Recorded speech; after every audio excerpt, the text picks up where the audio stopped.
faster. She's open all the way now, you speed demon. You want to capsize? Oh, what are you so afraid of? What do you care where you're going? Come on, let's get swallowed up in the fog. Then they'll never be able to find us. Come on, Dick, faster. All right, sir. You asked for it. There, how's that? Fast enough for you? Oh, Dick, stop. Oh, good heavens. Are you all right, dear? Yes, what was it, Dick? We almost hit a boy. Fog is so thick. We could have been smashed to kingdom come. I wish we had. Oh, I wish to heaven we had. We'd have got a kick out of that anyway. Well, you're upset, Claire. Come on, let's go back. Back? Back to the yacht club? Those chattering monkeys and that tinny music? Oh, no, Dick. I hate it. I hate it all. You'll be late for that dance you promised. What's his name? That egg. These slobbers. Life slobbers, Richard. It's too pallid. All that silly squirm they call dancing, and sweet cocktails, moist hand-holding, those nauseous stories they've simply got to tell you behind the lilac bush. Oh, it makes me ill. I'm fed up, Dickie. Flat as a highball that's been standing all night. And yet, where do I go from here? Well, I'm glad you're beginning to see things. Oh, sure. You can say that, a man. But look at me. I'm not ready to settle down and wither away just yet. Life still owes me a few thrills. I've got a few experiences coming to me. I have. Dickie, I'm not a kid any longer. And they've got to be wilder than a drinking party or being mauled behind a lilac bush. They've got to hurt. Well, Claire, darling, you don't know what you're saying. Oh, don't I? Look, I'll tell you what I need. If this sticky, dull summer will ever end, the shooting season ever come around again, then maybe I'll feel more like myself. Yes, don't look like that. I'd feel like $1 million right now. With the weight of a gun in my hands and a cold old wind blowing and the ducks flying. Dick, there's a kick left there. A bang, a kick, and a duck. Ducks and rabbits. Some wild adventure for a grown woman. Oh, Dickie, I could cry like a baby. That's got away from me, too. That's pallid, too. Oh, it's got to be bigger than ducks. It's got to be wilder than cottontails. I want it to kick. And that's that. Come on. Let's get back now, Claire. You're shivering. I told you to get your wrap. You're catching your death. Hey, what's that boat coming this way? Sneaks through the fog like a smuggler. Hard to tell. Probably just a Coast Guard cutter. Oh, let's hail them. I've always wondered what the Coast Guard boys were like. Must be nice if they're anything like the movies. You're incurable, Claire. One minute you're sick of life, and the next you're agog over a uniform. Oh, Richard, you're so thick. Let me fight it out my own way. Look, here they come. Ahoy there! Lower your mizens and bring her about. Ahoy! Ahoy! Are you a Coast Guard boat? That's us, lady. What are you doing out this time of night? Oh, we're just smuggling some Chinese into the country. You don't mind, do you? Well, you can't be hiding many of them in that rowboat. Oh, don't insult the Shamrock. She's the fastest outboard in these waters. Say, is there anything stirring? Any pirates to catch? No, there ain't any pirates, but there's a couple of seals. Seals?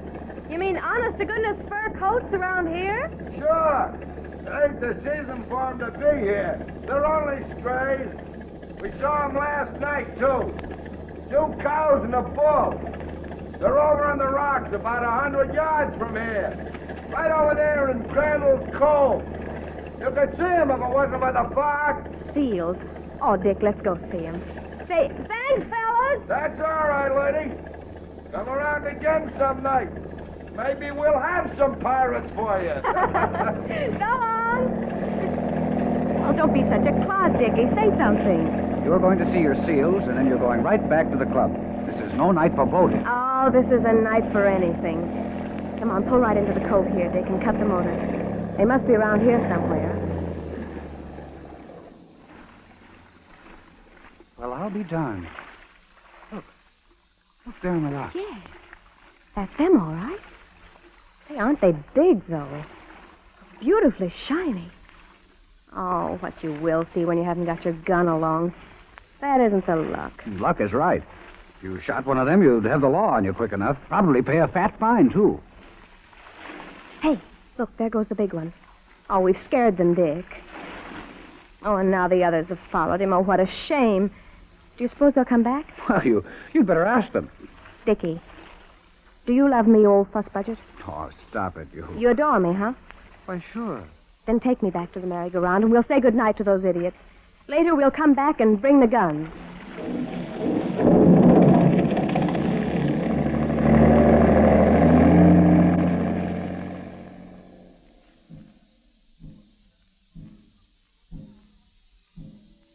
And wharful you caught your breath, white gal. And wharful you laugh and stroke that shiny game-shooting gun. And wharful Isaiah lying out there with his big mouth open to the sky.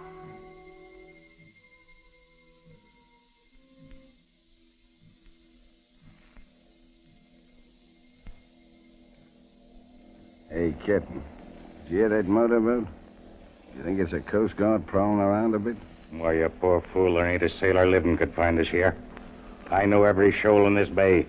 Anyone who tries to get near us is bound to get caught on a nasty sandbar. Besides, that's just a little outboard. Some summer people, I guess. Hey, Captain, how come you're dressed up? You going someplace? Sure, I'm going ashore. We're as snug here in this cove as we'd be 20 miles out to sea. I gotta see the agent about getting this stuff ashore. And I'll spend a little time with my wife. Ain't seen the old lady in 4 months. You're going to leave us here alone? What's the matter, Lindsay? You scared of the dark? There's 4 of you here. Do you think I'd leave a $10,000 worth of cargo if I didn't think it was safe? I ain't worried about you and the crew. You'll be all right. The Coast Guard does happen to come alongside. You're a sword fishing outfit. You've got irons and lines on the deck to prove it. Sure, we'll be all right. You rowing ashore in the dinghy? Yeah. Before you turn in, see that your crew is asleep. Especially that loony black boy. Yes, sir. Anyways, I've got the cargo locked up safe. I don't trust any of you. Well, good night, Lindsay. Don't let these sharks get you. Good night, sir.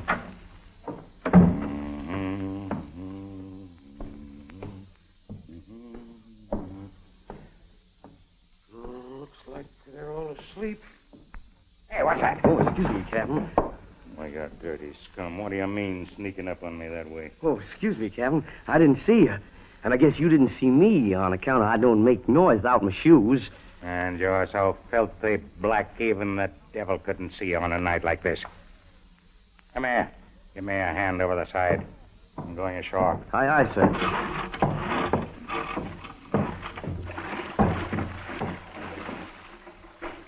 Good night, Captain. Good night.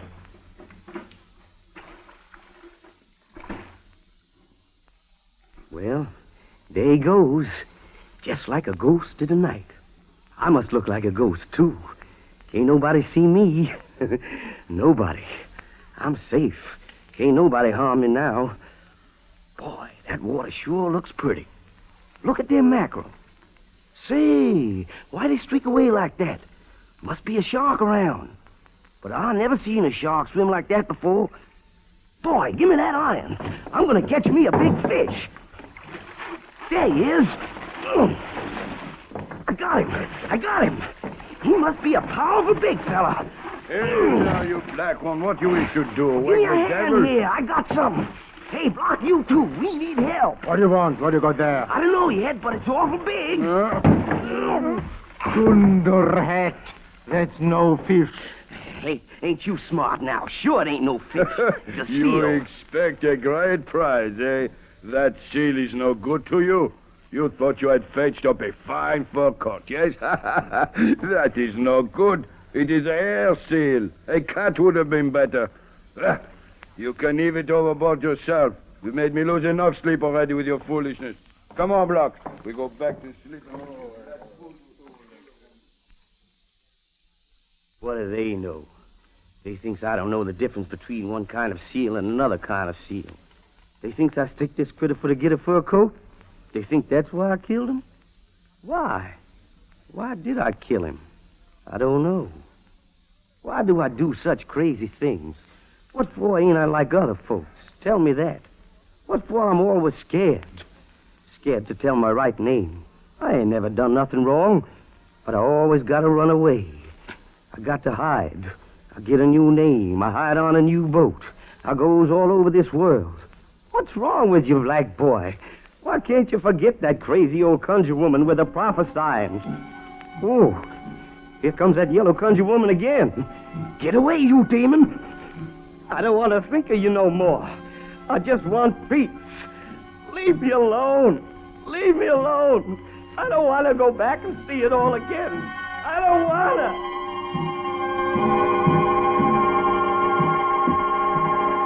Silence, black boy. Can't you see she's tranced? Silence, y'all, and wait. That's my $2 there.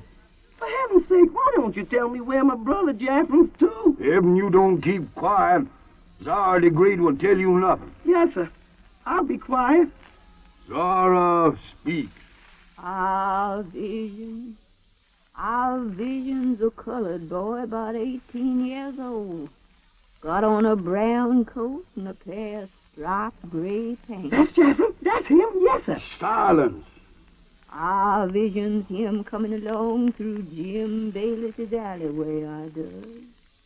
Right here in the midst of this magic crystal, I visions him true as life, coming along out of Bayless alley, tromping soft in the shadow behind the heliotrope barroom.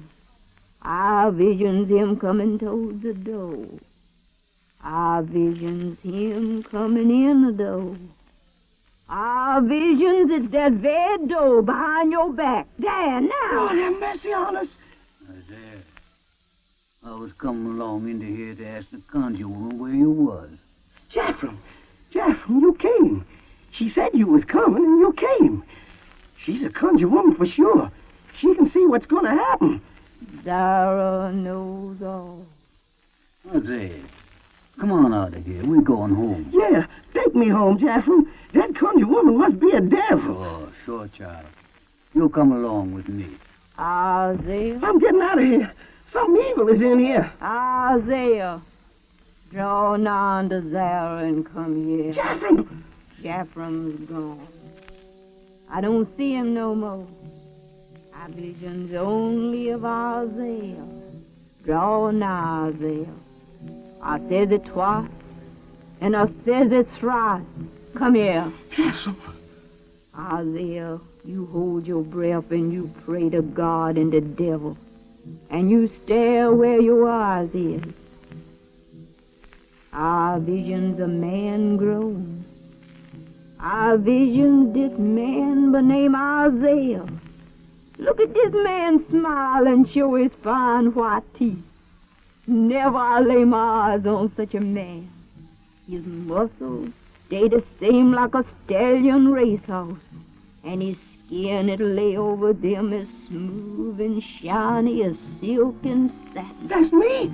You, Isaiah, keep your eyes steady on the crystal, and our vision here before my eyes, our vision. In the name of heavens, what this old Zara vision? Collecting and codulating out of the witch mist. What I see? I ain't never seen a gal like this, with diamonds in her ears, hair the color of ripe field corn, and black eyelashes long and thick as ropes. And while this here red rose blossom gone and drop its petals on the dim cheeks, turn around a much more white gal, but you blind see. There. But I be bewildered. This ain't winter in the mountains now, but the land stays. Sure, now you got fooled, old Zara. That ain't no snowbank up north. That's a gal's throat. Then there's 2 shoulders and 2 arms.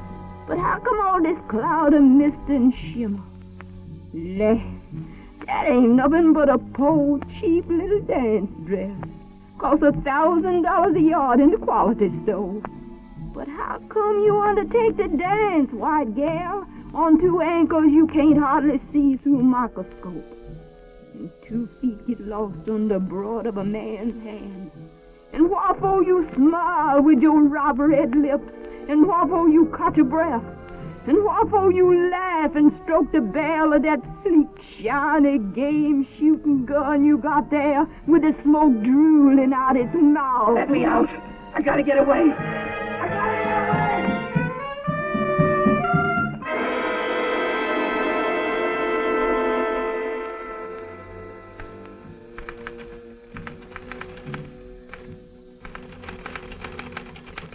All right, young fella, you're next. What's your name? My name is, James. James Andrew Alger. What's the matter? Don't know your own name, or are you dodging the cop? Oh, no, sir. I ain't never been in jail. I ain't never been in no trouble. Well, don't think you can dodge the law by going to sea. They catch up with you sooner or later. Here's your papers. Ship the Cormorant, sailing from Boston on January 10th to points in Arctic. Name of applicant, James Andrew Alger. James Andrew Alger. James Andrew Alger. Oh, James! Hey, sweetheart, wake up. What's the matter? My Jim Andy, you black devil, don't tell me you don't know we're going ashore today. We'll be in port in an hour. Get up and get to work, or the captain won't let you go ashore. I don't care. I don't want to go ashore anyway. Man, are you crazy?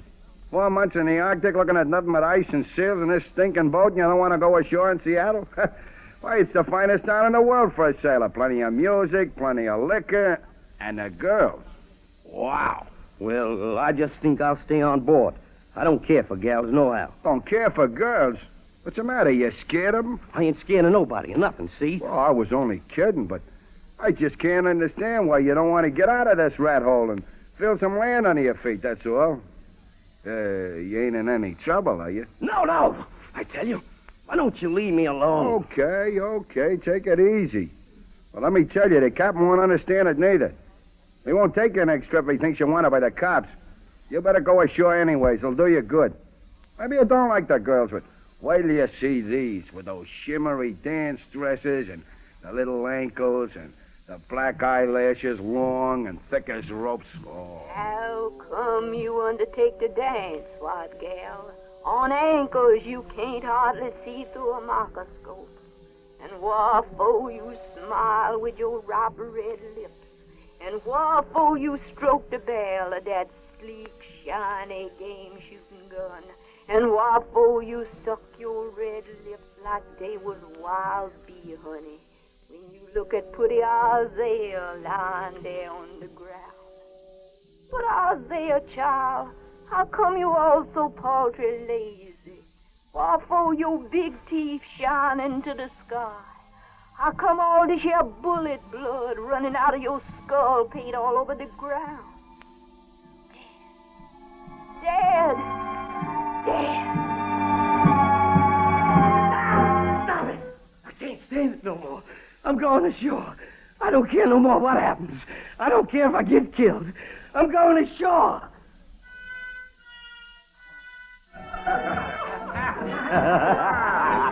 Man, you changed your mind and got off that old talk. This is a life, eh, Jimmy? Sure. Give me another drink. Hey, for a boy that ain't been around much, you can certainly pour it down. Hey, barkeep, got my friend here another special, and another one for me, too. Okay. There we are. Now, there's to you, Jim Andy. You're a white black man, that's what you are. And you're my friend, see? Sure. You're my friend. We're gonna have another drink, Hey, huh? well, wait a minute. Well, we ain't finished these yet. Come on. Give me away. Hey, Jim, look. What's the matter? Look at that gal. Ain't she a knockout? What gal? Over there by the door.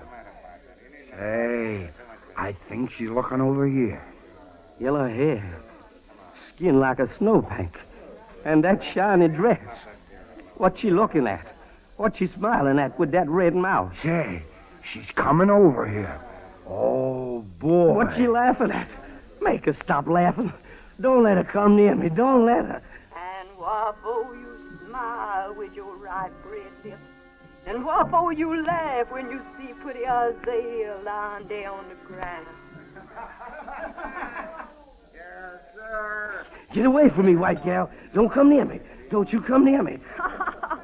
Hiya, boys. How about buying me a drink? Well, for you laugh, white gal. Your throat like a snowbank up north. Isaiah, child, how come all this bullet blood running out of your skull paid all over the ground? Why, for you catch a breath, white gal? Come on, boys. Just a little drink for a thirsty gal. How about it? Stop it. I can't stand it. Get out of here. Get out. Hey, Jimmy. Hey, where'd you got to? What happened? Why, what happened, huh? I thought he was going to kill me. He looked like crazy. Just looked at me and ran. Huh. He scared me to death. Well, come on, sailor. Buy me that drink. I need it. Sure, baby. Come on.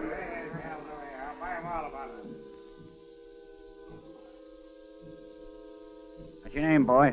Algernon Jones. Algernon what, Jones? Shipping on a Danish princess to Australia. Sign right here. Why, for you so paltry lazy, Isaiah, child? Name, please. My name's Barrymore Wills. Going to Nova Scotia through the canal. I visions this man by name Isaiah. What is your name, sailor? Name's Wilson Barry. Isaiah, child. Draw down to Zara and come here. No. I won't come back. I can't come back. I gotta get away. What's the matter? You scared of girls? What you laughing at, white gal? White gal with diamonds in her ears, smiling with a ripe red mouth. What's your name, boy? Wilbur Dixon's my name, Captain. Why, you're so filthy black, even the devil couldn't see you on a night like this. And why for your big mouth open to the sky? It's only a hair seal. A cat would have been better. Only a hair seal. Why did I kill him? I don't know. Oh, look at that moon. The fog is going. It's getting clear. Wonder where Mr. Seal's wife is. Bet she'll come a-looking for him. Well, by God, talk about the devil. Here she is. He's got two wives, that old Seal. Look at him cruising around hand in hand.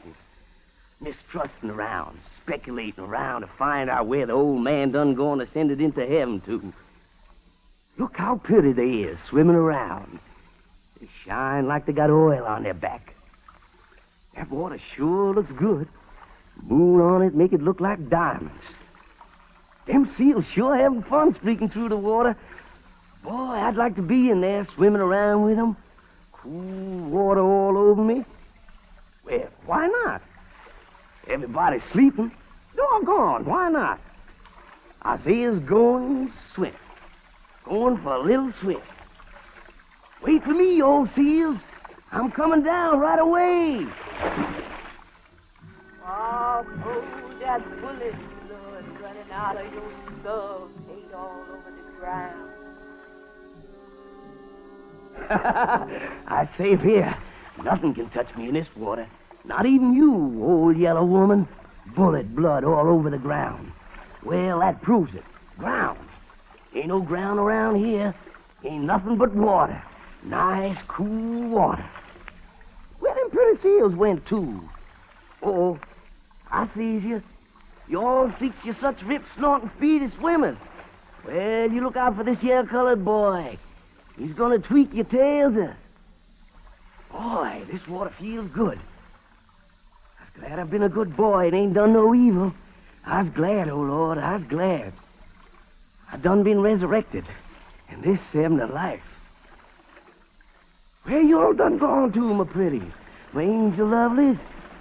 Don't be scared. I wouldn't hurt you. Come here, you pretty things. Come, play with Isaiah. Don't run up them rocks. Come on down here in the water. Come on down, my beauties. Don't be mad at me now. I didn't mean to stick you, old man. Why you sit up on them rocks? The water's so nice and cool. Come on in now. We'll dive through these big waves. Break 'em right in two. Ain't you coming in? There. Don't be scared. I'll come up and get you. Boy, these rocks are sharp. There, the hammer pretty. Wait for Isaiah. Rocks is brown. Oh, I'm sure I got a big one, Dickie. I saw him kick. Oh, I could dance. But how come you undertake to dance, white gal? And why for that bullet blood running out all over the ground? Oh, isn't this marvelous, Dickie? Why don't you give me a glad look, you fish, you? Smile. And why for you smile with your ripe red lips? And why for you laugh and stroke the barrel of that sleek, shiny game-shooting gun with the smoke drooling out its mouth? Oh, I feel like $1 million, Dick. This is the life. Come on, let's go after the others. And how come you all so paltry lazy, Isaiah child? Laying there with your big mouth open to the sky.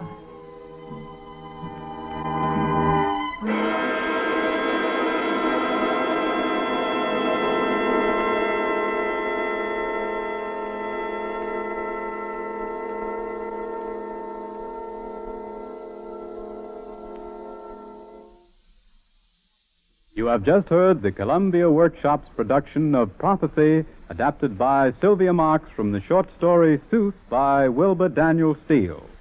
The original score was written and conducted by Bernard Herrmann, and the entire production was under the direction of William N. Robeson.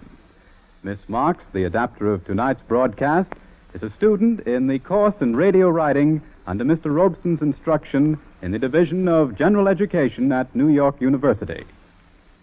Next week, the Columbia Workshop will present an original play written in the same course, a modern fantasy entitled Now Playing Tomorrow by Arthur Lawrence.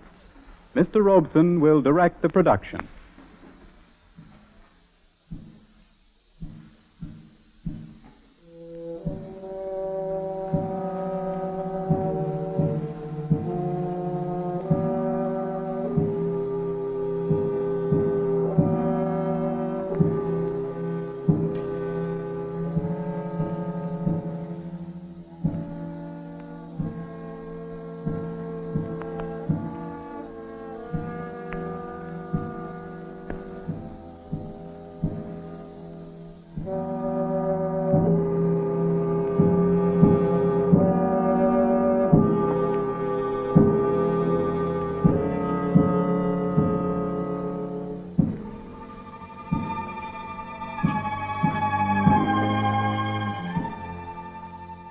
Harry Clark speaking. This is the Columbia Broadcasting System.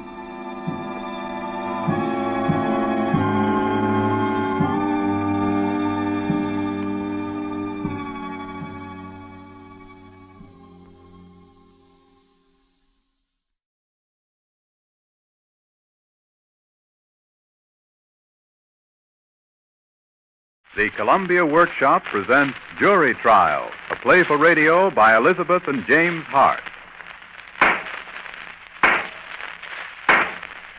Jury Trial. And so, ladies and gentlemen of the jury, I repeat that since the fire occurred in the daylight hours, since it was neither in nor endangered a dwelling house, and since it took place at a time when no person was in the building, your verdict must be either guilty or not guilty of arson in the second degree. The fact that the actual damage was very small is not a matter for you to consider. You are concerned only with the question of guilt or innocence. Have the people, through the Assistant District Attorney, proved beyond a reasonable doubt that the defendant, John Percussion, on the Sunday morning recited in the indictment, willfully set fire to his upholstery shop in order to defraud the insurers of his stock and fixtures. If, after careful consideration of the evidence and testimony, you believe such to be the case, I charge you to find the defendant guilty. If not, I charge you to find him not guilty. Please retire now at the dais and begin your deliberation. Right this way, please. Right this way. Where they go now, Mr. Hill? They're going to the jury room, John, to decide whether or not you're guilty. Guilty? You make joke, huh? But serious, why they have to go away? You are my lawyer. Why they not say to you, okay, Mr. Hill, Percussion do nothing wrong, you take him home now. Well, it's not quite as simple as that, John. The jury always takes a little time to reach a verdict. Oh, so? Now, on the clock now, it is 11 o'clock and 15 minutes. I tell my wife to have meal ready for half hour past noon, and she's very honored if you eat with us. Listen, John, I don't want to frighten you, but I can't let you go on thinking this jury is bound to find you innocent. The Lord knows they should. But after all... What do you mean, Mr. Hill? You weren't a very good witness for yourself, John. You got mixed up several times, and... Well, you just didn't make sense. I'm not under... I understand how it happened, John. I know the prosecution was using an old lawyer's trick to produce an effect on a jury of guilty embarrassment. But at the same... I not know what he means when he asks me what I do with books of what I spend and books of what I make. Then he asks questions so fast and so angry that English words for answering go out of my head. Yes, I know, John, All I know. the time I am in the United States, I want to go to school at night, learn English from teachers, but always I'm working so hard to get money to bring my wife here, have little shop of my yes, own. Yes, of course, John, and your English is very good now under normal circumstances. He rattled you, and you were... What he mean when he say, did you not take account books from shop before you start fire because you fear maybe fire will be put out before books turn up? Already I have tell him I do not start fire. Already I have tell him I do not ever have books. He know all the time, yet he asks such questions. He was just trying to confuse you. And then when you... Oh, well, there's no use bothering you about that. Something else I say is no good? John, don't you remember that I told you the prosecutor would ask how much you were in debt? And that when you answered him, you shouldn't say anything about the $300 you owe to your friend Avakian? You should have followed my advice. There was no way anybody could have found out about that. Before God, I swear I tell truth yet. How then can I lie? And how, if I tell one lie, will they not believe all else I say is false? Oh, well, it's done now. Oh, you are troubled, Mr. Hill? No, it's just that you never can be absolutely sure of what a jury is going to... Well, John, jurors are funny people. Funny? I did the best I could with them, but it takes all kinds to make a jury. To the members of the jury... You will readily understand that the ordinary routine of bookkeeping would not seem important to John Percussion, a man who... Agnes Schroeder, I must have told you 100 times that the place for the account book is in the top drawer left. No, never mind, I found it. Let's see. Laundry sheet 78, correct? Grocery 1453. I checked that yesterday. Movies, car fare, incidentals. I wish you'd stop lumping things under incidentals. It's so sloppy. Age 15, 24, 32, 41. Agnes, you're 19 cents short in your account. I can't stand this eternal carelessness. No, I haven't time to hear excuses. I can't be late for jury duty. I'm foreman. You need no reminder from me what it means to this immigrant from a far land to find in America a new opportunity. Judy, you ought to get yourself measured for this jury duty. $3 a day ain't 10. Sean's got to pay you regular, too. It's like hitting the jackpot. Hunt for another cup of that Jamocha, huh? Thanks, pal. Yeah, and hand your lamp to see those two big crooks squirming around the stand when the DA turns the heat on them. A bunch of foreigners, most of them. Imagine them stupid fucks thinking they can get away with something. Gentlemen of the jury, this shop to which we has accused this man of setting fire was the very heart of his existence. Perhaps to the jury, accustomed to larger interests, a small furniture shop would not seem so... Bring Mr. Kitchell some fresh toast. I'm frightfully sorry, Perry, to keep you popping in here for breakfast every morning.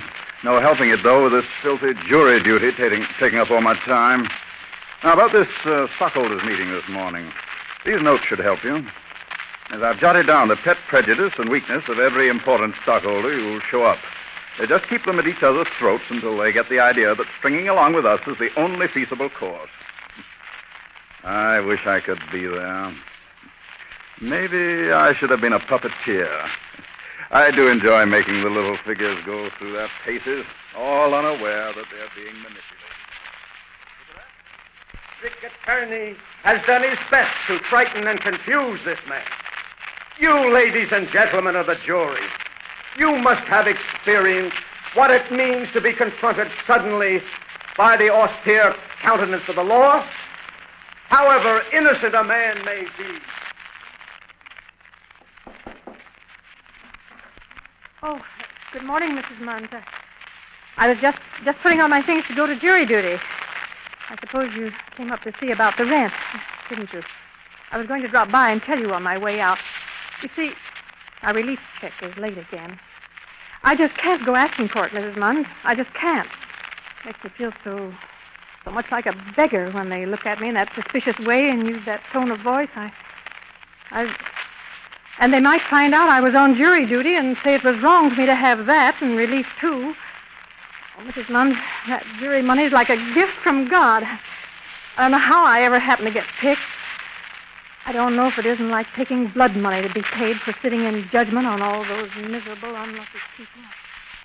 But Mrs. Munn,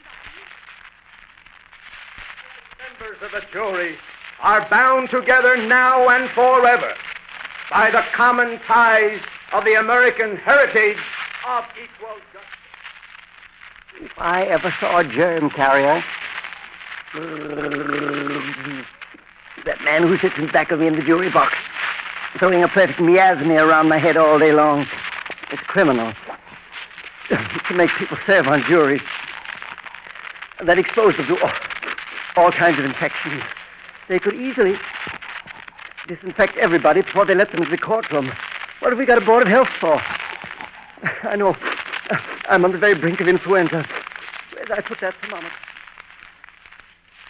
Members of this community, you have seen poverty torn up by pride and hunger sustained by self-respect. Hello, I'm trying to get... Is this a volunteer social workers? Oh, good morning, Miss Ferguson. Miss Ferguson, I do wish you'd remember to answer the phone properly by saying volunteer social workers good morning. Now, Miss Ferguson, I shan't be able to come in today. No, I'm serving on the jury, which is really another form of social work, you know. Yes, now, Miss Ferguson, I want the Battaglia family stricken from our rolls. The man was extremely impertinent to me the other day when I told him that anybody with a little gumption could get a job. And one of the children was openly insulting. Have a good mind to report them to the relief authorities. Yes, thank you, Miss Ferguson. Oh, yes, I'll be in tomorrow morning. The case I'm on is really very simple. Goodbye. I appeal to you as a rock of justice in a sea of prejudice and easy condemnation. John Perosian, ladies and gentlemen of the jury, has faith in America and in Come in faster, buddy. Other door, officer, other door. Yes, ma'am, they're still like this. Hello. Watch your step. Hello, Miss Foley. I didn't know you took this bike. Oh, hello there. Don't bother, Miss Foley. I got it. Well, thank you very much. Gotta let me pay you back. Let's grab this seat quick. Here we are. Say, you're a regular Sir Walter Raleigh, aren't you? Well, maybe that's because you're some queen yourself. Well, that's quite a cute remark, Mr. Hanson. Well, how are things at the office? You know as well as I do, I expect. Well, that's right. You've been out, haven't you? Sick? No, jury duty. I might have known you'd never notice if I was around or not. Listen, with a switchboard to nurse, you don't even get a chance to notice if the roof was to blow off from over your head. Just the same. You'd probably notice at some parties. Well, say Al Lewis or Jack Kibler. If they was to blow off. I'm sure I never acted unfriendly toward you. I'm the last individual in the world to act unfriendly toward anybody. Well, maybe not unfriendly exactly, but... Well, take, for example, if I was to ask you for a date tonight, what would you say? I'd say I was sorry, but I already got a prior engagement. That's what I mean, you see. Well, really, when you ask a person this late, you shouldn't be surprised that somebody else got ahead of you. Besides, you can't make dates now. You're on jury duty. What difference does that make? You don't have to go in training to be on the jury. I mean, you never know when you'll get through. My girlfriend's boyfriend was on jury duty once, and she said it was like keeping company with a married man. You never knew whether you had a date or not. It all depended if he could get out. Oh, they don't ever keep us late. Why, we've been through every day around 4 o'clock. Now, can't you break your other date tonight? Gee, I wanted to take you to this dance. I'm awful sorry, but like I said, I already got this prior engagement. I sure have bad luck. This is the first dance the Pastime AC's given this Oh, season. I didn't know you belonged to the Pastime AC. I hear they got a very high-class bunch of fellas. Oh, we got a pretty nice membership. You know, this party ought to be one of our best affairs, opening the season like it does. Turning it over in my mind and all, I might be able to put off this other gentleman. Sure you can. Only I don't like taking the chance on being left high and dry. This jury stuff. Honest, all we got to do today is have the judge give us the charge. Well, we ought to be through by noon. This man they're trying so innocent, why, we won't be more than 10 minutes getting an acquittal.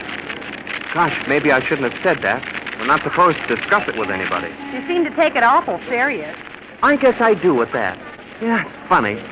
You feel kind of like you do when you vote, like a citizen. Well, of course, you're a citizen all the time, but most of the time you don't exactly think about it. Now, being on a jury makes you feel terrible responsible. And a little solemn-like. Not changing the subject, but Yeah, what about it? You will break that date. You sure you can make it? You know I wouldn't kid you. Well, just the same, I'm not going to take a chance.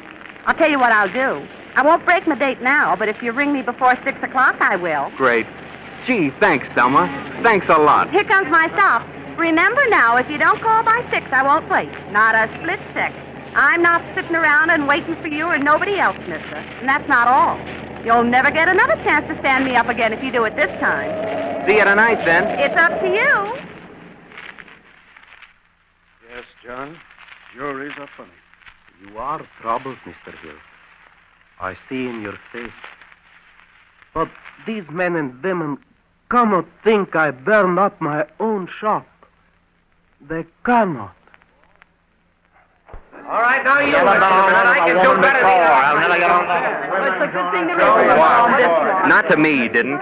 He sounded like he kind of expected us to know he wasn't guilty. I wonder, Mr. Hanson, if you gathered that impression when the prosecution wrung out of him that he was up to his ears in debts that he couldn't possibly repay. He never said he couldn't repay it, and they didn't wring it out of him neither. They didn't wring anything. Well, I didn't think so either. Of course, I don't know, but it seemed to me the poor man didn't try to hide a thing. Oh, Miss Bryan, I believe I qualify as a more expert observer than you in matters of this sort. My social work brings me into constant contact with the less desirable elements of society. If ever I saw anyone telling one brazen falsehood after another, it was that poor man, as you so mistakenly call him. I don't think you know any more I about can't understand, Mr. Talcott, how you can skip over the disappearance of the ledger so lightly. Why, to me, that was by far the most damning piece of evidence. Would you mind not leaning over and breathing in my face? Why, I beg your pardon. I've noticed that you have an incipient head cold. I was about to say it stands to reason that unless his account showed a heavy deficit, he wouldn't... How do you know that he kept account? He said that he didn't. But, Mr. Talcott, how could he possibly operate a Well, business it without looks as though we ledger? still stand 8-4 for conviction. Yes. Or perhaps I should say 8-3 with one vote missing. Merkel over there seems to have only one thing on his mind, and that's lunch at the state's expense. I take it you feel the defendant's innocent, Mr. Talcott. Well, I say you look tired. I'm utterly exhausted, Mr. Arnold. My resistance is very low. I'm certain to come down with influenza if I have to stay much longer in this perfect incubator of what a germs. rotten shame. Lord knows how long we'll be here, too. Oh, what makes you think that? Why should we... Juries must reach verdicts. The longer we disagree, the longer we'll be here. I've heard of juries that were locked up in drafty rooms for 10 or 12 hours. 10 or 12 hours? All this tobacco smoking must be very bad for your It's throat. excruciating torture. No, don't open that window, please. Another draft would finish me. 10 or 12 hours. Why, do it. No, if you take my advice, Mr. Schroeder, let's have another poll immediately. And if you can manage to sneeze once or twice convincingly. Please, ladies and gentlemen, please. Now, shall we take another poll now? Oh, no, let's wait till after we eat. You know, they don't serve a bad dish at Charlie. I remember from last year. Perhaps you prefer a show of hands, Mr. Merkel. It would take less time than a poll. Okay. Only don't let's stand around flapping our lips afterwards. 12:30, it's time to eat where I come from. Now, will those who believe the defendant not guilty please raise their hands? Miss Bryan, Mr. Merkel, and Mr. Hanson. Oh, Mr. Talcott, I am delighted that you finally recognized the truth. Yes, indeed. 9-3. Schroeder, we're making progress. Yes. Now, wouldn't it be wise to ask the bailiff to send in lunch? Unless I'm wrong, Merkel won't be a problem after he's fed. Very good idea, yes.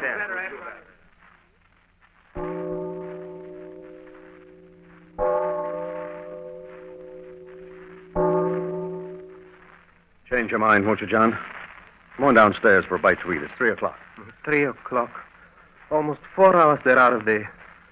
Why they not come back, Mr. Hill? Well, this really isn't unusually long. When juries disagree, But sometimes... how can anyone think I do this? Then I speak only truth to them. Well, you see, John, they listen to the other side's witnesses, too. People who testified to seeing you leave the shop Sunday morning, just a few hours before the fire broke out. Every Sunday I go there. It is only time I have for clean shop good. Make it look like nice place ought. I tell them that. And then the fire captain and the insurance investigators said they found oil-soaked rags. Those are for oil floor after I scrub and for polished legs of chairs and sofas after I fix. I tell them that, too. Well, I guess most of them will realize that a few rags with furniture oil on them is no grounds for conviction. Why they try to convict me? Why they think I burn up shop that I have want and work for so long, that I have borrowed money from friends to get, that I have for so little while? Why they want to send me to prison who do nothing but work for what I need for wife I love? What of her, Mr. Hill? She's in this country only a year. She have no one here but me. Yes, I know, John. If they send me to prison, what become of her? What, Mr. Hill? Oh, don't, John. You mustn't. They will not do that. Surely.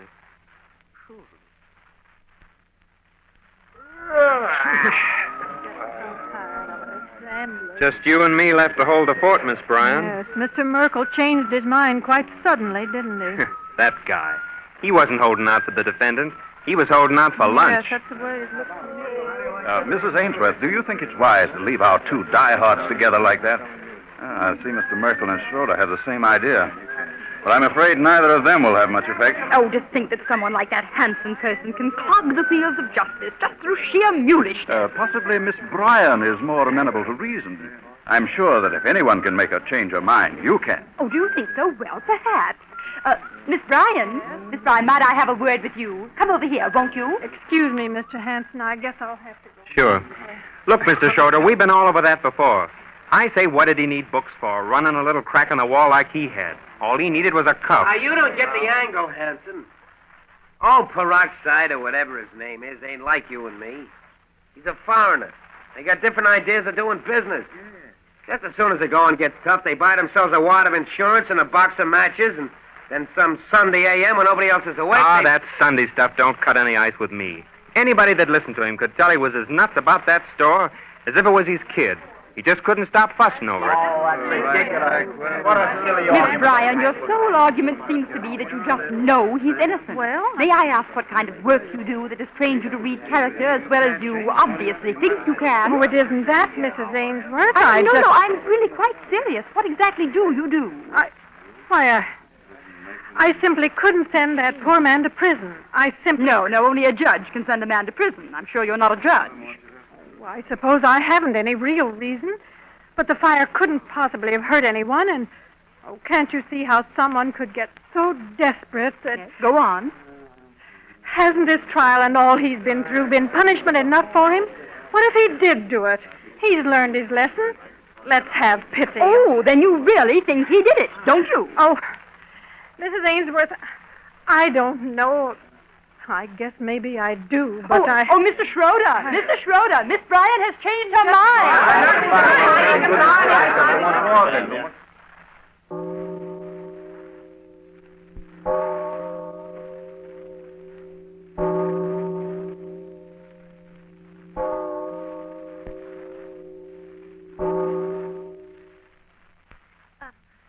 Mr. Hill, John, excuse me. Why, Mrs. Percussion. Mariam, why you come here? Sit down here, Mrs. Percussion, will you? Take this chair next to John. Thanks. How you find the right place to come? I go over old buildings, ask many people, look in many rooms, and then I see you and Mr. Hill through the door. Excuse I come, please, but I cannot bear no more to wait. My heart is crazy with fear. Mr. Hill. Yes? Do you mind stepping up to the bench? The judge would like to speak to you. Oh, yes, certainly. If you'll pardon me, Mrs. Procyon. Mariam, you shake like cold wind blow on you. Calm your heart. Nothing bad had happened. Why you stay here still, huh? I must stay till my jury say I'm innocent. They have not yet come back. It mean nothing, that. No. Mr. Hill say they always take long time. Wait. Mr. Hill feel very bad we must miss meal when I tell him how good you cook. Most of things taste good still for supper. Maybe he... You have not eat up everything yourself, huh? No, I eat nothing. How can I? Oh, that is bad, Mariam. How you have strong, fine child if you not eat. John, I cannot think even of the child. When you Yes, still... Mariam, yes. It is all right. Just now I tell Mr. Hill about the child coming. He is happy. He said we ought to tell him before trial start, so he can tell my jury. Tell the jury? Why you want to tell them? He say maybe it make them feel sorry for you, so they don't want I should go to jail. Jail? John, you Hush, know... Mariam. Mr. Hill come back. Oh, John, the judge wants you and Mrs. Procyon to step out in the hall for a moment. Oh, don't be frightened now. Doesn't mean anything bad. You better go now. Just wait outside the door. I'll call you back in a few minutes. Ladies and gentlemen of the jury, I've called you back here to ask you in the presence of counsel to make every effort to reach a verdict. Your deliberations have been going on since 11:15 this morning. This is not a complex case. I see no reason why you cannot agree. I ask you not to be stubborn and not to allow personal pride to close your minds to persuasion. Please return now to your deliberations.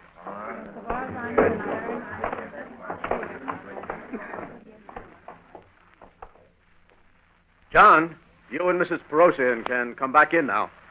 Oh, my jury come back. I see through door. What they say, Mr. Hill? Well, they didn't say anything, John. The judge just had them come in so we could tell them he wanted a verdict. Now, there's nothing good or bad about it insofar as we're concerned. Oh. But time's working on our side from now on. The judge wouldn't have called them unless he were getting impatient. Now, if they don't reach a verdict in the next hour or so, I'm quite sure he'll declare a disagreement. That would be good. Well, it would probably mean you could forget this whole business, John. The district attorney's office is too busy to bother about retrying a case like this. Oh, God be praised. When the judge mentioned stubborn pride, he was rebuking you, Mr. Hanson. Yeah, like he said, it ain't as if the case was complex. Juries are expected to reach verdicts on these minor cases in a reasonable length of time. Murder trial. Not only criminals who are undermining society, it's men like Yes, you. that's right. They so we want to get out of here. Shut up. Shut up, all of you. I say he's innocent, and I'm sticking to it. The DA didn't prove a thing on him. Nothing any of you said is worth a plug nickel to me. I'm sorry if the foreman's worried about the judge and if Mrs. Ainsworth thinks I'm some kind of a red that's trying to wreck society. Sure, it isn't a murder trial, Mr. Arnold, but that doesn't mean I gotta say a man did something I know he didn't. Maybe if you was Percussion. Nuts. We can stay here till Christmas and I'll make a dent in this guy.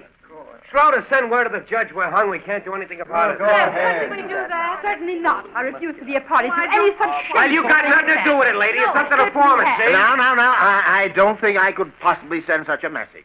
Right after the judge has requested us to make fresh efforts. Why not? Please. I shall not send a message now. But if we haven't reached a verdict by 7 o'clock, I shall urgently request that the judge declare us in disagreement and dismiss us. Mrs. Flora is quite... Well, now, that's the only thing I can do. You'll have to make We won't get... Well, let's do a snappy game of tic-tac-toe. We got an hour and 15 minutes to kill. It's only 5:45 now. Come on, you... 5:45? It can't be that Oh, I'm late. afraid it is, Mr. Hanson. 14 minutes of 6 to be exact. Here comes my stop. Remember now, if you don't call by 6, I won't wait. Don't you think there's something in the fact that 11 of us sincerely believe this man to be guilty? Huh? Excuse me, Mr. Arnold, Yeah, I suppose I got the best odds of being wrong, but so long as I think... I'm not sitting around and waiting for you or anybody else, mister. 6 o'clock. The world couldn't run at all if nobody ever gave an inch. The law itself operates on the principle of reasonable compromise. Oh, maybe I got a blown-up idea of how a juror ought to act. Only I myself would feel differently if we were facing a long mandatory sentence. But the judge has wide discretion in a case like this. He'll take all the mitigating circumstances into account. You'll never get another chance to stand me up if you do it this time. Not a split sec after 6. It's up to you, mister. Well, I guess. Oh, I guess.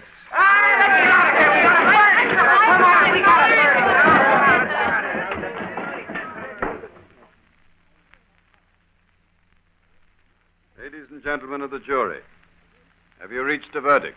We have. What is your verdict? Guilty as charged. No, mister. No. No, you must not say that. That is lying. That is a lie, a big lie. No, no, no, no, no. No. No, no, no.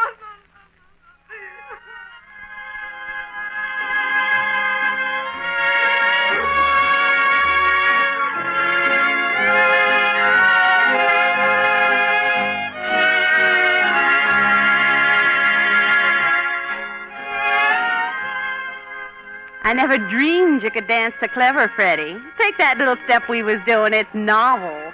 Glad you liked it, Thelma. The hall's decorated quite artistic, isn't it? Isn't it? I asked you a question, Freddie. Yeah. Oh, yeah, sure is. If my conversation bores you, I'm sure I Oh, can... you know it don't. It's just that, well, I was thinking of something else.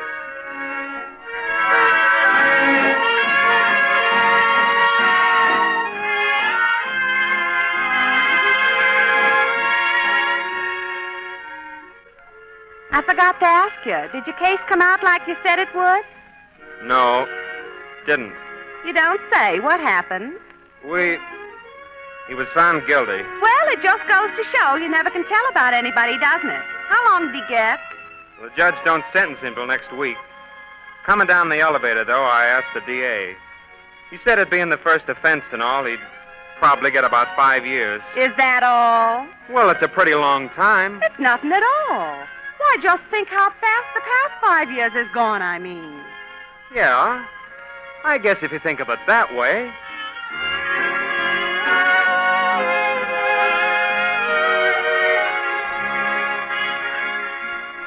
Gee, listen to that band. Yeah, kind of smooth, ain't they? Yeah. If you come to think of how long a person lives, I guess 5 years isn't really so much in a whole lifetime, is it?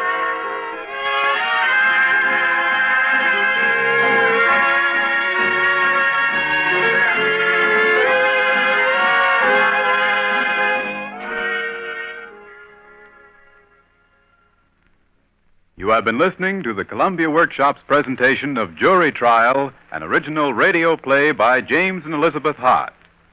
Next week at this same time, the Columbia Workshop will present another new original radio play, The Winged Victory, by David Redstone.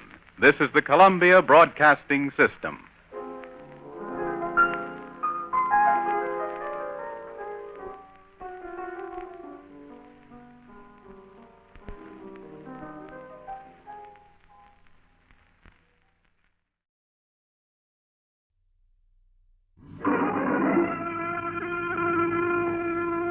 Do we come on you unaware? Your set untended? Do you put down your paper to lift up an ear? Suspend what you were about to say? Or stay the fingertip that could snap shut the traps of night between us? Were you expecting us? Your dial deputized to let us in at 30 minutes after 10 along the seaboard on the east? 9:30 inland by 1,000 miles? A mountains 8:30? And dinner dishes still uncleared on shores that face Japan? In either case, good evening, or good afternoon, good morning, or good night, whichever best becomes the sector of the sky arched over your antenna. We wish 1,000 words with you concerning magics that would make a Merlin turn pistachio with envy. The miracle, one ordinary now, of just such business as this between your ears and us and ocean tides of ether. We mean the genii of radio, kowtowing to Aladdins everywhere, as flashy on the run as light and full of services to ships at sea and planes in air and people in their living rooms, resembling you. All this by way of prologue, listener. And prologue should not be prolonged. Let our announcer do what he's engaged to do. Announce what this is all about. And let there be, when he's done, some interest expressed by brasses and by strings. A little music, as they say, to start an introspective program on its way. The Columbia Broadcasting System, on the occasion of radio's 25th anniversary, presents the earliest of Norman Corwin's documentaries for radio, an animated essay entitled Seems Radio is Here to Stay, which Corwin wrote and produced in his first year with CBS. As in the original production on April 24th, 1939, House Jameson is starred as the principal voice, Bernard Herrmann conducts his own musical score, and Mr. Corwin directs. House Jameson and the music of Bernard Herrmann in Norman Corwin's Seems Radio is Here to Stay.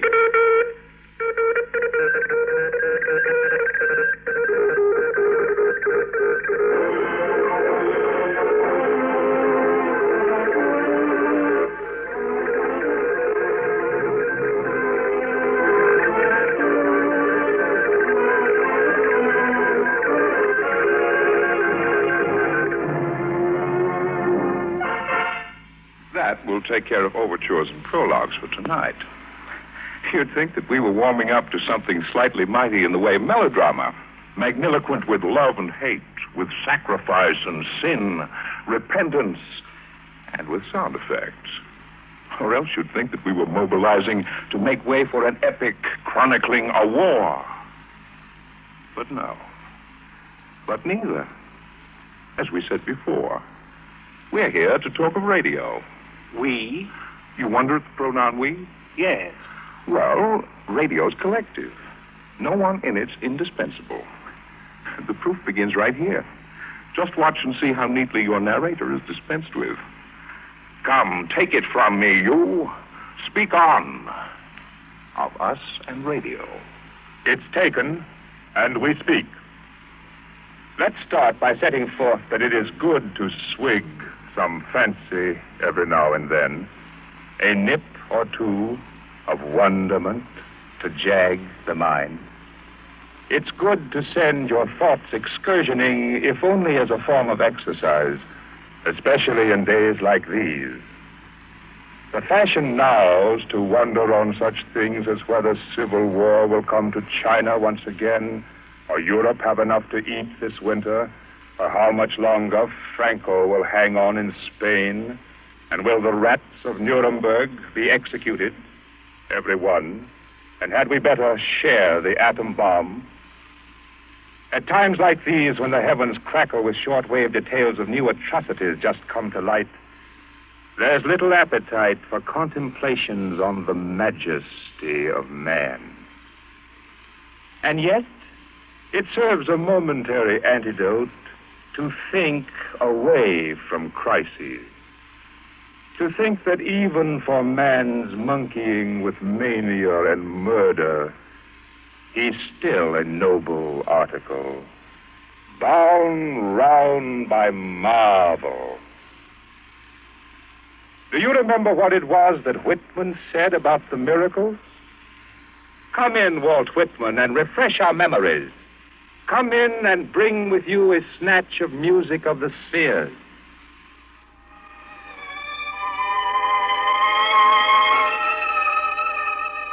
I believe a leaf of grass is no less than the journey work of the stars.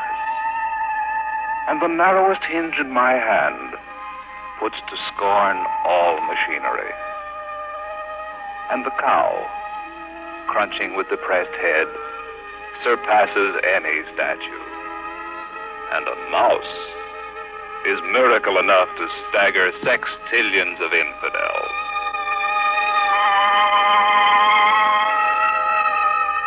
You call these wonders, Whitman? Well, they are. And we'll agree they put to scorn most all machinery. And yet, no field mouse in Vermont, by his own talent, ever squeaked a squeak heard in Australia. Here is machinery for you, Walt, to tickle the imaginings of all the poets in the world. We speak now of the innards of this radio, the dials, filaments, and microphones, the crystals, coils, and rheostats, and rectifying tubes, and towers that inject the sky. And there where you sit, listening, the sentinels inside your set letting pass that only which it pleases you to hear. Let's see the gods do better. Dare they vie with engineers of radio? It is to laugh. The million-volted thunderclaps of Jove sound beepish, just a county's breadth away. Whereas the mildest microphonic whisperings like this, "Hello, Antipodes," go spinning round the globe not once but 7 times within the twinkling of a mouse's eye. And on its way, mark well the point, unswerved by all 4 winds, dissolving in no mists, and never tangled in the jungle's undergrowth. Nor can the frowning Himalayas, range on range, but even momentarily intimidate our whispering. The Himalayas, did we say? Why, the planet proper. A solid enough shape to penetrate, and yet... "Hello, Antipodes." Thrust through the earth as clean as would a guillotine through cheesecake. Indeed, the ground has ears. Perhaps, for all we know, this is telephony with buried listeners. If all a planet's denseness cannot stop our whisperings, will then mere coffin walls? We hardly think so. We will make our microphone directional and speak to whom we please. Oh, Beethoven! Oh, Ludwig! Have you got your hearing back? We call your hallowed bones. We shout. Do we disturb your dust? How restful is your rest there in Vienna, anyway? Death is too long a leisure, we suspect, for one of such invention. You must be out assembling harmonies somewhere. But listen, Master. Here.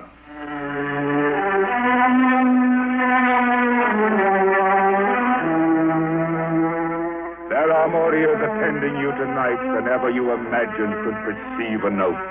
And all at once, this instant. More by millions than you ever saw in continents of concert halls. Your music gets around these days. On plains, on mountains, and on shores you never heard of, you are heard tonight. Your music beats against the sounding board of stars.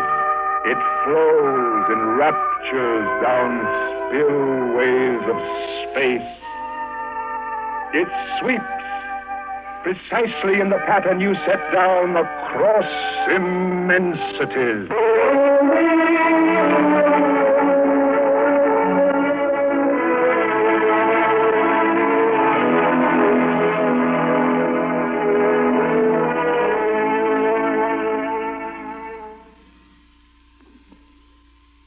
You see, Beethoven, you have not been changed by so much as a hemidemisemiquaver. Let's turn our microphone and hail a hunk of loam in Stratford. Oh, Shakespeare. William Shakespeare. We are calling from a land you'd like to be acquainted with. 4 dozen federated states in North America. Here are new Venices and Elsinores, new Athenses and Troys, New Englands and New Londons and New Yorks, where you are better known than all the kings in Britain's history. Your language trips upon the lips of schoolboys, lovers, soldiers, justices, and lean in slippered pantaloons. You stand with Bibles on our shelves and are as often quoted as a savior. Oh, hanging's too good for him. Well, you have to give the devil his due. The course of true love never did run smooth. It was Greek to me. He eats me out of house and home. Why don't you send him packing? It's a wise father that knows his own son. I pause for a reply. It smells to heaven. I'll tell the world. Sweets to the sweet. I'm nothing if not critical. Dead as a doornail. Truth will out. What's in a name? He loves to hear himself talk. And thereby hangs a tale. Uneasy lies the head that wears the crown. Time out of mind. 3 1/4 centuries ago, they put you in a tomb. Since then, the world has cracked a little at the seams, and nations have been crossed and double-crossed, and arts and sciences and attitudes grown stale. And yet, there's not a trace of mold about your poetry. Your plays go undiminished, and more so now than ever, for the theater has grown to take in all the stages of the land, all villages and hamlets, cabins hard to get to, houses high on hills, and islands where the ferry plies but once a week. Trapper in the woods, and ranger on the range, and lighthouse keeper polishing his glass. They all can hear you now within the compass of this voice. Your audience has grown. They hear you well in Louisville, Orlando, Reno, Buffalo, Toronto, San Antonio. And Wheeling and Duluth. in Wichita and Washington, In Birmingham and Utica. in Chattanooga, Baltimore, and Colorado Springs. Shakespeare, it may well flatter you to learn, all modern actors want to play your Hamlet. These much-mingled Americans wish hotly to personify a royal Dane created by an English butcher's son. Well, who are we to stand between ambition and the act? One plays him now, of fragments, passionate and murderous, and fatal to Polonius. Remember it? Attend, for Hamlet enters now the closet of the queen. Polonius is hid behind the arras. Now, Mother, what's the matter? Hamlet, thou hast thy father much offended. Mother, you have my father much offended. Come, you answer with an idle tongue. Go, you question with a wicked tongue. Why, how now, Hamlet? What's the matter? This Hamlet was not advertised tonight, and yet a multitude is listening. You are the queen. More than they seated at the Globe in London, incidentally. Wife. And none sits in the balcony. So you are my mother. Nay, then I'll set those to you that can speak. Come and sit you down. The seats of radio are row A, center, and the tickets always Oh, complimentary. thou wilt not murder me. Help! Help! Help! Oh, no, I'm a rat! Dead for a ducat! Dead! Oh, me, what hast thou done? Nay, I know not. This is the king. Oh, what a rash and bloody deed. You were an actor, Will. Deed. You know a play does not Almost spring suddenly from floorboards, unrehearsed, to drop full-blown and edited from heaven. It must be written first, then cast, directed, and produced. And when it's done by radio, it must be engineered. How else can Hamlet rant in Honolulu as he rants right here? This is a question for the engineers. Their language has a listenable cadence of its own. To wit, I'm getting a low frequency tone. Will you check to see where it's coming from? Rose from the fair forehead of an innocent love and sets a blister there. The SC filter is set for cutoff at 200 cycles. Dice is old. Oh, such a deed is from the Hello, Ernie. This is Grenier. I'm in Studio 21. Scenes Radio, 10:30 to 11.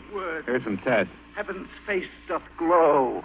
Yea, the solidity and compound mass. Scenes Radio going local, New York State, North Round Robin, except Round Robin 5, Dixie, Round Robin 19, WOOC, and Pipe to CRC. Presentment of two brothers. See what a grace was seated on. Say, what's the Nemo point on that late show? KNX. The front of Jove himself. An eye like Mars to threaten and... Poor Hamlet. Like the herald. He has never been so interrupted. He is making such a scene behind our engineers, it seems a pity to obtrude. World assurance of a man. Obtrude? This was your husband. But come to think of it, our Mr. Grenier has more venom at his fingertips than the assassin Laerte is upon his sword. The turning of a dial can efface our Hamlet quicker than a foil. Stand by to hear a Dane evaporate. For at your age, the heyday in the blood is tame. It's humble and waits upon the judgment. And what judgment would step from this to this? And sure you have. Else could you not have motion. But sure that... Oh, rest now, Hamlet. You've been around the world and back, and in a million homes, and in the tomb of him who gave you utterance. We've faded you and been discourteous, and that's enough. So thanks, so long, goodbye. A little music, please, for a departing royal gentleman.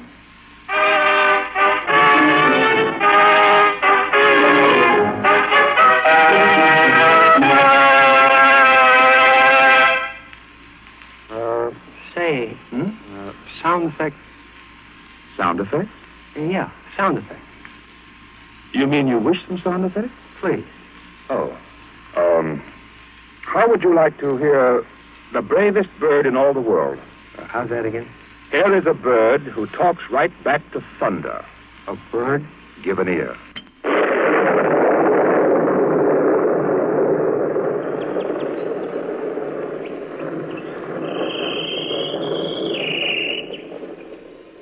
Now, would you hear Niagara's cataract roaring with 100,000 lion power?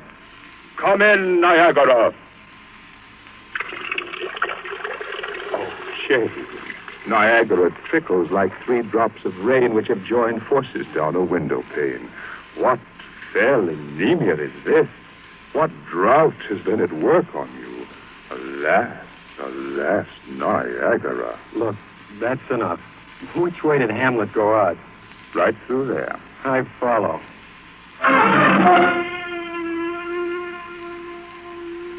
It seems that all things delicate were once exceeding crude. The sweetest smells can be traced to the vomitings of whales. The raw material of man is dust, of diamonds, lampblack. The vast mainsprings of time, which keep the very stars to their appointments, were forged, no doubt, out of some coarse galactic ore. But here's the point we're getting to, that radio itself, so delicately tuned and timed, transmitted and received, is too compounded of base clay and perspiration, plans and graphs and conferences, instruments and agencies whose labor is unheard, unseen, unsung. They serve the industry and you with intimacies equal to the service of the trunk unto the tree, the wrist unto the hand, the service of the letter to the word, the figure to the total. If you are skeptic, here is testimony from transmitter tips. Now, you take me. I'm a cabinet maker working in that factory across the river. We make cabinets for radio. Naturally, since I'm national sales representative of 16 of the country's biggest stations, I certainly have every reason to be consulted with when the occasion calls. Isn't one obviously does? Columbia Broadcasting System, WEEI. Mr. Fellows, just a moment, please. I was picked out of 50 in the audition. It's a contract for 39 weeks, and I play the lead. Of course, I'll be permitted no conflicts, but considering... I'm engaged in the manufacture of porcelain water coils and porcelain pipe for carrying water to radio tubes and transmitting stations.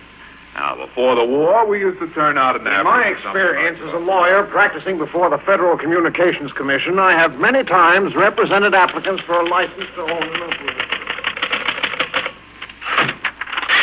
Yes, Mr. Feinschreiber. I'll have this report finished in about 5 minutes. Did you say you wanted an original and 4 cars? It really takes very little salesmanship in my line. We make the finest antenna impedance measuring units and dielectric capacitors. No, Bert, I'm sorry. I'm working late on a script tonight. You better try to exchange the tickets for Wednesday night. What? Well, the script's got to be ready for typing tomorrow morning, I'll get an estimate on the program tomorrow. Talent, cost, director, music, sound, scripts, and rights. It sounds like a good show tomorrow. Sunday night I have off. I come in at 10 every night and wash the floors on the 15th and 16th floors. Sometimes also on the We are 17th. adding to the curriculum for the spring term a course in radio writing by the head of the script division of the Columbia Network. Do you want that recorded on one or two sides? Okay, then I'll start the cut on phone cue from you.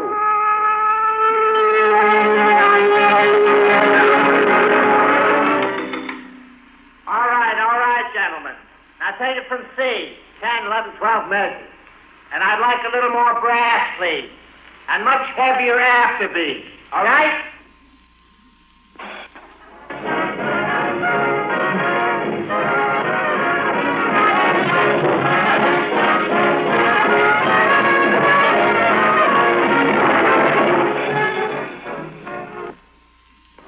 Here are the toils, the hopes, anxieties, the deals, the overtime put in, wages and hours, clauses in the contract, cornerstones laid down, floors scrubbed and phone calls answered, memoranda written, figures added up, paychecks distributed, and inquiries and answers.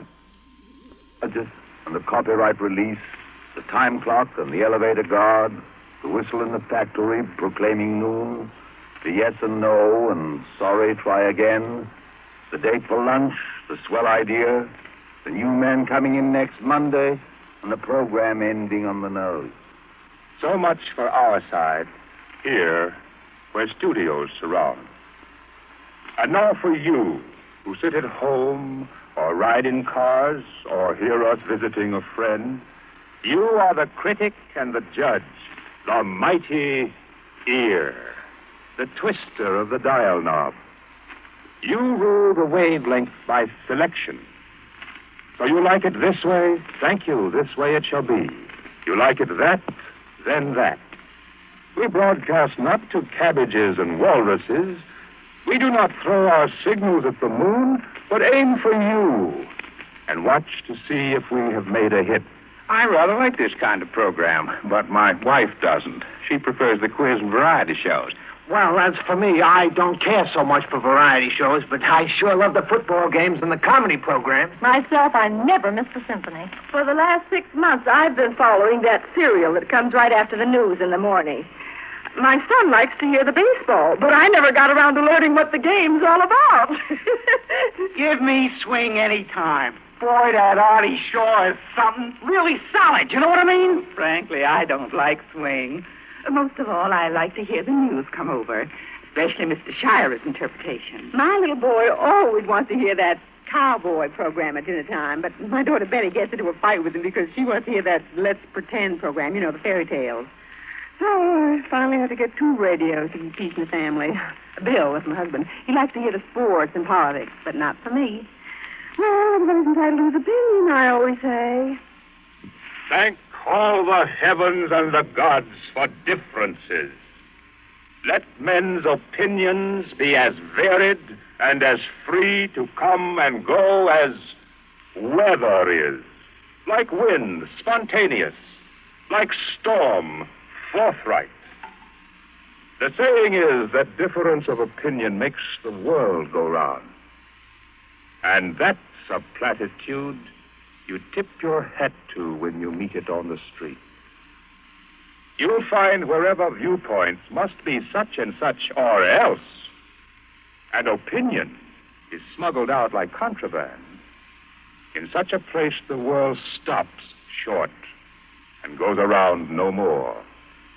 The world stands still because it is afraid to move, and liberty's convulsed for want of air.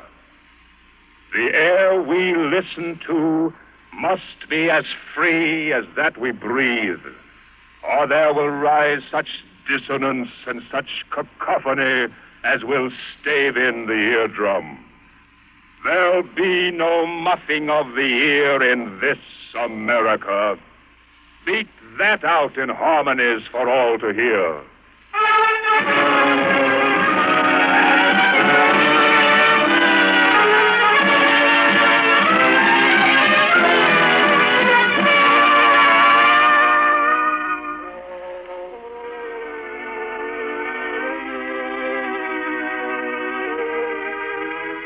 Think hard upon these words coming toward you through the night. The race of man is shrewd and silly, brutal and benign, and full of sudden starts and tardy reckoning. One day, when all the menacing is done with, and a man can wish another well across the borderline, his speech will sweeten. He will cast abroad such sentiment as should be radiated in the skies. Do you grant radio is here to stay? Then grant this further, that the mystic ethers were established well before the first word passed between two men. It's only latterly we've seen that speech is buoyant in these waves. A puff or two of years, that's all it is. There may this very moment be as close to us as one discoverer away, whole firmaments of stuffs awaiting comprehension. That we'll see about. Meanwhile, some homage to the High Commissioner who first assigned these frequencies to Earth, who marked these air lanes out. He is the same who fixed the stars in place, who set afire the sun and froze the moon and dug the furrows wherein oceans flow. He holds the formula for genesis and death. His hand rests on a dial bigger than infinity. This microphone is not an ordinary instrument, for it looks out on vistas wide and deep. My voice commingles now with northern lights and asteroids and Alexander's skeleton, with dead volcanoes and with donkey's ears. It swims with minnows, and it's in the Sphinx's jaw. It drifts among whatever spirits pass across the night. Here is a thought to fasten to your throat. Who knows who may be listening, and where?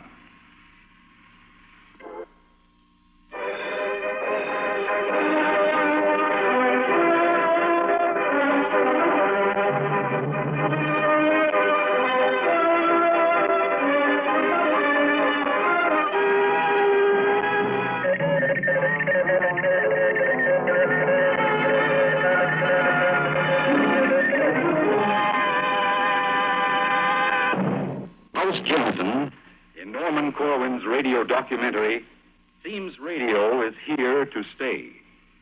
An animated essay presented as part of Columbia's observance of the 25th anniversary of radio broadcasting in America. This script is contained in the book 13 by Corwin. Bernard Herrmann composed and conducted the musical score, and Norman Corwin directed and produced, assisted by Ronald Dawson and Lou Ashworth.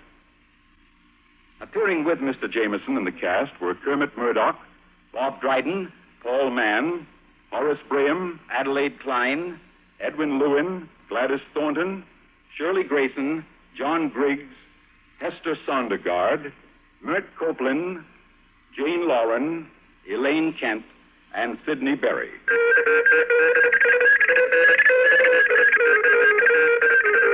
This is CBS, the Columbia Broadcasting System.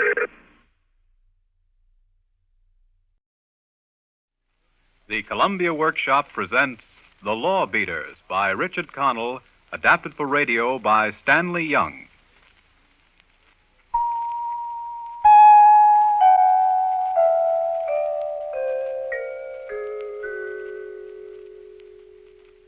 Pass over that bottle, Repton. Come on, pass it over before you drink it all. Here, take it. It's poison. Even worse than the first bottle. Ah, boy, that's dynamite, all right. But it kicks what we're after tonight, huh, Repton? Yeah, kick's what we're after. It ought to be good. Charge me $30 a bottle for this varnish. Why, the louse. Imagine, the dirty, cheap thief. I hate a petty grafter. Yeah, who doesn't? But he might have turned us down cold, you know. Looking at it one way, we're lucky to get even this rat's poison. Oh, stop being philosophic, Shreve. Hey, give me that bottle again. Just one swallow for luck. Luck. Ha!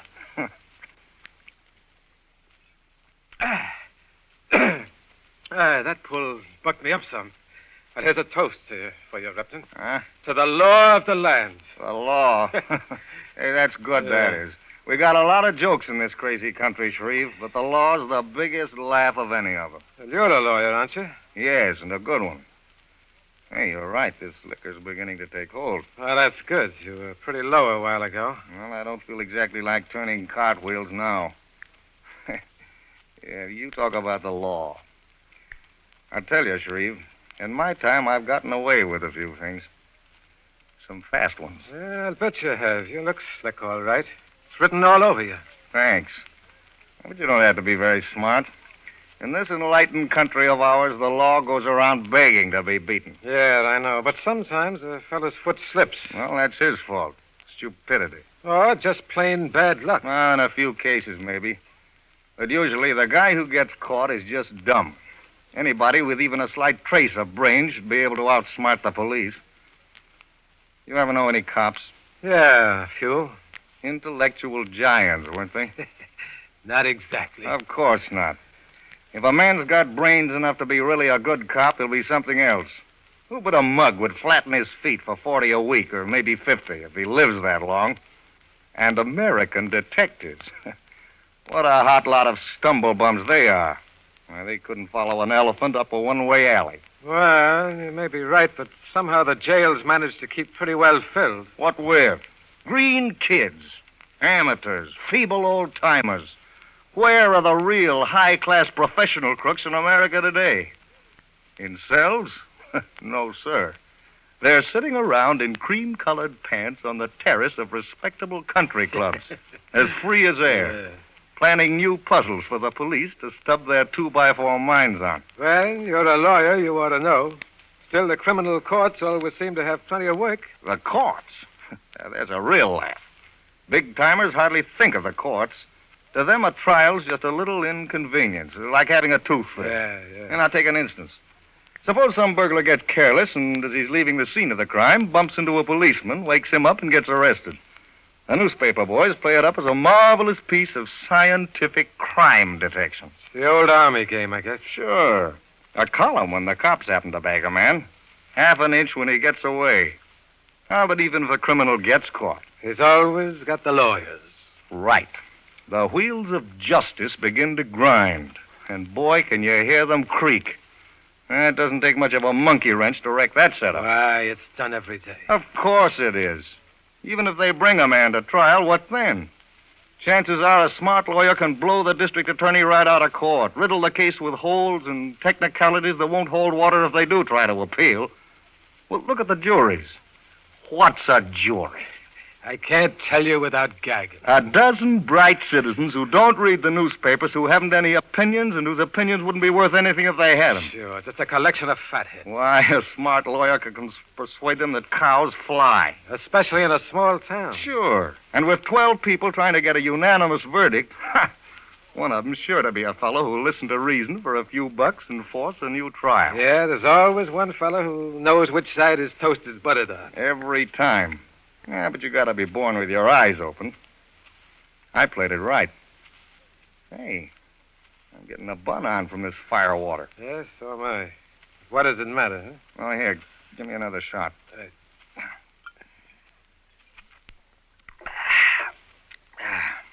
Oh, yes, sir. The law's a laugh. I found that out. Hey, by the way, Shreve, what's your profession? I live by my wits. Meaning, I suppose, by other people's lack of them. If you want to put it that way, yeah. After all, Repton, The world's divided into hawks and sparrows. You might as well be a hawk. I've lined my nest. Plenty. From New York, aren't you? Sure, the biggest hick town of them all. Don't you know about me? Well, you're not exactly a total stranger. Well, of course, the accounts I've had may be a little garbled. Hey, what are the facts? Well, you can tell me. One thing's certain, I'm not going to broadcast them. All right, if you're curious. Liquor always makes me trusting. That's my weakness. Well, I guess we've all got our weaknesses, but I don't know what mine is. Well, I'll tell you. When they checked me from college, my old man threw me out. My specialty at college was steering the rich little boys into a poker game and then steering myself out. I almost got a higher degree in rackets. That's good.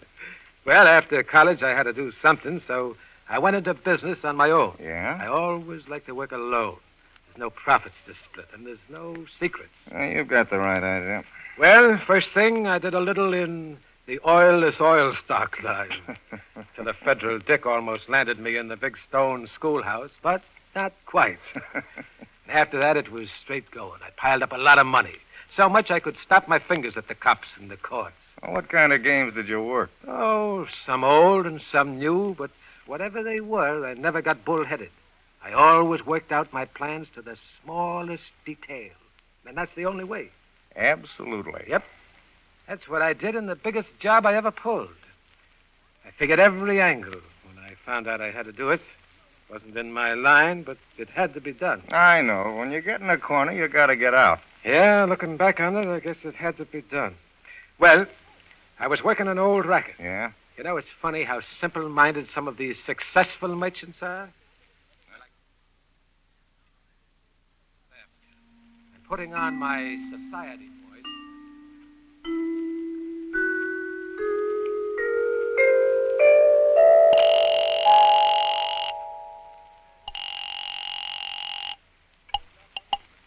Hello, Mr. Craven speaking. Oh, Mr. Craven.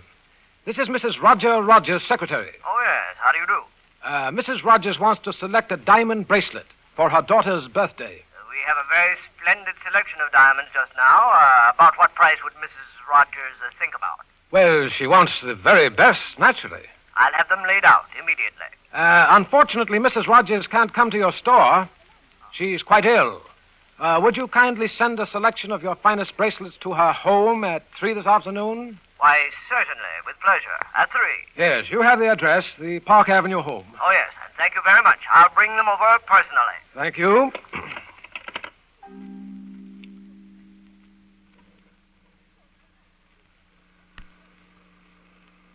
12th floor for Mrs. Rogers, isn't it? Yes, sir. Mrs. Rogers' apartment is the first to the right. Thank you. Let's see, it must be down the hall here. Yeah, here you. Where are you going, my man? Why, I have a package for Mrs. Rogers. Well, you should use the delivery entrance. What is it? I'm her secretary. She's resting and she can't be disturbed. I'm the jeweler, Mr. Craven. You asked me to... Oh, yes, of course, the bracelets. Yes. Yes, I remember now. Well, I'll give them to Mrs. Rogers at once. I should prefer to hand them to her myself. I feel... Well, could I see her for only a moment, perhaps? But I explained to you that she was ill. Just now she's sleeping. I wouldn't dare disturb her myself. Of course, if you don't wish to leave them now, it's quite all right. I think Mrs. Rogers will be most annoyed, however. How long do you think it'll be before I could see her? Well, I really couldn't say. Well, I suppose it's all right. Will you sign this? What is it? It's a receipt for the jewels. It's just a form, but we have to do it, you know. Oh, very well. Thank you. That's fine. I hope Mrs. Rogers will be pleased. Yes, I hope so. You'll hear from her. Good afternoon. Good afternoon.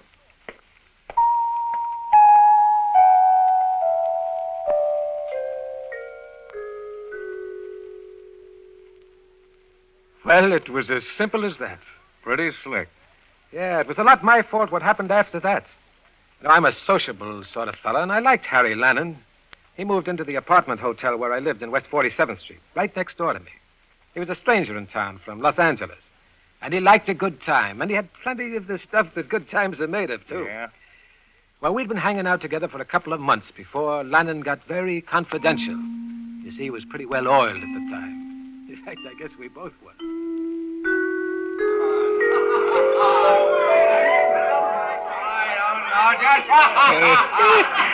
You're a good fellow, Shreve. One of the nicest guys I ever struck up with.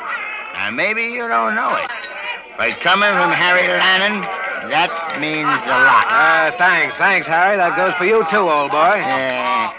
I've been around, Shreve. I can size a fella up. I'm telling you, we speak the same language. Sure. I don't know what your racket is, and I'm not asking you. But I kind of figure maybe we could do something together sometime. Maybe. I've been playing tag with the coast cops. That's why I came east. You get it? Why, not quite, Harry. They didn't exactly like the signatures they found on some checks I passed. Oh, so that's it, huh? Yeah, that's it. Say, is it a good racket? Yeah, it's good if you know how. But there are a lot of angles. Say, who's that fella over that next table keeps staring at us? Huh? Hey, you. What are you gawking at? What? Hello, Count. Well, that's a friend of mine, Harry. Hey, come on over here, Count. Come on. Count. Well, you old son of a gun. I haven't seen you in a month of Sundays. are you? Shake hands with a friend of mine, Harry Lannon. Harry, this is the Count. Glad to meet you, Mr. Lannon. Same here. Come on, have a drink. Well, thanks. As a matter of fact, I was just leaving. Shreve, can I speak to you a minute? Why, sure. Little business with Shreve, Mr. Lannon. You'll pardon us, of course? Sure.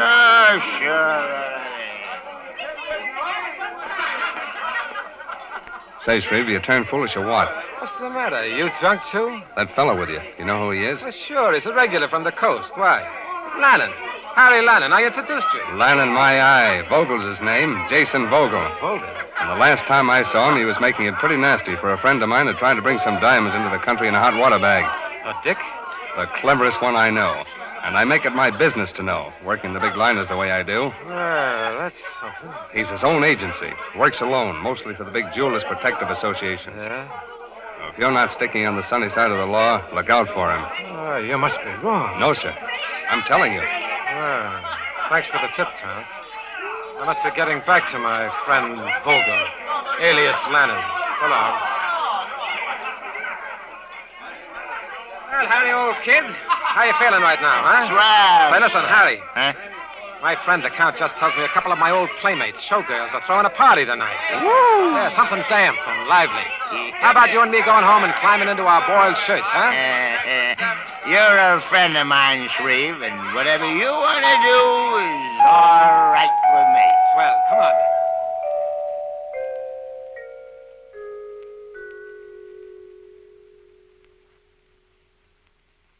Man, you were in a spot. Why, I'd been a fool. Been drinking a lot with him. No telling what I'd spilled.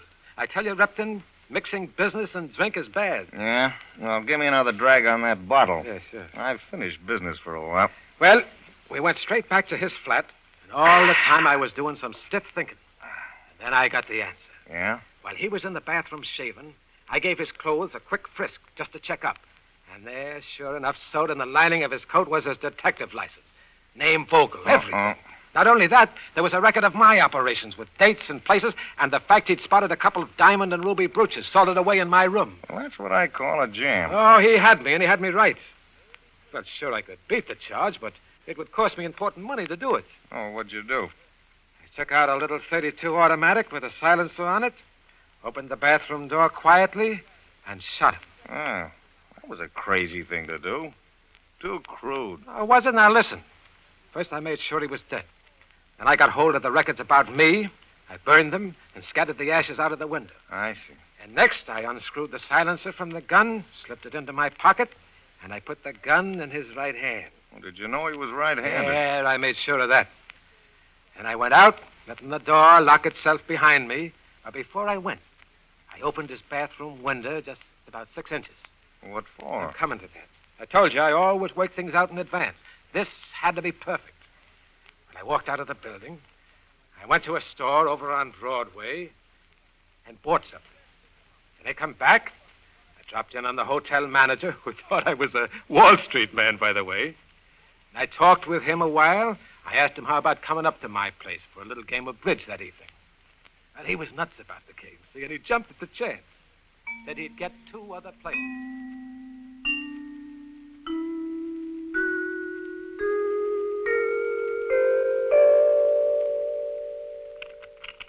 I never seem to get a hand worth bidding.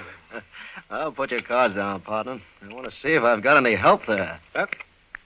Yeah, it's the real dummy hand. You certainly picked a partner. Say, will you excuse me a moment, boys? I'm going to wash my hands. Sure thing. Yeah, go ahead.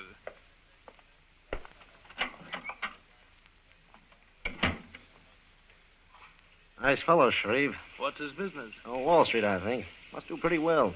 Always seems to have a roll. Well, I hope there are more rolls downtown than there are uptown. Yeah, this man Shreve, though, is one of the nicest guests I ever had in a hotel. Nothing high-hat about him, you know. Say, well, you're doing fine, partner. You're going to make that no trump. Well, looks as though... Say, what was that? Sounded like a gun. Next door, wasn't it? Yeah, I think so. That's Harry Lannon's room. We better take a look.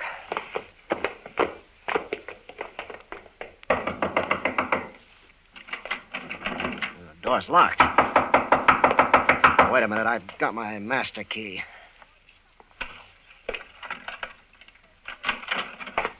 Hey, look. Good Lord, Lannon's shot. Is he dead? Well, let me look at him. Looks bad. What do you know about that? He's a dead man. I guess we'd better call the police. Looks like suicide to me. Funny. He always seemed like such a good-natured, happy kind of man. Yeah. Poor fellow. I'm sure sorry for him. But if he had to do it, I wish the devil he'd picked some place besides my hotel.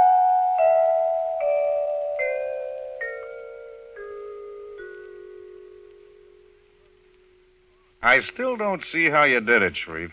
You remember? I told you I left Lannon's bathroom window up 6 inches? Yes? Well, it was a narrow areaway across to my bathroom, not more than 4 feet. Yeah? I lit a firecracker with a long fuse and tossed it in. No kidding. Sure, I was back playing bridge with 3 witnesses to the fact when the shot was fired. Well, how about the pieces of firecracker? I took care of those. With a dead man before them and a room filled with the smoke of powder, no one paid any attention to me. So I slipped into his bathroom, picked up the pieces, and shoved them in my pocket. It was simple. Neat. Plenty neat. I gotta hand it to you. It wasn't bad for a beginner, I thought. No, sir. Hey, look at the time. Way after midnight. So what? Well, so nothing, I guess. Say, you got a story, too, haven't you? You might as well come across with it. Yes, I've got a story. I suppose I might as well tell it. Why not? Here, let's have another drink. Okay. All right. Come on, let's hear it. Well, I had to eliminate a man, too. I had no more feeling about it than I would crushing a spider. Sometimes I think he was born into the world for no other reason than to give me trouble. We started out being partners. Andrew Erskine and I. Well, you must have liked him then, didn't you? No, never. But he was clever as sin. I get it. I never trusted him as far as from here to there. And I woke up one day to find that even that was too far. Yeah? You see, we'd been promoting a little company together with the general idea of skimming the cream and leaving the stockholders with nothing but the blue milk. But once, when I was off in Albany, Erskine walked off with the spoils and left me holding the bag. Sounds like a smooth worker. Smooth? That bird would have made marble look rough. I swore I'd get him someday. Yeah, but he kept getting richer and fatter and more powerful, and every time I tried anything, he sneaked in a punch below the belt. Oh, that dirty rat. Well, I was afraid of Erskine, I'll admit. That's probably why you hated him. Probably. Anyway, everyone in Blanchford knew we were enemies. If anything violent had happened to Erskine, fingers would all have pointed straight at me. Were you down and out all this time? No. I was doing pretty well at that, in spite of Erskine. But I wasn't in on the big kills. Then I got this idea about water power operations. I worked on it 6 years, put every dime I had into it. And just as I got it where I wanted it, one man was blocking my way. Andrew Erskine. There was only one answer. Erskine had to go. Right. Erskine had to go. Yeah, that's pretty hard to manage in a small town. I found that out. I plotted and thought and plotted again. Finally, I hit on an idea. What does a good executive do when a job has to be done for which he hasn't the technical training? Why, he hires an expert, of course. Hey, you picked a tough line to find an expert in. Well, it took some hunting. I went to Chicago, where I didn't know a soul. Hung around the dives. I spent money like water and kept my eyes and ears open. So pretty soon I struck up an acquaintance in a bar with a fellow who tipped me off to a man in the business. A real gunman, huh? Yeah. The funny thing was, he didn't look very tough. He was well-dressed and small, with a kind of white, pinched face, or dope, I guess. I couldn't believe he was a gunman at first. But after I talked to him...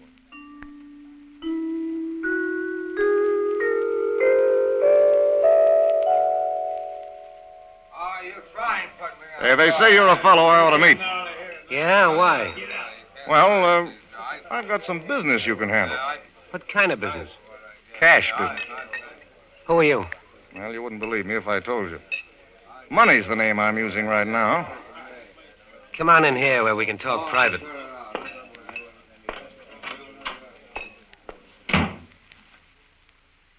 Okay, spill it. There's a man in upstate New York I don't like. Is he a big shot? Big enough. What's his business? Not a government man, is he? No, nothing like that. He's a businessman. Andrew Erskine of Blandford, New York. I never heard of him, or the town either. Is he guarded? No, but he's a tough customer. When? What?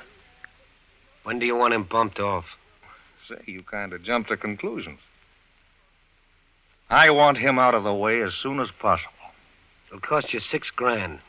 3 now, 3 when the job's done. Cash. Oh, that's pretty high. That's why I'm in the business.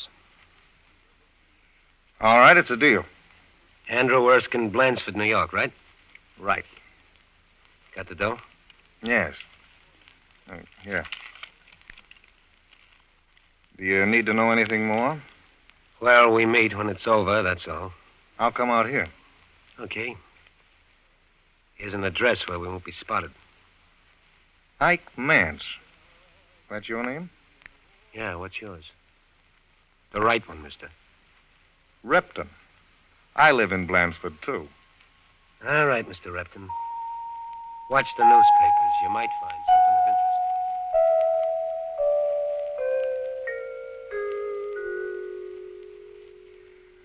Well, Shreve, I went to French Lick Springs and played golf with a party of Albany businessmen. If Andrew Erskine died suddenly, I intended to have plenty of good witnesses who could swear I was hundreds of miles away from the scene of the tragic event. You certainly had it figured out. I'll say I did. Well, 4 days after I left Ike Mance in Chicago, I read in a New York newspaper a headline I'd been looking for. Death of upstate capitalist. It didn't say murder? And this fellow Mance was a capable man. The police, the story said, were mystified by the death of Andrew Erskine.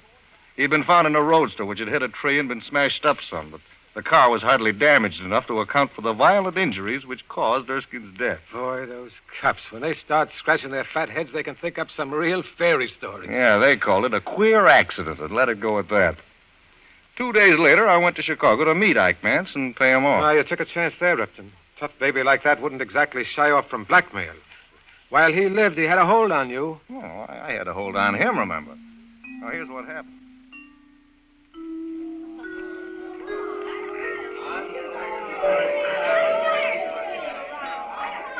Great.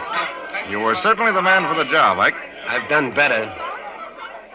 Well, let's have the dough, Repton. Say, this isn't exactly private. It's all right. Nobody knows me here. Well, I don't like it. There's something about money changing hands that gets people curious. What's the matter? You getting scared? A little. Well, where do you want to go? Let's drive out into the country a little. I got my car out here. Okay, but not very far. I got another appointment. Killing? No.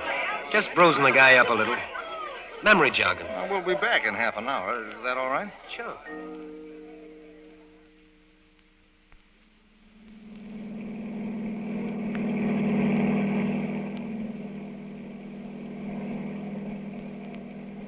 Hey, where are you taking me? Back to Blansford? Oh, there's a little side road right here. Business guys are certainly cautious. I took this much trouble, I'd never get anything done. We've got to be cautious. Our reputation is everything. Well, how about me? Don't you think I got any pride? Oh, no doubt you ought to have. You're a fine workman. Oh, thanks. You know, once I polished off a guy. Kind of a big slob. Yeah, like you. You know what? Hey. You see that spot over there? What spot? That spot, killer.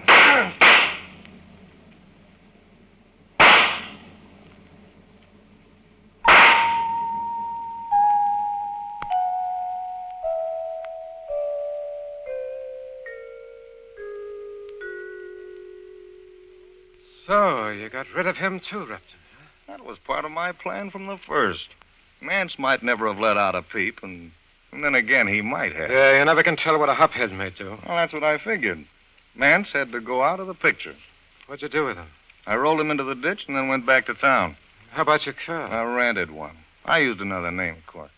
Boy, you're a thoroughgoing son of a gun. Well, I figured I left no loose threads. I had the perfect alibi as far as Erskine was concerned, and there was no way of connecting me with Mance. Well, his death wouldn't cause much of a flurry. But with all the gang wars out that way, the police are expecting a fellow like Ike Mance to get knocked off. Yeah, and they don't worry much when he is. Exactly. No, I tell you, the whole thing went through without any flaw or slip-up, so far as I could see. I turned in the rented car and took the express east for Blansford. Yeah, I don't see any holes in it. Not a hole. I thought I was pretty clever, but that beats me. Have another drink? Yeah, I need one. Pass the bottle. Hey, be careful. Lord, you done it now. It smashed to pieces. What are we going to do now, Shreve? We're going to sit here and wait. Wait. Wait for what? You ought to know what by this time. There wasn't much liquor left anyway. It would have helped most of all right now. What are we going to do? Pull yourself together, Repton. It won't be long. I just heard a cock crow. You did? Yeah. Oh, Lord, they come for us at daybreak. You're telling me? Will it hurt? You think it'll hurt much, Shreve? No, not much. Just one shock and it's all over. It doesn't even burn, they say. Who says? How does anyone know? Listen. They're coming. See, there's the priest. They're coming. Let them come. Let them come. I'm ready.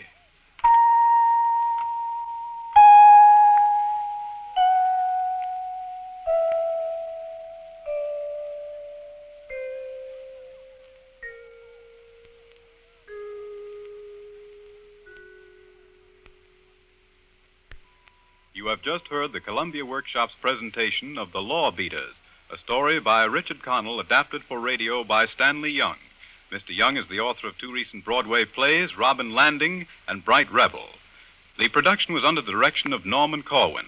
The part of Shreve was played by James Van Dyke, and Repton was played by John Griggs. Next Monday night, the workshop will not be heard, for at that time we will broadcast the address of the President. The next production of the Columbia Workshop will be given on Monday night, May 29th at 10:30 p.m. Eastern Daylight Saving Time, when the workshop will present a special Memorial Day program featuring Private Throg. This is the Columbia Broadcasting System.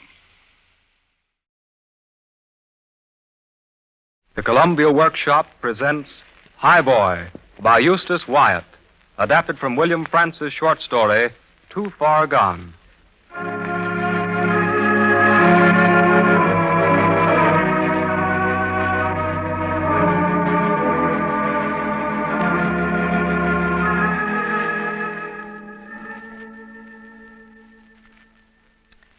What on earth is the matter with you, Peter? Even a 4-year-old child would have enough sense to leave me a diamond after the way I signaled. I'm sorry, Sarah. I thought I might make... Thought. That's exactly what you did not do. I don't believe you have a thought in your head. I'm glad you aren't my husband. I don't see how you managed to put up with him, Martha. Oh, we managed to muddle along pretty smoothly. Don't we, Peter, darling? Well, neither of us has been arrested for assault and battery up to the time of writing. Well, perhaps not. But nonetheless, if you belonged to me, I'd chain you to the bedpost every time I went out to play bridge. Oh, now, come, Sarah. You mustn't take it so seriously. You know, I should like... Let me answer it. I expect it's Tommy. He said he might call for me. Hello? Yes? Mrs. Barry's apartment? This is Mrs. Waite speaking. What? Again? Oh, but I can't come now. Oh, I wonder if it's Aunt Etta. No. I hope not, darling. Although I didn't much like the way she was looking yesterday. Well, I suppose if it's as bad as that, I'd better come over. All right, I'll leave here in a few minutes. It is Aunt Etta, I know it. Is she very bad, Sarah? Well, Mrs. Garrett says she's pretty far gone and wants to see me, so I suppose I'd better go. I do think it's a shame to have our party broken up like this. Oh, Sarah, how can you say such a thing? Well, you know Aunt Etta thinks the world of you. She's always talking about you. And a lot of good it does me. What should I ever get out of her? Any of the rest of you, for that matter. The poor thing hasn't anything to give us. We ought to do everything we can. I do hope she isn't as bad as Mrs. Garrett says. I think I'll go over with her. No, I'd rather go alone. Too much excitement might be bad for her. Funny you should say that after the way you've just been talking. What's funny about it? Anyway, I don't want you to come. I've told you I'd rather go alone. Yes, but I might be able to do something. Oh, I hate to think of her being uncomfortable and perhaps suffering. Uncomfortable? Suffering? Oh, don't talk nonsense. You don't care about that any more than I do. Why, Sarah, what do you mean? Why, I love dear old Aunt Etta. Why, Sarah, what do you mean? I love dear old Aunt Etta. I love dear old Aunt Etta. Now, listen, Sarah. I think we've had enough of this. Anyway, I don't want any more of it. You can abuse me as much as you like. I'm only your sister's husband. But you can't abuse your sister because she happens to be my wife. Now, Peter, please. Never mind the now, Peter, please stuff. If you're fool enough to take any of the toughing this termagant of a sister of yours is vicious enough to sling at you, well, I'm not cheap enough to let you, so that's that. And as for you, Sarah, the sooner you go, the better. Don't I know it?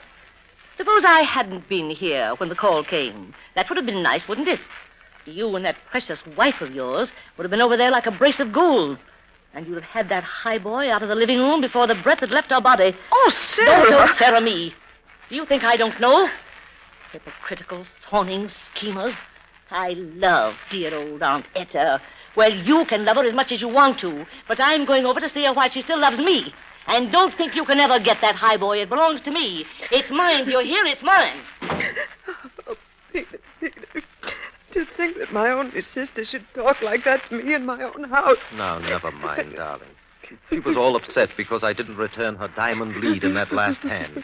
She didn't mean it. She didn't mean it. Oh, I don't suppose she did, but... Peter, I'd rather have dear old Aunt Etta than all the Highboys in the world.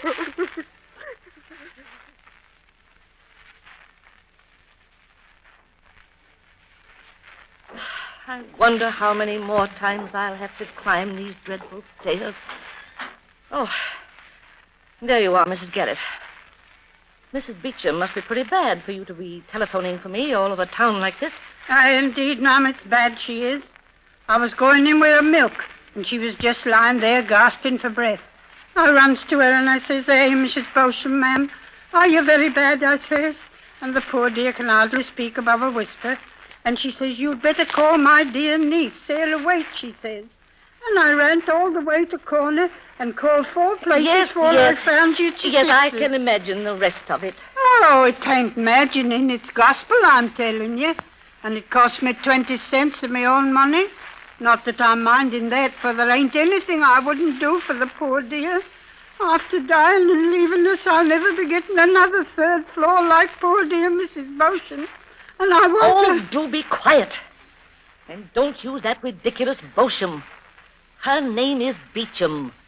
Even though she does say her husband was a Frenchman. Frenchman, indeed. None of us ever saw him. Pardon, ma'am, but she always likes me to call her Beauchamp. Will you be going right into her? Yes. But you'd better not go downstairs again until I see if there's anything more you can do. Right, ma'am. I'll be staying right back here. Aunt Etta. Aunt Etta. Are you awake, Auntie darling? Oh, is it? Is it you, Sarah? Yes, Auntie, it's Sarah. Your own dear Sarah. Oh, my dear, I'm so glad you've come. Even the sound of your voice makes me feel better. But I don't think even you can do me much good now. Oh, come, Aunt Etta, you mustn't talk like that. Why, you're going to be with us for years and years. Why, what do you think would become of us if you were to go away and leave us? Always the same, dear, sweet Sarah, aren't you? Always so kind to your poor old Aunt Etta. I couldn't bear to die if you weren't with me, darling. Think of it. Henriette Beauchamp, dying alone in a shabby second-rate boarding house. But you won't let that happen with you. Oh, of course not, Auntie. No. But you mustn't even think about such things. No. Now that I'm here, don't you think you'd better get some sleep? Try, won't you? I'll sit with Mrs. Garrett in the next room. No. Stay with me, Sarah. Maybe a little sleep would do me good. But stay with me, please. Stay with me.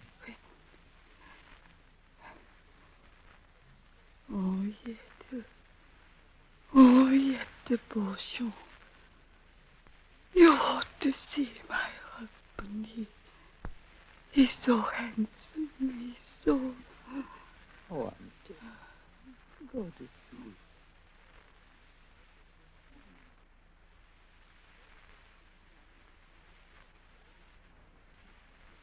Hey, ma'am, is poor dear any better? She's gone to sleep, but she isn't any better and never will be. As a matter of fact, it wouldn't surprise me if she doesn't wake up. Dear, do you think I'd better call doctor? No, not just now.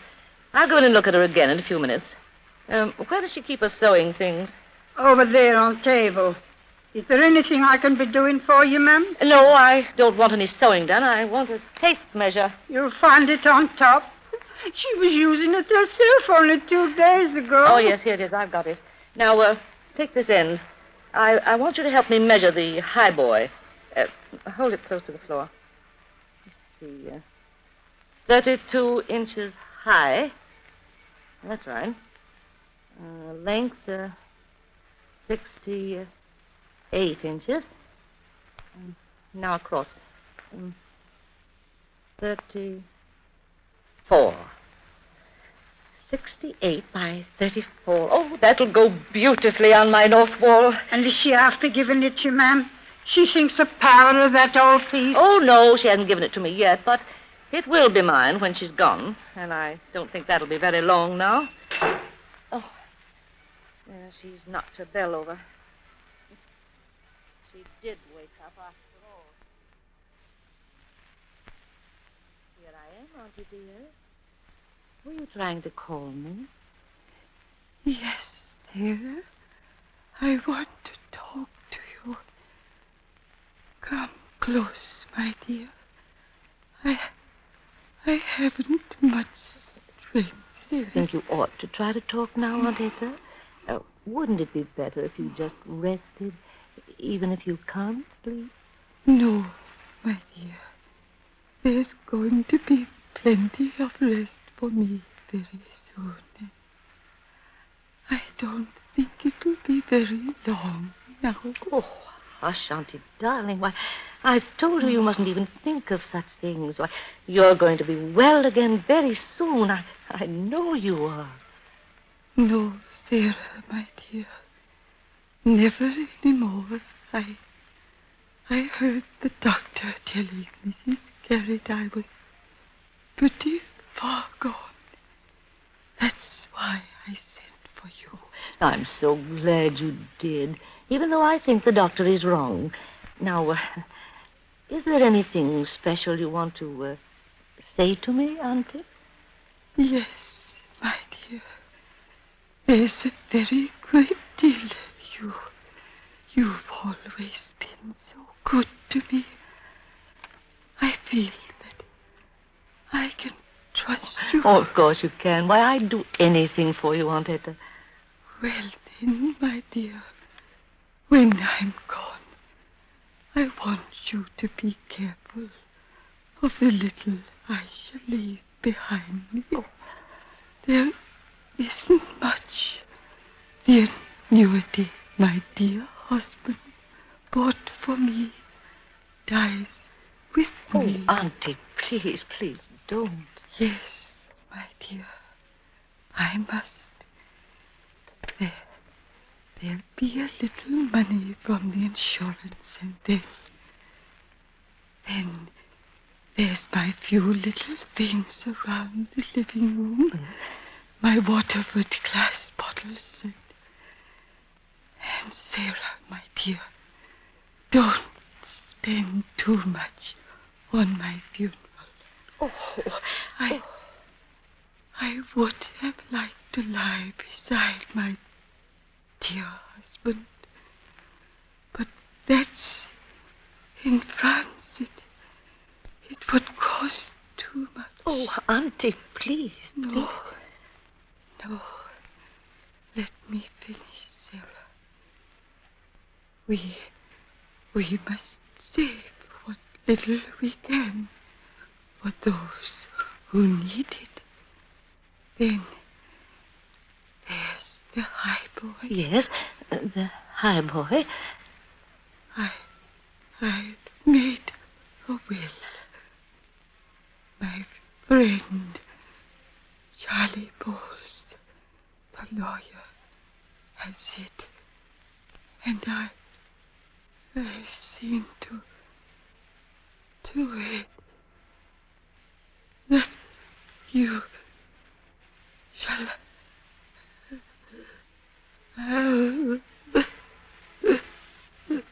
Auntie. Auntie. Auntie.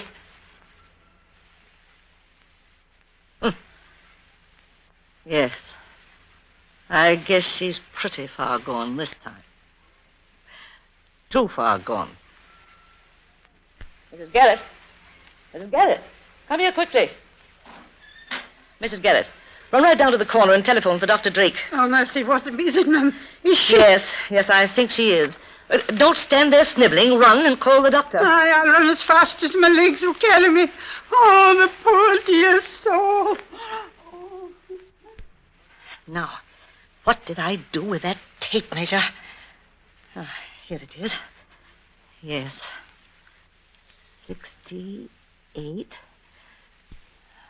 by 34. Oh, it'll look lovely against the north wall, facing the windows. Oh, you beautiful thing. You belong to me. Aunt Etta made a will. She made a will. Now, let Martha try to take you from me. She was breathing heavily, but she wasn't suffering at all. Were you with her right at the end, Sarah? Yes, Peter, right to the end. Oh, I'm so glad she wasn't all alone. Did she know you? Oh, yes, Martha, she knew me. She was quite rational, but very weak. Could she talk? Yes. Yes, she talked quite a lot. Oh, what about? Well, for one thing, she told me she knew she was dying. Oh, did she really say that? Yes, she was quite calm about it. Didn't seem to mind it a bit. Well, what else did she say? She said she didn't want too much money spent on her funeral. Poor dear old thing. Oh, how dreadful. Dreadful? I don't see anything dreadful about it. She said she wanted to save what little money there was for those that need it. Well, that's just what I mean. She was always thinking about others and what she could do for them, even to the point of denying herself a decent funeral. Well, as far as I can see, there's no reason why we shouldn't give her that. But I think we ought not to be extravagant about it. I agree with you there, Sarah. I don't think we should spend more than $150 for the casket. $150? Yes, I think that would be enough. Yes, I should think it would be enough. And we can get her a nice plot in Burnley for $40. And I don't think we should need more than 6 cars. 6 cars? How much do cars cost, Peter? Well, it depends on the distance. I should think they would charge about $15 each to Burnley. $15. Of course, each. we can each send our own flowers. Flowers? Fiddlesticks. $150 for a casket, $40 for a plot in Burnley, $90 for 6 cars, $280 for a nice, inexpensive funeral, and then you say we can each send our own flowers. Well, I tell you why I'm not going to send any. Why, Sarah? Oh, you needn't why Sarah me. $280 for a funeral, and then you talk about flowers. I think it's outrageous. Now, Sarah, I think you're very harsh to talk like Harsh? that. Yes, harsh. Think of Aunt Etta's kindness to everybody she knew. She never begrudged anything to anybody. And, well, I know it. There'd be more for us if she had. And we wouldn't have to sit here skimping on the cost of burying her. Well, it's you who are doing the skimping. As a matter of fact, it isn't skimping. I'm only trying to be practical. Almost with her last breath, Aunt Etta told me not to spend too much on her funeral, to save the money for those that need it. And we do need it, don't we? Well, then, let's carry out her last wish and save it.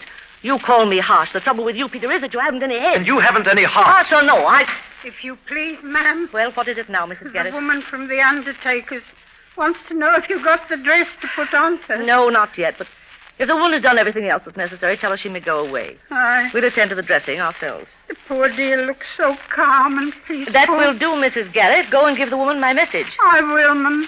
For it's happy I am to be knowing that her own folk will be dressing her for the last time. The poor dear soul. Sniveling old harpy. The only thing she cares about is losing a tenant for this dingy old 3rd floor of hers. Well, what were you going to say, Peter? I was wondering if I hadn't better take Martha down to see about a dress. Certainly not. We'll use one of the dresses that she used to wear around the house. What's the use of spending money on a dress just to have it burned? Have it burned? Yes, burned. I've made all the arrangements. She's going to be cremated at Crestwood at 11 o'clock tomorrow morning. Cremated? Oh, but Auntie would be horrified at such a thing, Sarah. Well, she won't know very much about it, will she? Sarah, you're positively inhuman. Well, maybe I am.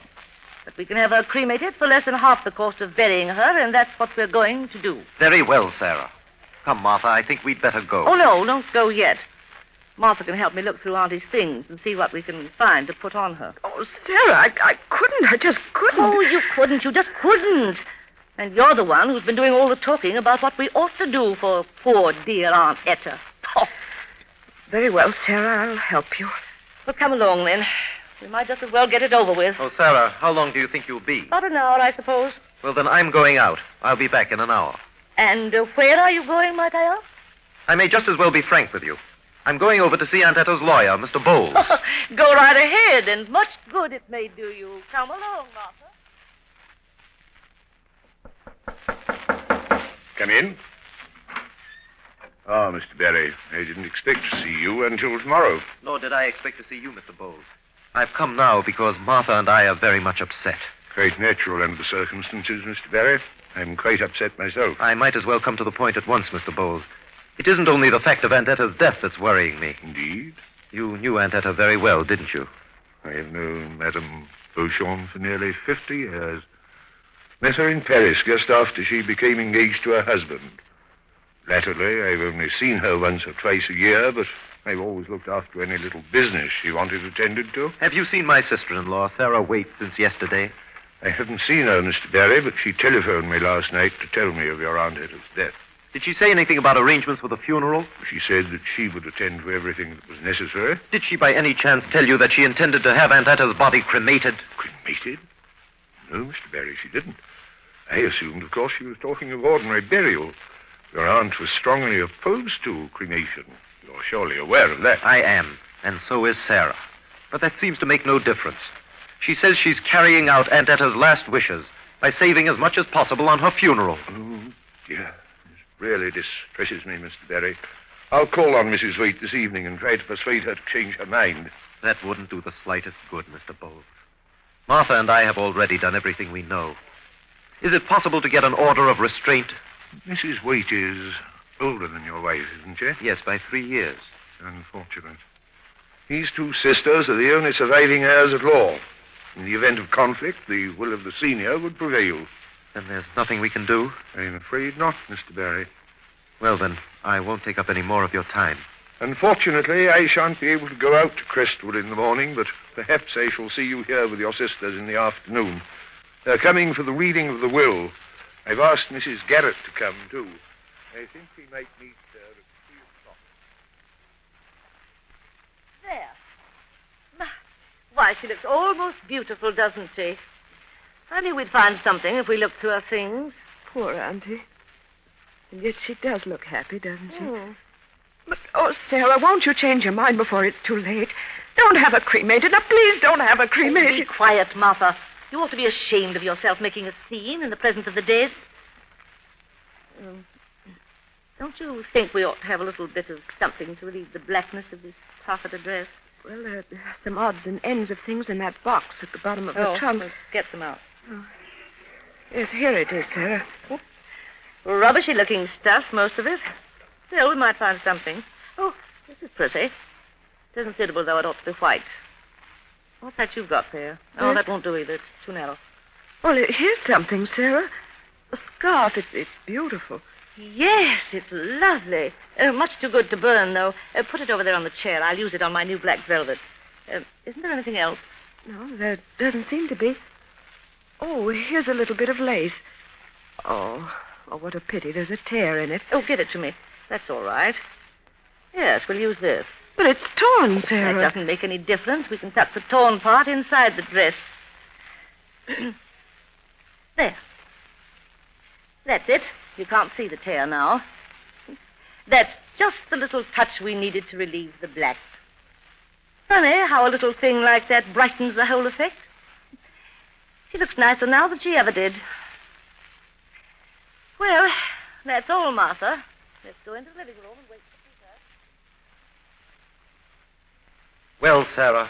Oh, you're back, are you, Peter? Don't you want to go in and see Aunt Etta? No, I'd rather not. If there isn't anything else for Mom to do, I'll take her home now. All right, I shan't need her any more. Did you see the lawyer? Yes, I saw him. Well? I suppose we've got to let you have your own way. What did I tell you? Yes, you'd better take Martha home now. If there's anything else to be done, I'll get Mrs. Garrett to help me. Don't be late for the service in the morning, though. We'll be here at 9, but we will not go out to Crestwood. Well, you can please yourselves about that. I'm going. Good night. Good night. Well, that's that. Now, let me see. I can use the cherry wood table beside my big chair. Yes. What did I do with that tape measure? I'd better just measure that highboy again to make certain. Is Mr. Bowles in? He's expecting us. He'll be here in a few minutes. Mr. and Mrs. Barry, isn't it? Yes. Come right into his office, please. Mrs. Waite and Mrs. Garrett are there already. Thank you. This way, please. After you, Martha, my dear. Oh, it's you. Oh, well, we aren't late, are we? It's only just 3. No, I was early. I came straight down from Crestwood and brought Mrs. Garrett with me. Hope this lawyer isn't going to keep us waiting. I haven't had lunch yet. Well, why don't you say something? You look as if you were going to a funeral. Oh, Sarah. Aye, Mrs. White, ma'am. You do say such dreadful things. I was almost forgetting. Why, I stopped at Fern's antique shop on the way down and asked how much it would cost to refinish the highboy. They're going over to see it in the morning and give me an estimate. You'll be there to let them in, won't you, Mrs. Garrett? Yes, I'll be there. And mind, you don't leave the room until the men are gone. There isn't much that's worth anything, but I'd hate to have any of those Waterford bottles stolen. All right, I'll keep my eye on them. You know, Martha, Mr. Fern has a highboy in his shop that he wants $300 for. Think of it, $300. And it isn't nearly as good as mine. I'm sorry to be late. I'm glad you were able to come, Mrs. Garrett. Thank you, sir. Oh, do you want to see Mrs. Garrett alone, Mr. Bowles? If so, we can wait outside. It's not at all necessary. The business in hand concerns everybody present. Oh, Miss Plunkett, bring me the file of Madame Beauchamp. Yes, sir. Oh, Madame Beauchamp, indeed. Beecham's good enough for me. Ignorance or indifference, Mrs. Waite? Oh, here's the file, Mr. Bowles. Thank you, Miss Plunkett. There's nothing for me to do, ladies, but to read to you the will of my old friend Henriette Beauchamp, your late Aunt Etta. And after having done so, to turn over certain documents mentioned therein. I will omit the stereotyped legal phrases and read only the vital clauses, as follows. As the small annuity purchased for me by my dear husband before his death has only been sufficient for my own simple needs, there will be no accumulated money at my disposal at the time of my death.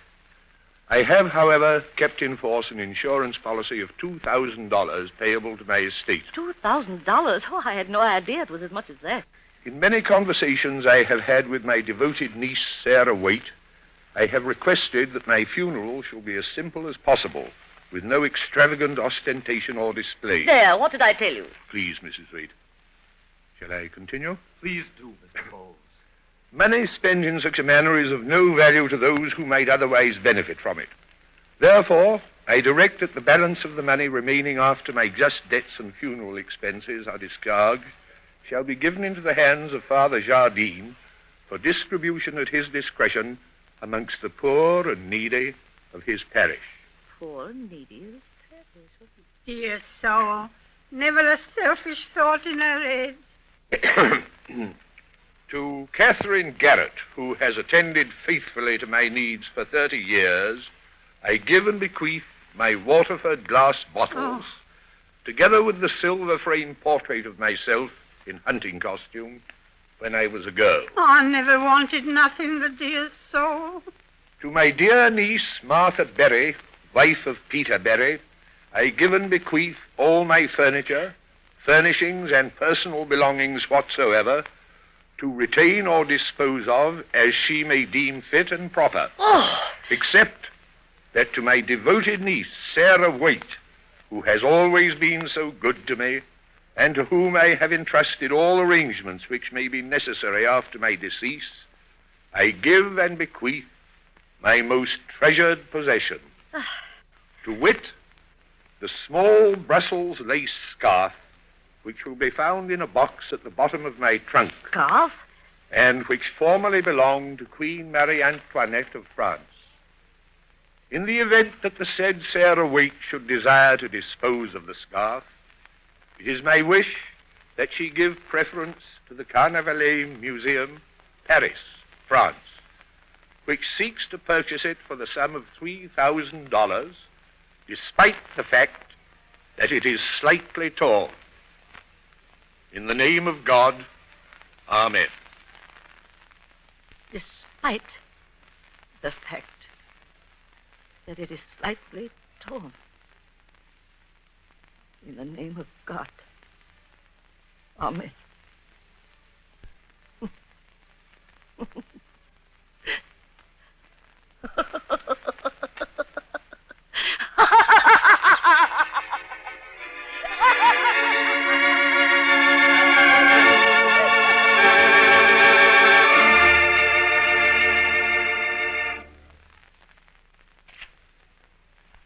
You have been listening to the Columbia Workshop's production of Highboy, a dramatic sketch for radio by Eustace Wyatt, adapted from William Francis' short story, Too Far Gone.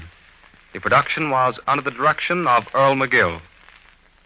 Next Monday night, the Columbia Workshop will present a radio adaptation of Evelyn Waugh's celebrated novel, A Handful of Dust, adapted for the Workshop by Elizabeth and James Hart. John Tillman speaking.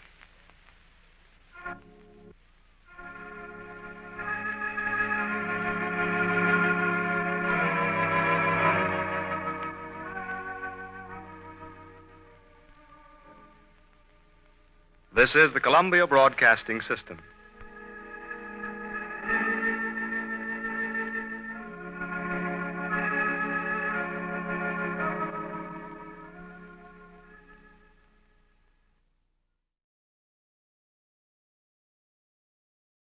(10 p.m. New York time), the Columbia Workshop will present a summer festival of 8 of the outstanding dramas produced in this famous experimental theater of the air since its inauguration in July 1936. 5 new plays commissioned from some of the greatest writers of our time will round out the cycle of 13 programs.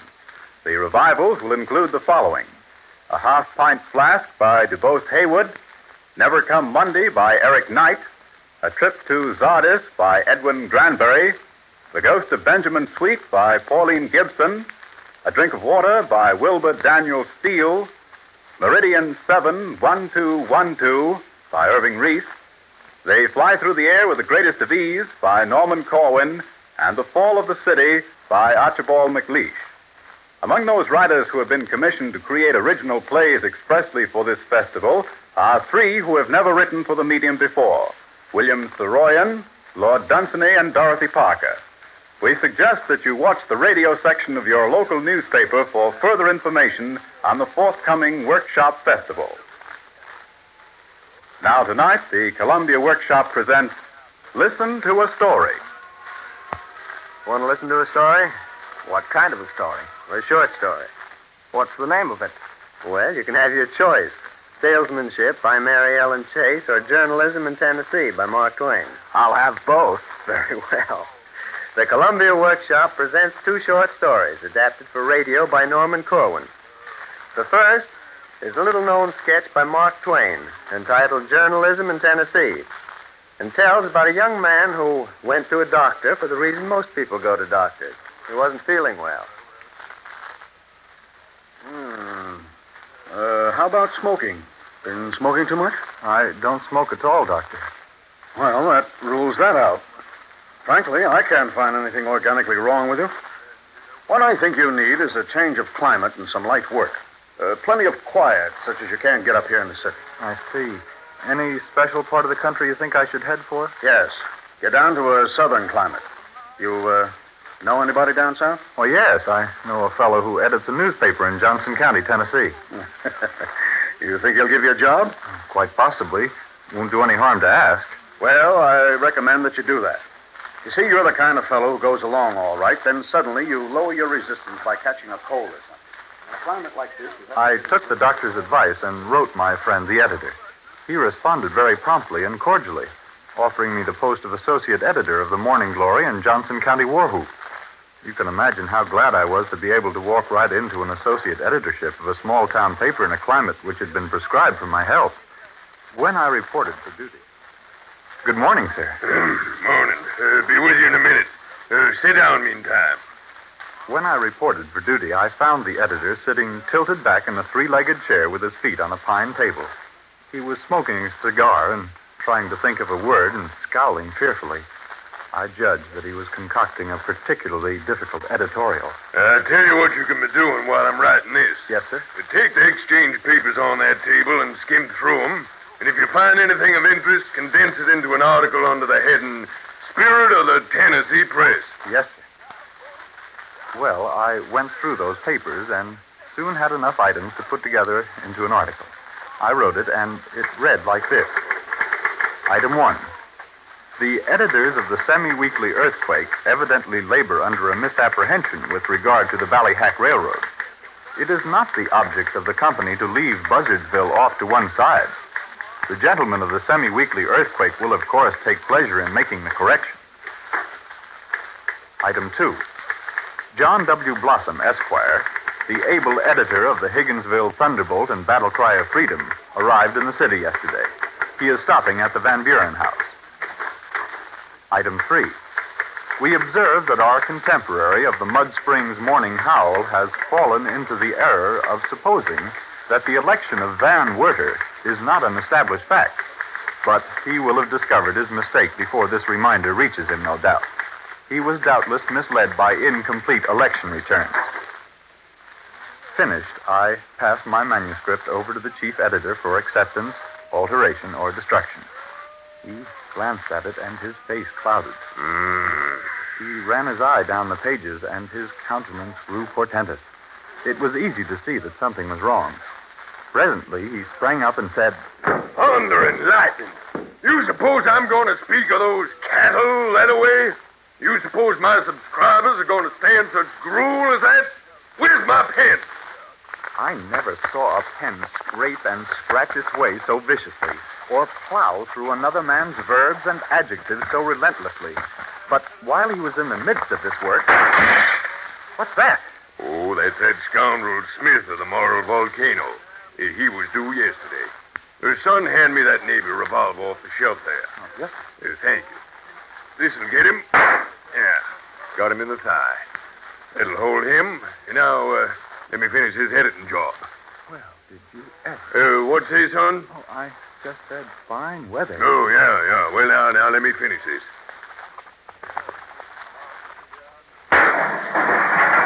Good Lord, what was that? Somebody threw a hand grenade down that there stovepipe. Oh, yes, and look, a fragment of the stove hit me and knocked out two of my front teeth. Look here. Oh, now, that's a darn shame. That stove is utterly ruined. Yes, I believe it's his. Well, no matter. Don't want it this kind of weather. I know the man that did it. I'll get him. And now, look, son, here's the way this stuff ought to be written. Listen to this. Item 1. The inveterate liars of the semi-weekly Earthquake are evidently endeavoring to palm off upon a noble and chivalrous people another of their vile and brutal falsehoods with regard to that most glorious conception of the 19th century, the Hack Railroad. I see. The idea that Buzzardville was to be left off at one side originated in their own fulsome brains, or rather, in the settlings which they regard as brains. They better swallow this lie if they want to save their abandoned reptile carcass the cowhiding they so richly deserve. Yes, sir.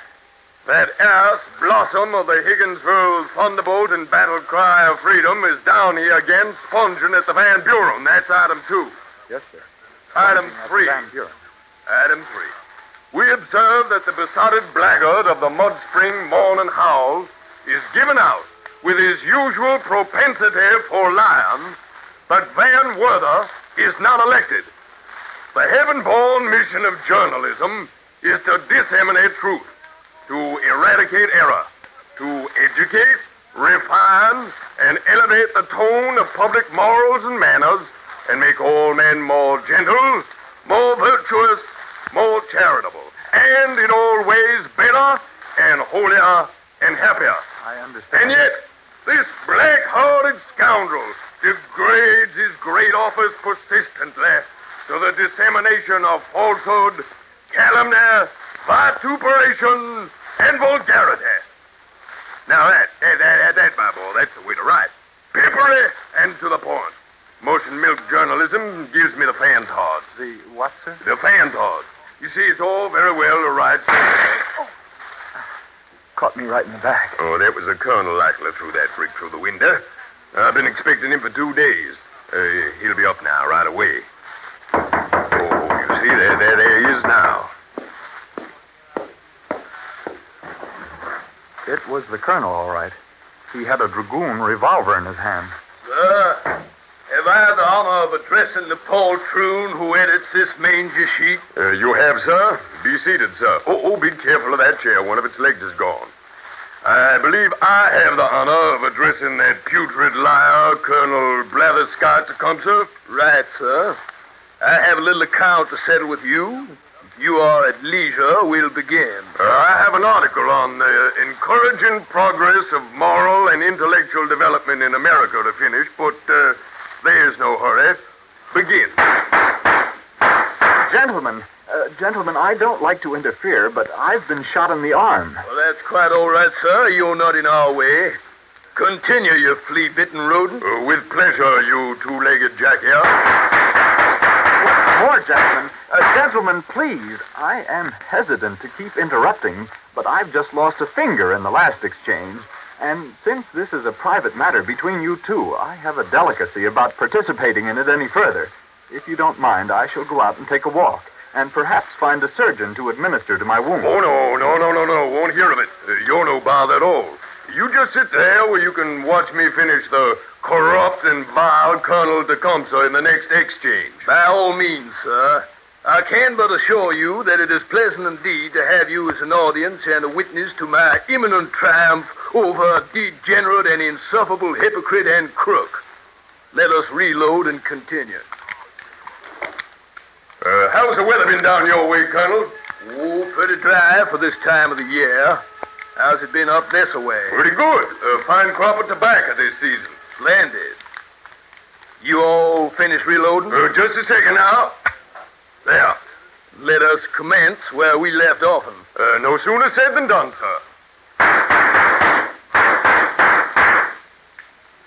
guess I have been mortally wounded. Yes, appears you have. Well, I'll have to say good morning to you now, as I have business uptown. Just as you say, Colonel. Which is the way to the undertaker's? Oh, you'll find that 3 streets up and then to your left. Good morning. Morning, sir.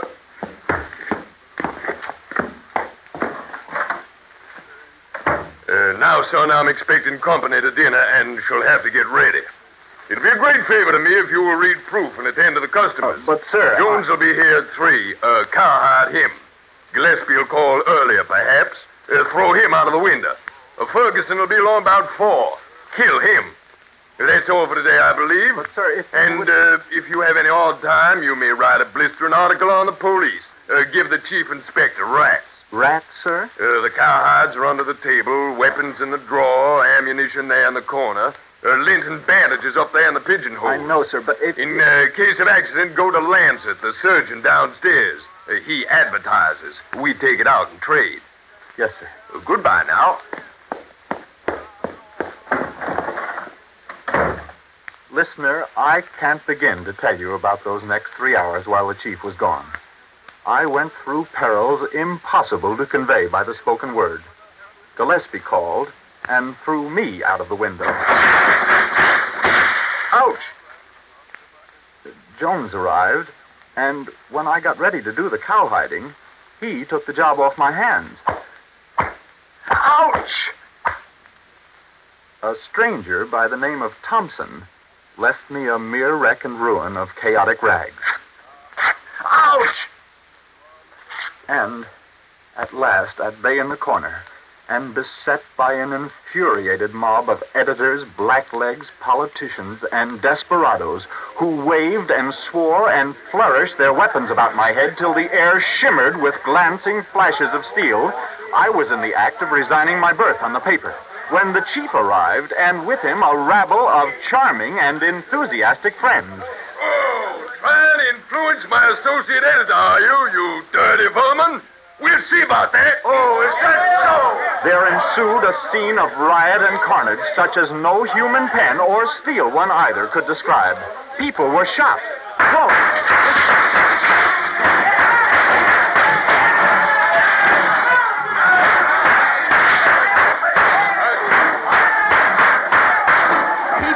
Say, were shot, clove, dismembered, thrown out of the windows. There was a brief tornado of murky blasphemy with a confused and frantic war dance glimmering through it. And then all was over. In 5 minutes there was silence, and the gory chief and I sat alone and surveyed the sanguinary ruin that strewed the floor around us. You'll like this place when you get used to it. Sir, I'll have to ask you to excuse me. I think maybe I might write to suit you after a while. As soon as I had some practice and learned the language, I'm confident I could. Why, of course, son. But to speak the plain truth, that sort of energy or expression has its inconveniences, and a man is liable to interruption. You see that yourself. Vigorous writing is calculated to elevate the public, no doubt, but I can't write in comfort when I'm interrupted as much as I've been today. Interrupted?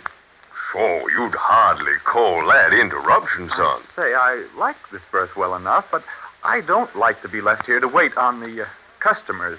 The experiences are novel, I grant you, and entertaining, too, after a fashion, but they are not contributory to good health. Really, I never had such a spirited time in all my life as I've had today. Why, son, don't you like it here? No, sir. I like you. And your calm, unruffled way of explaining things to the customers. But you see, I'm not used to it. The Southern heart is too impulsive. Southern hospitality is too lavish with a stranger. Oh, thank you, son. The paragraphs which I have written today, and into whose cold sentences your masterly hand has infused the fervent spirit of Tennessean journalism, will, I am sure, wake up another nest of hornets. Hornets? Low-down ornery fleas, that's what. Yes, all that mob of editors will come, and they will come hungry, too, and want somebody for breakfast. Well, now, don't pay any attention to them. Sir, I shall have to bid you adieu. I decline to be present at these festivities. I came south for my health, and I will go back on the same errand, and suddenly, Tennessee journalism is too stirring for me. Well, son, if your mind's made up, your mind's made up. I'm sorry to see you go. Good luck, son. Thank you, sir. It's been extremely diverting and instructive. Good luck to you. Goodbye, my boy, and take care of yourself. Good luck. After which exchange of good wishes, we parted with mutual regret.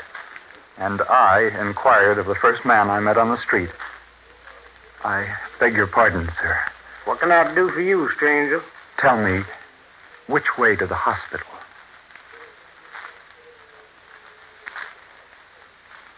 The second of tonight's adaptations is Mary Ellen Chase's famous short story, Salesmanship.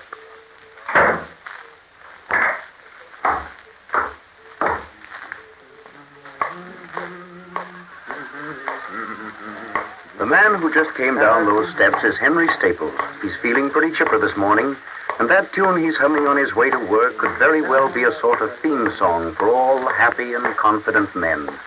Know why Henry is happy and confident?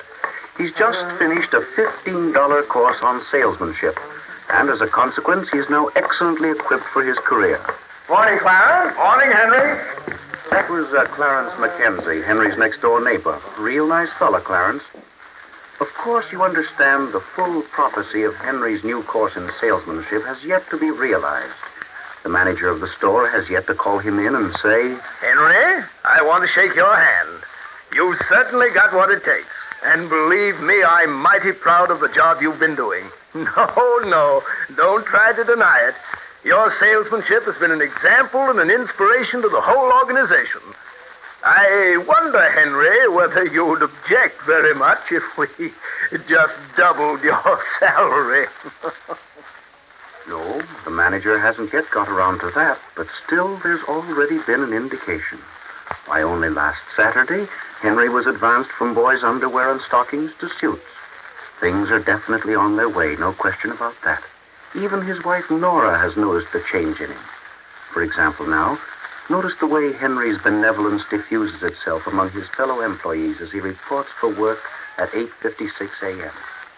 Why, good morning, Edgar. How are you this morning? Morning, Mr. Staples. Edgar is a floor polisher. Oh, Miss Piper, I hope you feel as fine as you look this bright morning. Thank you. I'm feeling fine, Mr. Staples. Miss Piper is a stenographer. A very good morning to you, Miss Nesbit. Morning, Henry. That's Nesbit, still in the underwear. Greetings and salutations, Mr. Sales. Hello.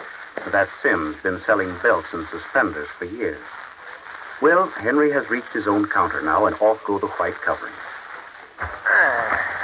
Neat and tidy. There, that's done. The store will be open for business very soon now. And as a matter of fact, there are 2 people standing outside the main entrance right this moment, waiting for 9 o'clock. Henry has already marked them as his own. Henry's got them all psychoanalyzed in advance. Well, there go the doors open, and those 2 people are coming right over to Henry's counter. Yes, sir, they are. Good morning. Isn't it a dandy day, huh? Well, I'm at your service. I'm looking for a blue suit for a boy, 12 years of age. Certainly. Our stock, may I say, is excellent. Were you thinking of serge or cheviot? I hadn't thought very much of the material. I see. It's color you want. But material is important. Now, take my word for that. Now, there's a lot to be said for both. Serge may be dressier, but cheviot won't take a shine or show spots like serge. And it's newer. It's sure to be worn now by boys and men for 2 seasons straight. I see. Henry has turned toward the cases. He feels vaguely troubled. He likes interest in his customers. Makes things go better if they're fussy and hard to suit. He's groping about in his mind now for something to liven things up a bit. Here it is. You said 12 years old? Now, that's an age to keep you guessing, isn't it? I have a boy 12 myself. They're alive to everything at 12. Queer how some folks expect the salesman to do it all.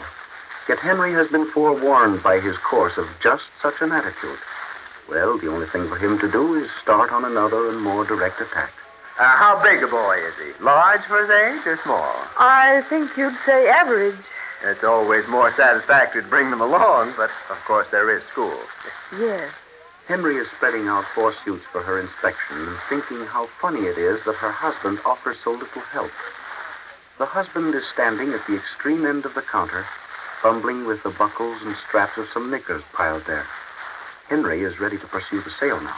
You wouldn't want me to lay these aside now and bring him in, say, at 4 to try them on? No, I think not. I'll choose them myself. I know just how it is.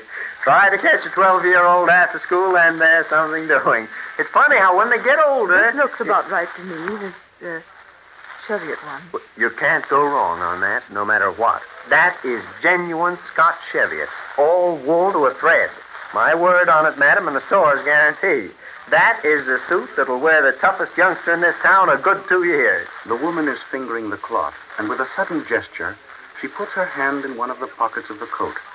Henry understands the reason for that, all right. I see.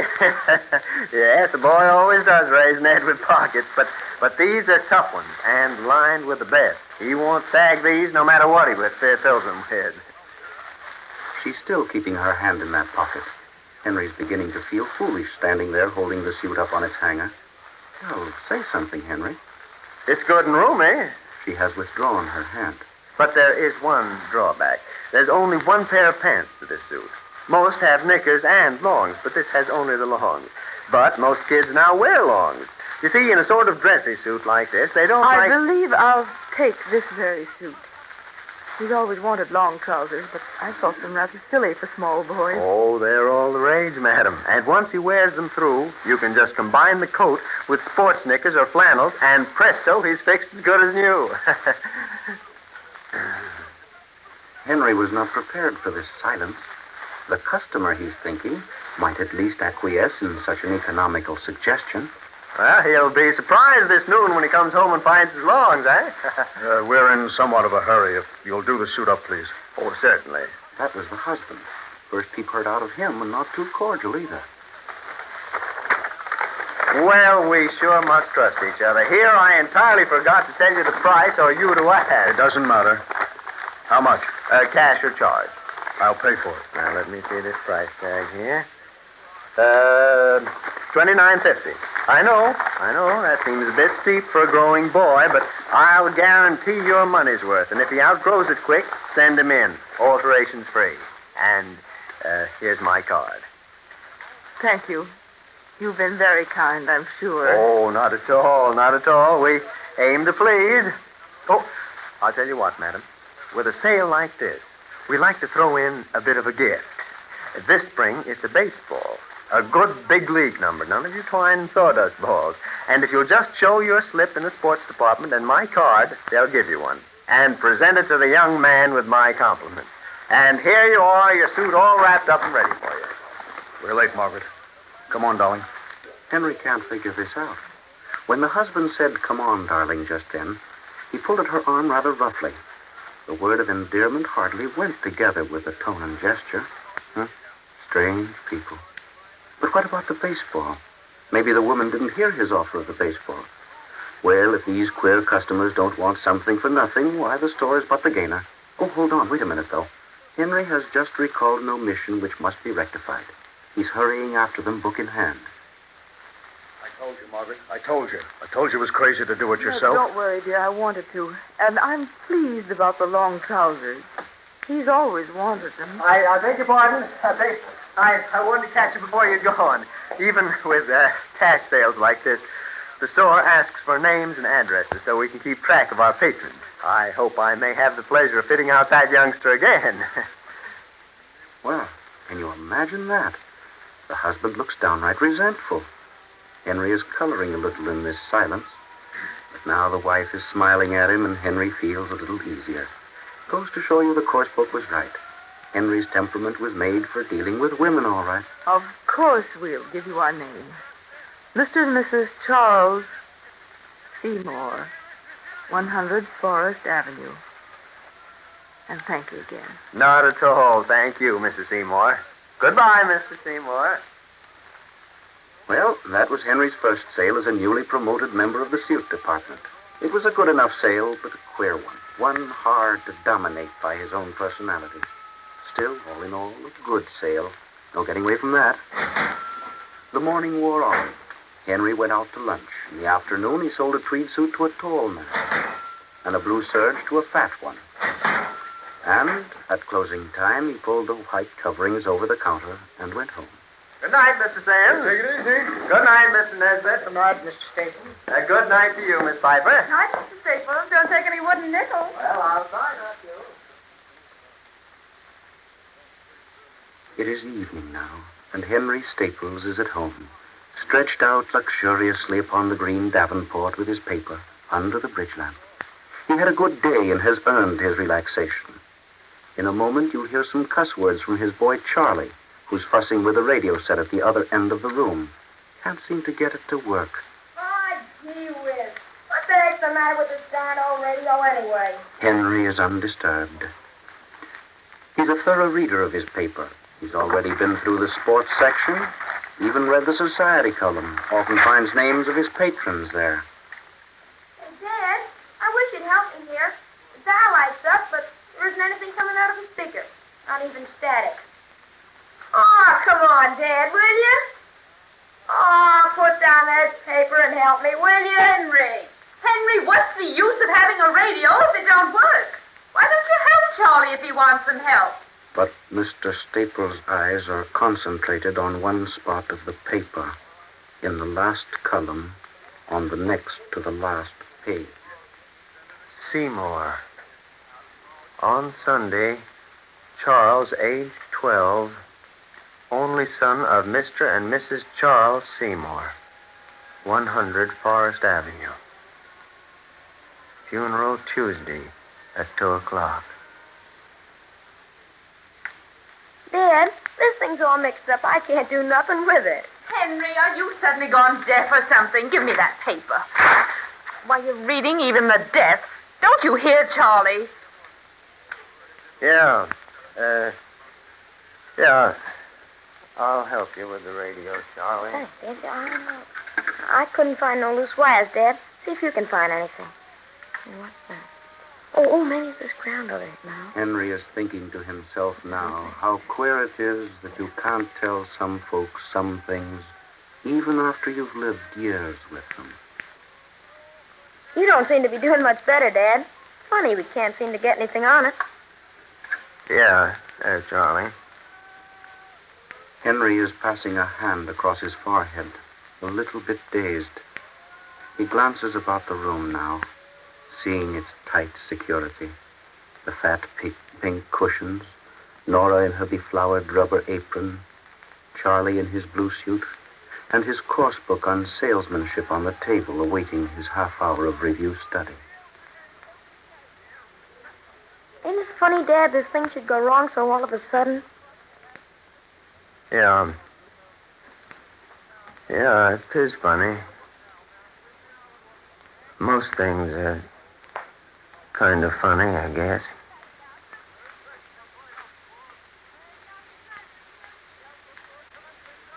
You have been listening to the Columbia Workshop's presentation of Listen to a Story, arranged and directed for the workshop by Norman Corwin. The role of Henry the Salesman was played by Carl Swenson, with Louis Van Rooten as narrator. The Mark Twain story was narrated by Carl Frank, with Arnold Morse portraying the editor of the Morning Glory and Johnson County War Whoop, and Everett Sloan, Colonel Tecumseh. There will be no workshop next Monday due to a special broadcast announcing the annual radio awards of the National Federation of Press Women. May we again call your attention to the fact that the next workshop broadcast will be on Thursday, July 6th at 10 p.m. New York time. This will mark the opening of the Columbia Workshop Festival, the first broadcast of which will be a revival of a half-pint flask by DuBose Haywood and will be directed by Irving Reese from Hollywood, California. This is the Columbia Broadcasting System.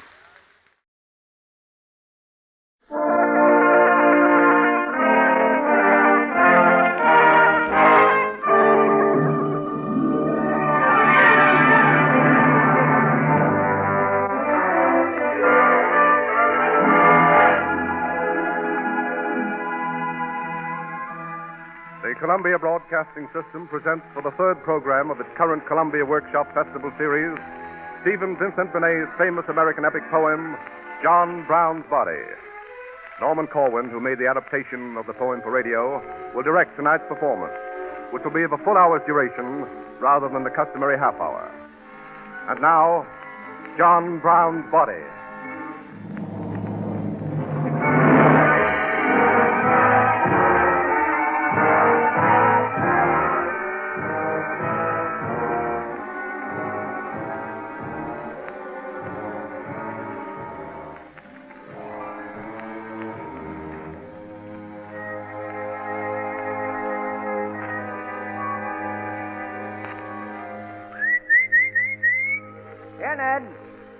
Here, Ned, never mind that rabbit track now. Come here, fella. Jack Elliott had been out all day alone, except for his new gun and Ned the setter. It was October, and Jack Elliott felt that turning of the year stir in his blood like drowsy fiddle music. He was glad to be Connecticut-born.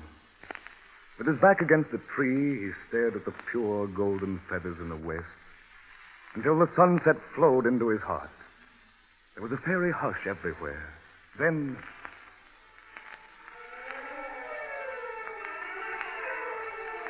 something broke the peace. Like wind it was, the flutter of rising wind. But then it grew until it was the rushing of winged stallions, distant and terrible, trampling beyond the sky. Elliot roused. He thought, Why, they're going south. I wonder what this is and what it means. He stared at the sky, confused. It was empty and bleak. But still he felt the shock of the hooves on his heart. The riderless horses, never bridled or tamed, they drove south. Jack wondered who had set them free. Who drove them out in the sky to carry up 4/10 the length and breadth of the Union? Went from north and south at peace? So Elliot wondered, walking back home with the October moon and Ned the setter. Here, Ned. Come here, Ned. That's the boy. What do you think of it, old boy? We're abolitionists, I suppose, and Father talks about Wendell Phillips and John Brown, but even so, that doesn't have to mean we'll break the Union up for abolition. And they can't want to break it up for slavery. It won't come to real fighting. Will it, Ned? Will it, old boy? Come on, Ned. Come on, dog. Meanwhile, in Georgia, Clay Wingate dreamed. Meanwhile, in Georgia, Clay Wingate dreams. Clay Wingate checks on his horse's rein with a hand as light as a butterfly and drinks content in body and brain as he gazes for a moment at the sky. This is my Georgia. This my share of pine and river and sleepy air, of summer thunder and winter rain that spills bright tears on the window pane. Oh, Georgia, Georgia, this careless yield, the watermelons ripe in the field, the mist in the bottoms that tastes of fever, and the yellow river rolling forever. So Wingate sees it, vision or truth, through the colored window of his own youth. He drinks his fill of air and then is just about to ride on again when... What is this thing? Riding the wind like cavalry beyond the sky. Why have my hands grown cold? Why do I suddenly feel old? The horses, burning hooved, drive on toward the sea. But where they pass, the air is troubled and sick. There's a whisper moving the air all night. A whisper that cries and whimpers about the house where John Brown prays to his God. Omnipotent and steadfast God, who in thy mercy hast upheaved in me Jehovah's rod and his chastising wrath. For 59 unsparing years thy grace hath worked apart to mold a man of iron tears with a bullet for a heart. I saw thee when thou did display the black man and his lord, to bid me free the one and slay the other with the sword. Get up, my hardy sons. From this time forth we are no longer men, but pikes and guns in God's advancing war. And if we live, we free the slaves. And if we die, we die. But God has digged his saints a grave beyond the western sky. And should the Philistine defend his strength against our blows, the God who does not spare his friend will not forget his foes. They reached the Maryland Bridge of Harper's Ferry that Sunday night. There were 22 in all. 19 were under 30. 3 now 21. For better or worse, they were all strong men. They tied up the watchman and took away the rifle works. Then John Brown sent a raiding party away to fetch in Colonel Washington from his farm. At 1:30, a man named Shepard Hayward, free Negro, baggage master of the small station, well known in the town, hard-working, thrifty, and fated, came looking for someone. But Hayward kept on, not hearing or not understanding.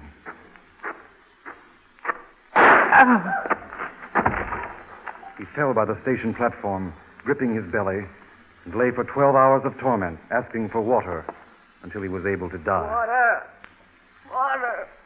Give me water! Brown did not know at first that the first man dead by the sword he thought of so often as Gideon's sword was one of the race he had drawn that sword to free. It had been dark on the bridge. A man had come and had not halted when ordered. Then the shot and the scrape of the hurt man dragging himself away. That was all. The next man ordered to halt would halt. Brown's mind was too full of the burning judgments of God to wonder who it had been. He was cool and at peace. So the night wore away, indecisive and strange. The raiders stuck by the arsenal, waiting perhaps for a great bell of jubilation to toll in the sky, and the slaves to rush from the hills with pikes in their hands, a host redeemed, black rescue armies of God. It did not happen. Meanwhile, the whole countryside was springing to arms. Give me my gun. Give me my gun. Give me my gun. Give me my gun. There were boys and men. They had no uniforms, but they had weapons. Old squirrel rifles, taken down from the wall, shotguns loaded with spikes and scraps of iron. They started for the ferry. In a score of other sleepy neighboring towns, the same militia assembled. The ferry itself was roused and stirring with dawn. And the firing began. A queer, harsh sound in the ordinary streets of that clean, small town. A desultory, vapid, meaningless sound. God knows why John Brown lingered. His men who held the rifle works all morning sent him messages urging retreat. They had the weight of common sense behind them. But John Brown neither replied nor heeded. Of course they were cut off. The whole attempt was fated from the first.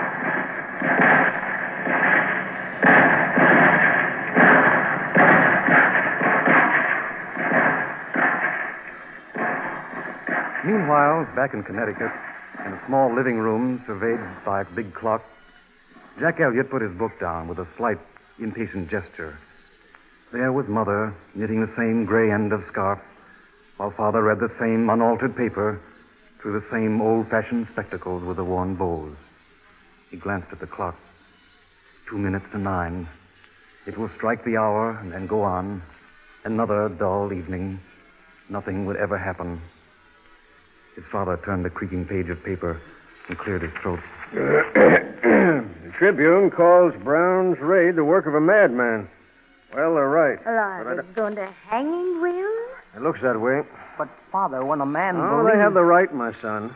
He broke the law. But, Will, you don't believe... I didn't say I thought he was wrong.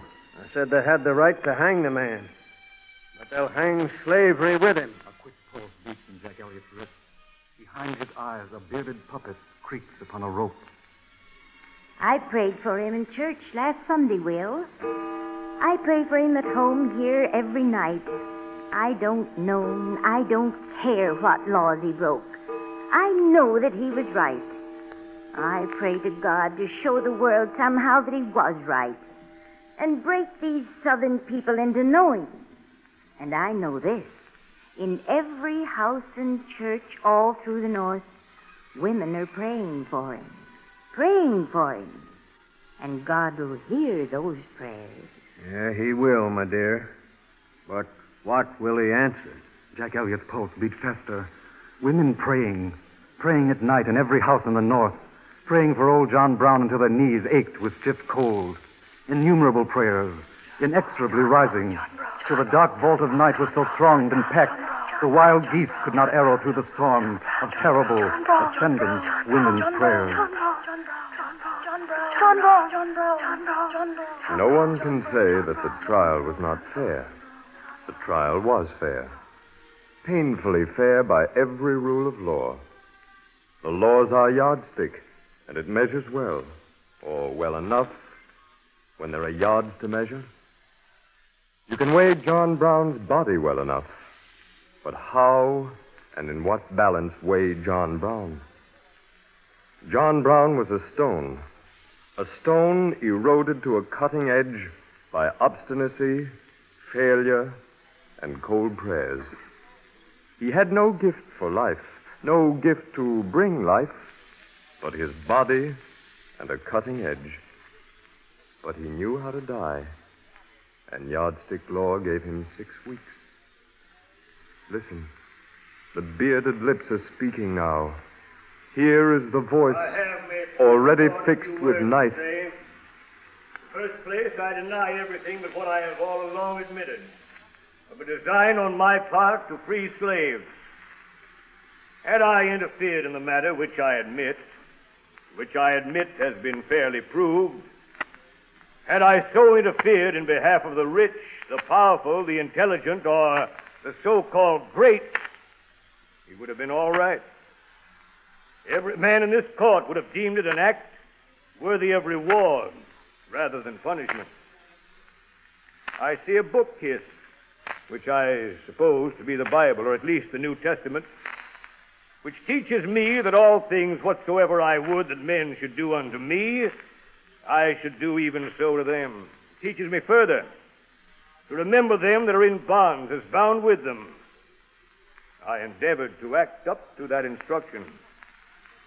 I believe that to have interfered as I have done, as I have always freely admitted I have done, in behalf of his despised poor, I did no wrong but right. Now, if it is deemed necessary that I should forfeit my life for the furtherance of the ends of justice, and mingle my blood further with the blood of my children, with the blood of millions in this slave country, whose rights are disregarded by wicked, cruel, unjust enactments, I say, let it be done. Let me say one word further. I feel entirely satisfied with the treatment I have received on my trial. Considering all the circumstances, it has been more generous than I expected. But I feel no consciousness of guilt. I have stated from the first what was my intention and what was not. Now I've done. A month between the sentence and the hanging. A month of endless visitors, endless letters. A Mrs. Russell came to clean his coat. A sculptor sketched him. The North had already now begun to mold his body into crucified Christs, hung fables about those hours, saw him move symbolically, kiss a Negro child, do this and that, say things he never said, to swell the sparse, hard outlines of the event with sentimental omens. It was not so. He stood in the jail porch in carpet slippers, clad in a loose, ill-fitting suit of black. Tired farmer waiting for his team to come. He left one last written message. I, John Brown, am now quite certain that the crimes of this guilty land will never be purged away but with blood. I had, as I now think, vainly flattered myself that without very much bloodshed it might be done. At last the clear, warm day, so slow to come.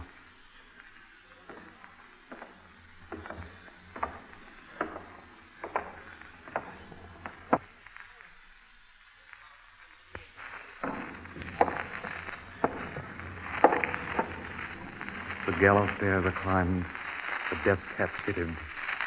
Brown does not hear the prayer. The rough black cloth of the death cap hides his eyes now. He has seen the Blue Ridge Mountains couched in their blue haze. This is a beautiful country. Perhaps he sees them still behind his eyes. Perhaps he does cross. Perhaps nothing anymore. I shall look unto the hills, from whence cometh my help. The hatchet is raised to cut the cord.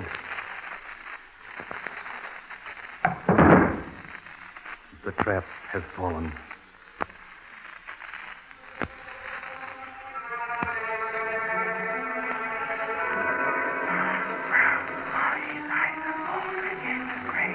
He will not come again with foolish pikes. Already the corpse is changed under the stone. The strong flesh rotten, the bones dropping away. Slaves will be changed next year, in spite of the bones.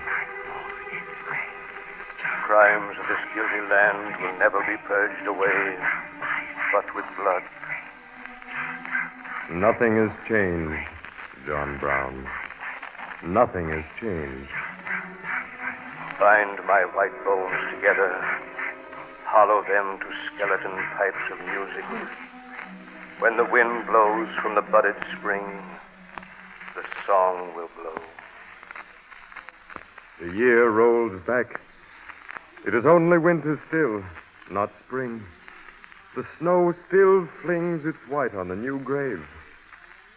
Nothing has changed, John Brown. Nothing is changed, John Brown.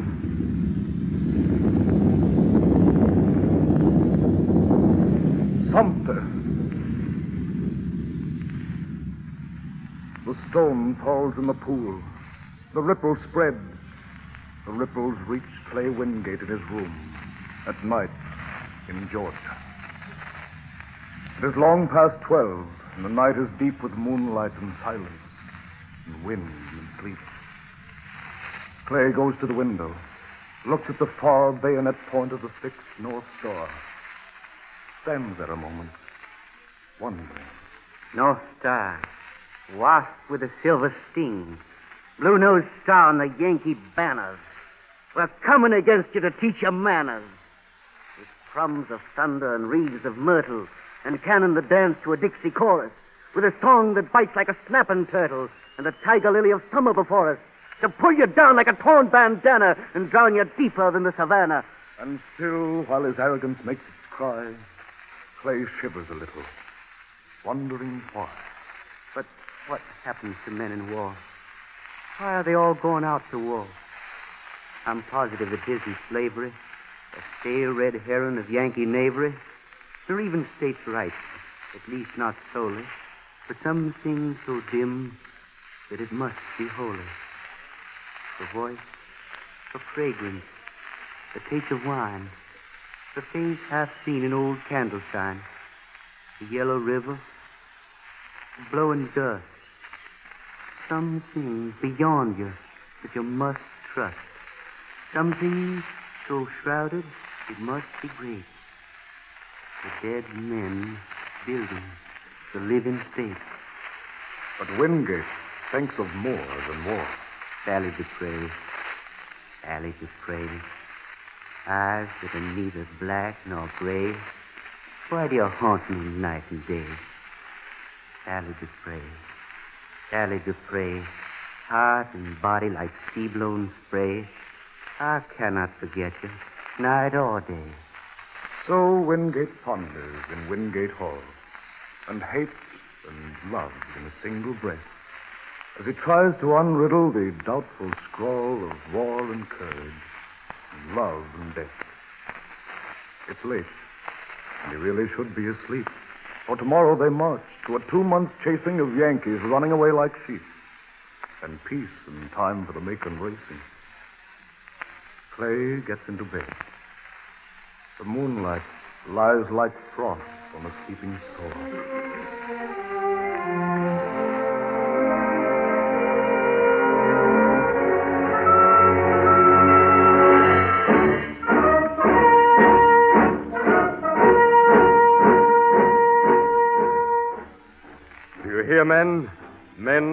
north and south?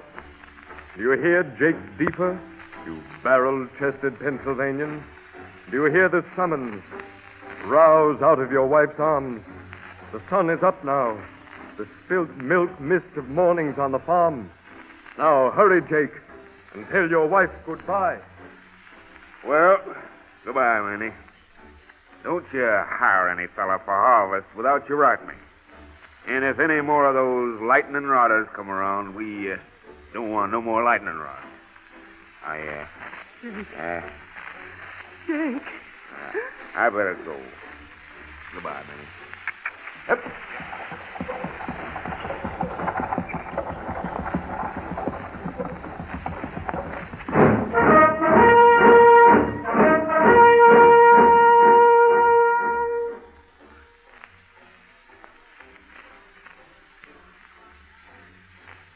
Going to town, Lou?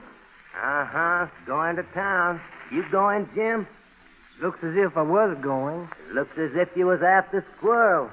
I might be. You going after squirrels? I might be, too. Not so many squirrels near town. No, I reckon there's not. Might go along peace together. I hear the Kelses are going to fight in this here war. Yeah, I heard that, too. I might be going myself sometime. Weans don't like the Kelses much.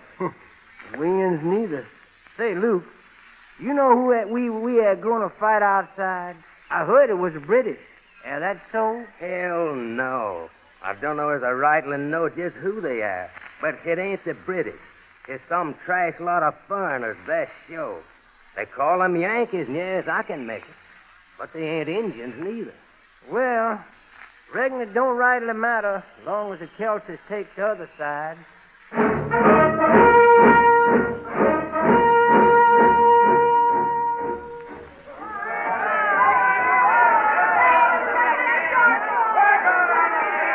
Do you hear, Jack Elliott of Connecticut, you marching between blue shoulders and the blue of faces? Do you hear the summons? Do you see all these faces you know suddenly different? Faces somehow turned into one proud face? Do you see your mother and father and old Mrs. Cobb? And her mother looks tired to death. And Ellen Baker is crying, and her mouth is wet with tears. Do you see the station and the train, and the engineer wearing a flag in his coat lapel? And the engine with "On to Richmond" chalked all over it? And now the packed train starting to move to the war?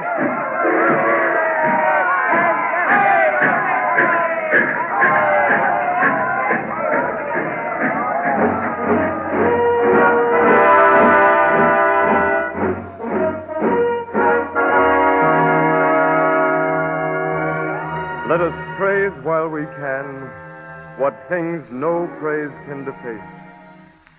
Not the silk flag and the shouts, the catchword patrioteers, the screaming noise of the press that preaches who howled for blood, but a certain and stubborn pith in the hearts of the cannoneers who hardly knew their guns before they died in the mud. North and south they assembled, one cry and the other cry, and both are ghosts to us now. Old drums hung up on a wall, but they were the first hot wave of youth, too ready to die. And they went to war with an air, as if they went to a ball. Dress uniform boys who rubbed their buttons brighter than gold and gave them to girls for flowers and raspberry lemonade. Unused to the sick fatigue, the route march made in the cold, the stink of the fever camps, the tarnish rotting the blade. These men were much like the men you know, under the beards and the strangeness of clothes with a different fit. They wrote mush notes to their girls and wondered how it would go, half scared, half fierce at the thought, but none yet ready to quit. Georgia, New York, Virginia, Rhode Island, Florida, Maine, Piney Woods squirrel hunter and clerk with a brand new gun. Thus they were marshaled and drilled, while spring turned summer again, until they could stumble toward death at Garter Snake Crooked Bull Run.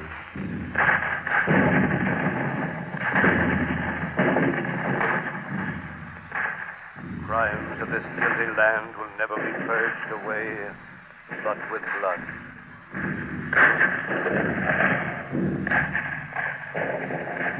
Huh. Armies ain't such a mutt. Luke Brecken, the mountaineer, sees stuffed dolls in blue coats and baggy trousers go down like squirrels under rifle cracks. His eyes glow as a bullet rips his sleeve, and he feels well. Armies ain't such a mutt.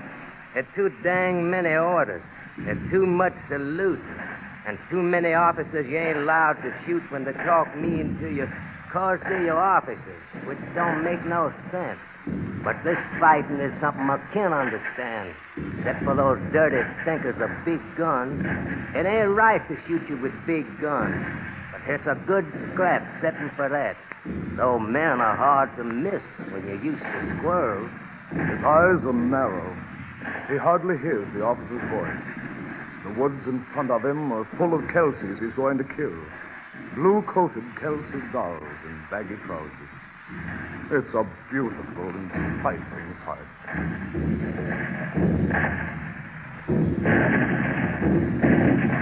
To Connecticut's Jack Elliott, it is a deadly fair in a burning field where strange crowds rush to and fro, and strange drunkards lay sprawled in a stupor deeper than wine or sleep. A whining noise you shrink from and want to duck at, and slow blood sopping the clothes like the blood on a shot duck's breast.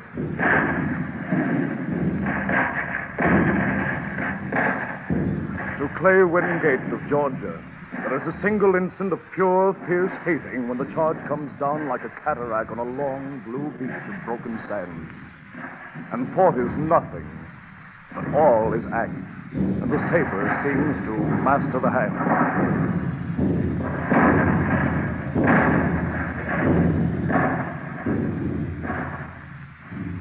John Brown's body lies a moldering in the grave. John Brown's body lies a moldering in the grave. John Brown's body lies a moldering in the grave. John Brown's body lies a moldering in the grave. Johnston, Beauregard, Sykes, Lincoln, McDowell, Greeley, Jefferson Davis, Buell Wallace, Lincoln, Davis.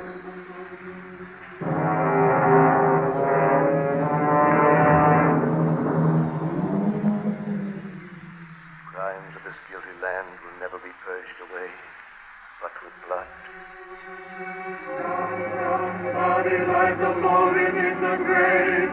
John Brown's body lies a moldering. the Monitor, the Merrimack, U.S. Grant, J.B. Brody, Shiloh Chapel, Jefferson Davis, The Army of the Potomac, Robert E. Lee, Pittsburgh Landing. Bragg, Vicksburg, Sheridan, Sherman, Lincoln, Old Mother Viking, Jackson, Early, Lee.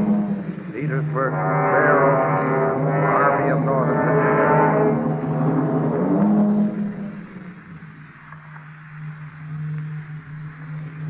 The prisoners' column straggled along the road all afternoon. Jack Elliott marched in it numbly. He was stiff and sore. They were going away from the battle, but they could still hear it. Some of the prisoners try to joke with the guards.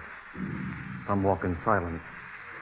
Some speak out now and then, as if to explain to the world why they are here. Say, Elliot, I got a hunch where we're going. Where, Bailey? Well, we're headed for Corinth, I guess. Corinth first, then some filthy prison camp. Won't be good grub. Won't, huh? Bacon and hominy grits. They don't eat right. They don't eat nothing but bacon and hominy grits. Gad, I'm going to get tired of bacon and hominy grits. It is night now. The column still marches. But Bailey and Elliott have dropped to the rear of the column, planning escape. There are few guards, and the guards are as tired as they. 2 men could fall in a ditch by the side of the road and get away, perhaps, if they picked a good time. Well, now is as good a time as any. In a moment, they'll drop together into a ditch.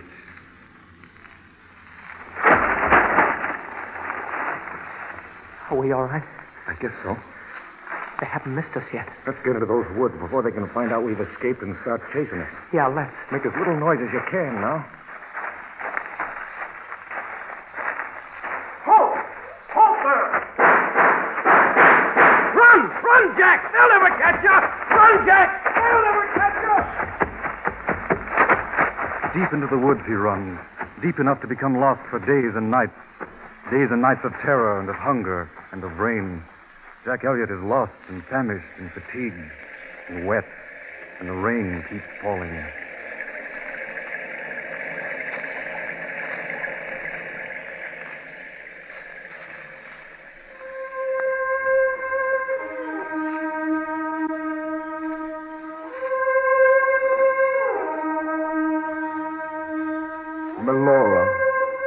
Melora Velis, rising by candlelight, looked at herself in the bottom of the tin basin and wished that she had a mirror. If only I had a mirror, maybe I'd know something. I don't know what, but something important. Something like knowing my skin and I are alive. But I'll never know it unless I can get a mirror. And we'll never get a mirror while we're hiders. And we're bound to be hiders as long as the war keeps on. Pop doesn't believe in fighting. Still, I like this way. I even like being hiders.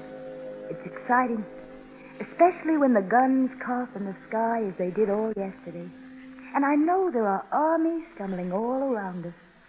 Big, blundering cows of armies, snuffling and tramping the whole world with their muddy, lumbering hoofs. Except the little lost brush pile where we're safe. There are guns in the sky again today. Big armies. An army must be fine to look at. But Pop will never let me do it or understand. Melora has to call the hogs this afternoon. You have to call them once or twice a month and give them food, or else they run too wild and never come for butchering in the fall. Here, piggy, piggy, piggy, piggy, here, piggy, piggy, piggy, piggy, here, piggy, piggy, piggy, piggy, piggy. The gleaming call floats the air like a bright, glassy bubble, and Elliot, lost and desperate in the woods, hears it. He stumbles toward the music. Here, piggy, piggy, piggy, here. Who are you? I've been out in the woods, in the rain, lost for days. I'm all done in. You can't come in here. Please let me come in. Why, you're starving. Please, Harvey. That was Elliot making a noise in his throat. He fell, trying to touch her.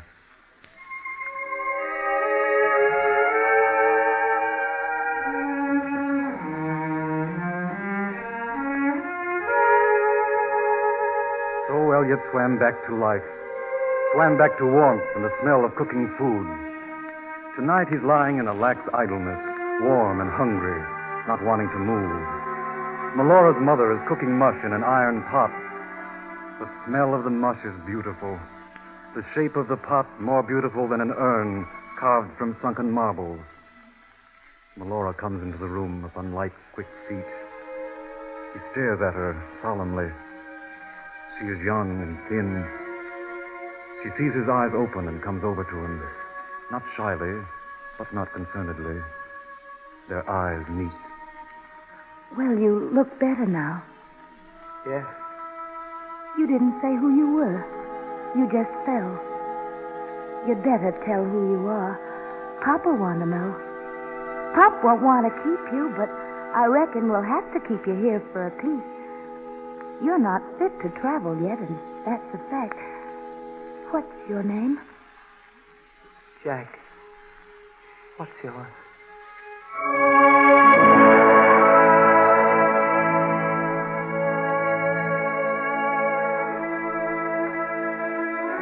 Six days later, Jack Elliott wondered about things. The world had come back to its shape. He was well and strong. Of course, I ought to be fighting for the North. I am really a scout, but things are different here. I can't reason about the difference in words, but I feel it inside my skin. Still, I'll have to get back to the regiment pretty soon. I can't stay here. And none of them want me here. I can't stay here and fall in love with Melora. No. He can't stay here and fall in love with Melora. But why, 5 days later, does he look at her a certain way? while a filled pail stands on a stone by the edge of the brook. They have forgotten the pail. We ought to go back, Jack. Not yet, Malora. Not yet, Malora. You'll be going away soon. Elliot touches her shoulder. She lets the hand stay, but still she gazes at the brook. Now she turns. Malora. Their mouths fuse.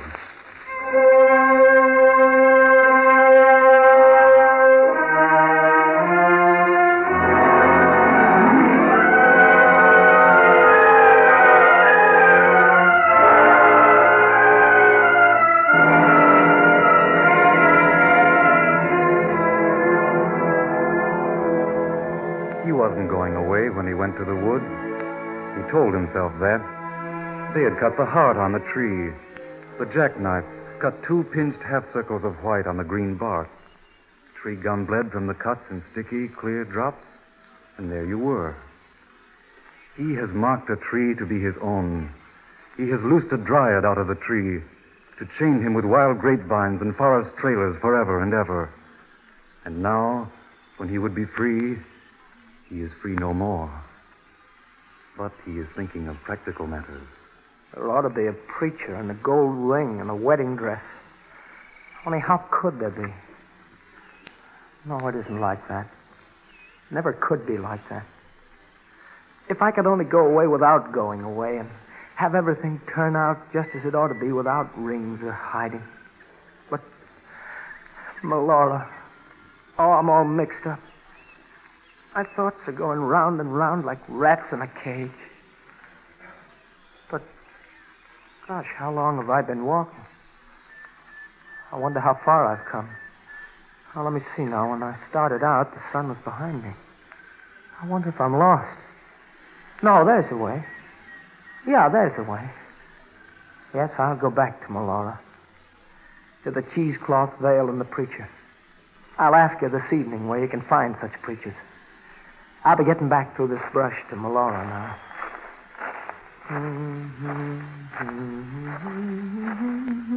Reach for the sky, Yank. I'll naturally drill you. Now, stay facing the other way. You're a fine scout. You ain't even got a gun. Yeah, you can turn around now. Well, I'll be switched. You're a young'un, all right. I ain't no scout. Don't take it so hard, bub. Our boys get captured, too. Hey, Billy. Got a Yankee scout. Huh? Where are you? Over here. Why, say, he ain't no scout. He's one of their lousy spies. Doesn't he look like a spy? Let's string him up to a tree, Jim. Shucks, no, he's a scout, all right. What makes you so savage, Ben?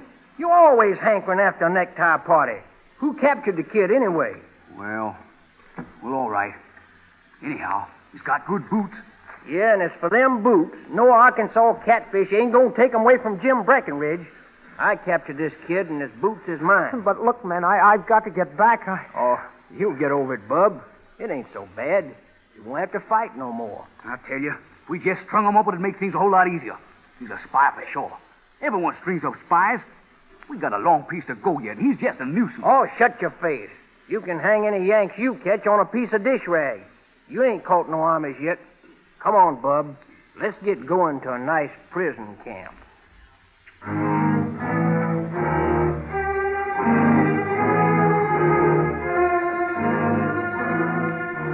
John Brown lies dead in his grave and does not stir. It is nearly 3 years since he died, and he does not stir. Brown's body lies a-mouldering in the grave. John Brown. There is no sound in his bones but the sound of armies, and that is an old sound.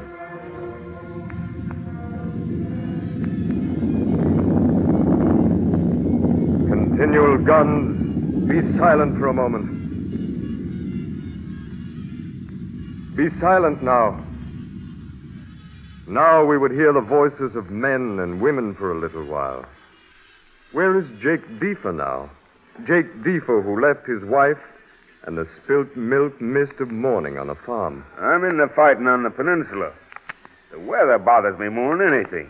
I know it's not the same sort of weather down here, but every day when I wake up, I look at the sky and try to figure out what it's like back home. And Luke Breckenridge, the mountaineer? Oh, I'm just out here on picket in the woods. And Jim Breckenridge? I'm out in the west, riding a horse and capturing Yankee scouts.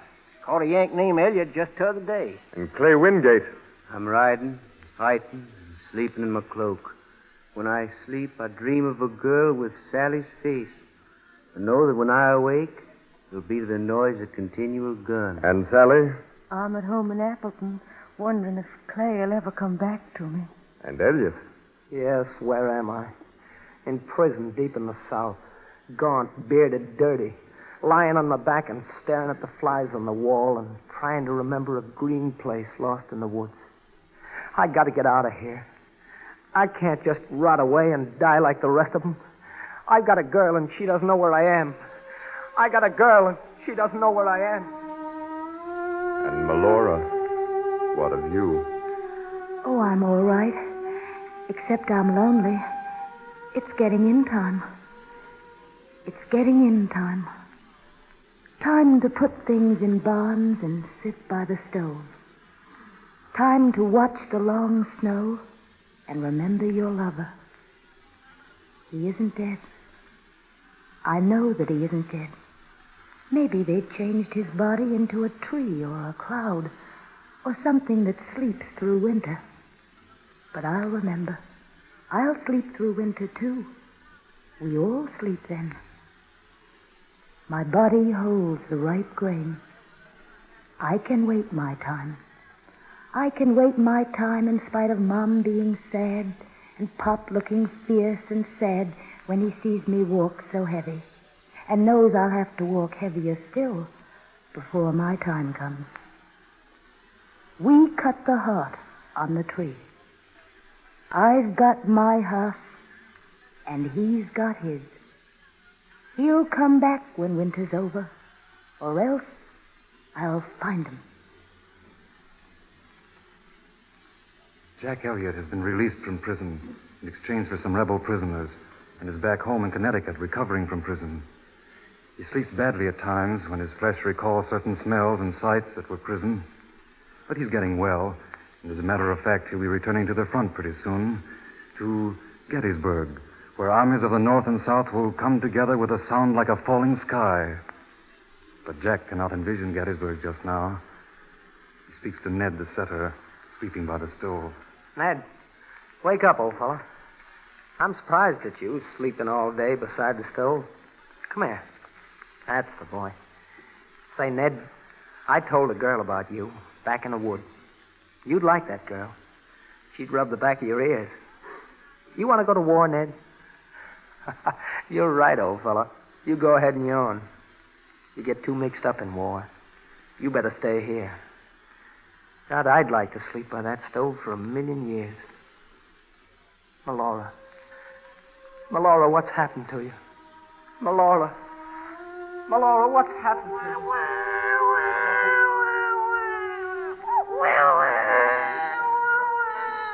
After the child was born, they showed it to Melora. Breakable, crumpled, grieving, swathed and indignant, with all its nails and the hands that moved of themselves. He's got blue eyes.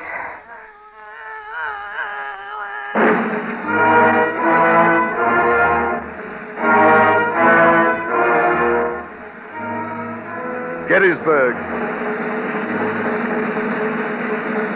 Now you are back there fighting, Jack Elliott.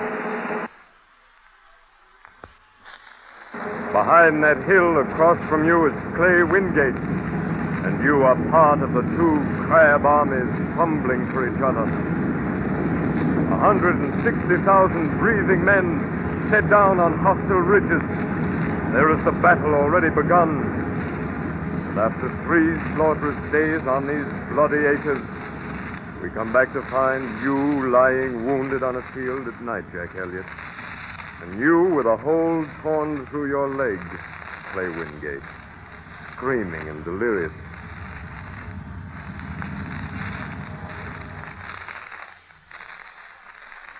Elliot is lying on Cemetery Hill. His wounds have begun to burn. There is something cool on his face and hands.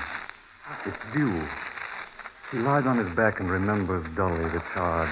The charge came. They beat the charge. Now it is moist, dark sky and the dew and his pain. He tries to get his flask of water, but he can't. That makes him afraid. I want some water. He turns his head through stiff ages. 2 feet away, a man is lying quietly, fast asleep. A bearded man in an enemy uniform. Hey, Johnny.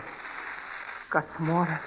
Now he sees that Johnny has only half a head and frowns because such men cannot lend canteens. But now he sees a lantern bobbing along through the clumped dead men. Help me. I'm alive. Here. I'm alive. Jerry, you're hearing things. I passed that fella twice. He's dead, all right. You bet your money. I'm alive, Dan. Can't you hear? I'm alive. All right, Bob. We'll take your word for it. Get hold of him, Joe. Yep. Easy there. That 2.5 you owe me, Joe. You're picking them wrong tonight. Poor suckers. All the same, this one doesn't last till the dressing station. The bet's off. Oh, take it slow, Jerry. Hurts him.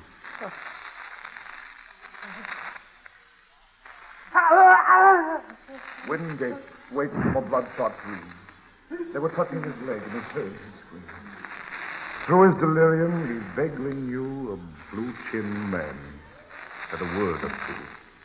Well, now, Johnny, you ought to do. The Sawbones comes with his moving van, and you're lucky you're living, little man. But why in heck did you act so strict?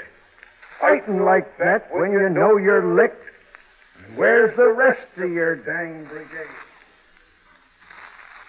The voice died out as the ripples fade into the flow of the running stream, and Wingate sank to the bloodshot dream. 2 generals meet in a farmhouse. Lee erect in his best-dressed uniform. Chunky Grant in his mud-splashed private's gear. They talk a while of Mexico. Then the terms are stated. It is over now. The arms are stacked from the war.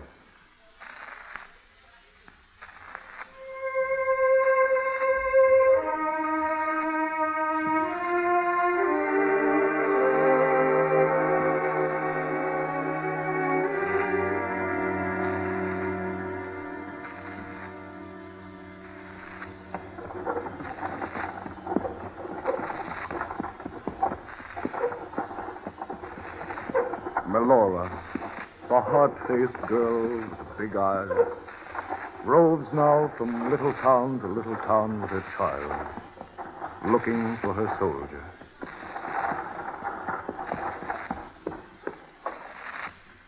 Do you know a soldier named Elliot? Elliot? Why, no, miss.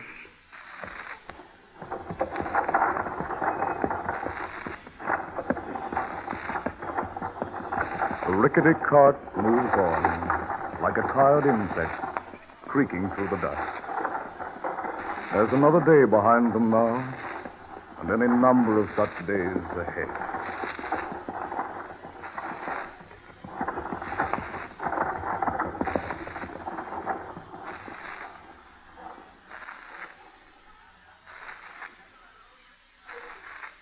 Sally Dupre, waiting at Appleton in Georgia on an autumn day, felt her heart and body burn as she hummed the lesson she had to learn. Comfort the old and pity the wise, and see your lover with open eyes. Mend the broken and patch the frayed, and carry the sorrow undismayed. When your lover limps home in the falling rain, never quite to be whole again. She smiled a little and turned to see a weed-grown path and a scarlet tree and Wingate coming there painfully. Never quite to be whole again. Never quite to be whole again.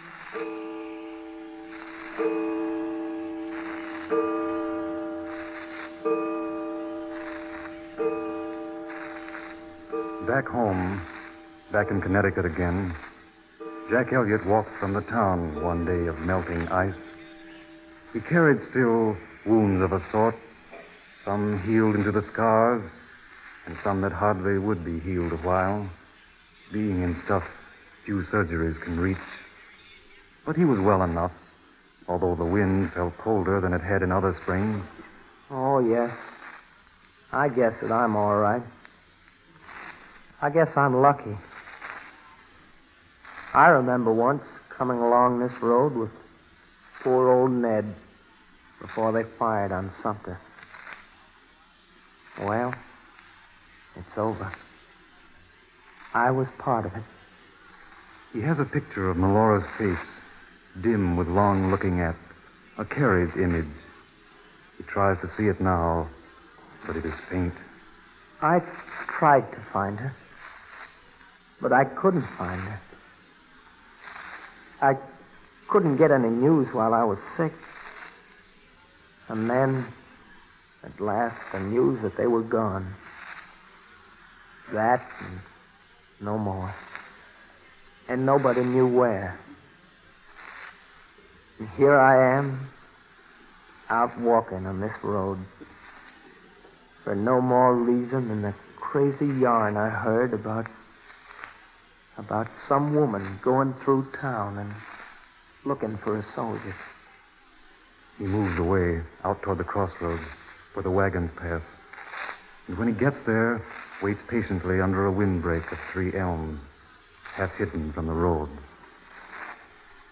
So he perceives a slow cart creaking up a slope of hill, drawn by a horse as gaunt as poverty, and driven by a woman with great eyes.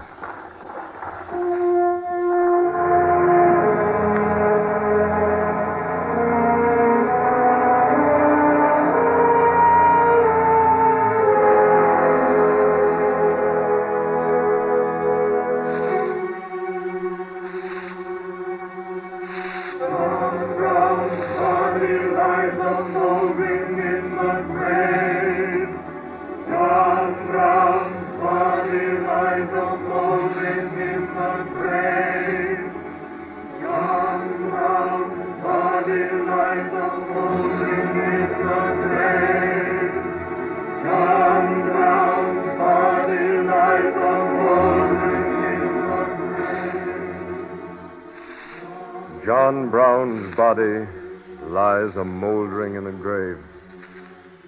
Spread over it, the blood-stained flag of his song, for the sun to bleach, the wind and the birds to tear, the snow to cover with a pure fleece, and the New England cloud to work upon with a gray absolution of its slow rain. John Brown is dead. He will not come again. A stray ghost walker with a ghostly gun. Let the strong metal rust in the enclosing dust, and the consuming coal that was the furious soul grow colder than the stones, while the white roots of grass and little weeds suck the last hollow wildfire from the singing bones.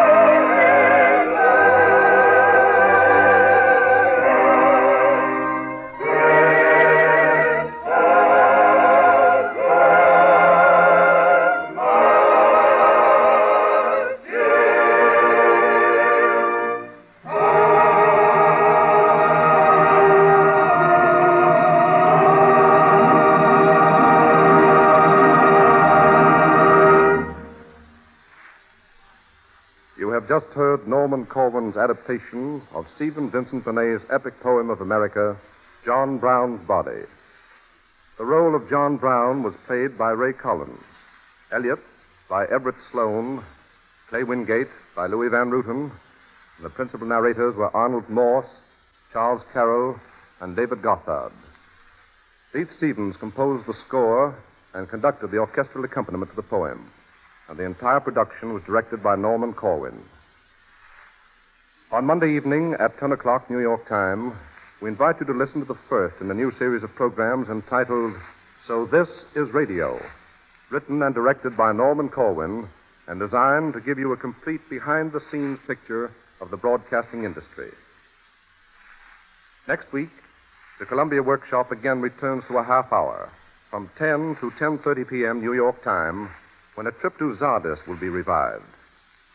A Trip to Zardes was adapted by James and Elizabeth Hart from a short story by Edward Dranbury and is one of the most outstanding pieces of drama the Workshop has presented. Brewster Morgan will direct the festival performance. May we again remind you that Whittlesey House will bring out around August 1st the book Columbia Workshop Plays, which contains most of the broadcasts you will hear during the summer series.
This is the Columbia Broadcasting System.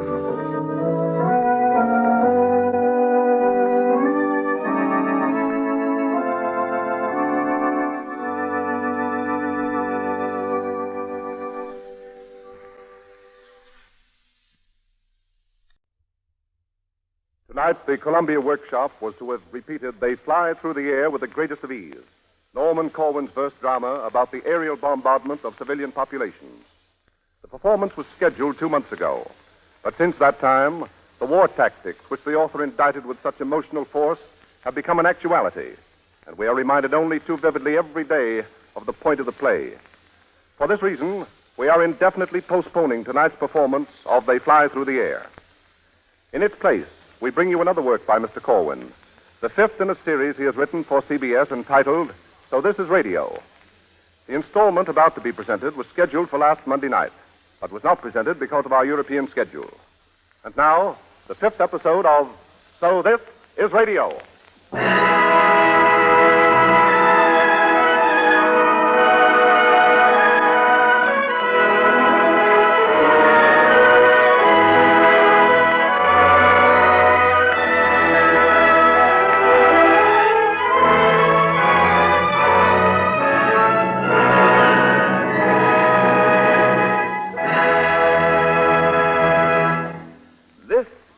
program about music.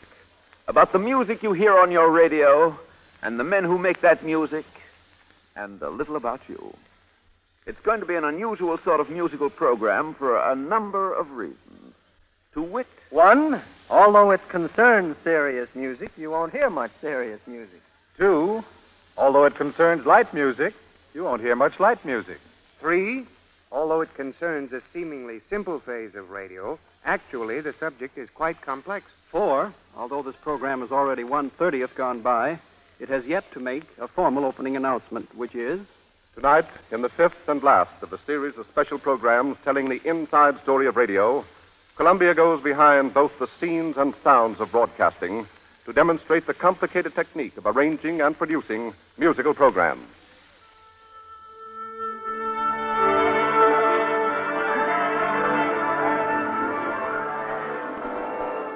you hear this, listener, give it a careful ear.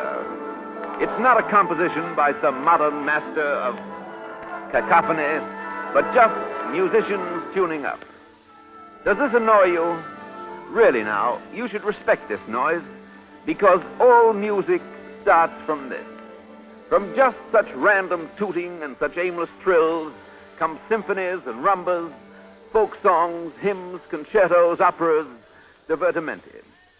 And you may take your pick of what comes out of all this tuning. The invitation goes for every owner of a radio receiving set, you 100 million critics in our audience. Yes, I said critics. You know what you like and what you don't like, and you have good reasons to support your taste. For proof, we need but canvas music lovers up and down the continent. Oh, Mr. Spiegelglass, you grocer in Batavia, Ohio, what music do you want to hear? The overture to William Tell? You've come to the right place for it. Your radio.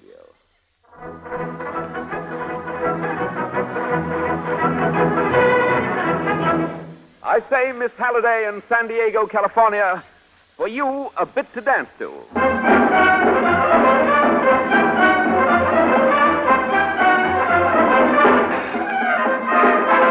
You ranger on the Texan range, did you request the Brahms First Symphony? Then let this mingle with the night sounds and the crackling of your fire.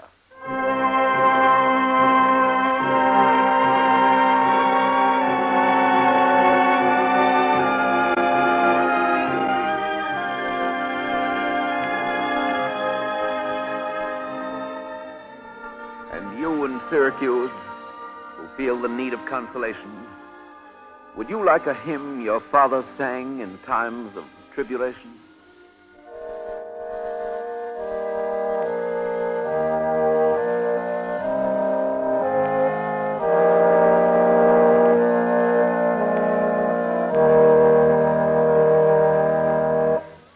And you, successful jurist in Manhattan, what would you have? What's that again? Arkansas traveler? Why, certainly, Your Honor.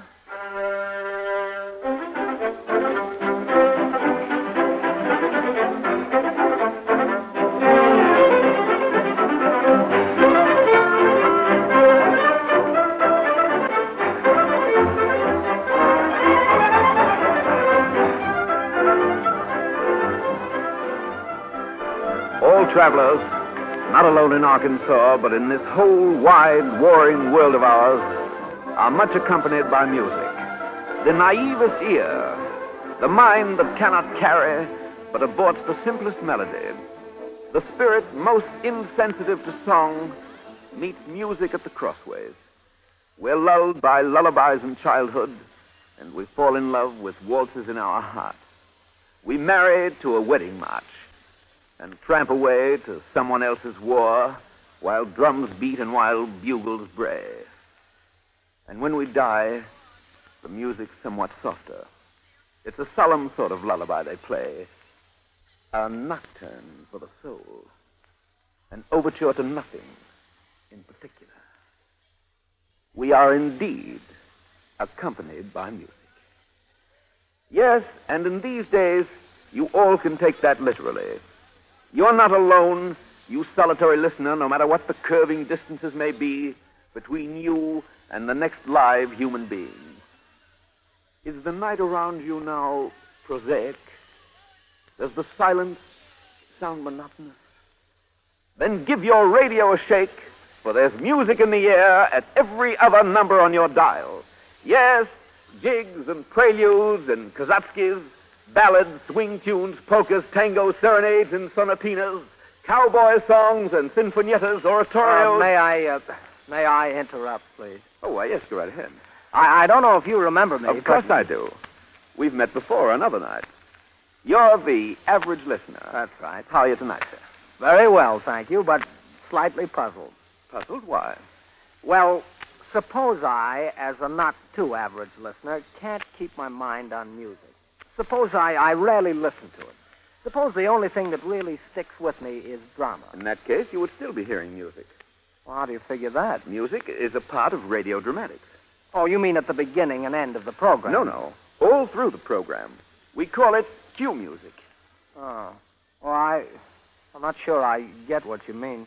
I've listened to a lot of dramatic shows, but I can't place any cue music. That's just the point. It must have been good cue music that you heard, because such music never should attract your interest so much that you neglect the program. It should support the scene, or bind the action at its loosest joints, not crowd the actors off the air. Sometimes it serves to symbolize... Look, I'm afraid this is getting away from me a little bit. Let me ask you this. Just how does music symbolize? Let's be concrete. Here's a conversation between a radio director and a radio conductor studying a script. Now, right here, what I want is something to convey the sense that this is a program about radio, and at the same time, give the feeling of a punch opening. I see. You have any special effects in mind? Well, I thought we might start out with 2 streams of code symbolizing radio communication. And let the code run a while, then take up the pitch and tempo of the code and develop the material into a good, strong fanfare. You know what I think would be better? Yeah. Begin with code, as you say. Da da da da da da da, and then sneak in a background of symbolic music, but don't go directly into the development. Instead, fade the music, keeping the code constant. Wait a minute. And then suddenly come in with your fanfare. Now you do the code. Now show you what I mean. All right. Da da da da da da da da da da. Dum da da da da dum da da da da dum da da da da da. Okay, let's try it that way. Only thing is, I want to be sure that...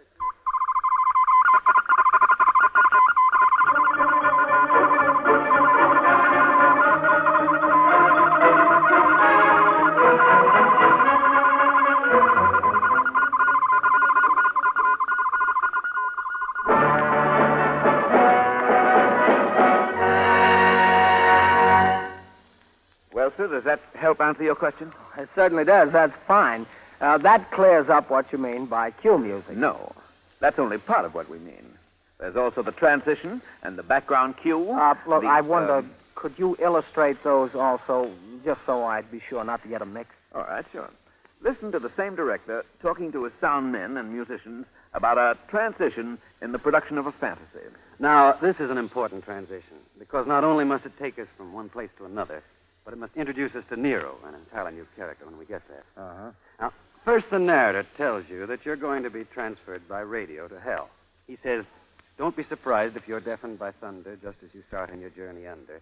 You'll hear earthquakes and all of the commoner variety of natural phenomena, and so below, by a radio, to the regions where the legions of the wicked go. Now, we've got to fit that description. Sound. Yeah?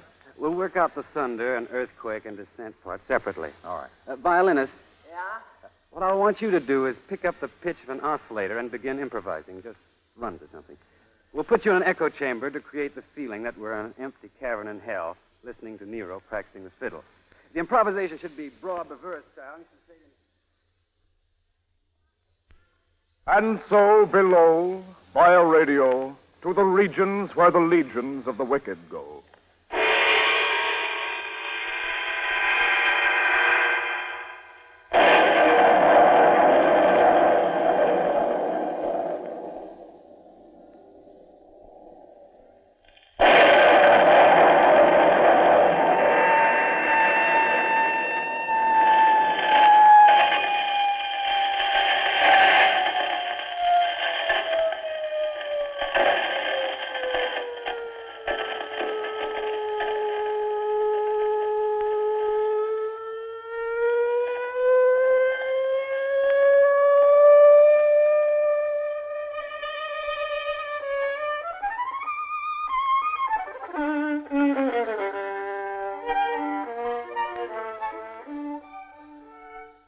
follow that all right?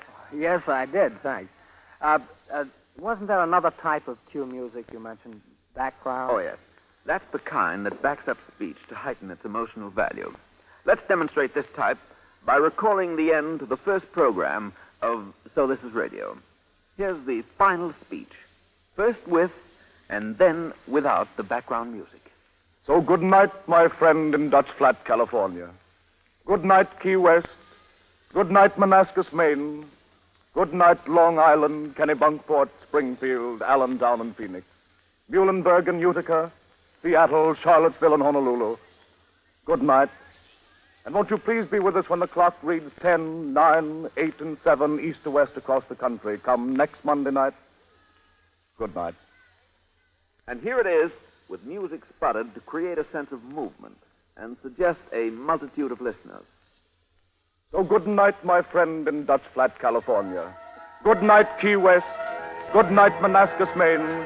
Good night, Long Island, Kennebunkport, Springfield, Allentown, and Phoenix, Muhlenberg and Utica, Seattle, Charlottesville, and Honolulu. Good night. And won't you please be with us when the clock reads 10, 9, 8, and 7 east to west across the country. Come next Monday night.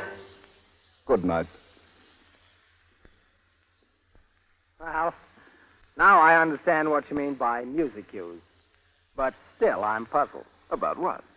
Well, about music in general. You know, it's always been a great mystery to me. I hear music on the air, and I enjoy it, and that's fine, but, well, how does it get there? Where does it begin? The music you tune in when you relax at home tomorrow night may have begun 2,000 years ago in Roman catacombs, or yesterday in Raymond Scott's imagination. It may have started darkly and anonymously in some ancient jungle, or perhaps it took form in the mind of J. Sebastian Bach. No, I know all that. I mean, how does the process of getting a musical number on the air, well, how does that begin? What are the steps? Just like you'd show me through a factory. Oh, well, if that's all you want, that's very simple. Meet the boys. Hello. It begins with me. I'm the composer. Oh, I see. Yes, I compose. Oh, that's fine. Mind if I watch your work? Well, there's nothing much to watch. It's not like painting or sculpting. It's just writing notes down in a score. Well, what's the score now? In this case, a score for 18 instruments. I see. I take it you work only when inspiration moves you. Inspiration, my eye. I have to be more than inspired. This is work, mister. Well, how's that? Well, for one thing, every instant the orchestra's playing, each man must be instructed what note to play, how to attack it, how long to hold it, how loudly to play it, and often with what quality to play it. Oh, you've got to tell them all that, huh? Yeah. Well, are you at all eccentric? Very. I hate to be disturbed. If you'll excuse me, I'll be getting back to work. Thank you. And you, sir, what do you do? Well, I'm a copyist. You see, I take the composer's score, which is written as a whole, and break it down to its component parts, one for each player. Oh, you do? Yeah. You see, I have to check each note of every player's part against the master score. I see. And when you're through that job? Well, that's where I come in. I'm a musical librarian, although I have a lot of other tasks. In this case, I would take the 18 parts made by the copyist, assemble them with parts of other compositions to be played on the same program, and put them all together in a cardboard folder. And when the broadcast's over, all parts must be reassembled and returned to the files. Well, now, don't forget me. I'm the poter. I take the orchestra folders that the librarian has put together and carry them to the studio and put them on the music stands in front of each musician's chair. And I also put the chairs in place, too. Yes, and that arrangement of chairs is up to me. I'm the production man. Oh, I see. It isn't just a case of making a pretty or comfortable pattern, because the seating, or setup as we call it, is extremely important. I see. It determines whether the sound of each instrument in the orchestra is available to the microphone in its proper amount. What? Oh, I didn't say anything. Oh, excuse me. Well, does this make any sense to you? Oh, yes, of course. I never knew before that you had to be so careful about seating an orchestra. Oh, yeah, you sure do. Now, let me show you what would happen if the setup wasn't right. Now, we'll play a number first the way it should be played. Then show you what would happen if we had a different seating plan. In each case, the orchestra will be playing the notes correctly without changing the expression or volume from the way you hear it first.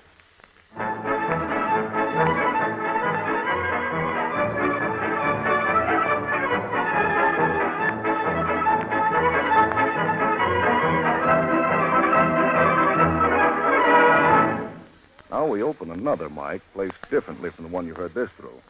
Now, this amounts to the same things as changing the seating arrangement.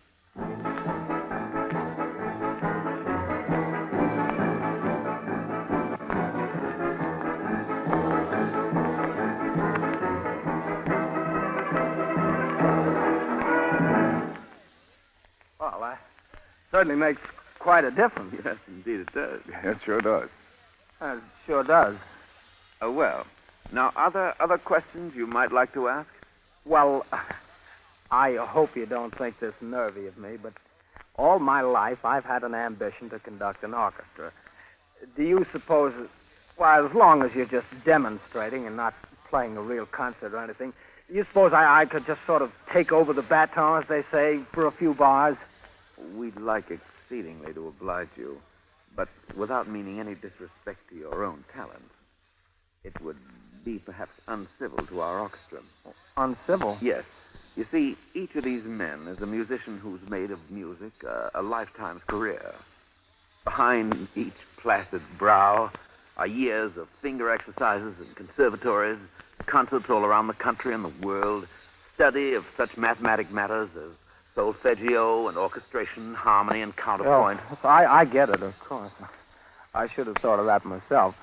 Why, I've no more right to ask to conduct this orchestra than I would have to ask a general if I could lead his army through a battle, or ask a surgeon if I could try his knife out for a minor operation. Exactly. You're an understanding man. But here's the point.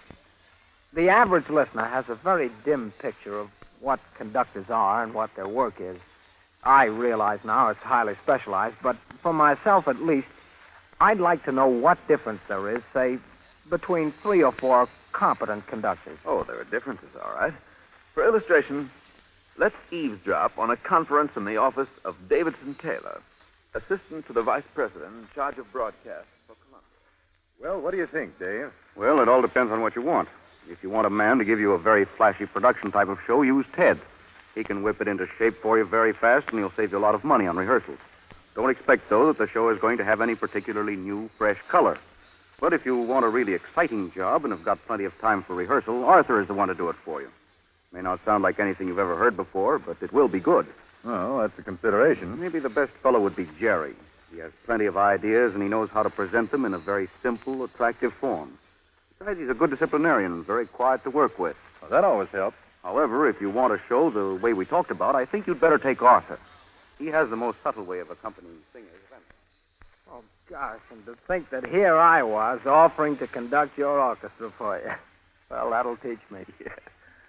Have you got time for some more of my curiosity? Oh, certainly. What do you want to know? Well, I'm curious to know just what kind of problems an executive like Mr. Taylor runs into. Offhand, I'd think that the music on a network runs by itself, program by program. Well, I mean, surely he doesn't have to worry about things like the New York Philharmonic Symphony concerts or the Syncopators or the Deep River Boys. What, if I'm not too impertinent, what does he do?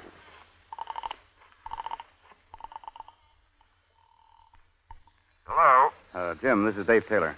The stadium concert's indoors tonight on account of the rain. The substitute program will be the Roman Carnival Overture and Don Juan for the first half and the Beethoven Sixth for the second. Okay. Will you be sure that Grossman has the engineer up at the Great Hall in plenty of time? And get Bill Feinschreiber to write a new script. Right. And you'd better tell Aaron Copeland that he's going to have to change his whole intermission discussion. He was going to talk about Block, and now Block's off the program. Yes, I'll tell him, Dave. Then be sure to let Rolf Kaltenborn know the broadcast is changed in plenty of time to make the setup indoors. Righto, Dave. Cable from Mr. Taylor to Ed Murrow at CBS in London.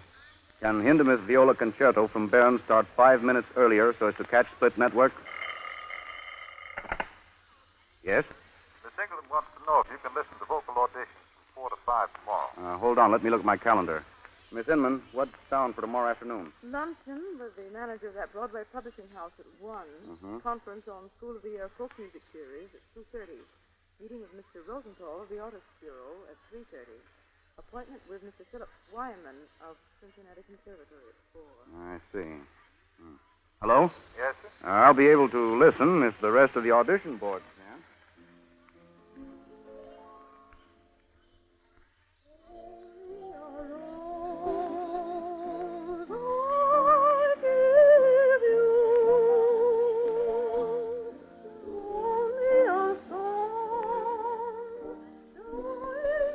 Type. Lyric coloratura soprano. Rating. B. Present at audition. 5 members of audition board and artist bureau. Audition numbers. Una voce poco fa, mad scene from Lucia, only a rose. Appearance. Good. Small in size, brunette, good stage appearance. Training. Graduate of East Conservatory. Interpretation. Leaves a lot to be desired. Draggy at times, not completely interesting. Rather loosely knit. Voice. Somewhat hard in quality, rather marked vibrato for radio. Diction. Good. Musicianship. Good. General criticism and remarks. Tendency to scoop up the top notes. Good vocal range. Very likely can be excellent singer. of the Cable to big ball. detailer from Barras of Union Internationale de Radio Diffusion de Genève. Can CBS and NBC originate intercontinental concerts from Hawaii with typical island music to go to 26 nations morning of Sunday, October 15th? Memo from Taylor to Fassett. The International Broadcast Union wants us to do a world concert on the morning of October 15. Right. Will you get together with Mr. Carlin at NBC and Mr. Seabuck at Mutual and ask them what time they would like to have the concert? Okay. Then wire Webb Edwards, manager of our station KGMB at Honolulu, and find out whether he can make it. Uh-huh. And make sure it's not too early in the morning in Honolulu. Right. Remember, if we do it at 11 o'clock New York time, that would be 4 in the afternoon in London. It would be either 4:30 or 5:30 in the morning in Honolulu. Yeah. Find out what talent we can offer in our part of the program. Wire from Mr. Taylor. Take a letter, please. Howard Barlow on the phone. Will you take a memo, please? Well, I certainly never had any idea there was that much work behind the music we hear on the air. That's actually very little of it. Just a sample of a fairly light mid-afternoon's development. Know what fascinates me especially? What? How you get music from other cities with such wonderful clarity and fidelity. We thank you. You certainly make it look easy, though I suppose it's pretty complicated stuff. You know, concerts from all around the country and the world, folk songs, festivals. Why, once I heard the choir in Notre Dame in Paris and some of those fancy gongs in Java all in one evening. Oh, yes, we get around. I don't want to embarrass you if you haven't anything lined up for tonight, but could you get us something remote outside the studio tonight? We can and will. It happens we have a special line running right to the home of a musician out in the Middle West, St. Louis. Oh, somebody famous, huh? No, it could be if we wished, but you've already heard the greatest of the world's musicians on your radio, and moreover, you can hear them almost every night. Instead, we bring you now a preview of a musical career. A boy practicing a piano in his home. A boy who represents all children for whom radio makes music plentiful and natural and everyday as sun and air. He never could have been heard, and he never could have heard such music and so much of it had he been born when we were listeners. And 20 years ago, we never could have reached out westward by 1,000 miles into another zone of time and into someone's private home to hear him practicing. We take you now to where a music public's never been before, to 1280 Amherst Place, St. Louis.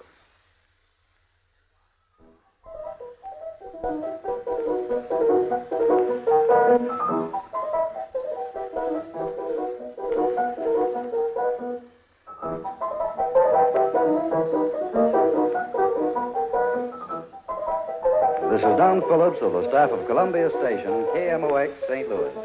We are speaking to you from the home of Mr. and Mrs. Charles R. Townsend. At the moment, their young son, Bob, just turned 14 years, is hard at work on a new piano piece. We hate to interrupt him, but we would like to find out a bit about this typical American youngster and just what he intends to do with his music when he grows up.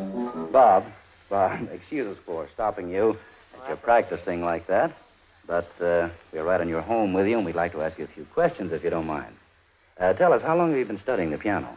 Oh, I'd say about 6 years. 6 years of Saugus Award. And who is your teacher, Bob? My teacher is Mr. Leo Miller. Well, here is the usual question. About how much do you practice each day? Oh, I'd say about 2 hours.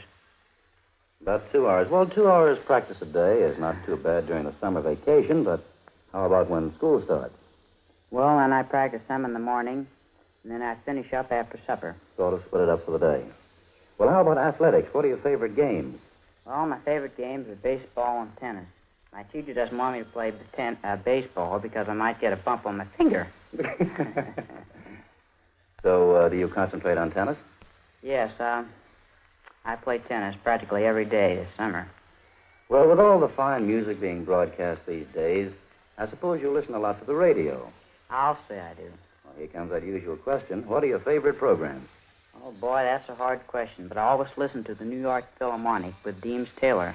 And I like the Ford Hour, and I think that program over at KMOX is a lot of fun. Well, all youngsters have their heroes, and I suppose your favorites run to musicians. How about it? Well, I guess so. I like Rachmaninoff as a pianist, and I like Victor Herbert's music for light opera. And my favorite classic composer is Mendelssohn and Beethoven. Well, you were just practicing something by Mendelssohn, weren't you? Yes, his rondo. Well, Bob, do you want to follow music as a profession when you grow up? Well, I'd like to. As a pianist? Maybe, but I think I'd like to be a composer. A composer? Well, is that so? Have you written any music yet? Well, a little, but I think I better stick to piano for a while before I go in it, in a big way, I guess. I see. Just playing safe. Yeah. Well, Bob, thank you so much for this chat. Friends, you've just heard a short interview with Bob Townsend, 14-year-old piano student in St. Louis. We return you to New York. Thank you, Bob Townsend. You're a youngster not quite 15 years of age, and yet you've played this very night to far more people than Chopin performed for in his entire lifetime. You will perform for radio again, we hope, and radio perform for you. And in the meantime, in our separate ways, we shall both serve music.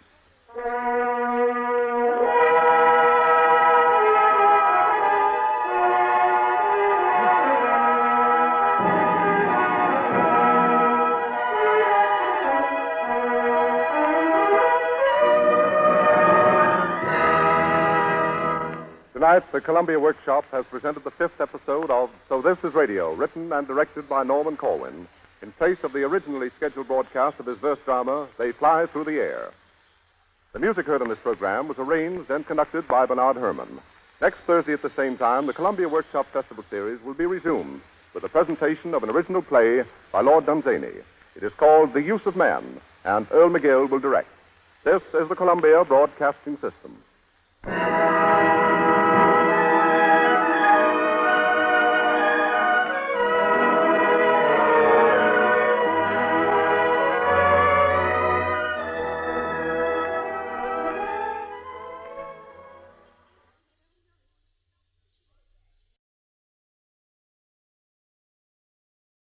Shirley Temple gives the nation its crowning Christmas gift when she makes her radio debut as a singer and actress in Maeterlinck's famous Bluebird on the Screen Guild Theater over this station Sunday at 7:30 p.m. Eastern Standard Time. The Columbia Workshop. Tonight, the Workshop joins Columbia's Christmas Caravan to bring its listeners a special program appropriate to the spirit of the season. Our play is an adaptation of one of the most popular stories ever written by Mary Roberts Reinhardt, and is the first of her stories to be presented by the Workshop. It's called Mr. Cohen Takes a Walk. The story has been adapted for radio by Paul Phillips, a member of Columbia's Continuity Department. We present now Mr. Cohen Takes a Walk by Mary Roberts Reinhardt.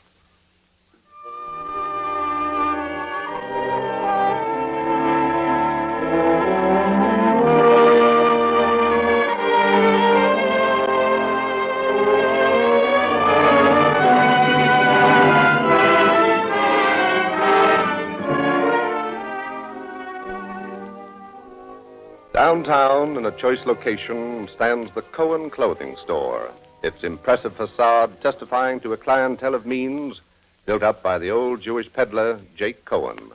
Inside, his son Benny carries on. Somehow, something's been lost for old Jake, and these days he often gets up from the big desk and goes to stand up front, looking a little forlorn, a little lost among his morning-coated clerks. Father, don't you want to come in and look at those new ties? All right, Benny, all right. I'll move out of the door. It's only the way it looks, Pa. It looks like maybe I was watching out for business, eh? Well, maybe I am. Pop, I didn't mean to say It's that. It's all right, Benny. You know, I've been standing out there thinking about something. I've been thinking I'd like to get away from the business for a while. Sure, go to it. Pennsylvania's grand in the fall. Why don't you take your car and go somewhere? No. What I'm going to do, I'm going to take a walk. A walk? What do you mean, a walk? What I say, a walk. Just start out and walk somewhere. Oh, but, Pop, if you've got it into your head that I don't need you here, you're wrong, Pop. Sure you need me here. You're a good buyer. But if I wasn't around, the old man sitting on your neck and holding you down, where would you be? That's more like it. How long will you be gone? Maybe 2 days, maybe a week. I think I'll start in the morning. Okay, Pop. And if you're going to start early, be sure and wake me. Hey, getting old. Old women, they managed somehow, but old men, no.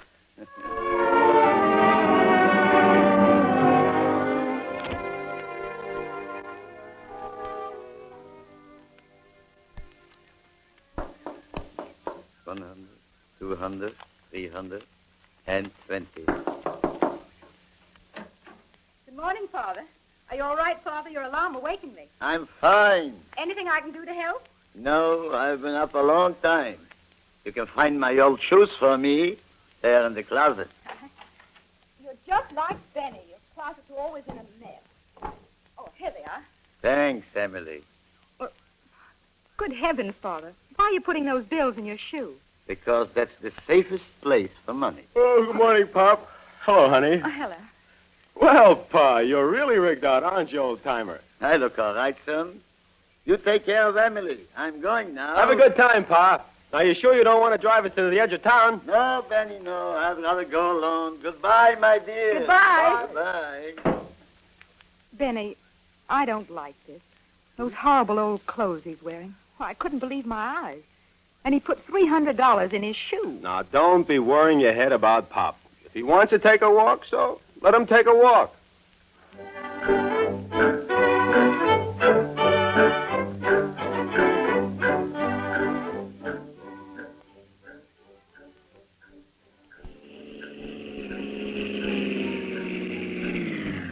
Hi, real auto morning, isn't it?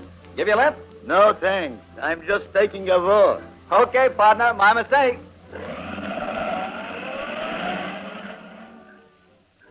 Maybe I've been sticking too close to business. I wouldn't have done that myself.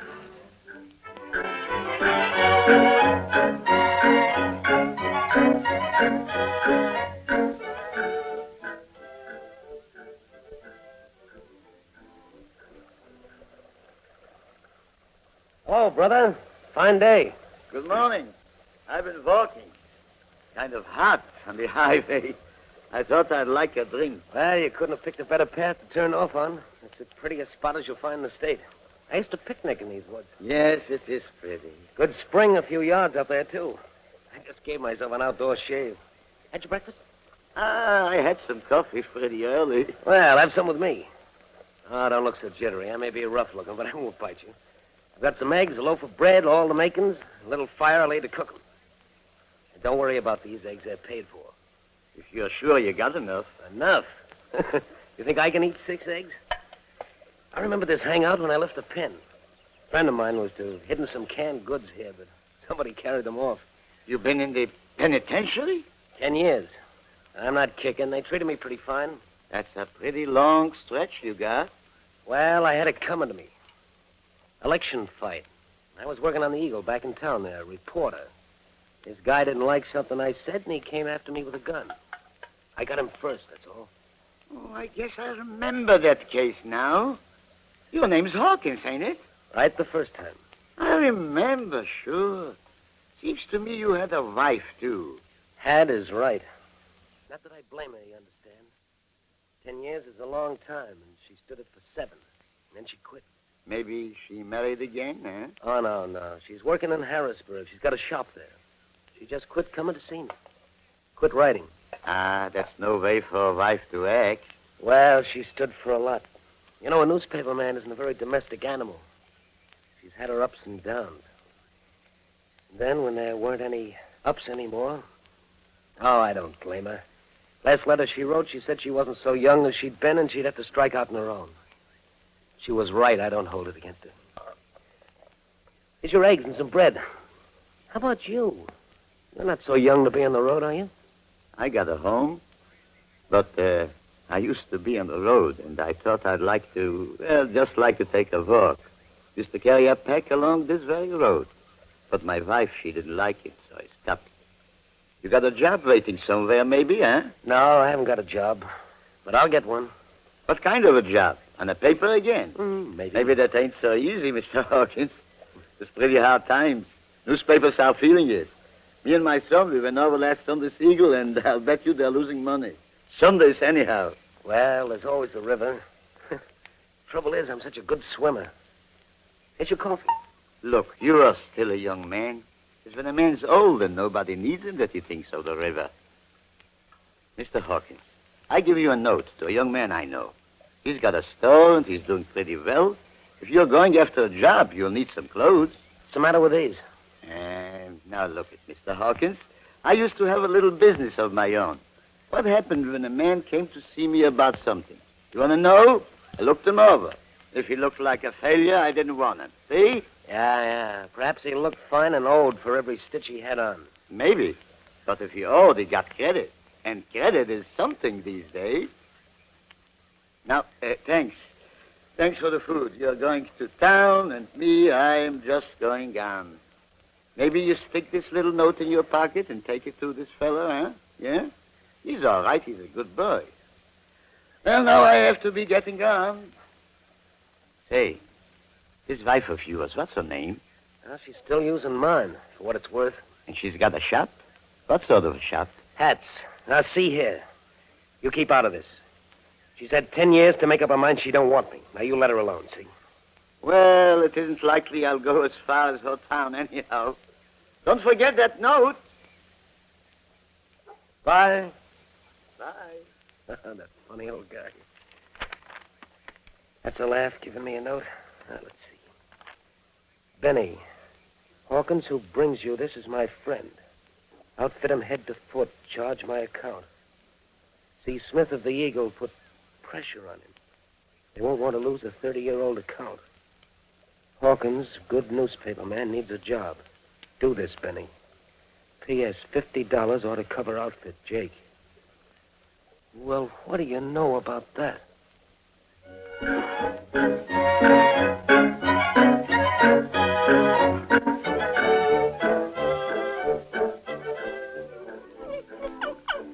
Go away. Go on back, you crazy pooch. All right, so you'll follow me then. What'll you get out of it? What's the matter? You're hungry? You are the worst-looking hound I ever seen. All right, come on then. Maybe we find some bones for you somewhere. Hey, how about a ride? You're going my way. I don't know, miss. I'd like to, but I see it seems I got collected a dog. Well, put him in, too. Say, he seems about all in, if you ask me. That's why I stopped. Thank you. Come on, hound.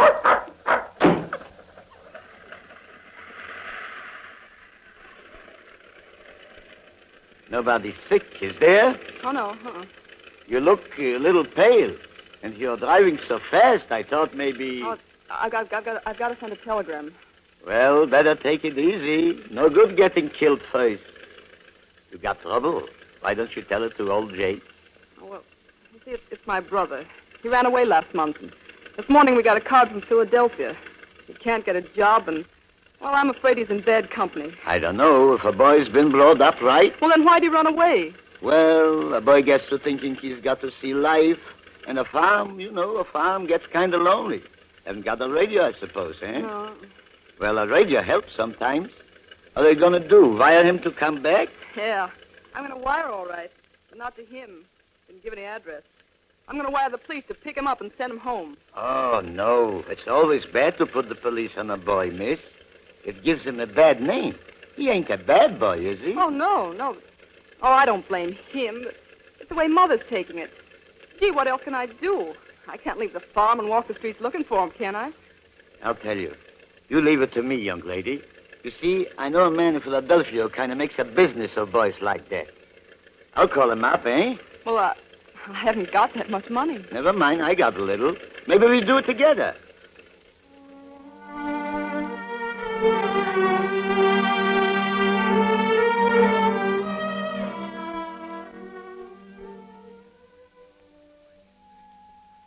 This is long distance. Hello, long distance. I want to talk to Manny Newman at the midline 45151 Philadelphia. Midline 45151, Philadelphia. Mr. Manny Newman, what is your number, please? This is 470 in Burketown, please, Pennsylvania. Hold the line, please. Hello, give me midline 45151.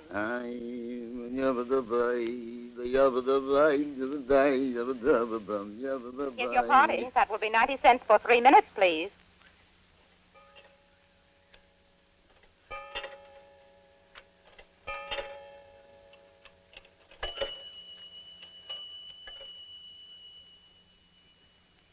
Hello?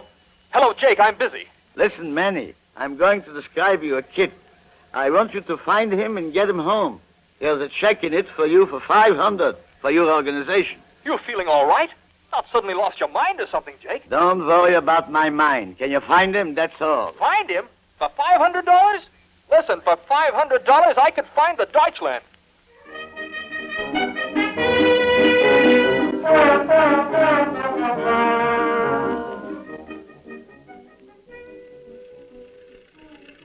It was awfully good of you.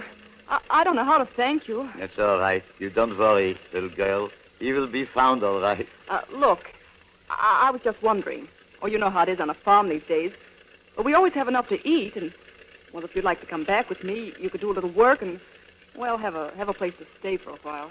You mean you'd pick up an old man off the road and take him into your house? Why not? I owe you something, don't I? And we're short-handed anyhow. Maybe when times get better, we could pay you something, too. You know, miss, you made me think of something. Of a man I knew, a fellow who lived in the city until he lost his bearings. He gave to the community chest and all those things, but it was just signing a check, not really giving. It would be good for him to see a girl like you, what you'd like to do. Now, you listen. You're a kind-hearted girl, but don't you go picking people off the road. I'm grateful to you. But I'll ask you to let me off here on this time. I got a little business in Harrisburg.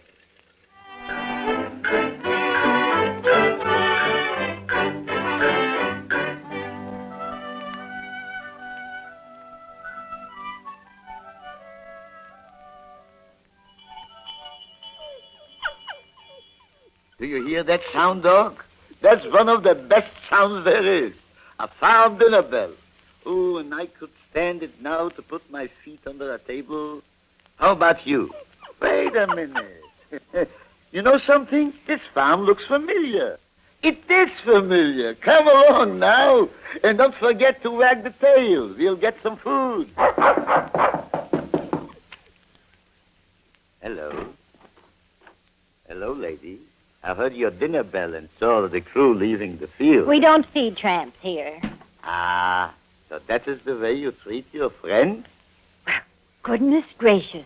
You aren't the peddler who used to come around here years ago. Sure I am. Well, think of that. And still on the road. Well, somebody told me you'd gone and had a store somewhere. I did have, but you know how things have been going. Do I? Oh, you remember the land we had? Now look at it. The highway right near to our door. I tell you... Oh, well, you come in. I got the crew to feed, but there's plenty. Thanks. Where's your wife? Oh, she's gone on ahead. Now, don't bother about me, please. Oh, my heavens, it's no bother. Find yourself a place, and we'll talk when my work's done. Poor thing. Well, dog, I think it's about time I took off a shoe. You see, she needs it, and we don't. Oh, excuse me. I've got my shoe off because I've got a blister on my heel. Oh, don't bother about it. I know what feet are. Mine about kill me by night. You look thin to me, run down. Don't you need a girl to help you? And threshing time anyhow. We can't afford it this year. I was just thinking, it was about 30 years ago since I ate at your table until today. Things have changed. Your place here. Yes, I know what you mean. It's gone to seed. Maybe, listen, I didn't tell you the truth a while ago. Matter of fact, I've done pretty well. When I see someone who was kind to me and to Rachel, well, who was kind to me when I needed it, I kind of like to show how I feel. I got a little bill here, and I'm going to put it in your apron pocket. There. That's for my dinner. Oh, I don't want your money. If I can't feed an old friend... But what's the use of an old friend if he can't act like one? Keep that bill in your pocket. You can't get a girl. So now you'll be able to get a girl, a strong girl that ain't too proud to work. Goodbye now.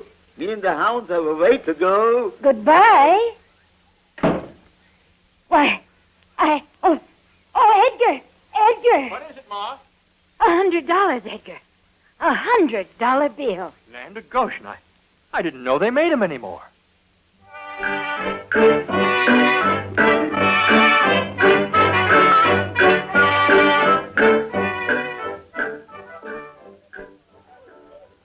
Looks like the right head shop, dog. Now mind your manners and we'll go in. Mrs. Hawkins? Sorry, I can't help anybody. It's all I can do to help myself. Well, don't cry before you're bitten. Of course I know how you feel myself, Mrs. Hawkins. I have a store of my own. Oh, so you have a store, too, have you? Or is that a joke? Now listen. I have come all the way to Harrisburg to talk to you. This morning I ran into a fella I used to know. Fine fella, too. But he had a bit of bad luck. Interesting, but why tell me? That's just what I want to know.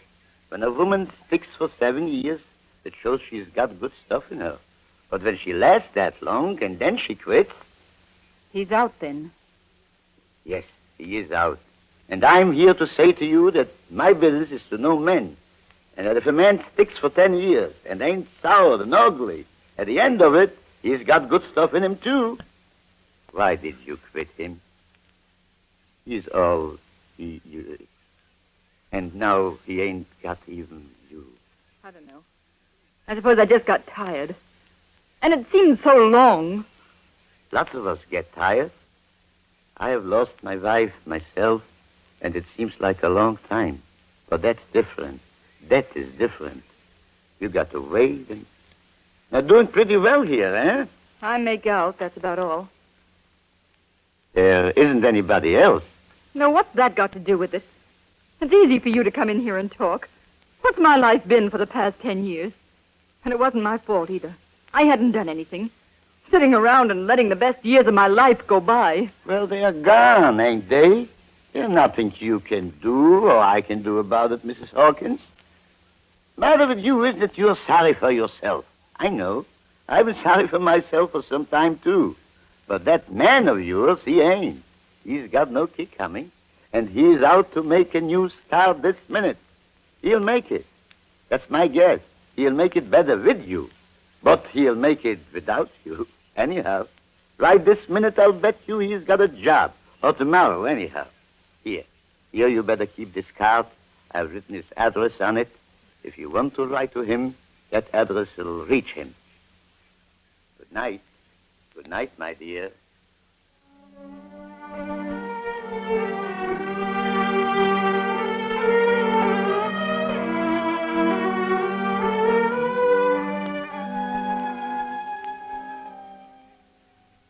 You all right, Pop?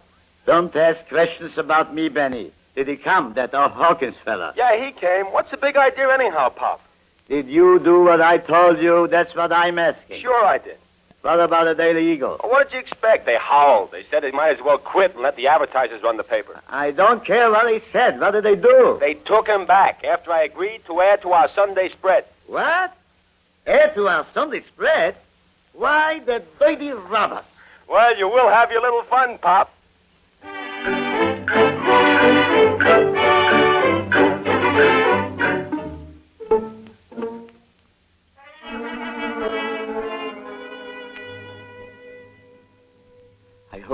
You got sharp teeth, doggy. You're being followed. All right.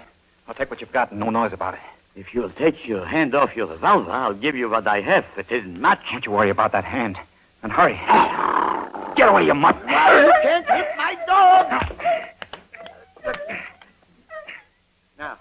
Now you get up and quick about it, too. And I ain't fooling either. I've got a gun now, mister. You're going to the police station. You try and hold me. That gun isn't loaded. Well, that's a good story. It's true. Look at it. I needed money, but I'm no killer. Wait a minute. Let me get this straight. You ain't a regular hold-up man, eh? It's my first try. The only thing I haven't tried so far, and I couldn't even get away with that. Needed money, eh? What for? Booze? My wife's having a baby. The doctor wouldn't come unless I paid him first. All right. I'll walk along with you, young fellow, and if you're telling the truth, we'll see what we can do about it. Gosh, that's darn white of you. Let's get going, then. And say, I'm sorry I kicked your dog. It's a mistake to kick any man's dog.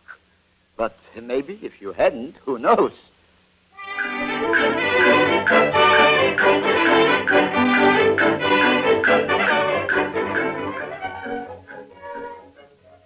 That you, Joe? Will the doctor come? No. I don't know what to do then. She's pretty bad now. Here, young fella, take this bill and go get that doctor. No, don't stop to look at it now. And listen, better bury that gun, see? Not every man who you hold up is likely to have a dog. God bless you, whoever you are. God bless you.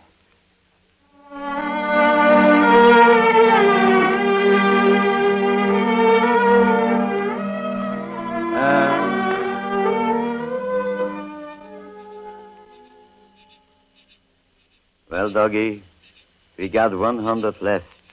One more day like this, and you and me will be forced into bankruptcy. How do you like that, eh? Now, let's turn in here and sleep by that haystack. Oh, I'm tired. I don't know, Pooch, whether you and I should go on or not. What's that? Shut up. Quiet now, Bessie. Take it easy. Quiet. Here's your water. And mind you lie down and get some sleep, because we got a long day tomorrow. Who's there? Now, listen, mister. That old mare ain't much of an eater, but I'll pay you if you say so. Or I'll come up and do a day's work at the house. I'm a good worker. I'm sure you are, ma'am. This ain't my farm, but it looks like they got plenty to feed one horse in one night. Oh, you're sleeping out yourself, huh? Well, there's worse things. I always did say I'd rather sleep out on a good night than anywhere else. That's quite an outfit you've got there, ma'am. Couldn't figure out when I first saw it. Yes, that's our house on wheels. It's not much. We built it with our own hands, but it gets us there. And old Bess, too. She's on the trailer in the back. Where are you going? I'm on my way south.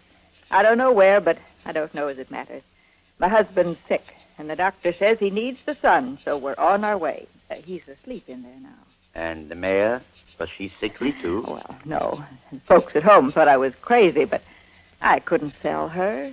She's too old for work, and after all, she's been faithful.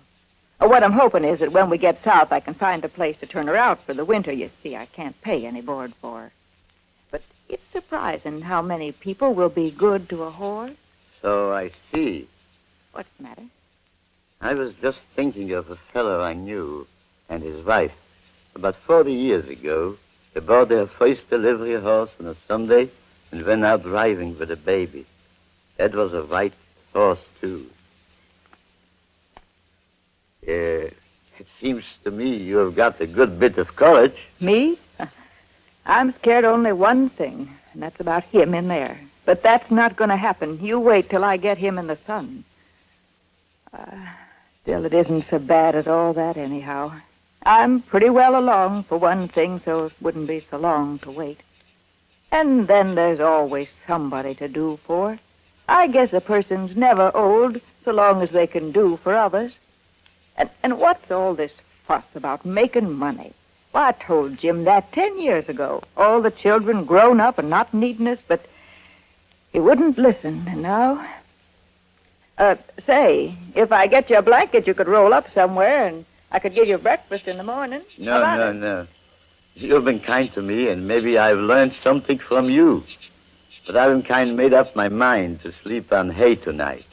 And I guess maybe I'm a stubborn man, but thank you. Thank you so much. Good night. Night. And life is like this road. You look ahead, and it looks as though it gets narrower all the time. But when you get there, it's just as wide as ever. Butch, we'll never go back to that office again. Tomorrow we'll call Benny and tell him about it. Tomorrow we'll send a radio out to that farmhouse so that when Manny finds the boy, it will be there. And maybe we better send for a checkbook. Let's sit down here and make some notes. Yes, we'll leave in the morning at a house on wheels. We'll take off the shoe again and put the last bill with a note. I've talked to Hand on John's farm just ahead. Glad to have Bess for light buggy work. Farmer's good to his stock, so don't worry. Remainder is small present as I do not need it. Aye, Rachel, if you can hear me here, it's been a long day. I'm on the road again. I'm going to lie down in the field and look at the stars the way we used to. And then I'm going to sleep.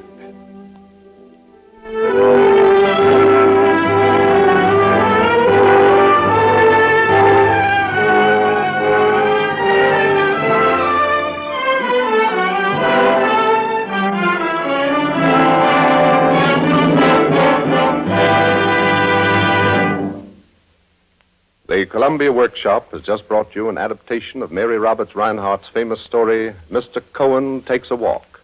The role of Mr. Cohen was played by Judah Black, one of the most prominent actors of New York's Yiddish theater. The radio adaptation is the work of Paul Phillips. The special music written for this program was composed by Alexander Sembler, and the entire production was under the direction of Earl McGill. A week from tonight, at the same time, the Columbia Workshop will present an original play titled Higher Than a Kite by Brewster Morgan.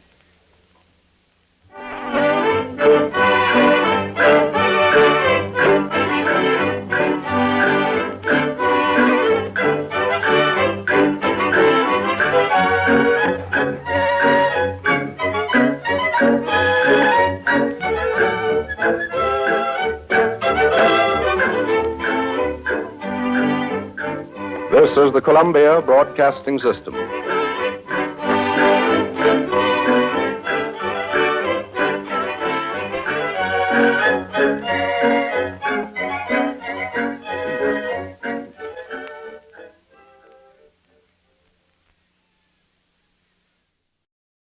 The talk in connection with the anniversary exercises of the Boston College Law School, scheduled at this time, has been postponed to a later date.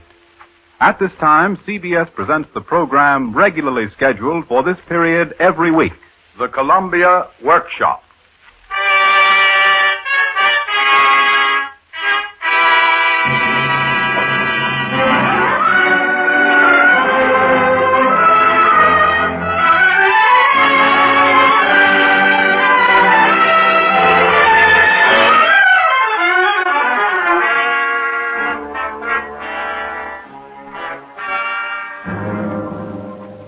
Tonight's workshop production is adapted from one of the famous one-act plays presented by the Grand Guignol Theater of Paris. The Grand Guignol is a unique institution in the world of the theater, enjoying universal renown. It produces only a single type of drama, the horror play. The specialty of the house is giving the audience the shivers. The stage is considered practically bare when there isn't a corpse on it. However, the Guignol repertory also includes horror plays that set ingenuity above gooseflesh. Like good Frenchmen, the authors strive for finesse. The play presented by the Columbia Workshop tonight is called Double Exposure. The authors are Maurice Lavelle and Etienne Ray, and their play has been adapted from the French and prepared for radio by Aubrey Wisberg.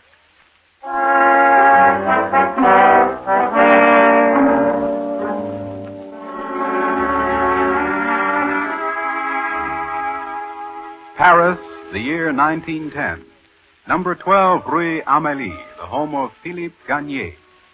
It is 11 o'clock in the morning of a late autumn day. The street is a quiet one. The house is a quiet one. Life sleeps without. Death sleeps within. Silence shrouds the house. The shades are drawn.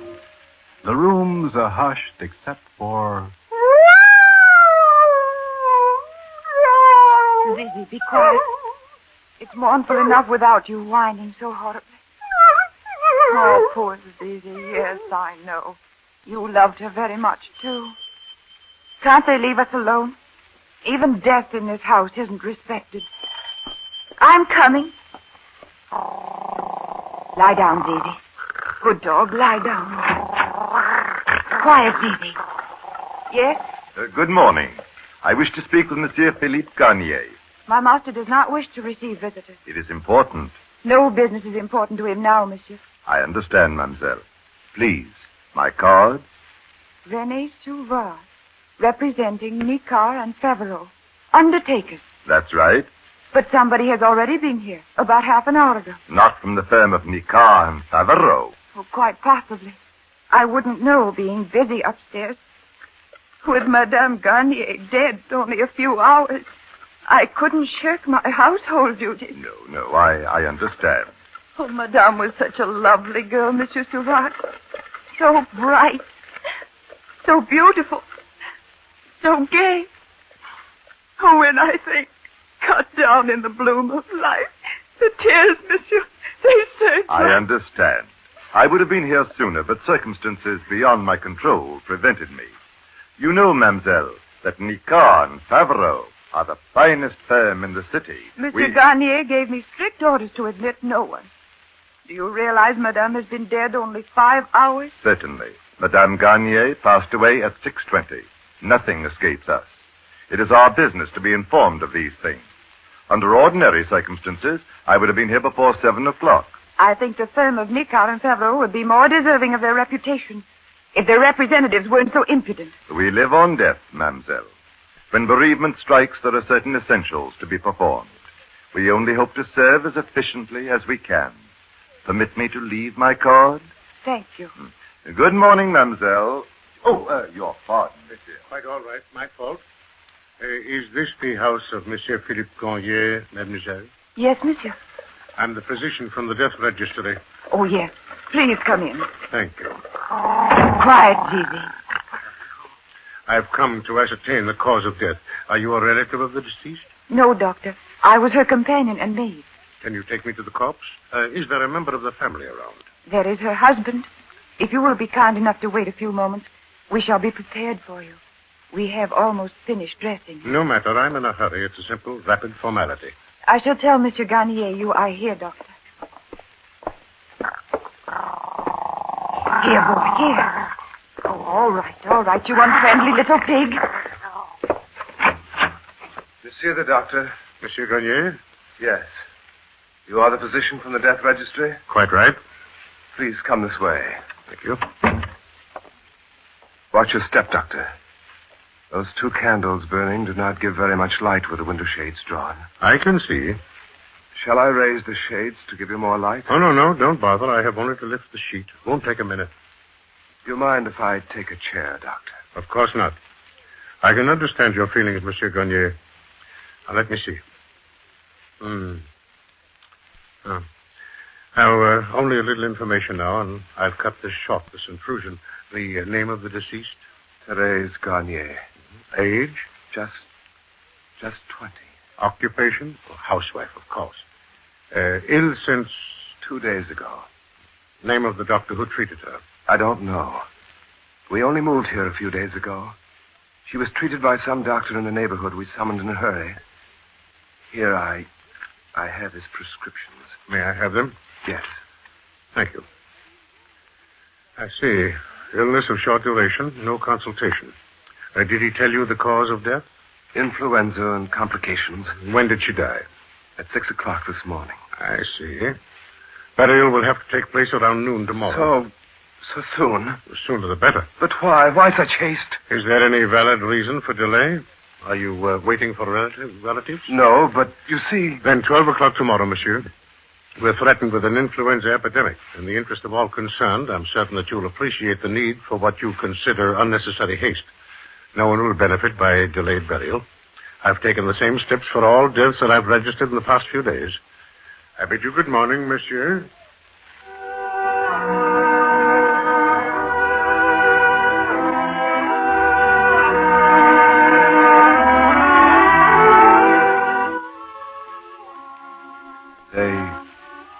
They want to take her away from me, Suzanne. The doctor thinks it advisable. You too? After the years you've been with me? Oh, no, Monsieur Philippe. But why torture yourself? Perhaps you're right. Suzanne, I want my last few hours with her alone. If friends come, Monsieur. Receive them. They will understand. I don't think there will be visitors. The few people we know in Paris are away. Let me bring you some food. Food? That would be sacrilege. At 12 o'clock tomorrow, they... Leave me, Suzanne. The seconds are precious. I must sit and look at her now with all my strength. I must engrave that still beauty on my heart forever. Yes, Monsieur. This... What have you there? A letter. It came in this morning's post. For her, Monsieur. A letter? Did the postman walk with faltering steps? Did his fingers tremble on the bell? Did he give it to you with streaming eyes and a choked voice? Monsieur? Was the whole street hushed? Did the hawkers pushing their carts walk on tiptoes and refrain from calling their wares? Surely all the city must have felt her loss and paused a moment in sorrow. I know how you feel, Monsieur Garnier. I once had a loss. I couldn't understand how people could laugh on the street, how a man could buy a paper from a newsboy, how the buses could run and the passing gendarme winks so gaily at the concierge's daughter. But life goes on, Monsieur, for everybody else, though it stands still for us. It stands still for us who live, and goes on for her who has died. You read this letter for me, Suzanne? Yes, Monsieur. If I could only weep. If I only had someone to weep with. To comfort. To be comforted. Monsieur, you wish me to read this letter? Please. To read it myself would be more than I could bear. Perhaps. Now that she is not here, Monsieur, it would be well not to read it. There may be some crumb of comfort in it for me. Read, Suzanne. My adored Therese. Adored Therese. That's a beautiful beginning. She was adorable. She... Go on. I should not write in words. It should be in music. It should be in music. Yes, in music. The voice of some mighty organ richly singing. For she was music. She struck music in the souls of those who knew her. And she's music still, even though she lies voiceless beneath that shroud. Do not, I beg you, ignore me any longer, for I shall die. I shall die? Strange. It's she who has died. I must see you, no matter the cost. One sight of you, one smile, one glimpse of heaven as a reward for the hell I have endured. I implore you. I shall be there Tuesday at 12 o'clock. Come what may. Who sent that letter? Oh, Monsieur, Who sent that letter? It is signed Georges Marchard. Monsieur? He is punctual. Do you think he's come? Why do you wait, Suzanne? Oh, but Monsieur Garnier, Open. I can't. Open the door.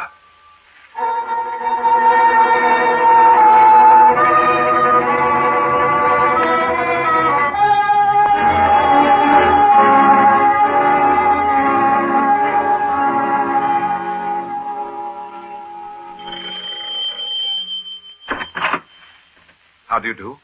Is Madame Garnier in? Monsieur, You... Show the gentleman in, Suzanne. Oh, yes, Monsieur Garnier. If you please. Thank you.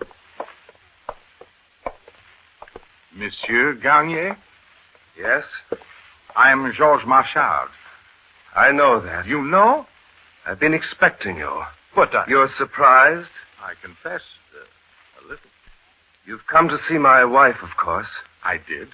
And you're confronted with her husband. Your wife obviously informed you I would be here. She did not, monsieur. I intercepted your billet-doux. I see. That seems to surprise you. Yes. As Therese's husband, there was no need for you to have done that. She would have told you I was coming herself. She's that kind of honest, loyal wife. You seem to have known her well, Monsieur Marchard. Not as well as yourself, monsieur, unfortunately for me. Will you inform Madame I am here? Nothing would give me greater joy and happiness. Eh? But there's just one obstacle. What's that? Madame Garnier is dead. You can't drive me away with any such poor strategy. It's no easier for me to believe what I've told you. I'm afraid it will take me years to realize it. If you will please enter this room, monsieur. After you.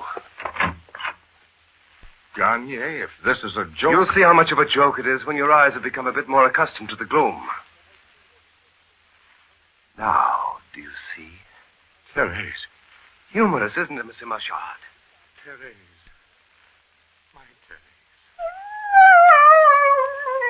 What's that? Don't be alarmed, Marchard. It's only Zizi, Therese's pet dog. He, too, sees the humor of the situation. You swine. What have you done to her? What have you done to Therese? Answer me. Tell me. What? Do you hear what? What have I done? Nothing. Beyond worshipping the ground she walked on. Nothing. Beyond trying to repay in some small measure the great happiness she brought into my life. Oh, Therese. Poor Therese. She died early this morning. I can't believe I can't realize. Did you love her so much? We were to be married. She was my wife, Marchard. Before she met you. Before... That's one phase of her past I don't know about. Therese, like me, came of poor people. You must have known that. Yes, she was working on the stage when we met. She had a sick mother. I could do nothing in my penniless condition. I was only a poor photographer. I thought it best that she should marry you, Monsieur Garnier, and enjoy the things she should have. I stepped out of the picture. Her mother died last year, despite the best medical care. I know. When I learned that, I couldn't keep away any longer. I got in touch with Therese again. Oh? She didn't encourage me. The correspondence has been all one-sided. She remained a faithful wife, Garnier. You mean she was living with me when her heart was with you? Have you ever had reason to complain that Therese didn't conduct herself in every way as the loving, loyal wife you expected her to be? None. She gave you a full measure of happiness, I know. She did. I have no complaint. And now we're both bereft. I came here to see you as much as Therese, Monsieur Garnier. I was going to place before you the facts I've divulged. Throw myself on your mercy and ask you to step out of the way now as I did then. I've come up in the world. I could have provided amply for Therese.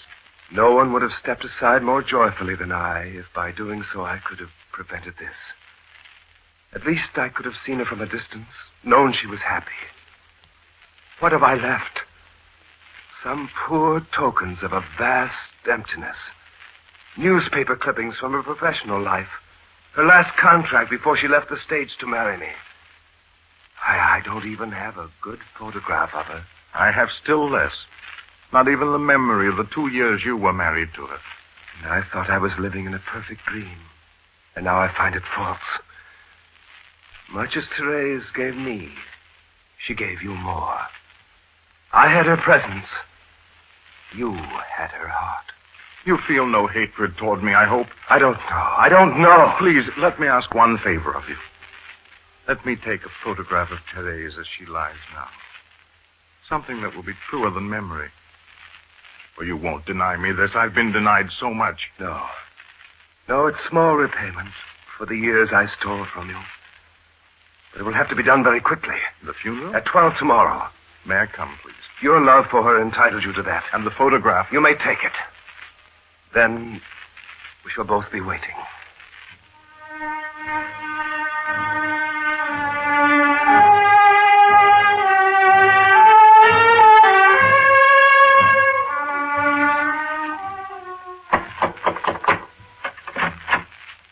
Philippe, what are you doing here at this hour? I had to come.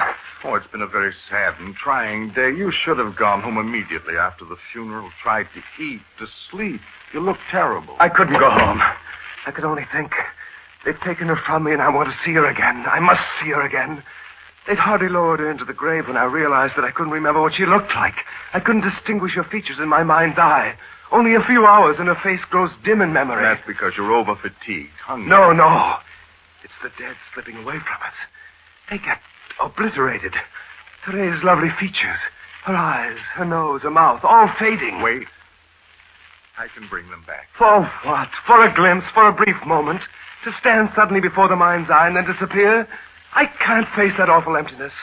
I want to see her again, at any hour I choose.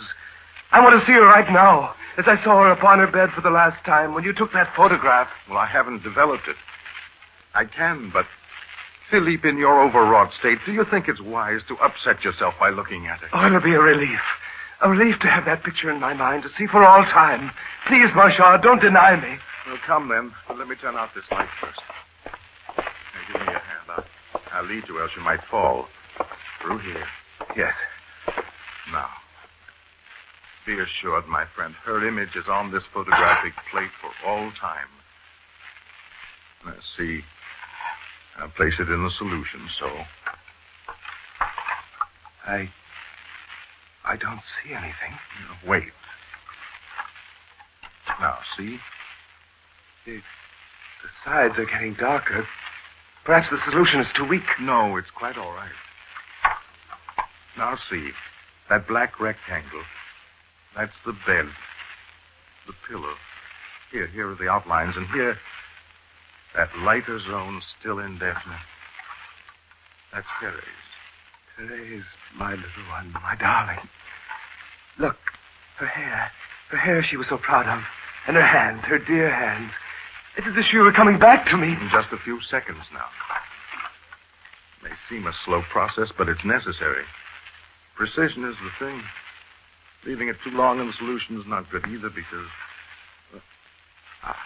Now it's done. There. You make it. Yes. It's she. Wait. I must be losing my mind. Try to remember. Try hard, Marchand. You recall how she looked when you took the picture? Yes, why? How was she? Tell me again. Her hands were clasped across her breast. That's not what I'm asking. Her eyes. Do you remember her eyes? Her eyes? Yes, were they open or closed? Closed. Are you sure of that? I'm quite sure. I remember very well. Lord, you see there. You see, they're open. Open. It's impossible. Open, I tell you, open. Here, look. Give it to me. All right, they're open. But how is that possible? That flare, that magnesium flare you used. She must have opened them under the flash of that magnesium. But she was not dead. She was not dead.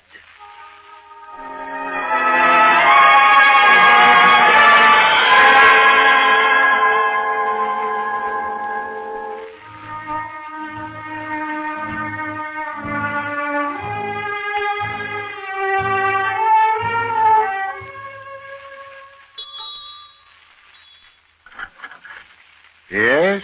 Are you the keeper of this cemetery? Yes, monsieur. I am Dr. Naudet, the physician appointed by the court. Oh, yes. Come in, please. The Therese Garnier matter. Dr. Legeron, the physician from the death registry, is here already. Go in, please. Thank you. Dr. Legeron? Yes, keeper? Here is Dr. Naudet, appointed by the court. How do you do, Doctor? How is it the family is not here yet, Dr. Legeron? We were notified of the court order for exhumation first. Monsieur Garnier should be here shortly. The keeper's attending to the details. They'll bring the coffin in here, I suppose? Yes, Doctor. It won't take long. The stone isn't even sealed. You're in a pickle, Dr. Legeron. And? Monsieur Garnier has lodged a formal complaint against you. An inquiry has been opened. I'm not afraid. Monsieur Garnier declares you issued the death certificate with unseemly haste. That's false. To what did you ascribe death? It's not our job as physician of the death registry to probe into the matter. In most cases, that's beyond our professional jurisprudence. And anyway, who can tell what caused death in a 2-minute examination? Then why don't you spend more time on it? How can we? We don't have time. It's like asking a military physician who has 150 men to see between 7 and 9 in the morning why he can't spare more than a few seconds on each of them. On the morning I went to examine Madame Gautier, I had 17 other deaths to certify in 4 corners of the borough. Just the same, Dr. Legeron. You don't seem to sound very sympathetic, Dr. Note. Of course, when it's a matter of violent death, that's another thing. But the Garnier case showed no signs of violence or poisoning. And then, too, the attending physician had already stated the cause of death before me.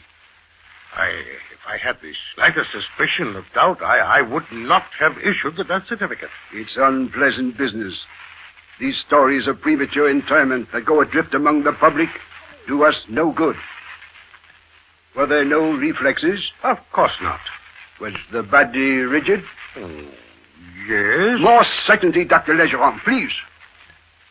Yes or no?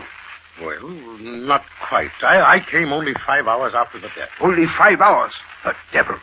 It's scarcely legal. Well, let me repeat. I had 17 deaths to certify, started with those nearest to my home. I don't understand. If there was any uncertainty, why didn't you make the fluorescent test? If I wasn't uncertain, I tell you. We never make that test unless the family asks for it. They don't even know about it generally. You heard the story of the photograph which inspired Garnier to request a court order for exhumation, didn't you? Yes. Here comes Monsieur Garnier now. Monsieur Garnier, my name is Naudet. I am the physician appointed by the court to witness the exhumation. Why this delay? Why hasn't the coffin been opened? It will be brought here where, according to law, it must be opened. Wait a few moments, monsieur. Wait.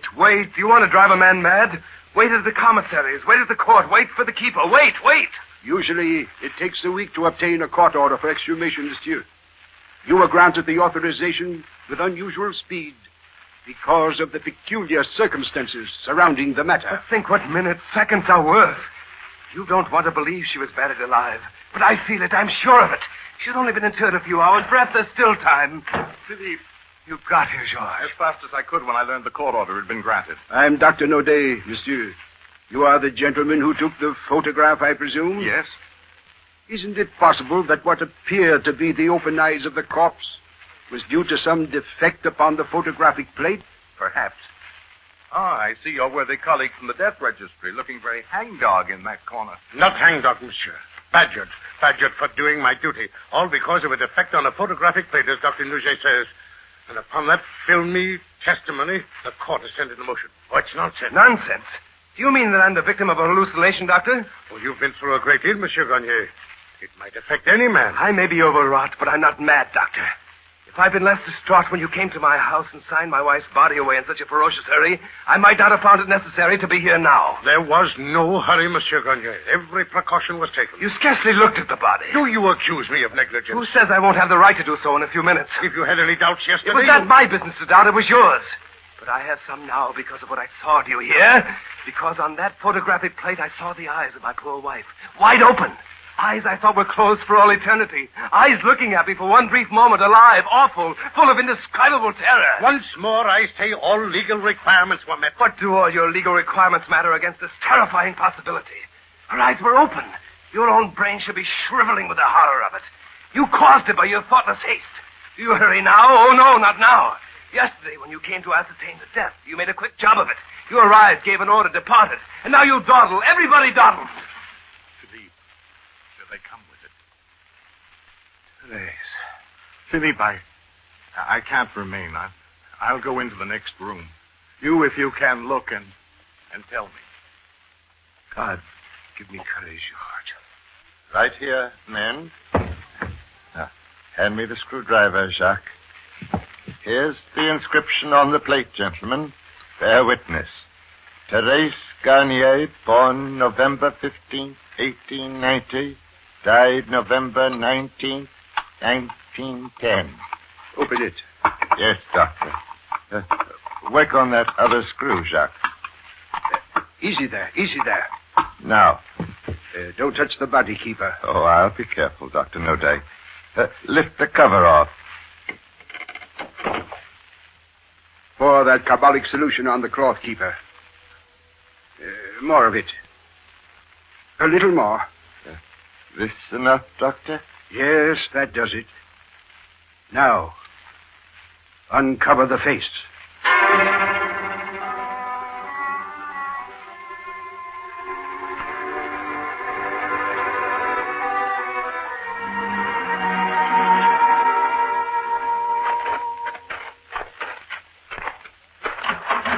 Philippe, did you see her? We saw her. Well, Philippe, speak. Rest easy, George. You mean... We were wrong. Merciful. Thank you. Wrong. We were wrong. Philippe, come home with me now. No. You go on home, George. What are you going to do? I have some few things to attend to. Formalities, you know. I'm leaving Paris early in the morning. I'll be out of France by nightfall. I may not see you again. I shall miss you. Goodbye, my friend. Goodbye, George. Good night, Monsieur Garnier. Good night, Monsieur. Good night. Monsieur Garnier, good night.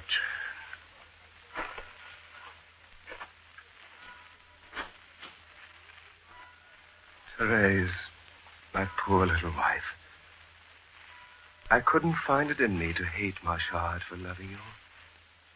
How could he help himself? How could anyone? I found happiness in my ignorance then. Let him find such happiness as he can in his ignorance now. Therese. Therese. Oh, my darling. He doesn't know. They buried you. Alive.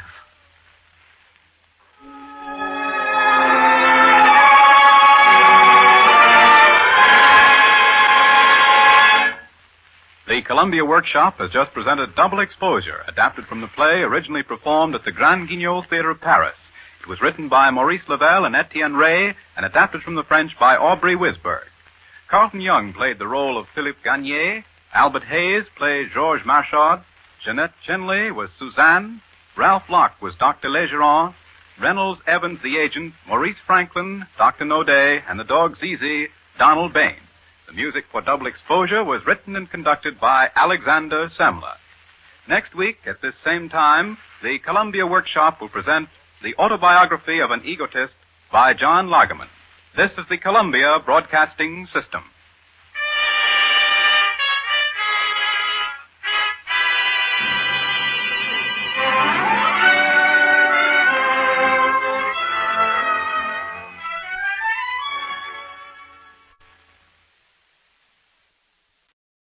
The Columbia Workshop presents The Dark Valley, an original radio play by W.H. Auden, starring the celebrated English actress Dame May Whitty. May Whitty, who carries the entire burden of the dramatic action, is Dame Commander of the Order of the British Empire, and was so honored for her services in the First World War. After nearly 60 years in the English theater, Dame May began a screen career and gained a niche in the American public's favor by an unforgettable performance in Night Must Fall. At present, she is playing the nurse in the Laurence Olivier, Vivian Leigh production of Romeo and Juliet. And now we take you to the Dark Valley.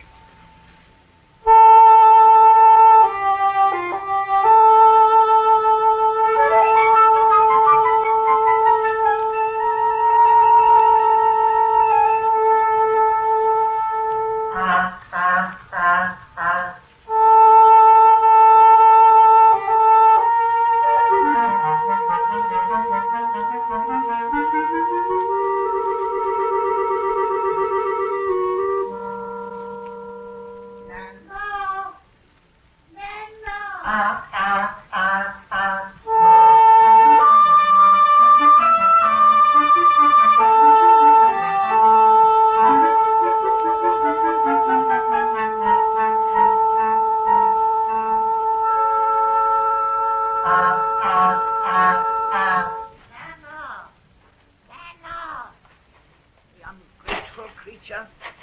If I turn my back for a moment, she takes off somewhere. Does it on purpose. Just because I'm old and can't catch her by running. She revels in it. Oh, I know very well why she waddles away. It's a shame to be looked after by an old hag. A poor old woman alone in the mountains, with not a neighbor near to help her. Someone whom the women whisper about in the village. The dogs growl if she goes near them, and the men spit as she passes by, and the children are dragged indoors by their mothers in case she should frighten them into a fever. Nana! Once this valley was full of voices, effort and action, engines and men. For where a vein pointed promising the golden metal, went miners like moles after, hewing into the hill their hopeful way. They sank a shaft from the surface of the earth. They drove through darkness, drifts with a purpose. In somber stopes they scooped out ore, gold-speckled quartz with their quick hammers. They managed much, those many miners. But father was foremost, first of them all with drill and dynamite on daring hands, a deeds deep down where no daylight was, and equally noble was no man living. Father moved like a river, riding the world. When father spoke, the monsters grew mild in the sea, and the roses opened, and the eagle hung spellbound over the spellbound lamb. When he smiled, it was the shining spaces of summer, but when he frowned, it was ages of ice. His anger ended the earth. Oh, but he is ended his life, lost, away, a no one, a nothing, as if he never were. His body broken by a blast in the earth. He was drunk, they lied, the low and evil. He was killed by his lack of care, the mine owners wrote, and their mean hearts were glad he was a ghost, for his greatness galled them.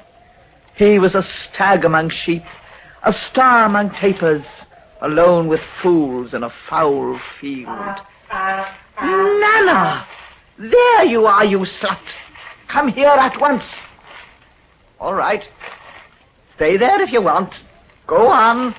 Stare at yourself in the water and starve. I don't mind. Nor will the foxes, I'm sure. You'll find them most flattering. Nana! Come here at once. Wait till I find a stone. You little fool.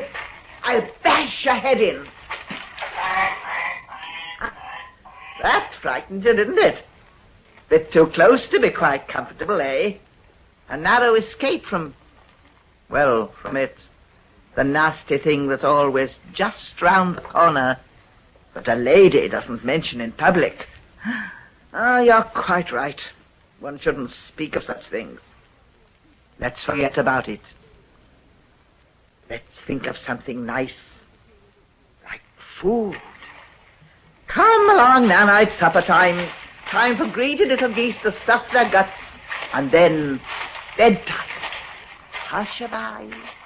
Sleep, sleep, and such lovely dreams, flying away, away, away over the treetops, not even bothering to look back at the old woman waving goodbye, but just going on and on above the forest, over the tops of the mountains, and then there it is, the fairy castle.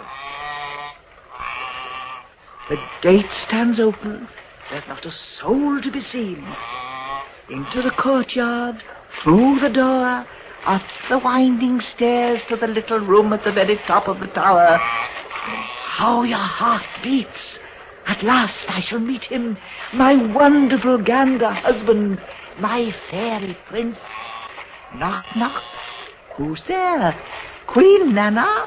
Come in, my dear. I've been expecting you for 1,000 years. In you rush with a flutter of feathers. Gotcha! Now you'll go my way for a change.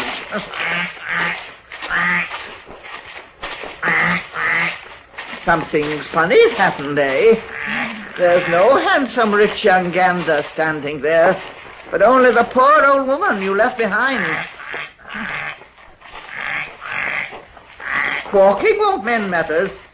Here's a nice little coop of wire netting waiting for you while I get things ready. In you go now, and stay quiet till I need you.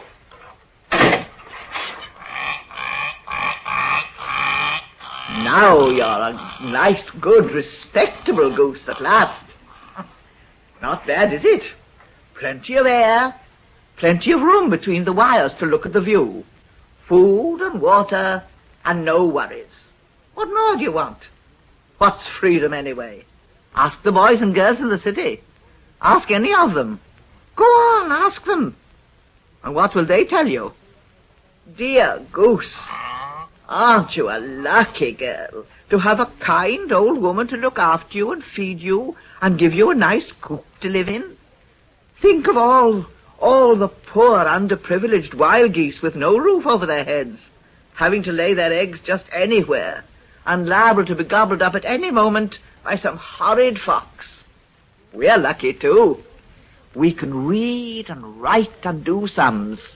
Our coops have 4 walls and a roof and light and heat and hot and cold running water. And all we have to do in return is address envelopes or take dictation or pull levers, which is ever so easy, and we only have to do it for 8 hours a day. The rest of our time we're absolutely free. We can relax and romp as much as we like. No one interferes. Mustn't it have been awful in the old days, before there was any progress, before there was any science to make people safe? Yes, Nana, you're safe. For the time being, anyway. Safe until what, you'd like to know, eh? Who knows the answer to that? Do you? Shall we say until the unexpected happens, whatever and whenever that may be. And until then, we might as well go on happily with our daily routine. You shall stay here in your coop and enjoy your supper, and I'll go and get fresh water. Yes, we must have water, Nana, you know. Water's needed for everything. We die without it. We die in it. But there are worse ways. Think of all the babies suffocated in their sleep by large black cats. Of all the skaters drowned in mill ponds when the ice breaks.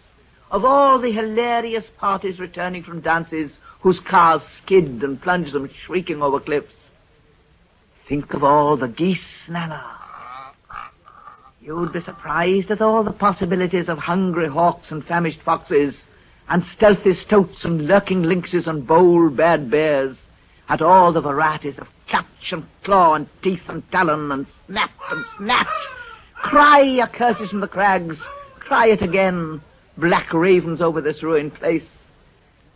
I must get water.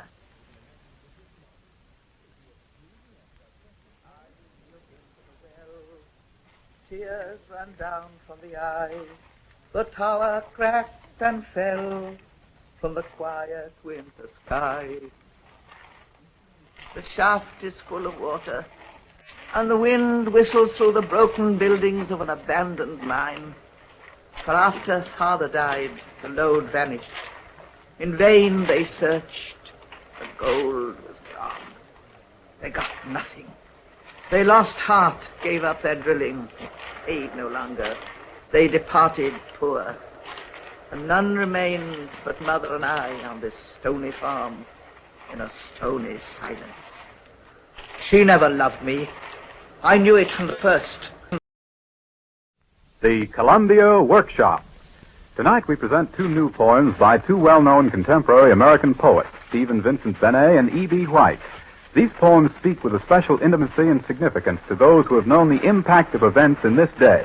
Mr. Benet's work, heard first, is called Nightmare at Noon. It was originally published in the New York Times Magazine on June 23rd. Here is Nightmare at Noon by Stephen Vincent Benet, spoken by Martin Gable.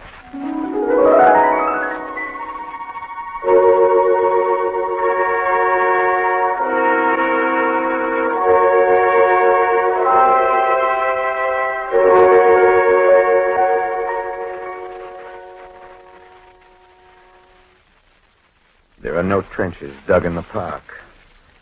Not yet. There are no soldiers falling out of the sky. It's a fine, clear day in the park. It's bright and hot. The tree. It's a fine, clear day in the park. It's bright and hot. The trees are in full green, summer heavy leaf. An airplane drones overhead, but no one's afraid. There's no reason to be afraid in a fine, big city that was not built for a war. There is time and time.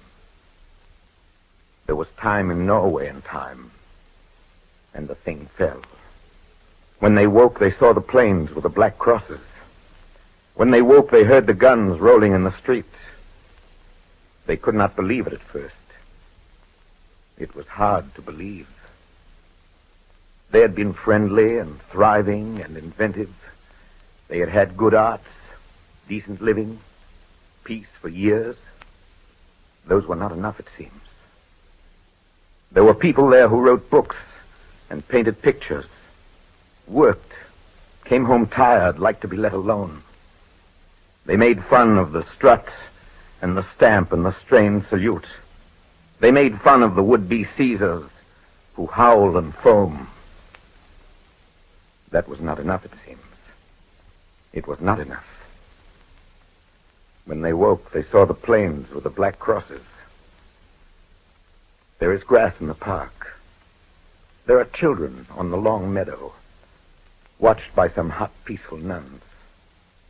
Where the ducks are fed, there are black children and white, and the anxious teachers who keep counting them like chickens. It's quite a job to take so many school kids out to the park, but when they've eaten their picnic, they'll go home. And they could have better homes in a rich city. But they won't be sent to Kansas or Michigan at 24 hours' notice. Dazed, bewildered, clutching their broken toys. Hundreds on hundreds filling the blacked-out trains just to keep them safe. Just so they may live, not die. Just so there's one chance that they may not die but live. That does not enter our thoughts. There's plenty of time. In Holland, one hears, some children were less lucky. It was hard to send them anywhere in Holland. It's a small country, you see. The thing happened quickly. The bombs from the sky are quite indifferent to children. The machine gunners do not distinguish. In Rotterdam, 1/4 of the city was blown to bits. That included, naturally, ordinary buildings with the usual furnishings, such as cats and children. It was an old, peaceful city, Rotterdam. Clean, tidy, full of flowers. But that was not enough, it seems. It was not enough to keep all the children safe. It was ended in a week. And the freedom ended. There's no air raid siren yet in the park. All the glass still stands in the windows around the park. The man on the bench is reading a Yiddish paper. He will not be shot because of that. Oddly enough. He will not even be beaten or imprisoned. Not yet. Not yet. You can be a Finn or a Dane and an American. You can be German or French and an American. Jew, bohunk, nigger, Mick, all the dirty names we call each other, and yet American. We've stuck to that quite a while. Go into Joe's diner and try to tell the truckers you belong to a master race, and you'll get a laugh. What's that, brother? Double talk? I'm a stranger here myself, but it's a free country. It's a free country. Oh, yes. I know the faults on the other side.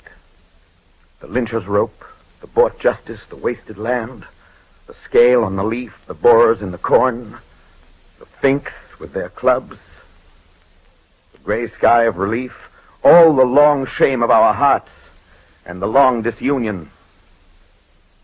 I'm merely remarking. As a country, we try. As a country, I think we try. They tried in Spain, but the tanks and the planes won out. They fought very well and long. They fought to be free, but it seems that was not enough. They did not have the equipment, so they lost. They tried in Finland. The resistance was shrewd, skillful, intelligent, waged by a free folk. That resistance is now ended. We're slow to wake. Good-natured as a country. It is our fault and our virtue. We like to raise a man to the highest power and then throw bricks at him. We don't like war, and we like to speak our minds. We're used to speaking our minds. There are certain words, our own and others, we're used to. Words we've used, heard, had to recite, forgotten, rubbed shiny in the pocket, left home for keepsakes, inherited, stuck away in the back drawer, in the locked trunk, at the back of the quiet mind. Liberty, equality, fraternity. To none will we sell, refuse, or deny right or justice. We hold these truths to be self-evident. I'm merely saying, what if these words pass? What if they pass and are gone and are no more? Eviscerated, blotted out of the world. We're used to them. So used that we half forget. The way you forget the looks of your own house, and yet you can walk around it in the darkness. You can't put a price on sunlight or the air. You can't put a price on these. So they must be easy. They were bought with belief and passion at great cost. They were bought with the bitter and anonymous blood of farmers, teachers, shoemakers, and fools who broke the old rule and the pride of kings. And some never saw the end. And many were weary, some doubtful, many confused. They were bought by the ragged boys at Valmy Mill, the yokels at Lexington with the long light guns and the dry New England faces, the iron barons writing a charter out for their own iron advantage. Not the people, yet the people got it into their hands and marked it with their own sweat. It took long to buy these words. It took a long time to buy them, and much pain. Thenceforward and forever free. Thenceforward and forever free. No man may be bound or fined or slain till he's been judged by his peers to form a more perfect union. The others have their words too, and strong words. Strong as the tanks, explosive as the bombs. The state is all worship the state. The leader is all worship the leader. Strength is all worship strength. Worship, bow down or die. I shall go back through the park to my safe house. This is not London or Paris. This is the high, bright city. The lucky place. The place that always had time. The boys in their shirt sleeves here. The big, flowering girls. The bicycle riders, the kids with the model planes. The lovers who lie on the grass, uncaring of eyes, as if they lay on an island out of time. The tough kids squirting the water at the fountain, whistled at by the cop. The dopes who write Jimmy's a dope on the tunnel walls, they're all quite safe.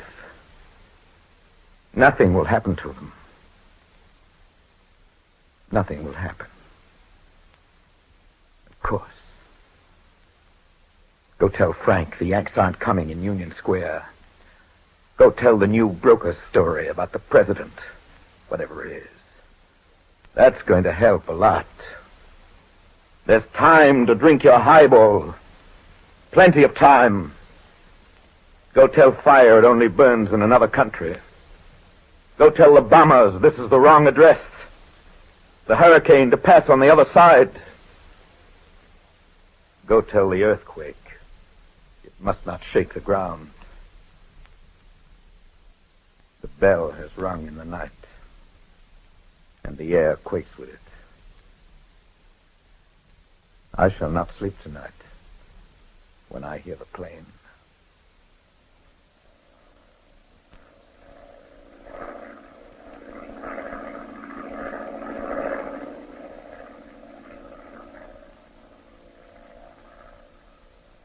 That was Stephen Vincent Benet's poem, Nightmare at Noon.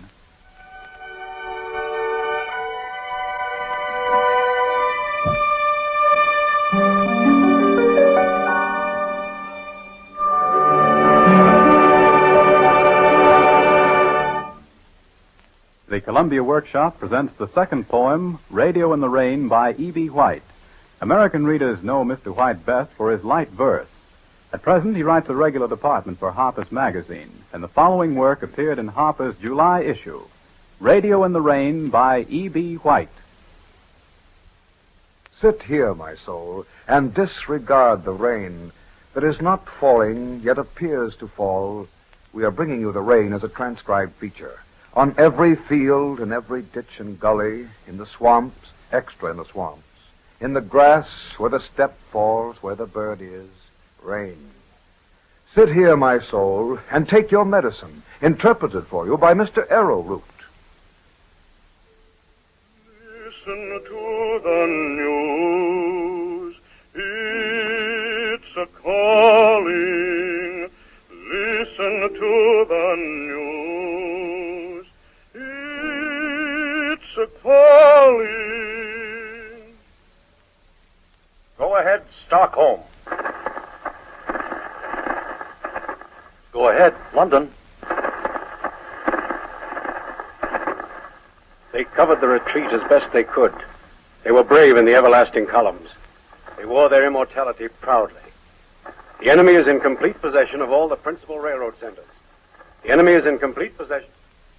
Sit here, my violated soul. Swallow your bitter pill, and remember there are hundreds of tempting ways to serve bananas.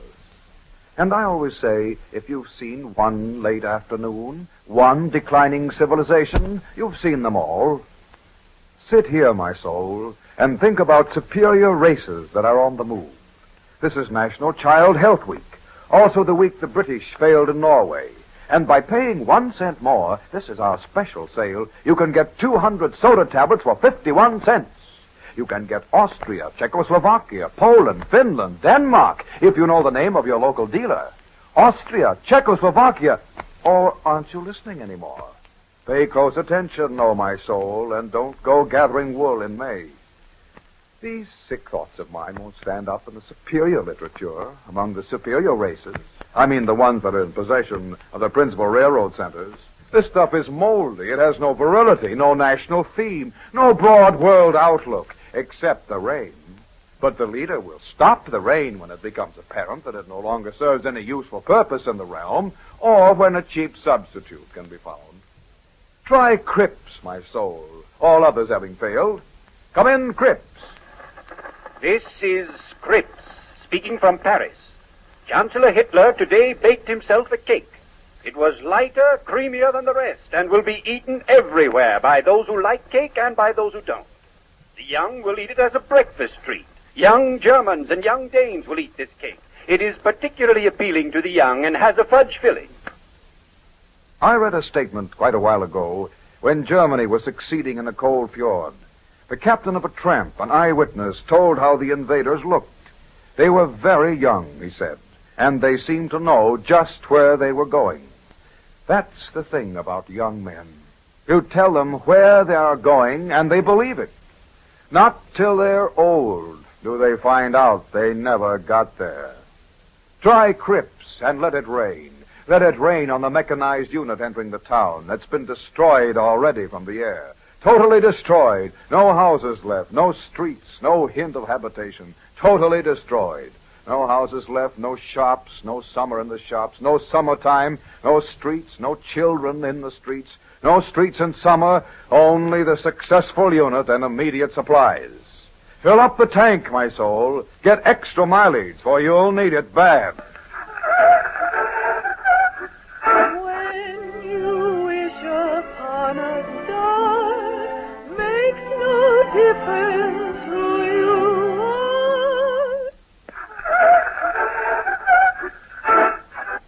Now in memory picture dwells apple blossoms and chapel bells and you. The singing hills are singing tonight, so says the voice that ought to know. The hills singing in the rain, perhaps. The rain is amplified, and the song is you. There were sharp skirmishes among the patrol. Elsewhere it was quiet. Tonight, powerful units of the battle fleet are steaming under forced draft to the Antipodes. The first Antipodes on the left after you pass the A&P. When you wish upon a star, makes no difference who you are, except, of course, that it's advisable to be a member of a superior race. Try Crips, my soul, and let it rain. This is the lumber for the bookshelves. These are the white pine boards, dressed down to 7/8, low shelves for children's books. I promised I would build them. That was before Trondheim. That was before Narvik, before Danzig, Prague, Warsaw, Vienna, when there was some sense to building shelves for books. I suppose I'll build them anyway, since they are planned. Blitz carpentry, a new technique in building shelves.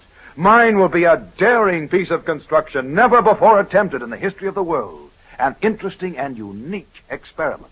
Every saw cut mapped, every joint worked out in advance, every nail hole drilled ready to receive the nail, ends squared in readiness to make the butt, a 6-inch baseboard with a molded edge, the top shelf beveled slightly to give a softer line, 32 1/2 inches between sections, center to center, 32 1/2, the whole operation to be supported by shore and sea batteries and from the air.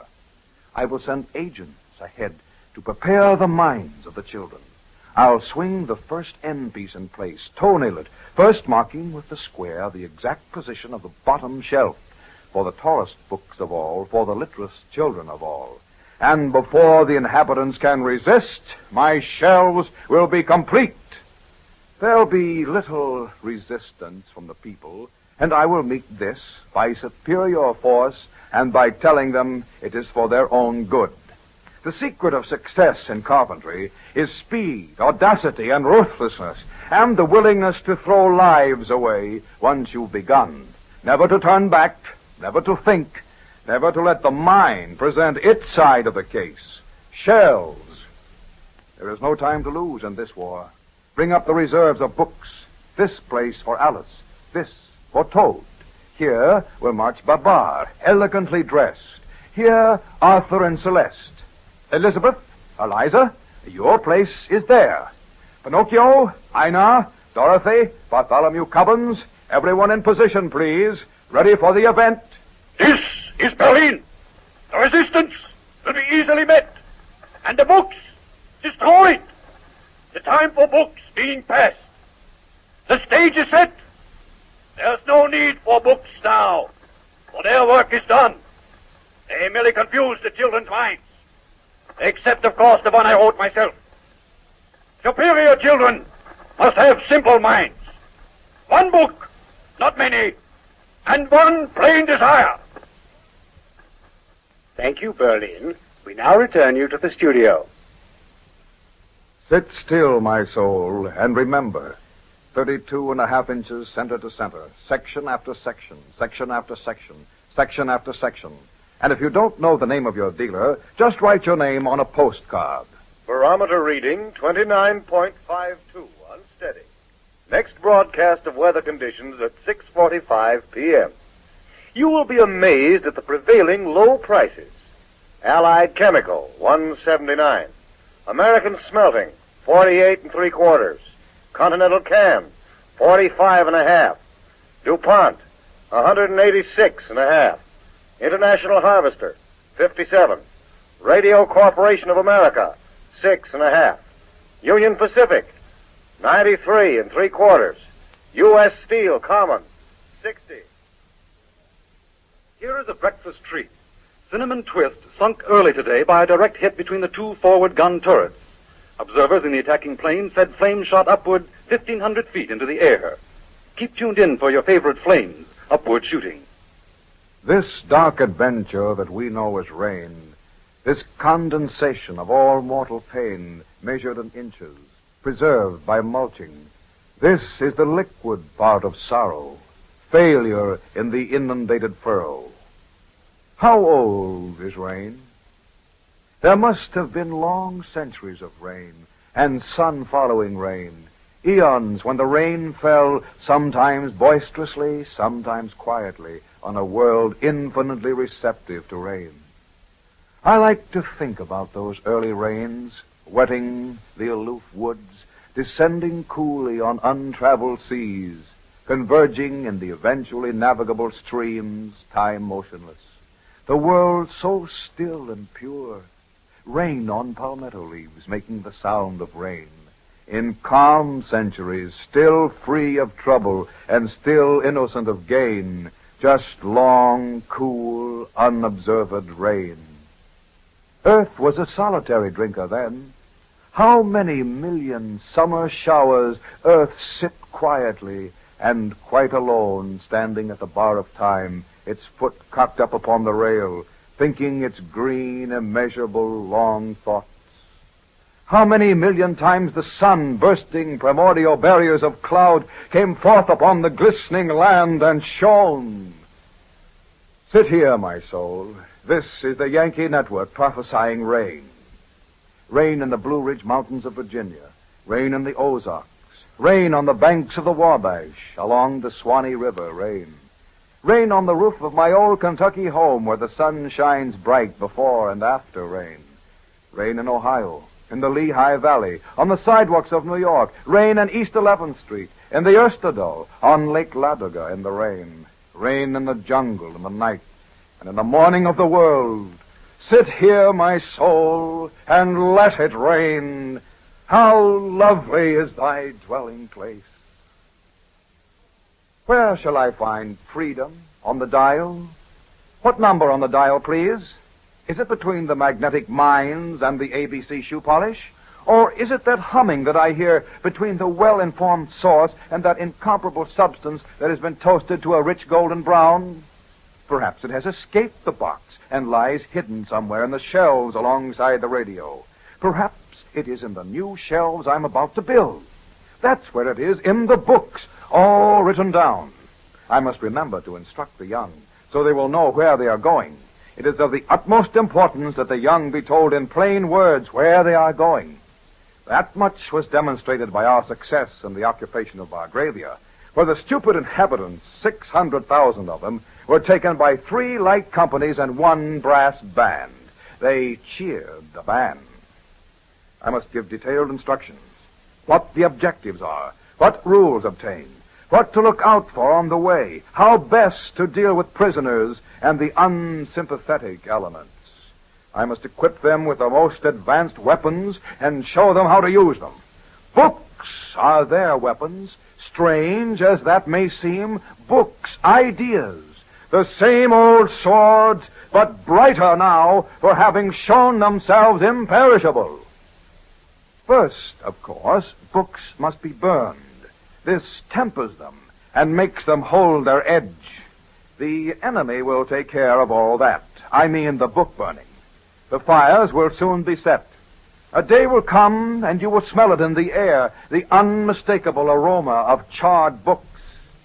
This happens when someone comes along who hates and fears the irritant of truth, the quiet disrespect of libraries. These old burnt books, if only the incendiaries knew it, are like burnt pastures in the spring, cleansed, ready for the new growth pushing through. It's never hurt yet, this burning of the books. Oh, the pages burn all right. Words, songs, conclusions, the dots and commas, the immediate dream. But when the fire cools, there yet remains the fine, imperishable ash. Young man, fear not the destroyer and the flame. Truth laughs at these. Fear only your own mind, where truth neglected can so soon abort. Things must be right if anything's to grow.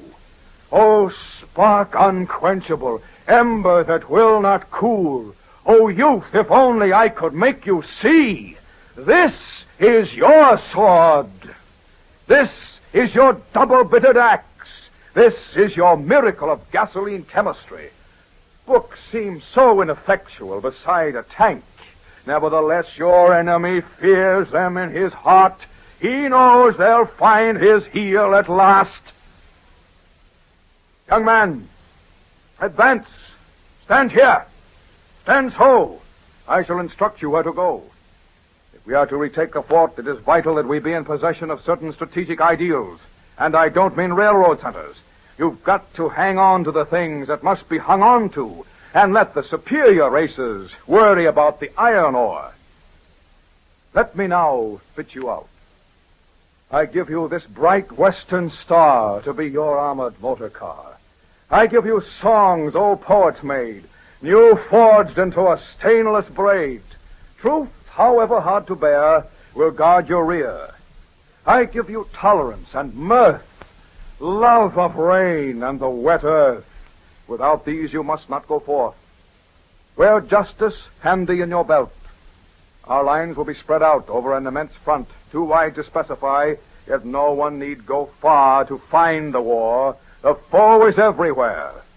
It is for you to dare individual combat. There is no leader in this strange campaign. Your secret thoughts, quick to wander, will be your commander. This is the gist of our attack. This our strength, our cause, our victory. Young man, be brave. It is yourself that you must save. Forget the railroads and the ore. Remember what you're fighting for. I will be there with reinforcements. See these shelves? I have begun. I'm throwing trained regulars into the breach, section after section. Alice! Pinocchio! To arms! The war is here! Ina! Dorothy! Bartholomew Cubbins! Everyone in position, please! Ready for the event! Young man, take your position. Do not wait for drums. This is a drumless war. Sit still, my soul.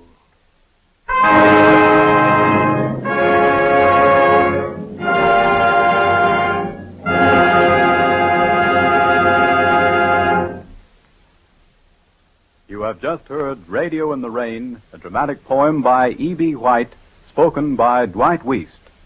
This was the second of two poems presented by the Columbia Workshop this evening. The first was titled Nightmare at Noon and was the work of Stephen Vincent Benet. Bernard Herrmann conducted the orchestra, and the production was directed by Earl McGill. Next week at this same time, the Columbia Workshop will present the delightful fantasy The 500 Hats of Bartholomew Cubbins by Dr. Seuss, prepared for radio by Stuart Ayres and Nyla Mack. Howard Lindsay, co-star of the current play Life with Father, will be heard in the leading role.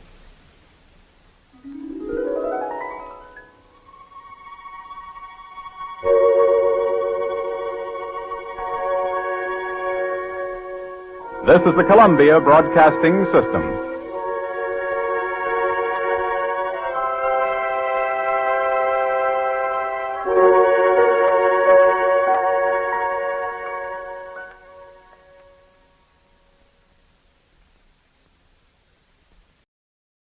Columbia Workshop presents The Pussycat and the Expert Plumber Who Was a Man, an original radio play by Arthur Miller. Before the microphones open on tonight's play, let the Workshop be the first to admit that animals have had more than their share of attention lately on this program. Beginning with my friend Curly, the dancing caterpillar, there has been Fish Story, Alf the All-American Fly, and now something about a pussycat. Perhaps tonight's broadcast will prove the animal play to end all animal plays. That, dear listeners, rests with you.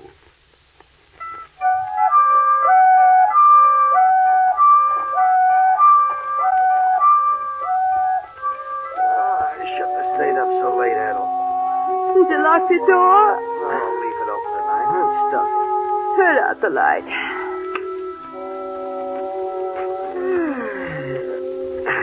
Night. Night. Yeah.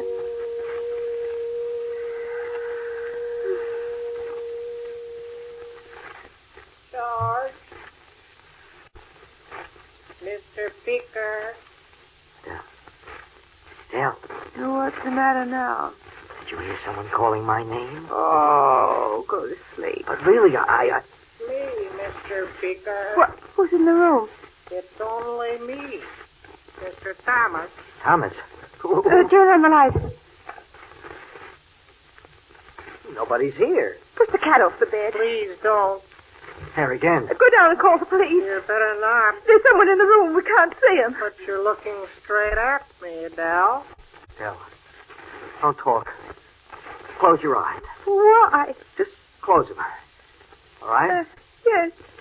Mr. Thomas, would you walk toward me? Just come this way. Certainly. Dell. Dell, it's the cat. The cat can talk. Oh, heavens, forgive us our sins. It'll be good. Whatever we did wrong, we'll do right. Come now, Mr. and Mrs. Beaker. Calm yourselves and let's talk sense. And stop kicking your feet around. You're pushing me off the bed. Look how his whiskers move. One doesn't whisper in company, Mr. Beaker. Oh, pardon me. But how did you learn to talk? Well, it's like this. Will you shade that bulb, please? It's hard seeing, you. You took me in. I was a kitten. Well, it wasn't long before I discovered I was smarter than most cats. At the age of 9 months, I began setting traps for mice. Where did you get the traps? Made 'em. Oh.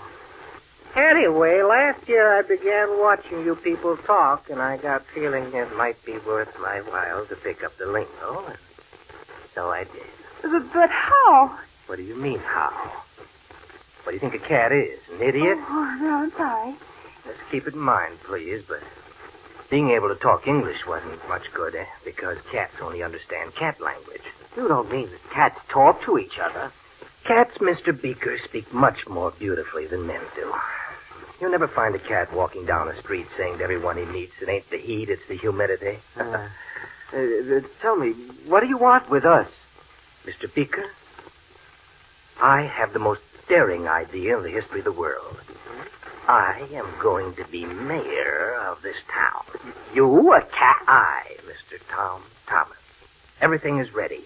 All I need is a man who can write. I can't hold a pencil. Now, look here, Tom. That's going a little too far. I think that I don't care what you think. You'll do as I say. Well, I won't stand for a cat ordering me around, Tom. Mrs. Beaker, Hmm? would you like to know what was going on in this house while you were away in Chicago last summer? No, say, Tom. What's this? What? Well, now, Tom, you keep your mouth shut. That's better. Now, here's my proposition. Practically every one of the finest families in town keeps a cat. I've taught those cats to read and understand English. But only I can speak because I'm so clever. Now, they've been reporting to me for the past 5 months, and I've enough on every big man in this town to make him do whatever I command. Well, that's blackmail. I've been around, George. That's politics. So what you will do is buy a big ledger and enter the name, address, and private scandal of every person I give you. Oh, Lord. Don't interrupt. Election for mayor is 2 weeks off. I've got the goods on both candidates, so they'll campaign for me. But will people vote for a cat, Tom? Leave that strictly to me, George. Will you keep my books? Well, I don't know. I can ruin your business in 10 days. You take opium. But that's not so. What do you say, George? I'm not kidding. Oh, George. All right, I'll buy a ledger tomorrow. Put it there, George, old boy. Where? Shake hands. I won't scratch. There. And now I must be off. I'm going to dictate a speech to the mayor in which he will explain to the voters why he recommends me for office. Good night. See you in the morning. Good night. And George, please don't water my milk from now on. I'm going to need all my strength. Bye-bye.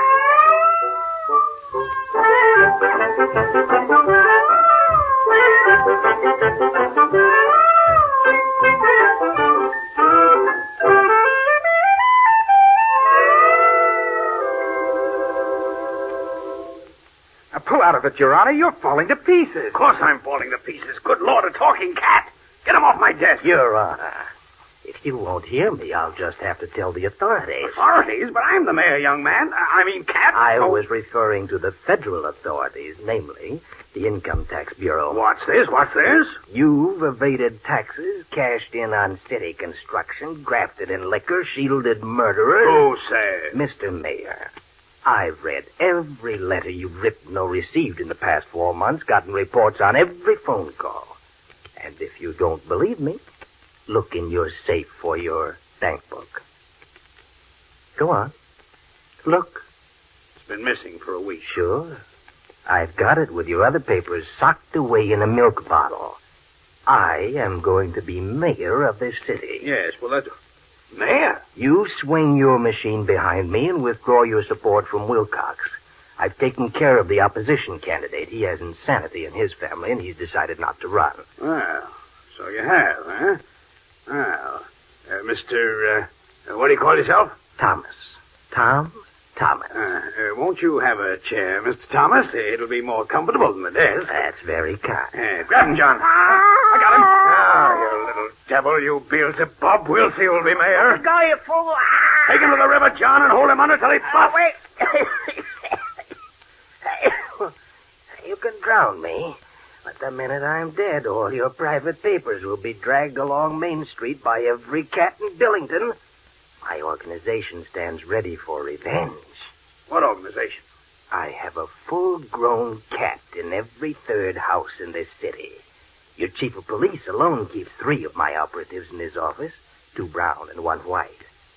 If I'm killed, you're up the creek, and that goes for every politician in town.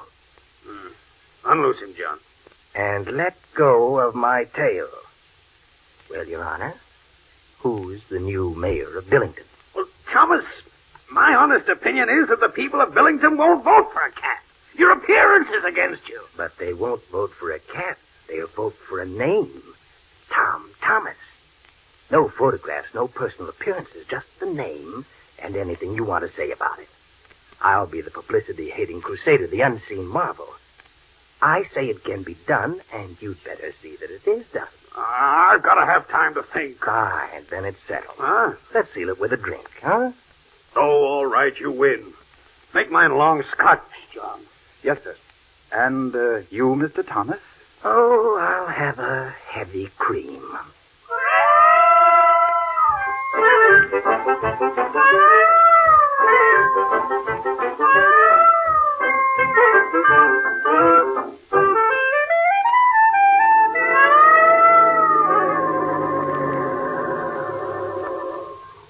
Regular or special? 5 regular. Right.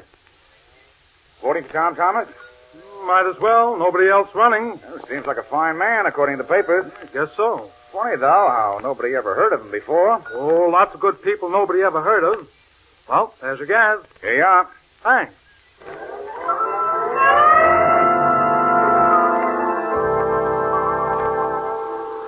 Say, Sally, you got that fire on too hot. Burning my scalp. There. How's that? Oh, that's fine. Hey, look at that Gazette, will you? That Thomas is certainly a wonderful man. I'll say. He's getting my vote even if there was another man running. Yeah. You know, they say he's got a lovely tenor voice. Where'd you hear that? I read your papers, dearie. That man will put this town on the map, I'd bet. Anyway, must be a wonderful to look at.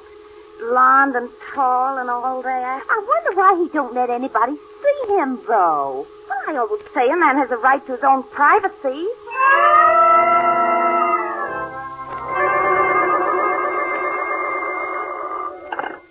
George Beaker speaking. This is the mayor. Give me the cat. Hurry. Well, Tom, you want to jump up here and take it? The mayor. Hold that receiver a little higher, George. Hello? Hello? Thomas? Yes? The votes, Thomas. What about the vote? They've just finished counting them, Thomas. Well, so? You have just been elected mayor of Billington. That's very nice, Johnson. But why is your voice shaking? Because, Tom, old boy, there happens to be 500 people surging outside my door, demanding to see the new mayor. Now what do? Tell them he's out chasing mice? Don't be so sassy. I'll be right over. Yeah, and how will you get in? They packed the hallways. There's a tree next to your window, isn't there? Well, so what? So I'll be right up. But you're the mayor now, Tom.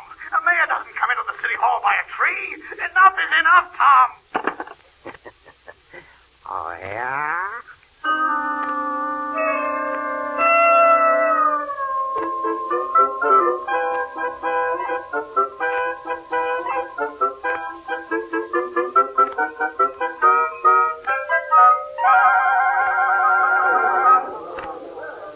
They're still pouring into the hallway, Your Honor. Come down from that transom and get me an aspirin, John.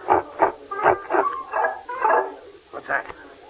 Something crashing outside the door, sir. Good Lord, it's the mayor. Open the door a wee bit.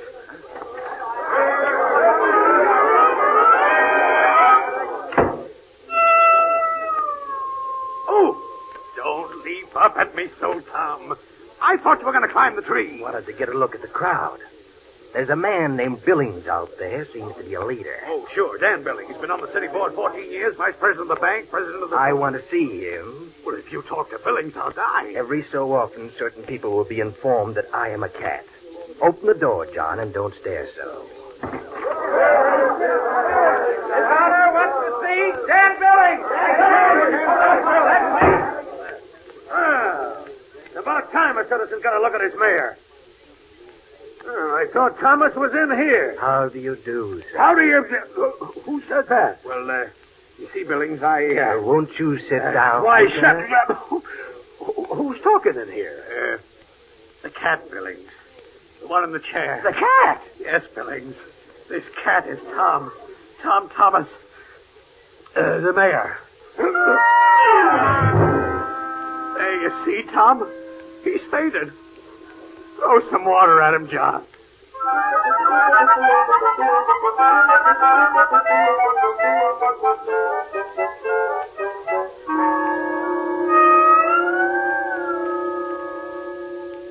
So you see, Mr. Billings, I know all about your youthful career on the chain gang. But I was so young. Oh, I understand, old boy, but I'm sure you wouldn't care to have the public, or perhaps your wife, know that. Oh, no. That's fine. Now go right out to that crowd and tell them that you've met Tom Thomas, that he's a fine fellow, etc., etc., etc., but that he's so darn shy, he'd rather keep to himself for a little longer. Couldn't I just go home? Yes, after you've made your speech. Bye, Mr. Billings. Goodbye. Well, here goes. Citizens! I have just seen Tom Thomas. And let me tell you that there is an individual Billington will be famous for. Close the door, John. I never would have believed that in 10 million years. This is just the beginning, Johnson. Huh? How would you like to be lieutenant governor of this state? Oh, now, Tom, you're starting something again, and I'm not quite up to it. I am going to be governor.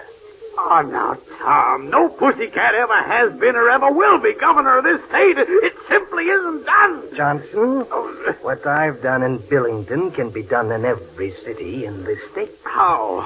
There are house cats in every city. You mean? I mean that you and John are going to buy 2 animal suitcases and meet me at the railroad station in half an hour. I'll bring 2 cats, my lieutenants. You'll carry one to Hillsborough and the other to Bryston. They will contact the house cats of the big shots in those towns or the neighbors of the big shots. We'll keep sending out cats to every important town until we've got something on every politician and newspaper owner in the state. In 6 months, I'll be ready. And with publicity going full blast, I'll have the voters in my pocket.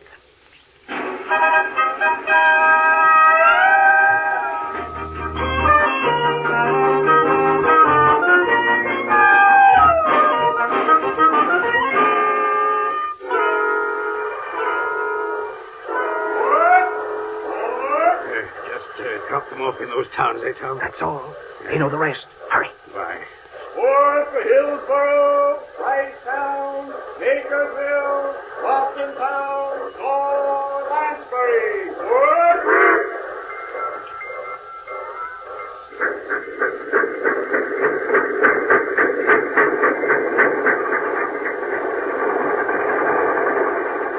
That's 6 towns coming, John. Now we got to take 2 more to Greenville and Bentley.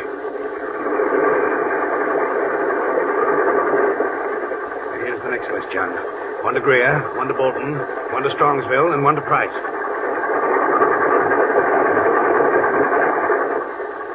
Seaports, I never want to see another cat as long as I live. Shut up. You wanted to hear you. We've still got to cover Cardsbury and Melton and Bernardale and Monroe and Henry and Ellsworth.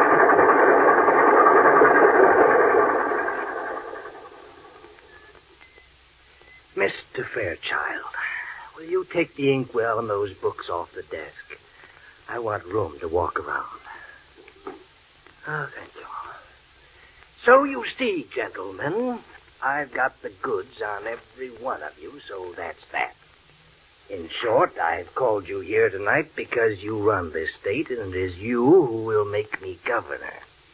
Now, what's the answer, Mr. Fairchild? Well, Tom, you've got every one of us cornered, but here's the hitch. The voters simply will not elect a governor that they've never laid eyes on. The voters? He's absolutely right. But gentlemen, that's exactly why I will run away with the elections. What's the weakest plate in any candidate's armor? His record, right? But me, why, I've got the ideal record, the perfect political past. None whatsoever. Now, what's the verdict? Fellas, I don't care what he says. Well, that's that all right, man Peter. on the table is a pussycat. All right, Peters, all right. But he Sit is. down. He said so himself. Now, just a minute, Sit down. boys. Just a minute. All right, Tom. For the sake of argument, let's assume that a pussycat could become the governor. What then? If one man discovers you, if one man finds out that the governor is a cat... Now you've hit it, Fairchild, the secret of my success. I am a house cat, not only by birth, but by profession. Gentlemen, I have seen life. Life in the bathtub. Life in dark cellars. Life in bedrooms. And I've seen it from the bottom up. And I tell you that under the threat of slander, of being publicly defamed, no man will dare tell a soul that Governor Thomas, is a pussycat, should he make the discovery. Yes, and why not? Man is evil in his own eyes, my friends. And the only way he can find respect for himself is by getting other people to say he's a nice fellow. So be sure of it, the only man who would expose me is one who really believes he's upright and clean, really in his secret heart. And such a man does not exist in this world. Boys, that cat's got a head on him. Well, Fairchild, it's up to you. If his cats start dragging our skeletons into the streets, we're in the soup. Oh, well, it'll be, Fairchild. Well, boys, we might as well make the best of it. We're going to nominate him at the convention next week. What's more, we're going to elect him in November. And it's my guess that Tom Thomas is going to be the smartest governor this state ever had. Okay. Maybe we will nominate him. Maybe we'll elect him, too. But I've been watching him for 2.5 hours. And I say that a man might sit on a table like that. A man might smell like that. And a man might even move his ears around like that. But by George, there ain't a man born who ever had such a long tail. That fellow is a pussycat.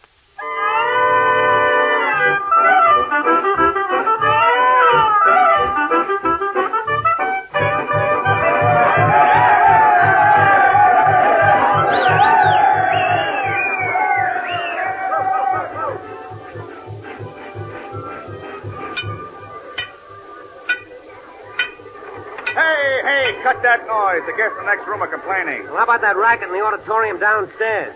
You want the sink fixed, I gotta make noise. Tell the guests to go for a walk. Now you lay off. That's Tom Thomas in there with the state big shot. I don't want any more of it. Tom Thomas? In the next room, huh? What do we do now, Sam? Tom.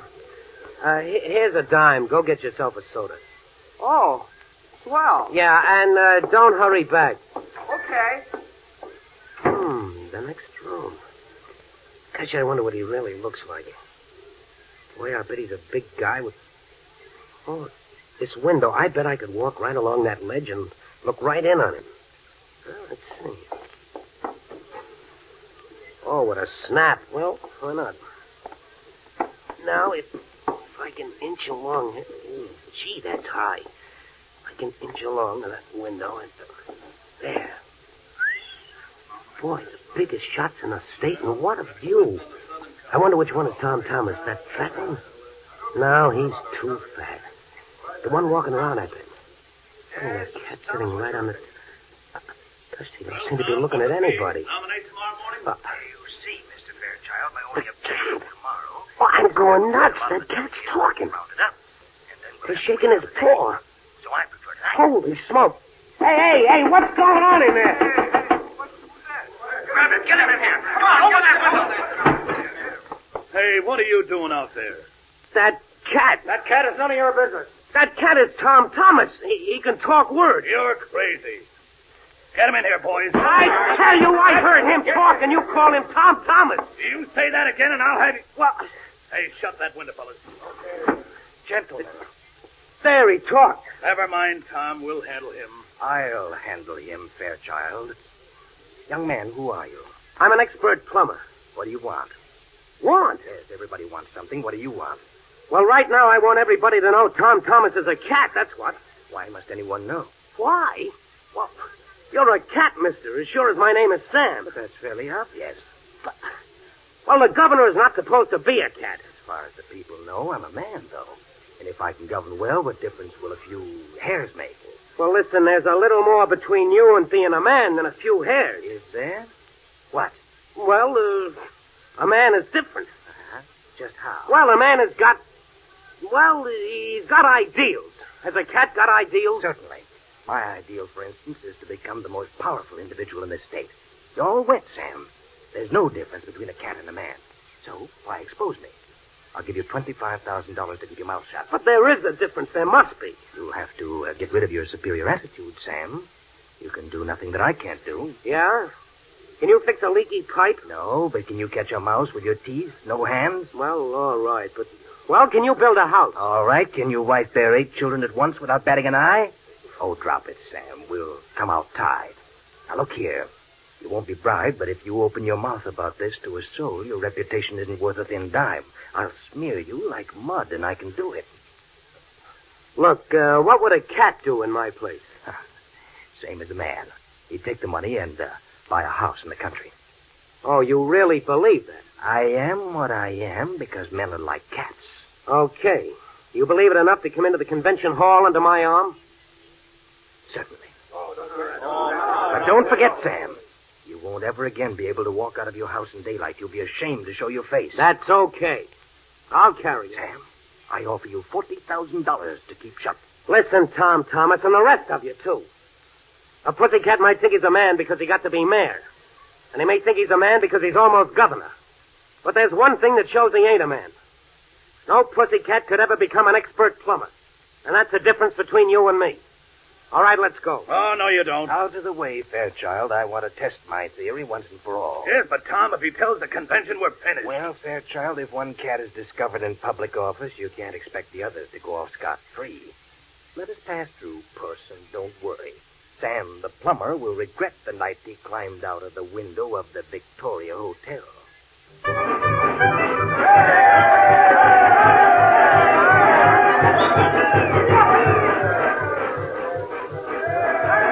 Ladies and gentlemen, we will now start the first ballot for governor. The delegate from the county of Atchison. County Atchison, cast 3 votes for Tom Thomas. Boy, you got your hair bringing a cat to a... Let me pass, will you? I'll make it $50,000, Sam. $50,000. Pardon me, I'm going up on that platform. From Galway County. Say, Mr. Speaker. Who are you? Say, Mr. Speaker. I've got something to tell the delegates about Tom Thomas. It's something terrific. Are you for or against? Oh, I'm for, all right. All right, then, go ahead, but keep that cat out of the microphone. Thank you. Ladies and gentlemen, I guess most of you are for Tom Thomas. But I thought you'd like to see who you're voting for, so I brought him here. The great Tom Thomas, the aviator, the tall, blonde, publicity-hating crusader, the unseen mystery marvel, is none other than this cat in my hand. I tell you that he can talk. He's got the royal buffalo. Okay, Tom. You stand on this table. I'll confess. Come on, talk. Tom, I've done what no cat would do. Now you have the courage of your convictions. Talk. Just a few words, Tom, for the audience and for the delegates.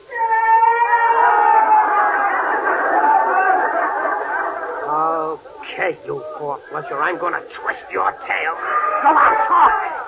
Talk, I tell you, talk. Okay, I'll talk. Help that. All right, talk into the microphone, Tom. I've got your tail. Talk. Ladies and gentlemen. Gentlemen, I am Tom Thomas. I am a talking cat. Now, I beg you not to let this unfortunate incident alter your vote. I am still as much Tom Thomas as I was before. Hey, he's under the table. There he is, heading to the window. Boy, what a leap. He's out. After him. Get that cat.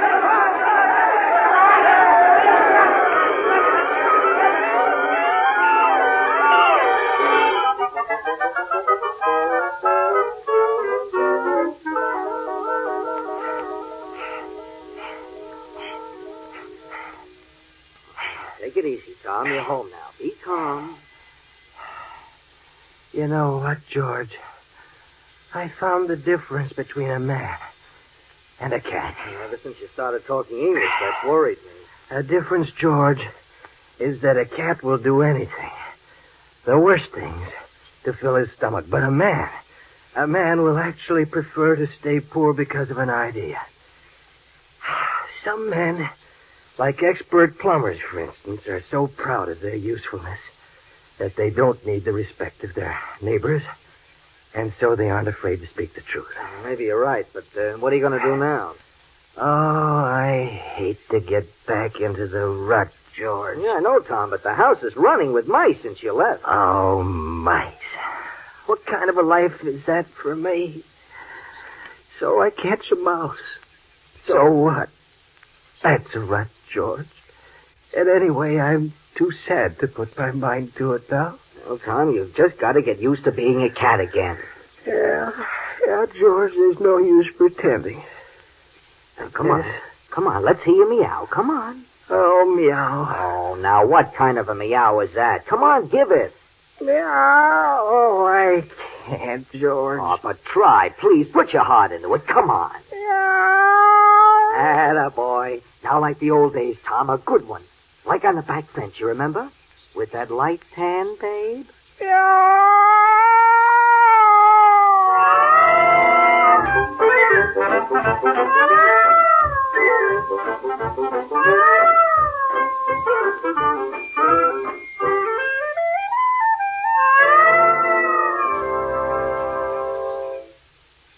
You have been listening to the Columbia Workshop presentation of The Pussycat and the Expert Plumber by Arthur Miller. Original music was composed and directed by Charles Paul, and the entire production was under the direction of Brewster Morgan. Eric Rolfe appeared as Tom Thomas, Frank Lovejoy was the Expert Plumber, Carl Eastman was George, John Brown the Mayor, Jack Hartley was Fairchild. The cast also included Helene Dumas, Connie Lemke, Howard Smith, Matthew Crowley, Neil O'Malley, Richard Coogan, Ben Ross, Dean Reisner, and Sidney Newman. The Columbia Workshop will be presented at the same time next Sunday evening. This is the Columbia Broadcasting System.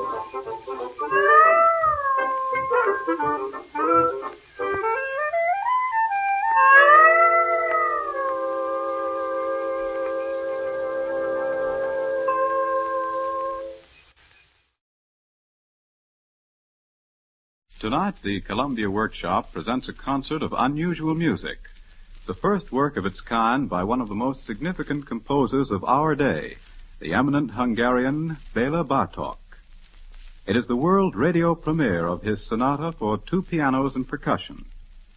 Like the Workshop's other musical productions during the past 4 years, this evening's program is experimental in nature, and it is our hope that through this broadcast, a work so original and interesting as this may reach a wide public more quickly than would otherwise be possible.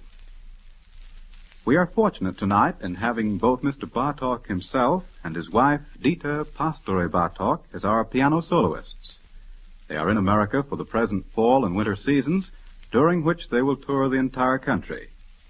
Mr. Bartok will give a series of lectures and recitals from New York to California, and he will appear as soloist with a number of our leading symphony orchestras.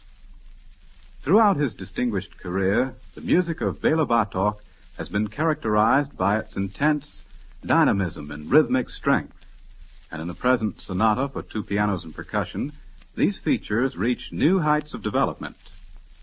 The wholly unorthodox scoring for two pianos, three timpani, cymbals, triangle, two side drums, xylophone, bass drum, and tom-tom reveals novel and unexpected possibilities of timbre and color.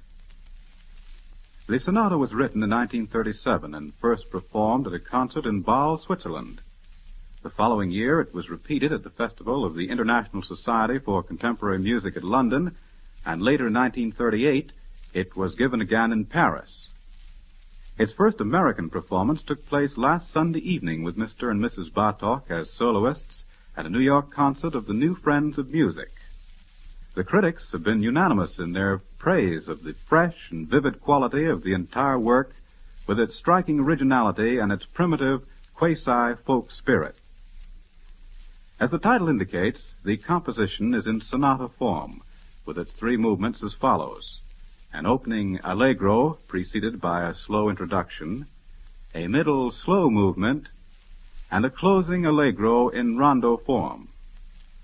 And here is its first radio performance with Bela Bartok and Dita Pastori Bartok at the two pianos and Harry Baker and Edward Rubsum percussion. The sonata for two pianos and percussion by Bela Bartok.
The Columbia Workshop presents an episode from the Dynasts by Thomas Hardy.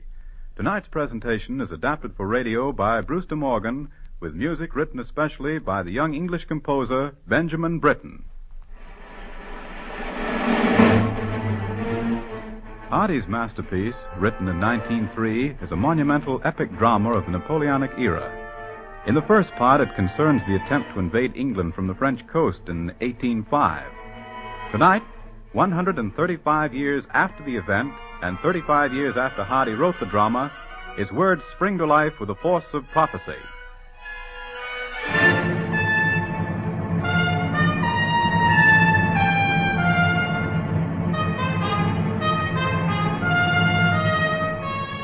Now mellow-eyed peace is made captive, and vengeance is chartered to deal forth its dooms on the peoples with sword and with spear.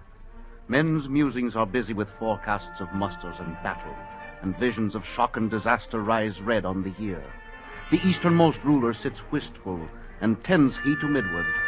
The king to the west mans his borders in front and in rear, while one they eye, flushed from his crowning, ranks legions around him to shake the annihiled neighbor nation and close her career.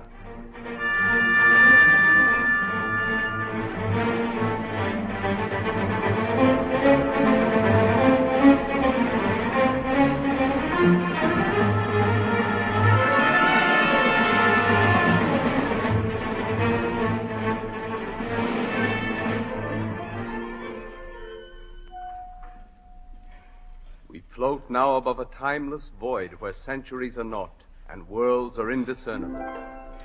Two spirits hold us by the hand. One is the spirit of the years, and one is the spirit of the pities. They have promised us terrestrial spectacle. Will this be comedy or tragedy on earth? Speak, spirit of the years. I care not which, but old laws are operant yet, and phase and place of men's dynastic and imperial moils shape on accustomed lines. Though as for me, I care not how they shape or what they be. You seem to have a small sense of mercy, sir. What say you, spirit of the pities? This will be tragedy, you witness. Terrestrial tragedy. Let this earth tragedy whereof ye spake afford a spectacle forthwith, conned closelier than your custom is. Let us descend.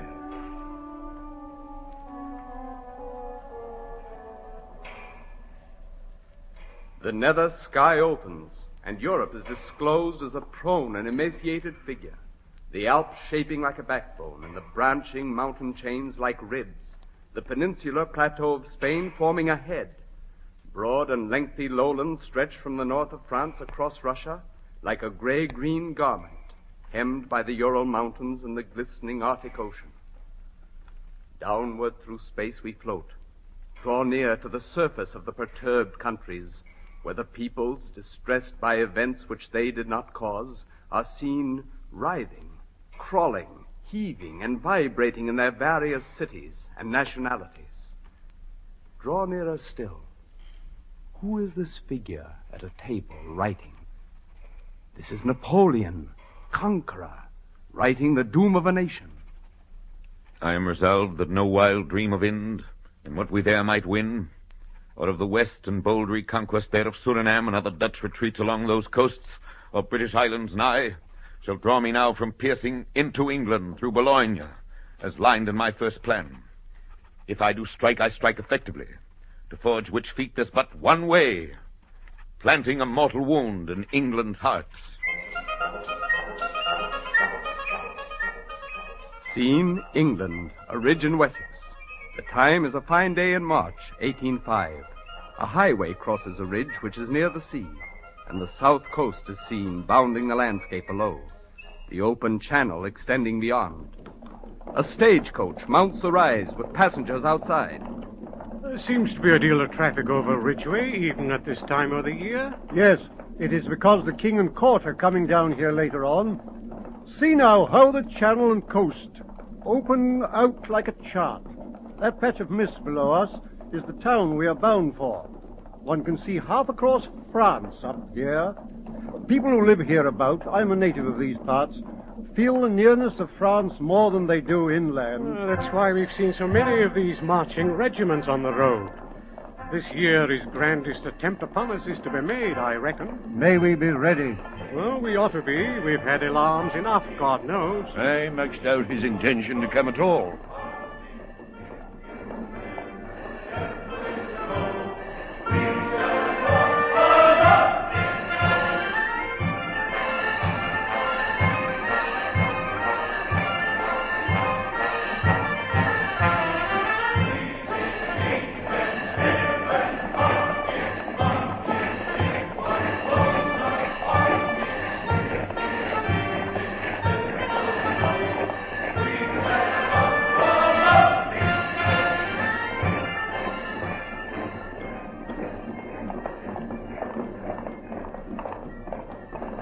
Is there truth in it that Bonaparte wrote a letter to the king last month? Yes, sir. A letter in his own hand, in which he expected the king to reply to him in the same manner. And was Boney's letter friendly?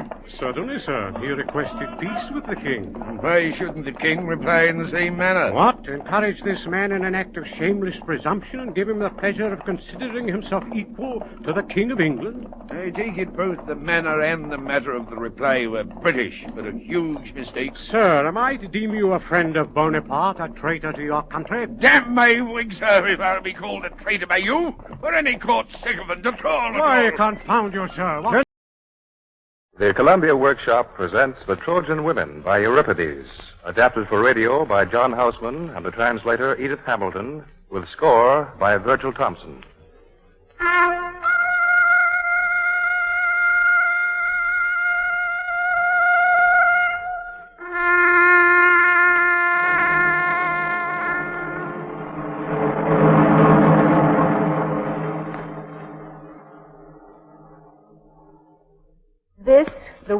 greatest play about war, was written 2,356 years ago.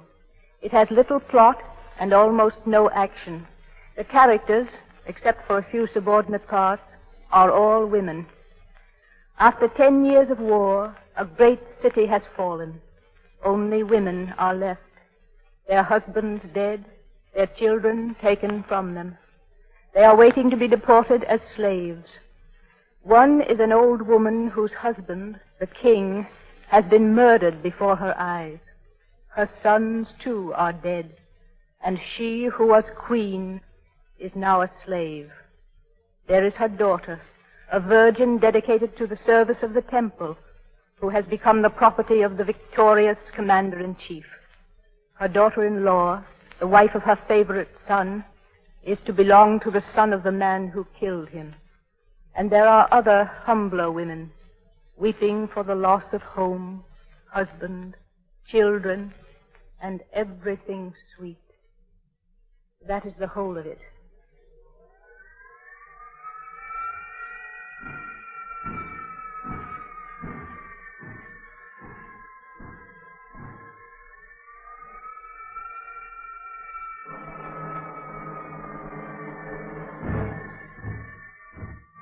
It is early morning, soon after sunrise.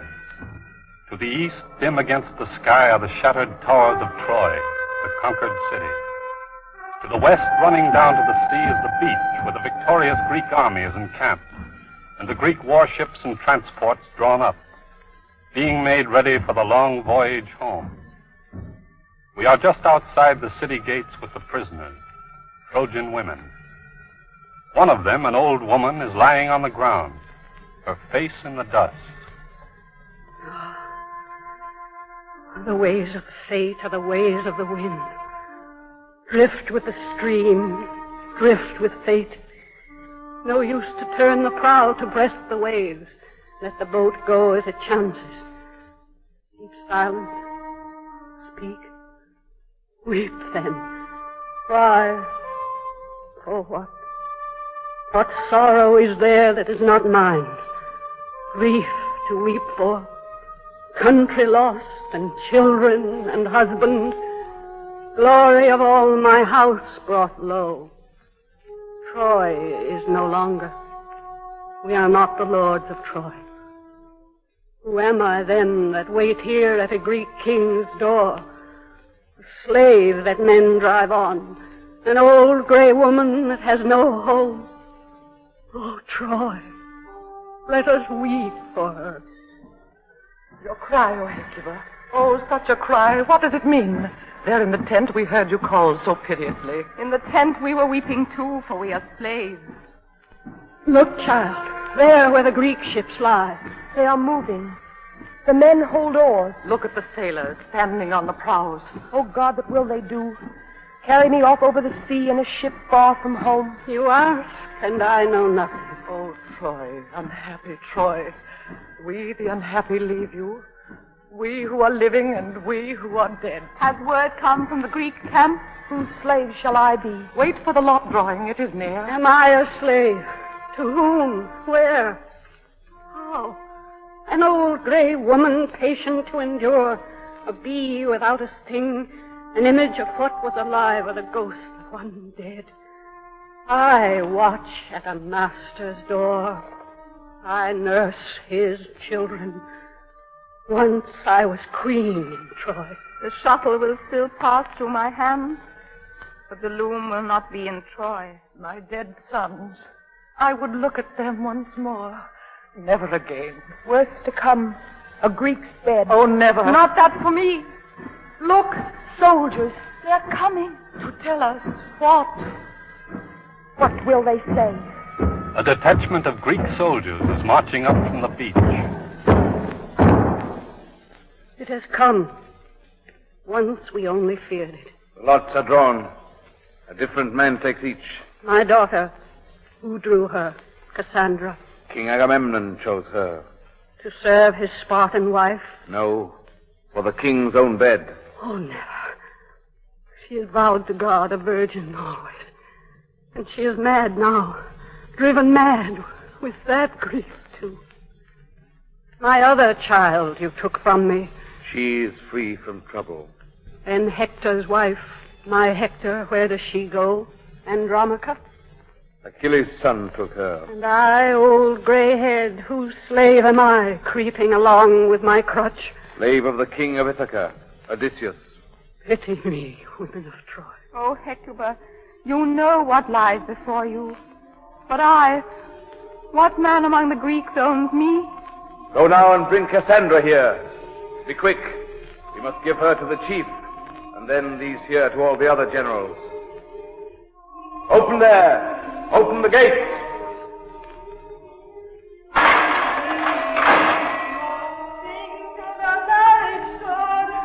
Oh, joyful song. It is my daughter, Cassandra. Sing for the She is bride. Joyously all maidens of Troy, dressed in your best. Hold her fast. Honor my marriage. Poor frenzied girl.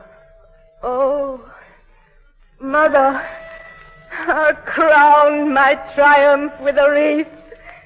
Be glad, for I am married to a king, Agamemnon, the great, the glorious lord of Greece. I shall kill him, mother. Lay his house as low as he laid ours.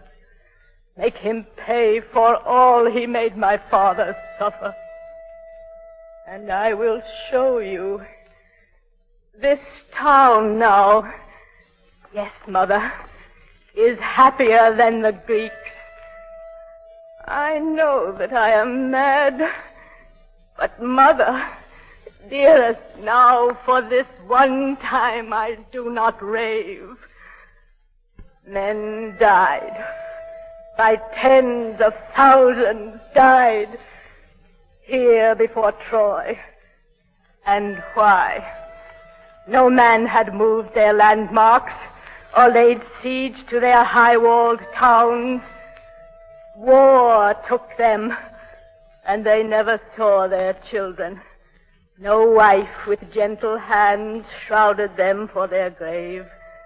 They lie in a strange land, and in their homes are sorrows, too. Lonely women who died, old men who waited for sons that never came. No son left to them to make the offering at their graves. That was the glorious victory they won. Oh, fools, the men who lay a city waste, giving to desolation temples, tombs, the sanctuaries of the dead, so soon to die themselves. But we Trojans died to save our people. No glory greater. Our dead, the earth of their own land has covered them. And Hector's pain, your Hector. Mother, hear me. This is the truth. He died the best, a hero. The only shame is not to die like that. So, mother, do not pity Troy or me upon my bridal bed. Now, if the high gods did not make you mad, I would have paid you for those evil words, but... Well, you know her mind is not quite right. So all she said against Greece and for Troy I never heard. The wind blew it away. Come with me to the ship now. Where is the ship? How do I go on board? Spread the sail. The wind comes swift. Mother, my mother, do not weep. Farewell, dear city. Brothers, in Troy's earth laid. My father, a little time, and I shall be with you.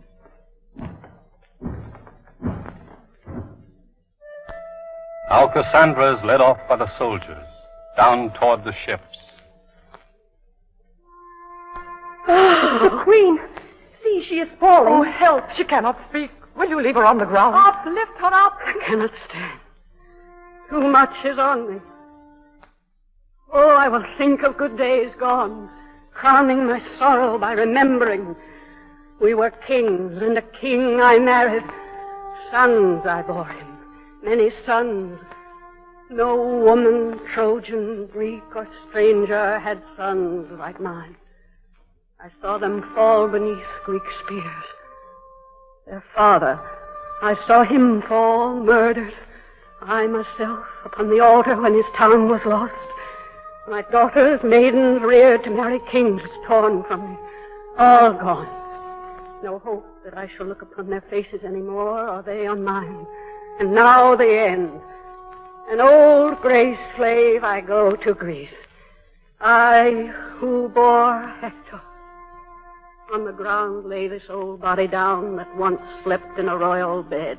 Torn rags around me, torn flesh beneath. Rocks for my pillow. There to fall and die, wasted with tears.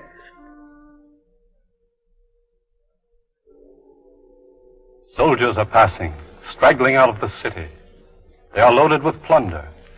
Their ranks part, and a woman is seen coming forward with a child in her arms. Look, Hecuba, it is Andromache, and in her arms her child is Dynasts, the son of Hector. Most sorrowful of women, where do you go? I go where the Greeks take me. Oh, sorrow. Oh, sorrow. Why should you weep? This sorrow is mine, my children gone. Gone. Happiness. Troy. And you live. Hector. My son, my eldest son, whom I bore to Priam, come to me. Lead me to death. Death. Oh, deep desire. Such is our pain. For a city that has fallen. Look and see. The end of the house where I bore my children. Driven like cattle, captured in a raid, my child and I. The free changed to a slave. It is fearful to be helpless. Just now they took Cassandra from me. And still more sorrow for you. More than that. Number my sorrows, will you? Measure them. You have lost another daughter. Polyxena lies dead upon Achilles' tomb. Murdered. My child. And that is what the soldier meant. Could not read his riddle. She has died her death. And happier by far dying than I alive. Life cannot be what death is, child. Life is hope. Death is empty. Oh, mother. To die is only not to be. And rather death than life with bitter grief. They have no pain. They do not feel their wrongs. She is dead, your daughter, as if she never had been born. She does not know the wickedness that killed her, while oh, Hector, my beloved, you were all to me. Wise, noble, mighty in wealth, in manhood. No man had touched me when you took me from my father's home. And you are dead.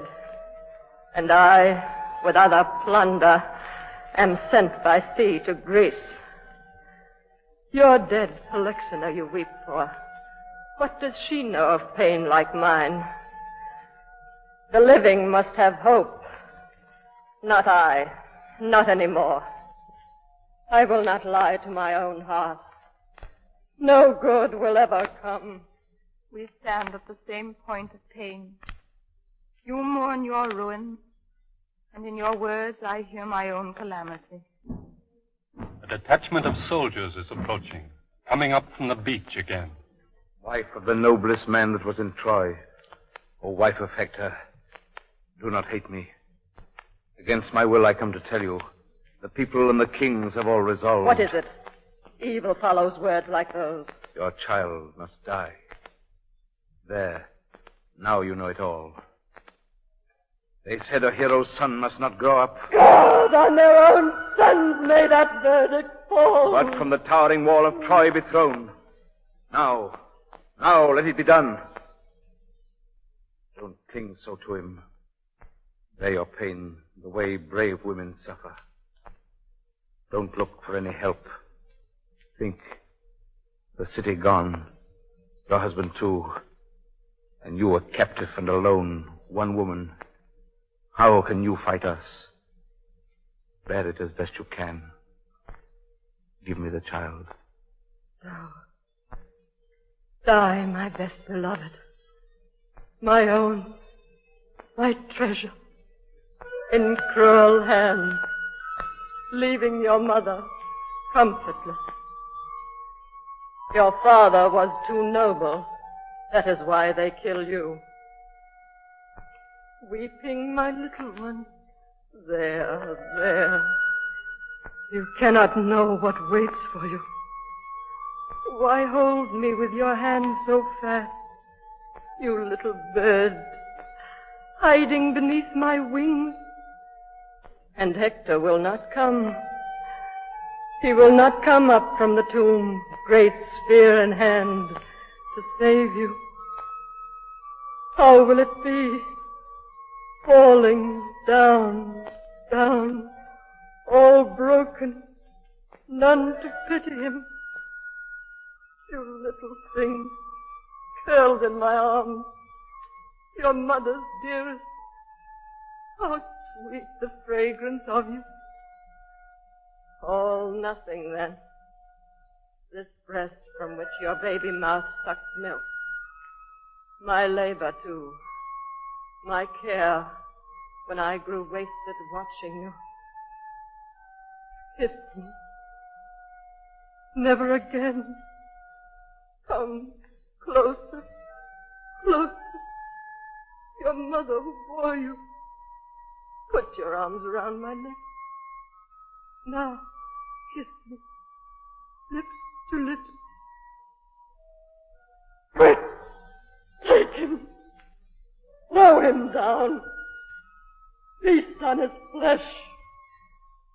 God has destroyed me. And I cannot save my child. Come, boy. Let go. Unclasp those loving hands. Poor mother. Come now, up to the city wall, where you must die. Take him away. Now the soldiers are marching away into the empty city. One of them carries the child, Astyanax. Child, son of my dear son. Poor child, what can I do for you? All I have now to give is grief. Tears and more tears. Falling, falling. My cup is full.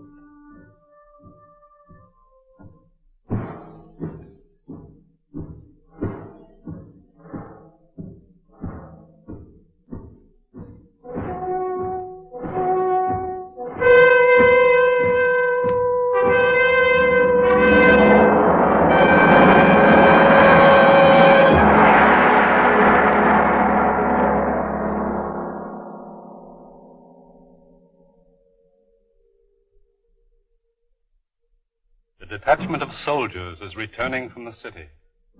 Two of them are carrying on a shield the body of the child, Astyanax. They're bringing back the body. The dead child's body. The dead Astyanax. They threw him from the tower. As one might pitch a ball. And now they have brought him here. One ship is waiting Hecuba to take aboard the last of all the spoil. The chief himself has sailed because of news he had, and with him went Andromache, the dead boy's mother. And this bronze-fronted shield which Hector used in battle, she begged that he might lie upon it in his grave. And in your arms she told me I must lay him, for you to cover the body if you still have anything, a cloak left, and to put flowers on him if you could, since she has gone. So, after you have laid him out and heaped the earth above him, when a loud trumpet call is sounded, go to the Greek ships and embark, all of you. Here is the body. See, one trouble I saved you. As we passed the stream, I let the water run on him, and washed his wounds. Let the shield down, the great round shield of Hector. I wish I need not look at it. The shield is set down, and the Greek soldiers march off in formation. They have gone now, down the hill toward their ships. Hecuba and the other women are left alone. You conquered. Well, your spears are sharp, but not your wits. You feared a child. You murdered him. You were frightened then. You thought he might build up our ruined Troy. And yet, when Hector fought and thousands at his side, we fell beneath you. Now, when all is lost, the city captured, and the Trojans dead, a little child like this made you afraid. Now Hecuba is kneeling beside the dead child. Poor little one. How savagely our ancient walls have torn away the curls your mother's fingers made, and where she pressed her kisses. Here, where the broken bone grins white. Oh, no, I cannot. Dear hand, the same dear shape your fathers had, how loosely now they fall, and dear proud lips forever closed. How often have you climbed into my bed, called me sweet names, and told me, Grandmother, when you are dead, I'll lead my soldiers all to ride out past your tomb. Not you, but I, old, homeless, childless, must lay you in your grave, so young, so miserably dead. What could a poet carve upon your tomb? The child lies here, whom strong men feared and slew. Ah, they should boast of that. Come, bring such covering for the dead body as we still have. God has not left us much to make a show with. Some of the women come forward, offering their torn cloaks, which Hecuba lays over the body of the child. Here for your hands we bring the shrouds. All that we had we give you. For this was once our prince. So on your wedding day I would have dressed you, the highest princess of the East, your bride. Now on your dead body I lay raiment, all that is left of the splendor that was Troy's, and the great shield of Hector. Glorious in battle, it too shall have its share of honor. Undying, it will lie beside the dead. You, child of our bitter sorrow, the earth will now receive you. Mourn, O mother. Mourn. Mourn. Weeping for all the dead. With bitter tears.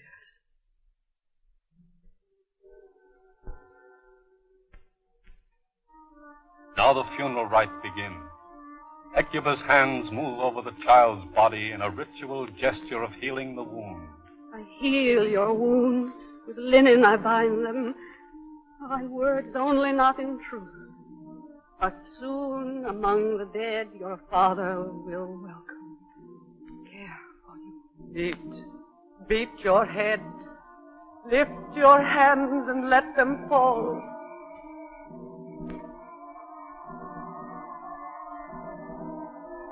All this the gods would have pain for us, and pain for Troy.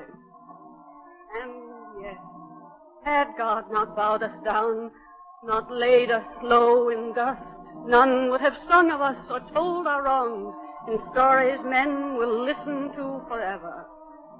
Go, lay our dead in his poor grave, with these last gifts of death given to him. I think those that are gone care little how they are buried. Now 4 of the women go off slowly toward the city, carrying the body of the dead child on the shield to bury it in Trojan soil. Poor mother, her high hopes were stayed in you, and they are broken. They called you happy at your birth, a good man's son.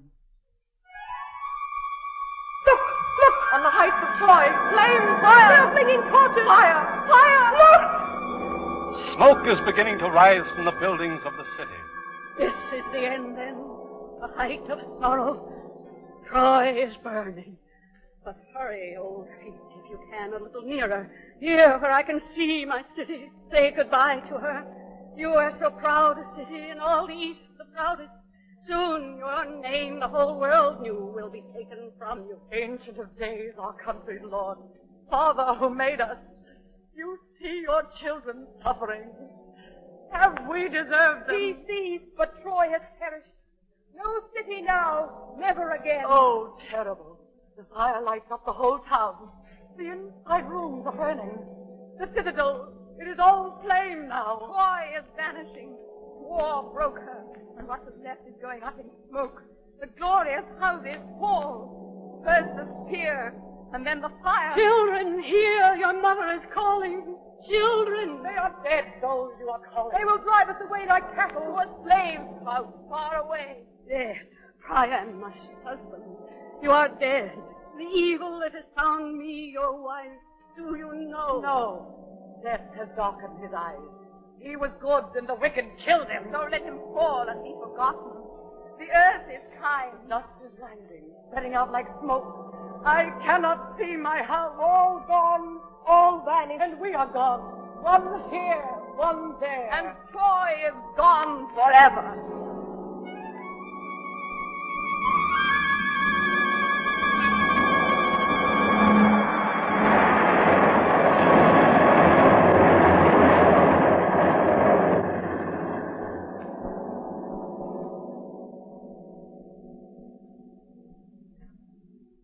Is it the end?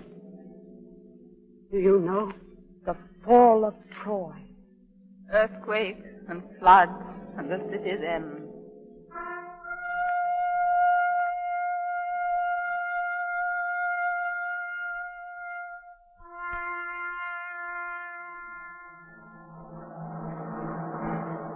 Trembling body, old weak limbs, carry me on to slavery.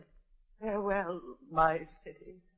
Farewell, my home, where once my children stayed. There below, the Greek ships wait.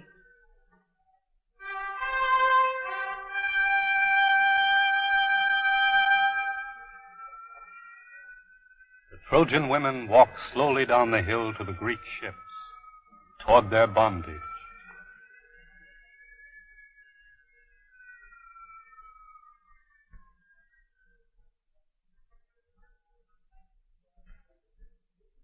You have just heard the Columbia Workshop's production of The Trojan Women by Euripides, adapted for radio by John Houseman and Edith Hamilton from Miss Hamilton's translation.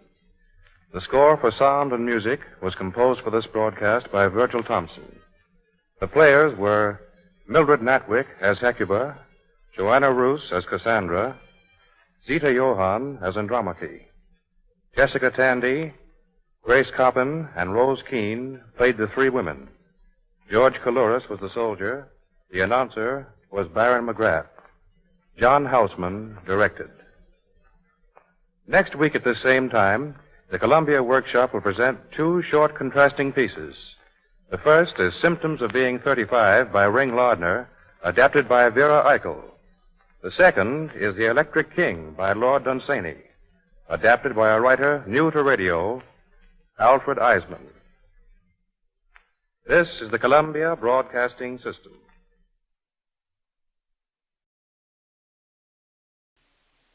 The Columbia Workshop. Tonight we offer an original piece, Heavenly Rest, a hymn for lost Americans by Milton Wayne.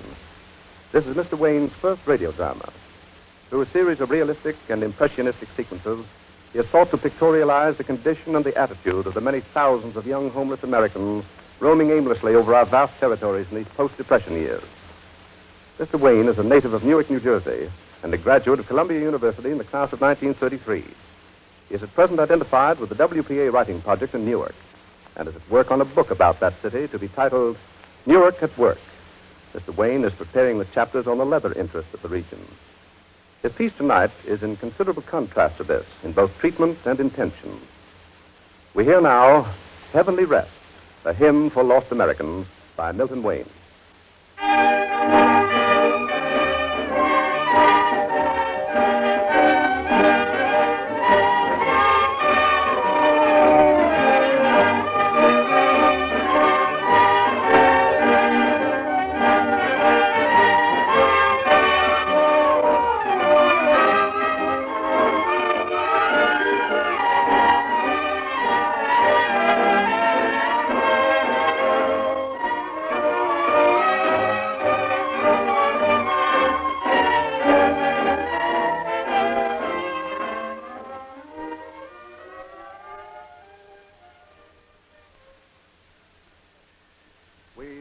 This program, ladies and gentlemen.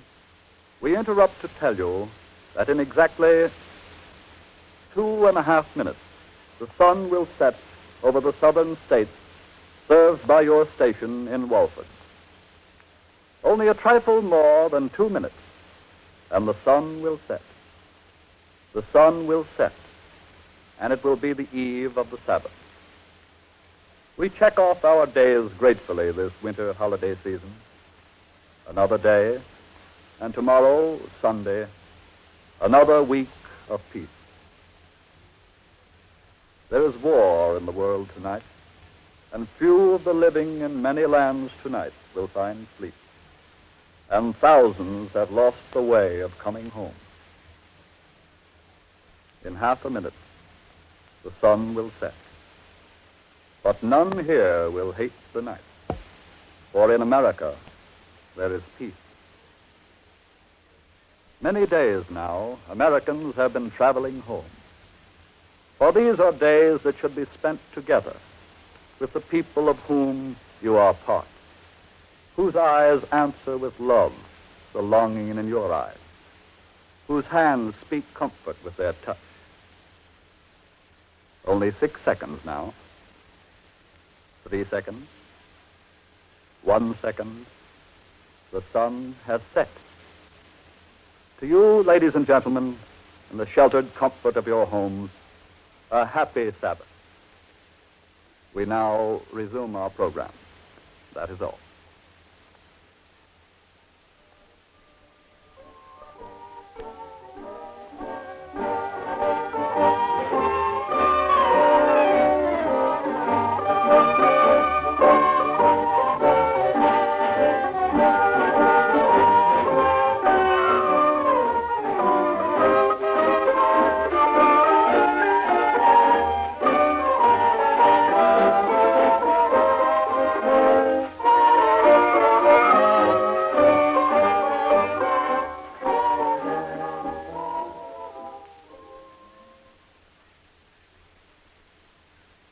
Listen, Americans.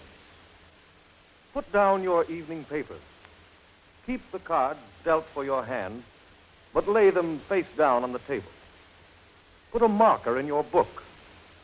The story you were telling we'll keep for later. And listen, Americans. Tonight, there is war in the world. You heard him say it, and you know what he means. You know what he means because you've read. You've seen the pictures. You've heard. And some of you were once in it. For a people in peace, we know enough about war.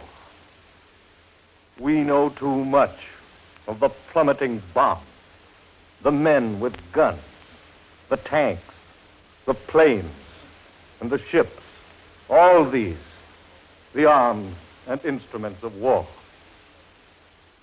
But we also know of the others, the people, ever the payers and the losers in war. The mother of many children made childless, the wife widowed, the betrothed unclaimed, and the young, the youth, the seed that carries in it the nation's flower, the young seed torn from the ground before root was taken, trampled and scorned, and borne by the wind and left to perish. This, too, is war, and the perishing seed, the costliest item in the costliest war. There is war in the world tonight. In America, there is peace. And tonight, we know of war and what it does to a land left longing for its people, wandering, imploring the unanswering roads of 6 continents, lost the way of their coming home. Of war, we know too much. What do we know of peace? And how many Americans have lost the way of coming home? The sun has set.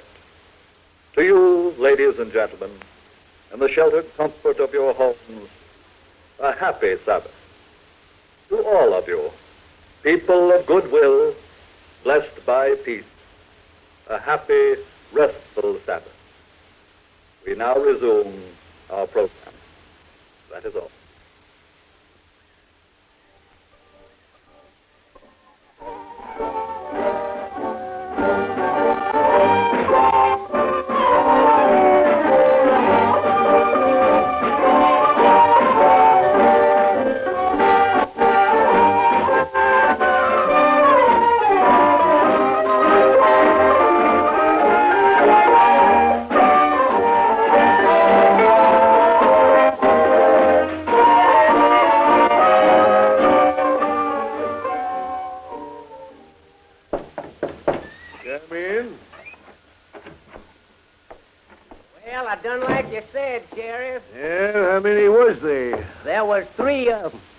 We caught them just as they were stepping off the train.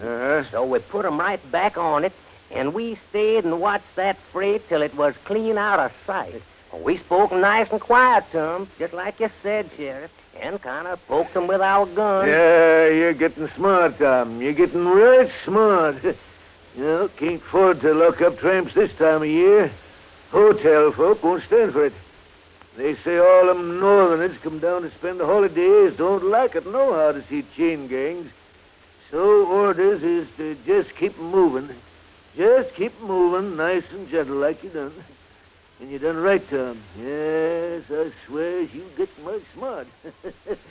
Yeah. Well, what's on your mind, Tom?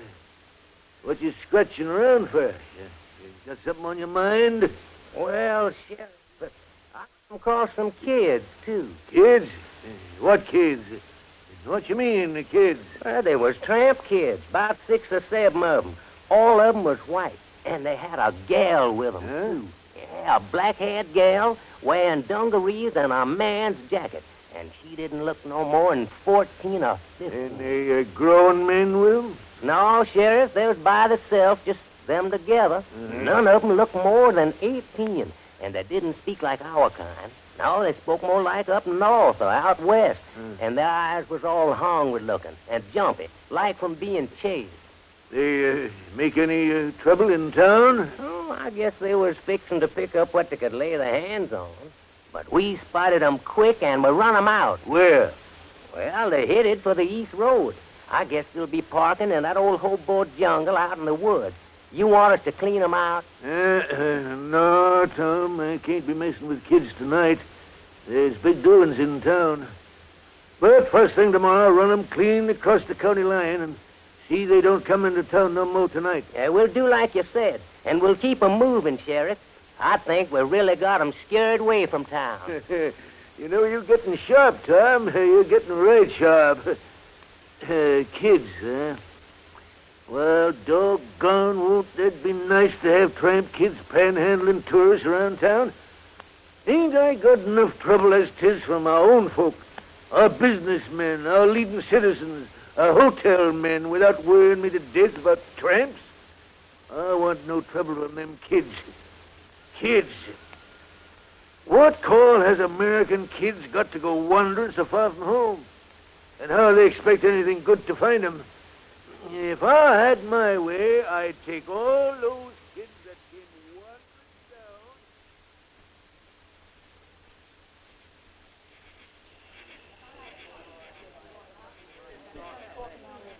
Shut up, you guys. Shut up. Why don't you give the Bible a chance? This ain't no auction. It's okay by me, brother, but me belly just don't understand English. Button your lip, halitosis. Go ahead, Deke. Preach some more. Well, you see, this ain't real Bible preaching, but I figured if we was talking and listening, we wouldn't be all the time thinking about being hungry. And so, my dear parishioners, let us remember that on a terrible, deep, and holy night our Lord was born. And then when he grew up, he gave away his life for the poor folk like us, who bummed the streets of Jerusalem. So he died to give these people peace and something to eat. Lay it, Deacon, lay it. Deke Spiel bends my ear like a hound dog's. Dear friends, let us remember that on this Sabbath season, that this is a special holiday, different from the 4th of July or Halloween or Columbus Day. All good Christians should be thankful for their many blessings. We should share with a good heart with them as hasn't any. We must keep no grudges against nobody, and we must forgive all those who do us dirty, and throw us off the freights, give us blood in our eyes for something to eat, and always keep those red lights set dead against us.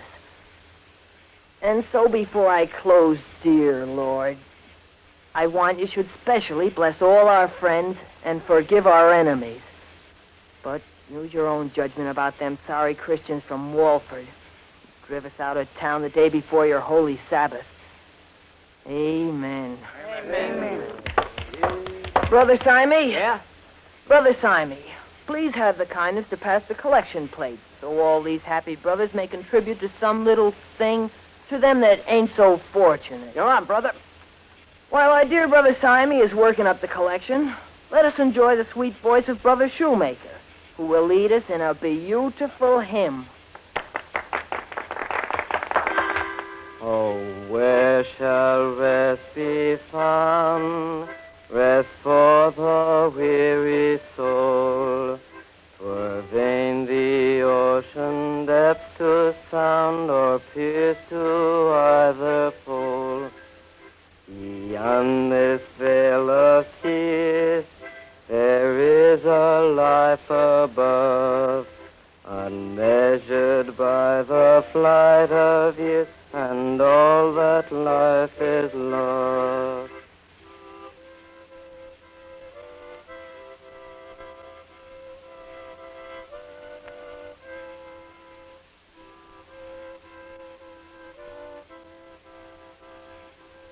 You know something, Portuguese? What? When I was a kid, I once learned my kid sister a carol from school. So the rabbi heard her singing it, and he squealed at my old lady. And my old man beat the living daylights out of me. Hey, Vanjie. What you want? When do we eat? She'll make a kid. You sure sing swell, like sweet hot gravy. You won't eat at all, Melacrino. Listen, the boys bring something back. Huh. What's in the pot won't fill the holes in your teeth. Well, they ought to have been back by now. Say, how'd you lose them? He had to come back for his spats and his cane. Shut up, wise guy. What happened? Well, you see, nothing, Vanjie. It was like this. I tutoring on a nice yellow house when a guy comes to the door with a shotgun. So I beat it through the backyard. When I stops running, I didn't see Chris and the boys nowhere. That Walford now is just about the lousiest place that afflicts the face of God's own country. If you're a stranger without dough, they won't give you the dried bird's bit from off the town flagpole. Looks like they want to keep the town respectable, that's all. Something told me that traveling with a four-eyed kid and a couple of twins was going to be hard luck. Go crack your life, smart guy. If not for Chris and Frank, you'll probably be breaking your back on a chain gang this minute. Oh, yeah? I can wipe me own nose. Yeah.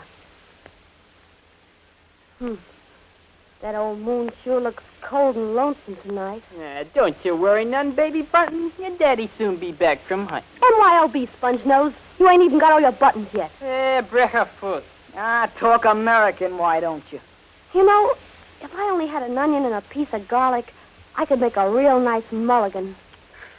Garlic sure tastes good, all right. Listen, the way you think, Portuguese, garlic will make you smell like a rose. Sticks and stones will break my bones, but they work you to death in the children's home.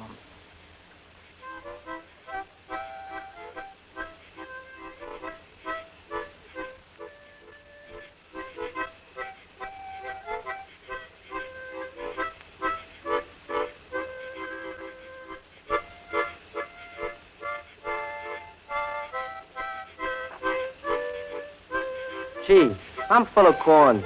I've been bunking on my ear for 3 nights. Last winter, I nearly froze my feet off. You know what I wish would grow on trees? You know what?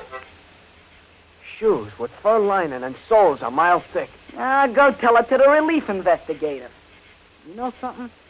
When it's cold like this, it helps you sometime if you remember one thing. Yeah. Say, I met a dame out in Arizona last spring. Last spring, I was in a reform school. And I ain't never going back there no more alive. You can bet your boots on that. I'm pretty lucky that way. I never been to no reform school. Yeah, but I figure my old man was just as bad. 4 years I worked his farm like a dog. And he never even let me buy a pair of pants of my own. In my family, we had a pair of pants. But everybody used to take turns wearing them. They belonged to my big brother. And they used to come up to my shoulders almost. Now when I get me something to wear, I put it on me. Nobody can't swipe it. Unless they kill me first. Gee, all that stuff you're wearing sure gonna be some acre if one of them railroad dicks ever chases you. You're dripping from the nose, 4 eyes. Say, anybody else ever been to Chi? Yeah, sure, I've been there. Yeah? When was you there? Well, let me see now. I'll tell you in a minute. They're all written down in a book here. As soon as I get this elastic off. I got it all down here. Yeah, here it is. Last August, 6 days. Got a lift with a couple of guys that was giving out papers and books to farmers. What kind of papers was they signing? What do you want to know for, Greasy? I can talk if I want. I can talk. It's a free country, ain't it? Bourgeois, wishwa. They were small books with only a couple of pages. They were telling all about what was wrong with this country. And there sure is something wrong. Kid, that's a real tune you just played on your fiddle. And them books only cost a penny. Some guys wanted to give, but they was looking for a penny themselves. So the guys I was with gave them the books for nothing. No one can hurt you if you don't stand alone, else they kick you round like a stone. It's like pie in the sky, hot meat on a platter, when a guy looks in your face and knows what's the matter. If they make you alone, it's something to cry. No one cares if you live, no one cares if you die. No one can hurt you if you don't. Hey, fellas, get going. Get that stuff together. We're heading for the woods, the deep woods. What? Chris is dead. What are you standing for? Get going and get quit. The whole town will be down on us. Where's Chris? He's dead, I tell you. You're kidding me, Gus. No, Nancy.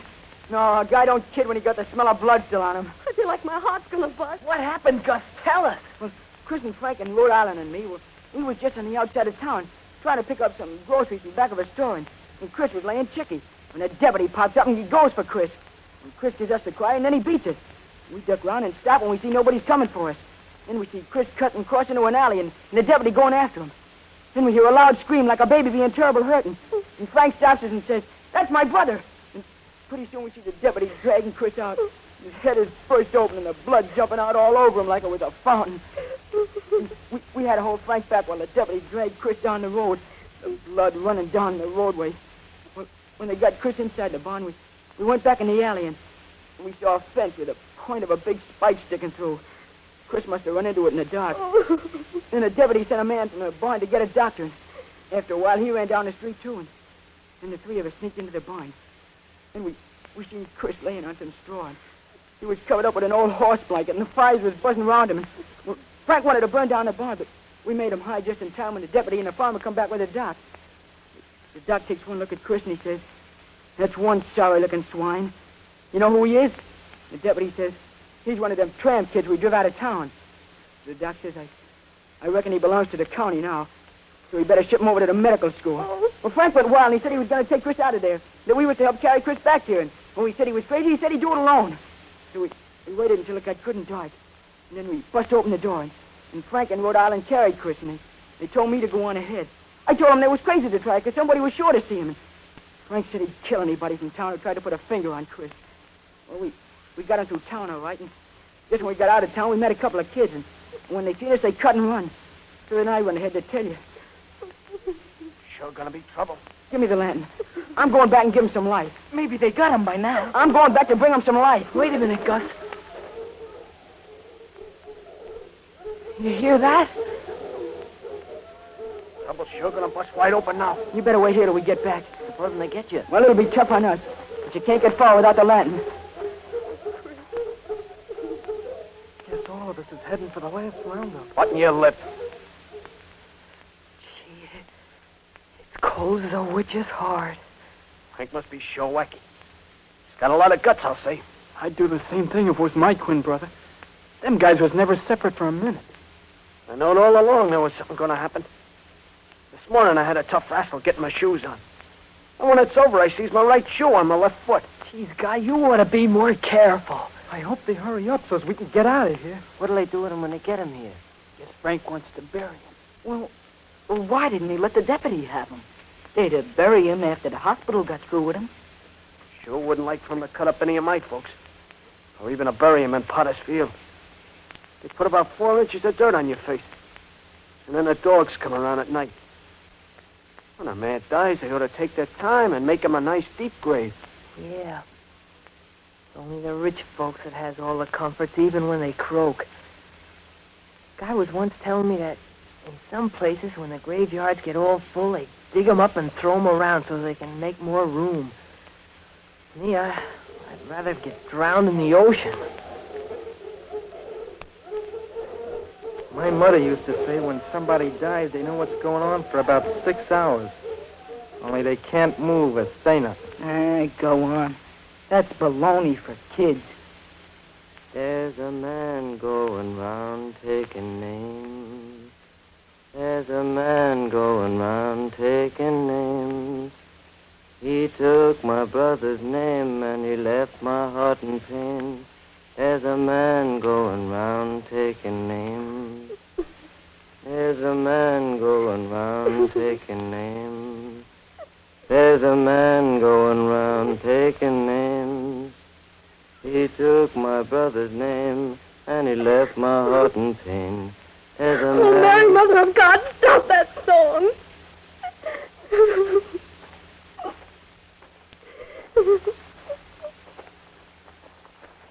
Look, they brought him back.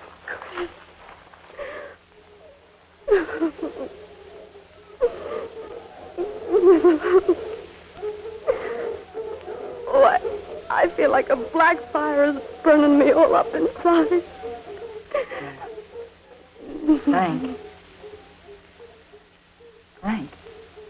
Yeah. What you gonna do with him now? Bury him. And we'll clear out of this town. No. I ain't gonna bury him. You mean you don't want to bury him now? We got no time. Got nothing to dig with. They'll only dig him up and give him to the school. Well, we can't take him with us. See, what about the swamp? They won't touch him in the swamp. I'm gonna burn Chris. No, Frank. No, you can't do that. It ain't right. Give me a hand, Deke. Bring those boxes. Rest of you get wood. Okay, Frank. Oh, Chris. What you doing there, Vanjie? Don't look at it. Frank. Yeah.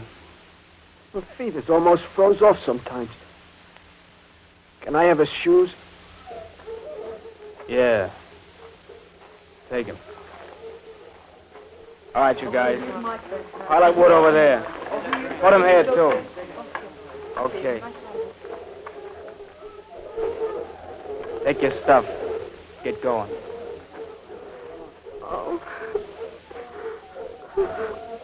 Better go now, Vanjie.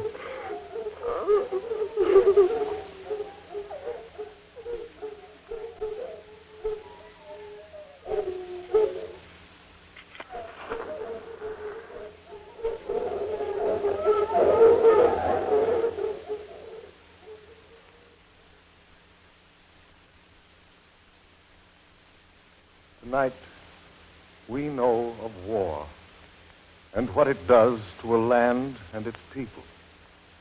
Of war, we know too much. What do we know of peace?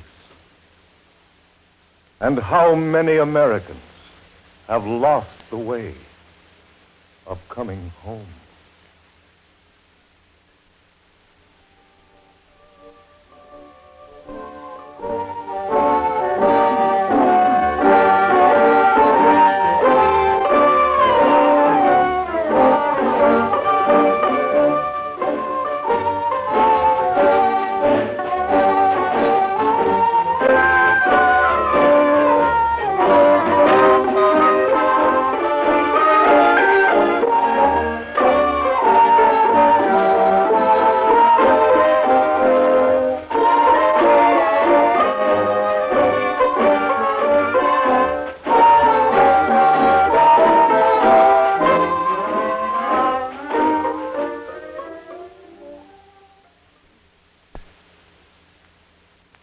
The Columbia Workshop has presented Heavenly Rest, a hymn for lost Americans, an original piece by Milton Wayne, his first radio play.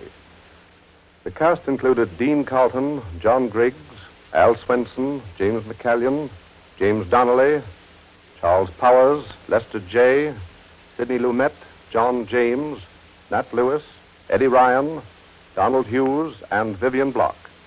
The orchestra was directed by Howard Barlow, and the entire production was under the direction of Earl McGill. Next week, the Columbia Workshop will offer an original treatment of one of America's most amazing characters, Timothy Dexter. The title of this play is Coals to Newcastle. Its writer, Charles Monroe, another newcomer to the Columbia Workshop. You can get a copy of Columbia Workshop plays edited by Douglas Coulter at your local bookstore. This anthology contains 14 outstanding productions selected from the Workshop series over the past 3 years. Before signing off the Columbia Workshop, may we remind our friends and listeners that the March of Dimes campaign, originated to stamp out infantile paralysis in America, comes to a close the end of this month. Send your dimes directly to the White House, Washington, D.C., or mail them to your own local campaign headquarters.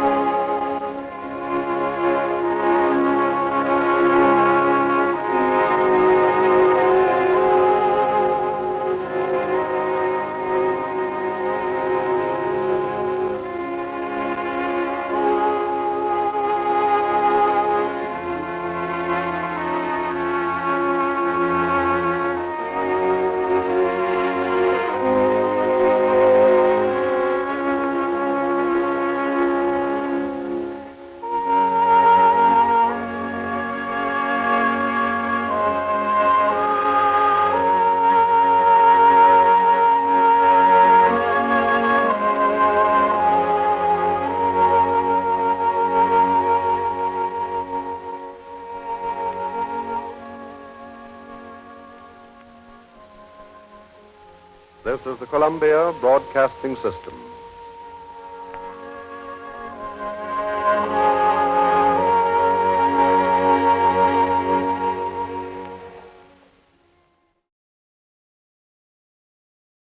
Before proceeding with tonight's special Columbia Workshop production, may we remind you that next Thursday, the Columbia Workshop presents My Client Curly, adapted by Norman Corwin from an original story by Lucille Fletcher Herman. And now, the Columbia Workshop presents the great microphone mystery, The Case of the Mysterious Leap Year.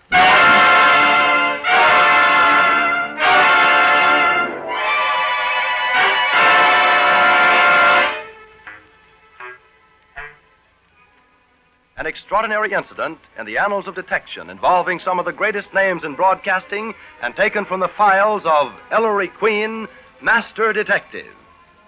It began on the night of Thursday, February 29th, 1940, and to follow its amazing pattern of humor and pathos, we take you to the comfortable apartment of Ellery Queen. Hello? Yeah? Yeah? Well, it don't make no sense to me. Just a minute. I'll call Mr. Queen. For me, Sergeant? Hello? What's that? Why, it sounds incredible. The screwiest bunch of talk I ever listened to. What's that again? Why, of course, we'll be right over. What a puzzling call. Puzzling? It's nuts. Don't be too sure, Sergeant Feely. That was Elmer Davis. He wants us to rush over to the Columbia Broadcasting Studios at once. He says weird things are happening. I thought he was joking. He talked of a radio studio with walls covered with red flannel. Yeah. He said the microphones were talking back, that his news ticker was issuing not tape, but a constant stream of anchovy paste. Yeah, on little crackers. Sergeant, get a taxi. We're leaving immediately for the Columbia Broadcasting Studios.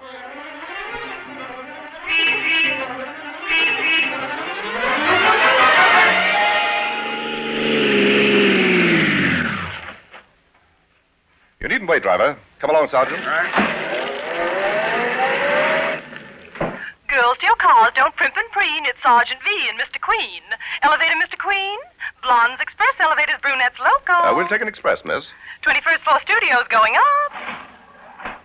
Mr. Queen, I can meet you at the City Hall at noon if you'd buy the ring. What? I say, wouldn't you like to get married? Why, not just now. Aren't you Ellery Queen, the gentleman detective? Yes, but really, I don't want to get married. Then you're no gentleman.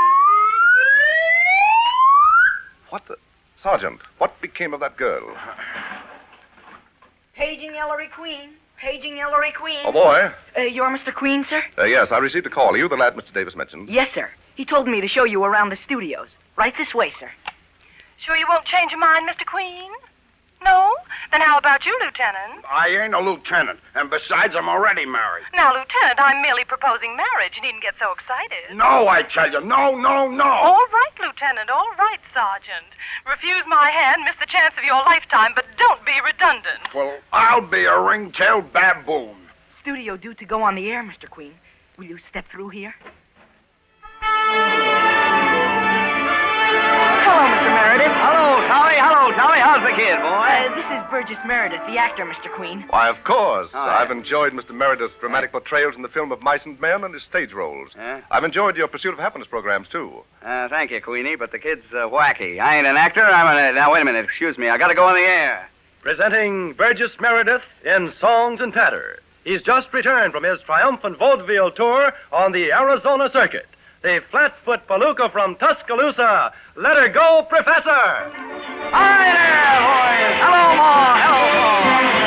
Thank you, boys. Hey! Yes, sir. Thank you, ladies and gentlemen. It's nice to be back singing for you tonight. For my opening number, I'm going to sing you the famous English cigarette song, Shoot the Gasper to me, Casper. Better known as Singing in the Rain. You got it? Take it away, boy.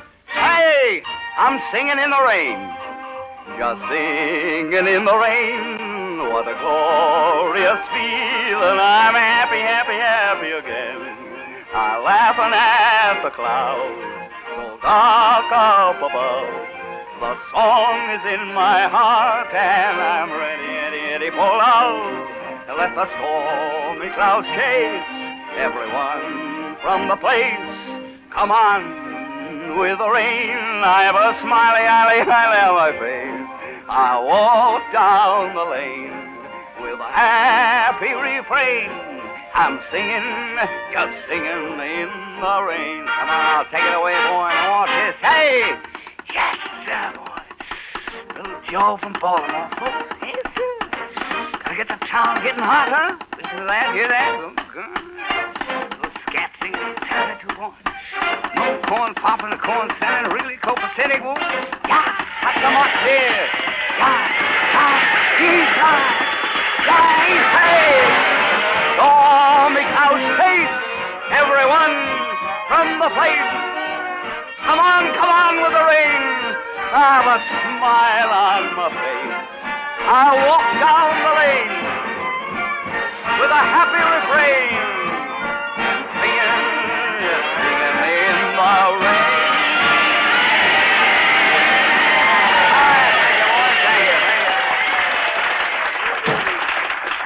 Something screwy here, Mr. Queen. Yes, Sergeant, very. Burgess Meredith, an otherwise sane and talented young actor, and I find him singing, tap dancing. Tommy, suppose you lead on. This is very interesting. Okay, Mr. Queen. Right through here. See that fellow there? That's Bob Trout. Bob Trout. Oh, yes, of course. He doesn't seem to be doing anything that's wrong. Nothing seems to be wrong with him. Take this down, Sergeant.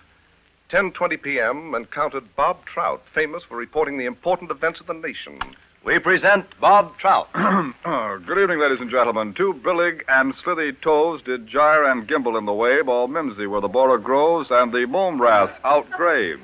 Very profound indeed. Thank you. Then, as if in uppish though it stood, the Jabberwock with eyes of flame came whiffling through the Tulgey wood and burbled as it came. Maybe it needed some bicarbonate of soda. And hast thou slain the Jabberwock? Come to my arms, my beamish boy. O frabjous day, Callooh Calais, he chortled in his joy. Excuse me, aren't you Bob Trout? Quite correct. I believe you're Ellery Queen, aren't you? I'm beginning to doubt it. You are Bob Trout. Oh, yes, indeed. The famous radio reporter, I mean. Oh, no. I have the kiddies' hour. It was very pleasant seeing you, Mr. Queen. 1, 2, buckle my shoe. 3, 4. Sergeant, did what just happen? Look, Maestro, I don't want to put any phony ideas in your noodle, but things ain't on the level around here. Sergeant, sometimes your perspicacity amazes me. Huh? Oh, yeah. Pardon, s'il vous plaît. La, la, la, la, la. That's Miss Beatrice Kay. She's the star of Columbia's Gay 90s review. Oh, yes, Beatrice Kay. Why, she sings those grand old American hits of the Mauve decade, the ones Dad hums around the house. Monsieur, I am in South, Semblanc, n'est-ce pas? Oh, I am Beatrice Kay, oui. But I am the French dancer. French what? The French danseurs, chanteuses. I sing nothing but the French songs. Pardon, monsieur, I must go on the air. Well, shut my big mouth. Play, maestro, s'il vous plaît. Why do our voices tremble, dear, while we dance? This is the kiss of romance. Why do we both resemble in a trance? Parce que this is the kiss of romance. Soft as a petal falling out of a tree. Oh, I think that I shall never see a poem lovely as a bush. Oh, something's wrong, no, maestro? Yes. Oh, well, c'est la guerre.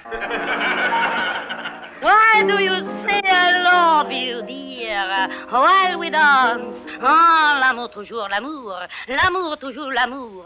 Il pleut de mon cœur comme il pleut à la ville. Quelle est cette langue qui pénètre mon cœur? Oh, l'amour toujours, l'amour toujours, l'amour.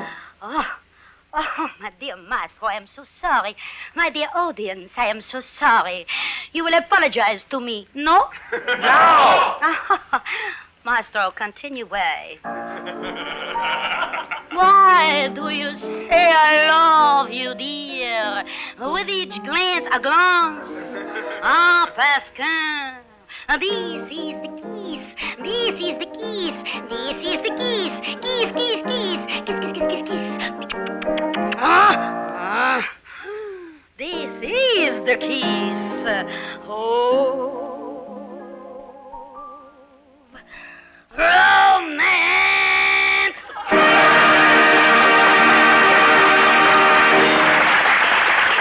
Dang snowball! Bravo, c'est bon, c'est belle, c'est magnifique. They'll do it every time. Who's that gentleman, Tommy? That's Howard Barlow, the famous symphony conductor. Oh, of course. Mr. Barlow. Yes? Perhaps you can help me, sir. I've enjoyed your concerts. Concerts? My concerts? You must be mistaken.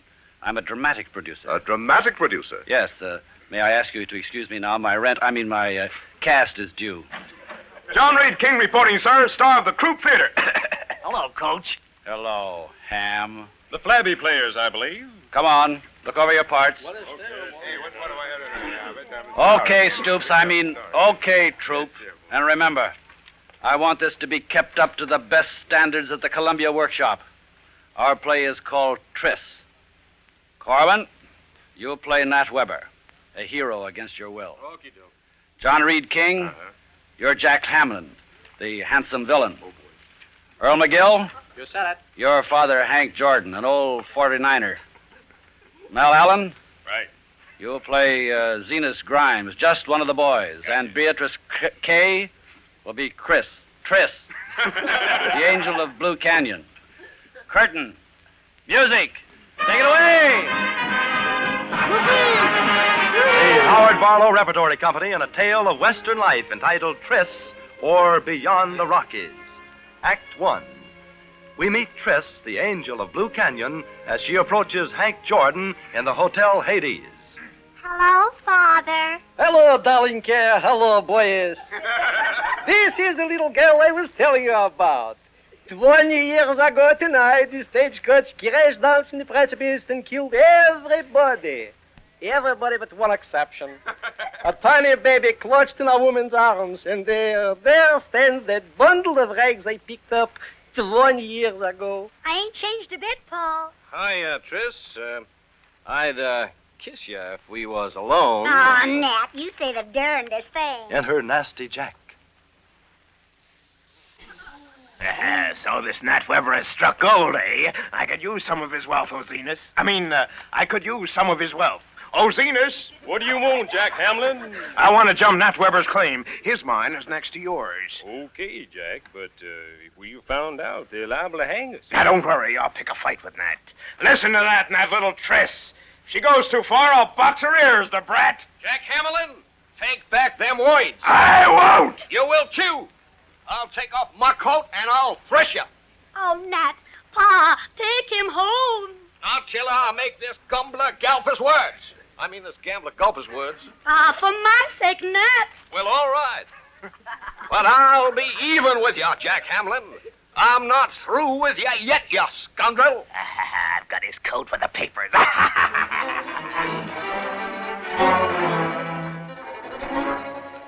Triss hides in the barrel while Jack and Nat go out.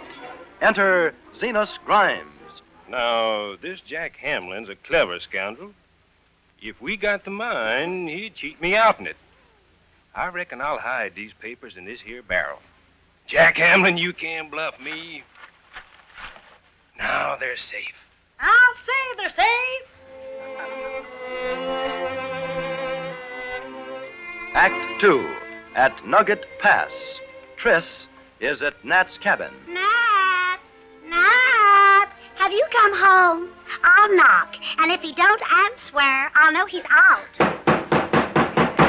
Who's there? Silence speaks louder than words. He's out. Just wait till I see that Nat giving me that sticky taffy. He's sweet on Susie Smith. I ain't good enough for him since he struck gold with my ragged dress and holy socks. He wants Susie Smith 'cause her shoes squeak when she walks. Oh, I wish I was dead. Oh, Jack Hamlin's coming. I reckon Nat ain't home. Zenas is pulling against me, but I'll make him suffer for it. It's an evil day for the man who tries to outwit Jack Hamlin. Hello, here comes Hank Jordan. Hello, Hank. Hello there, Jack Hamilton. You're out of your latitude here. What do you call my latitude, Hank Jordan? Booze halls and gambling dens is your latitude, Jack Hamilton. Places where scoundrels and bandits plot to rob honest men of their rights. Oil, drat it. I know you stole them papers, and I know you threatened Triss. You got a plan to injure Nat, but look out, Jack Hamilton. I'm fonder of them, too, than of all the gold, I should say, in the Sierras. There he goes, the old bluffer. I'll get hold of that claim. So play your cards carefully, Nat Weber, or I'm the fiercest mad tiger you've ever met.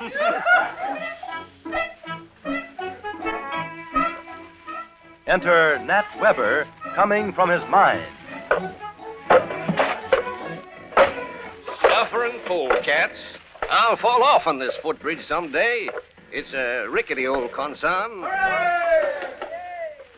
Well, Nat Webb, you're pretty tired, aren't you, boy? You walked like a Trojan all day, but this bag of gold ain't a bad day's pay for slinging a pack. A pick. Okay, pick.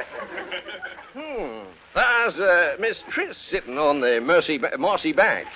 Good old Triss. She's a real trump, she is, and someday it'll be two souls with but a single thought, two hearts that beat as one. kindly. Well, I'll just sit here and rest. Hello. There's Nat sitting on that messy bank. Bossy man. I'll just sneak up and blindfold him. I'll blindfold him with my hands and make him guess who it is. Guess who? Let me see now. Susie Smith. Oh, darn that Susie Smith. Zenas Grimes has come to Nat's cabin to confess. Outside, Jack Hamlin listens. Zenas is telling Nat about the theft of the papers. Zenas, you've spoiled my game. Now I'll spoil yours, you traitor. Hello, they're coming out. Good night, Zenas. Good night, Nat. Nat's in the cabin, out of the way. Now to get even with Zenas Grimes. So, Zenas, you've turned traitor, eh? I'll throttle you! Hey, mercy, don't use a knife on me, don't! Hey, that's mercy for you. Lie there. I'll leave this knife and get away. Someone shut for help. What's the trouble there? Oh, Zenas, is that you? Now, sir, ain't nobody in here but us chickens.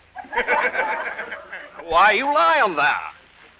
There's been foul play here. There is a foul play here. Why, Zenas, you covered with blood. Help! What's the trouble? Zenas' crime has been murdered. Yes. Yes, and you murdered him, Nat Weber. Jack Hamlin, you lied. Nat Weber is innocent. I saw you, Jack Hamlin, kneeling over Zenas with a knife. Jack Hamilton, take off that collar and what? Cassis, I'll make a break for it. Get him, Hank.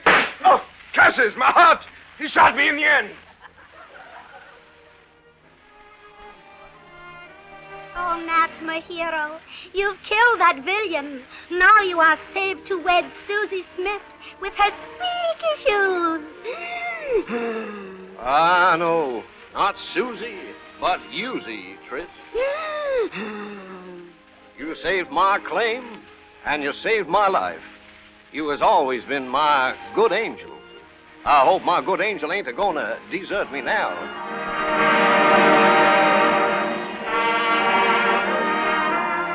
And there they go, that little bundle of rags I picked up 21 years ago, walking hand in hand with Nat.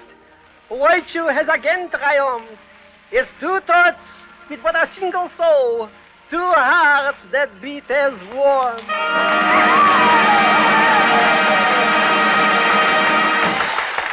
Radio directors acting like hams, announcers who think they're John Barrymore. What do you think, Maestro? Sergeant, I think this is a case. Case? It's an epidemic. There's a gasket missing somewhere, just one little gasket. A casket? Let me out of here. I said a gasket, Sergeant. The missing link, the secret. Tommy, I have a hunch. Take me down to the newsroom. The newsroom, Mr. Queen? Right over here. And so we present a review of the news, hot off the griddle, by the eminent news reporters, Mrs. Bob Trout, Mrs. Lenton Wells, and Mrs. George Fielding Elliott. Good evening, Mrs. Wells. How have things been going on those new curtains? Oh, just fine, Mrs. Elliott. Continued activity in the sewing room is promised throughout the ensuing week. Did I tell you that I had to issue a communique in my kitchen today? Why, no, Mrs. Trout. Nothing serious, I hope. Serious? My dear, ants have begun operations in the rear sector of our refrigerator and are advancing toward the preserves. Dreadful. Have you confirmed the reports? The afternoon dispatches reveal a general drive in the direction of the marmalade. Goodness, things do happen. Why, only this morning my maid scuttled the hot chocolate all over the breakfast room. I court-martialed her after the mopping up operations in that area. You know, it was stated in marketing centers this morning that butter has gone up again. My, and I was sure the factors in that situation were going to remain unchanged. According to advices from the announcer girls, it's my opinion that our time's up. You mean to indicate, I take it, that we have no time left? Perfectly obvious, dear. We've received the old high sign from responsible quarters. Good night. Good night. Good night. Did you see that? Mrs. Trout, Mrs. Elliott, and Mrs. Wells. I thought their husbands did the news. Well, if this is radio, Maestro, I'll be a ring-tailed baboon. Why, Sargie, I don't think you're a ring-tailed baboon. Well, not ring-tailed, anyway. Say, who is that dame? Curious, juiced curious, the whole thing. How are you doing, Mr. Queen? Frankly, Tommy, not so well. Is there a place I could go sit down? Sure. Across here is a rehearsal hall. Splendid. Sergeant, have you a hypothesis? No, but I could sure use a hypodermic. Mr. Queen, Something's wrong in this studio, too, where Miss Nyla Mack rehearses. She's the director who puts on those programs for us kids. The March of Games and Let's Pretend. Band with a Girl.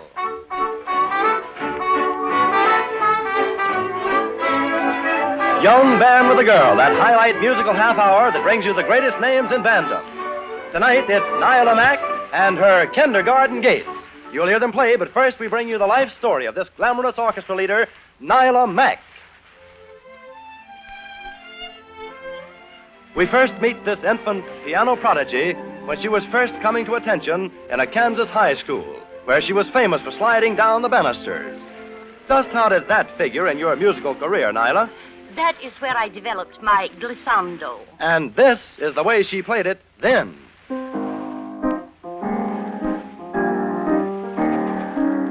Go on, Nyla.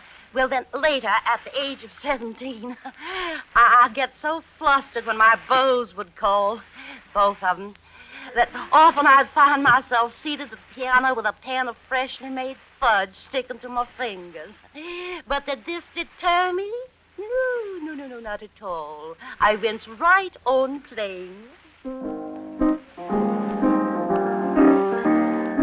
And now, after her sensational success in stage, radio, and screen, Nyla Mack, her piano, and her orchestra have gone on to the very heights.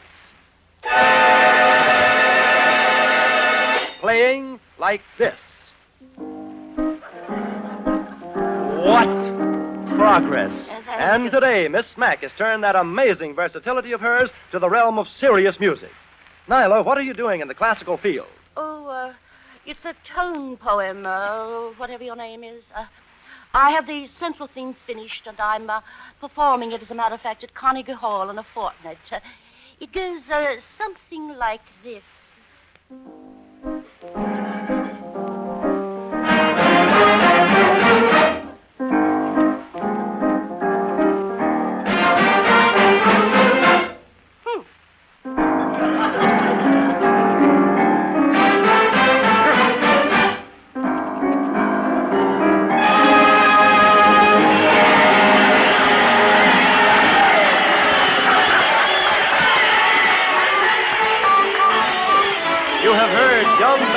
Nyla Mack and her perambulator syncopator. Be sure to tune in again next week. If logic be logical, this could not be. But if it be... You suspect something, Mr. Queen? No, but I have a theory. Tommy, I want to see if these programs are going out on the air like this. If they're a loudspeaker handy. Sure. Right over there, Mr. Queen. Just turn that knob. And so we conclude another of these broadcasts of Symphonic Ball brought to you by yours truly, Ted Musing. Now, just to run over the action for you guys and gals again, the string sections was in there sawing all the way. And while the horns were a little bit from hunger in the opening minutes, they kind of muddled through and lambasted Bach all over the hall before it was over. Oh, that kid Toscaroli was in the pink tonight. He came out there smiling, winning attention with a ducky tailcoat ensemble set off by bogish striped trousers. And he displayed smart stick work for the distance. Madame Baruca Tononi displayed a swell pair of pipes and checked with the pre-concert dope by tangling with that Tannhauser and laying it down the old alley in a way to make Wagner stand up and cheer. Oh, and you should have seen the ushers in those new ultra bow ties. They were just too divine. Well, this is your polyphonic and fashion reporter, Ted Hewson, saying toodaloo and turning you over for the wrestling broadcast from Madison Square Garden. That's a repeat bout between champion Jimmy Londos and Man Mountain Dean. Now be sure to stay tuned in for that ace sports reporter, David Ross. Ted Hewson at the opera, David Ross at the Garden. Are you there, David, old thing? You know it, Teddy boy. By the way, Davy, will you marry me? Well, isn't this rather sudden, Teddy, old bean? Well, it's late, dear. Just thought I'd ask. Okay, if you feel that way, take it away, Davy. Thank you, Ted. My friend, I would you were here with me to revel in the beauty of this modern Greek god, Londos. Warily, but with nymph-like grace, he approaches the center of the ring. He dances, he pirouettes, with all the abandon of Nijinsky in the Russian ballet Snegurotchka. His adversary, Man Mountain Dean, watches as in a trance, in a dream. They embrace, but not in hatred or brutality, but rather in companionate delight. They might in such moments cry out in ecstasy, "My love is like a red, red rose." There now, you might expect terror or pain, but no. Man Mountain Dean, with exquisite delicacy, enfolds his adversary's neck in fond embrace. Much the same as Yasha Heifetz caresses the swan-like neck of his beloved Stradivarius. Londos, of course, playing second fiddle.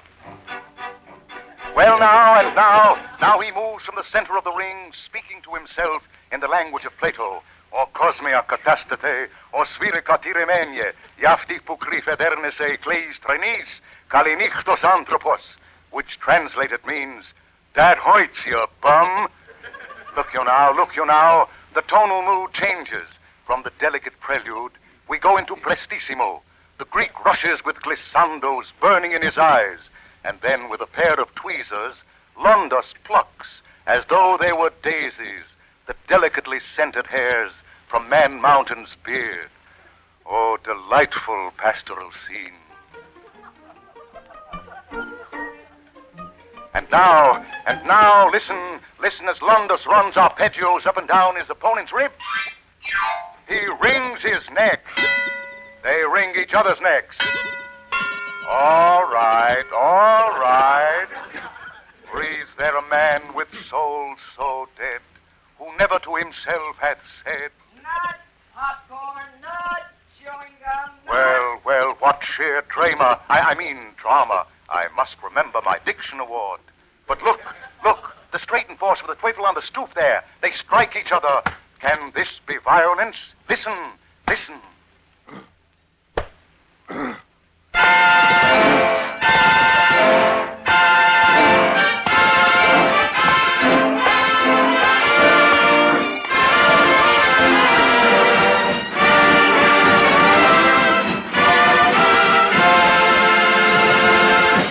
Well, Sergeant, most unusual, don't you think? Maestro, if it's all the same to you, I'm going to get me a long, tall Mickey fence. You better stay here, Sergeant. Why? Because you've got to get to the bottom of this case. Me? Yes, you.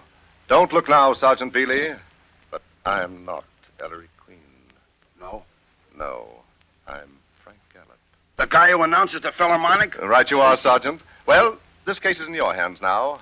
I bid you good evening, Sergeant Bealey, and lots of luck. Well, I'll be a ring-tailed baboon. Thinking it over, I check with that, Sergeant. Oh, yeah? Nobody leave, you hear me? Nobody move a muscle. You think you can pull anything that like on the force? Tommy, who had a hand in this thing? Well, gosh, Nyla Mack and Ted Husing, Bob Trout, David Ross, Mrs. Elliott, Mrs. Linton Wells, John Reed King, Mrs. Trout, Beatrice K., Burgess Meredith, Norman Corwin, Howard Barlow, Earl McGill, Mel Allen. Ray Black directed the music. Phil Cohn directed it in collaboration with John Fitzgerald, and Paul Phillips wrote it. Yeah, well, I'm holding a lot of you. Gee, I gotta solve it. What would Mr. Queen do? Message for Sergeant Bealey. It's from Mr. Queen. Sergeant, I suggest you remember the leap year legend. On February 29th, the planets are aligned to give license to girls to propose to boys. And what is less widely known, license is given for all people to do the things they have secretly longed to do. Perhaps your suspects have been leaping out of character. Yours, the real Ellery Queen. I got it. Okay, kid, we don't need them anymore. You mean? I mean it's a cinch. I've solved it. This is the Columbia Broadcasting System.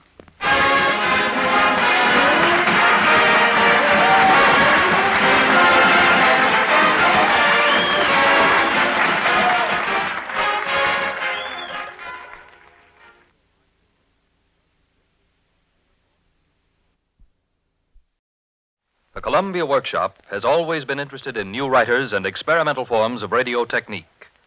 For it is this program's aim to uncover the unusual.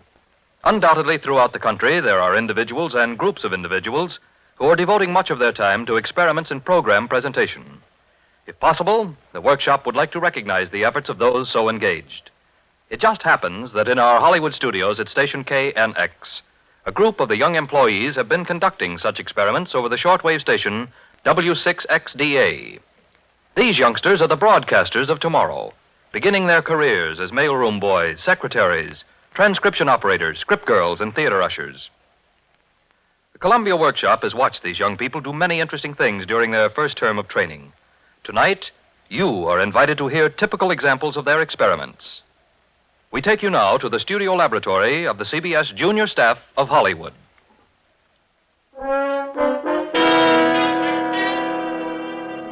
I work in the transcription. I'm an elevator I am a operator. secretary. I'm a theater usher. I run a teletype machine. I am a script girl. I'm a tour guide. I'm a sound effect technician. I work in music clearance. I check.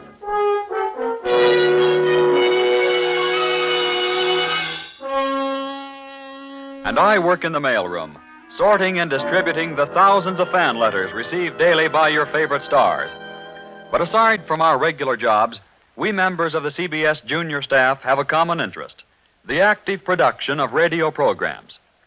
So that we may develop this ambition, the Columbia Network has placed at our disposal its shortwave unit, W6XDA, and we operate it just as if it were a regular broadcasting station.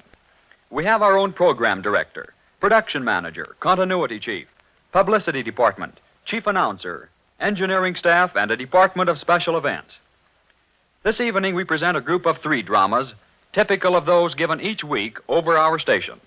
And here is the chief announcer of our junior staff, Bob Fisk, to set the scene for the first of these productions. Thank you, Wes Maris. The surrealist play, Dialogue with Music, was written by Mr. Charles Tracy, who, by the way, made a previous contribution to the Columbia Workshop in 1937. Of this type of drama, Mr. Tracy says, Surrealism is an art that cannot be fully understood by the rational mind, even as our dreams cannot be correctly interpreted, because its very substance is an irrational composition. We therefore ask that our audiences do not try to understand, but rather receive our offering only as an interesting and unusual form of entertainment.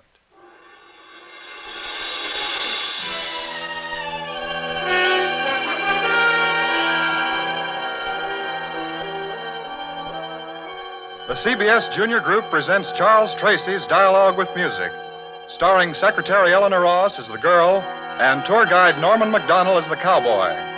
Directed by theater usher Gene Twombly, with original music scored and conducted by commercial music librarian Kenneth Hodge.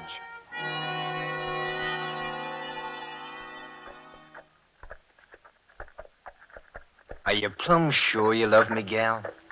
I've been hearing you sigh so much lately, it seems like you ain't happy like you was at first. Oh, dear. I'm so sorry that you're hurt. I'll turn my head the next time I sigh. Of course, I know you must be getting kind of saddle sore by now. Oh, no, it isn't that, But but you I've said always... that you'd love me forever if I'd take you to the end of the lake shore. And you did seem so happy till we got there. Oh, please forgive me, cowboy. You're so fine and strong, and my horse is so gentle. Why, I didn't even notice our jogging. But I've always wanted to go where there are no shadows. In the distance, I've seen the other end of the lake shore where the shadows seem to vanish. But when you said that we were at the end, we'd not come to the distance, and there they were, all around us. The shadows. But, gal, can't you see that light makes the shadows? The sky is light, and yet the sky is clear and even. Sure, but it's where the light touches the earth that shadows come, like when there's things like trees, but there ain't no trees round here. Trees, you said? Oh, cowboy, how little you know. Don't you see the shadows everywhere? On my face, from my fingernails, on the surface of the earth, from the rocks, from pebbles. Well, even all the grains of sand cast shadows, and they're always moving. That's one from the horse's ears, a terrible thing. Look at the dark imps skipping about, flitting here and there, here now, there then. Shadows' edges are so sharp, they cut me.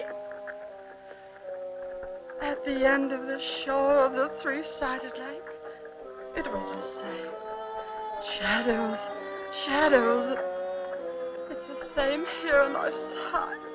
For I fear that when we get to the third side, it'll be the same. Say, cowboy, take me to the fourth side of the lake. But, gal, they ain't no other side. Only poets dream of such things. Now, folks can only see 3 sides to anything. And what they can't see ain't there. Where is all of the dark light, cowboy?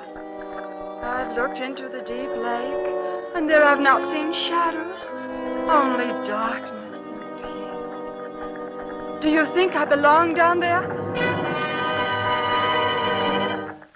Now, a horse is a fine thing. Me and this one is lined up to compete in all the rodeos this season. Of course, I can't see the far side of the lake, but somehow I think there is one. Somehow. Oh, this baby Pinto sure knows his stuff, gal, when it comes to roping a steer. Oh, if I could only think. Then perhaps I could trace the shadows to their source. The blessed source of dark light. Pinto knows just the right time to stiffen his front legs, and he ain't been trained much neither. It just seems natural to him. He watches the rope leaving my hand, takes 3 more gallops, and stiffens. Oh, boy, oh, boy, oh, boy. Listen, cowboy. I hear a strange noise. Where, gal? I don't hear nothing, just a rattler over in the shadow of that grease brush. A snake! A snake! He'll strike us! Horses turn out for snakes. Horse sense. Horses. Shadows. Snakes! A calf in 12 seconds. 'Tain't possible, they say. It ain't it? Pinto and me'll show 'em. I can hear Happy, the announcer. Crowds are cheering. Cowboy champion of the world. Look, cowboy. Look! The shadow in the sky. Oh, it's horrible. Horrible. It's a demon. Oh, cowboy, what is it? What is it? It grows bigger. Here comes the wind. The wind! Cyclone! Quick, gal, get off your horse! Get under Christ!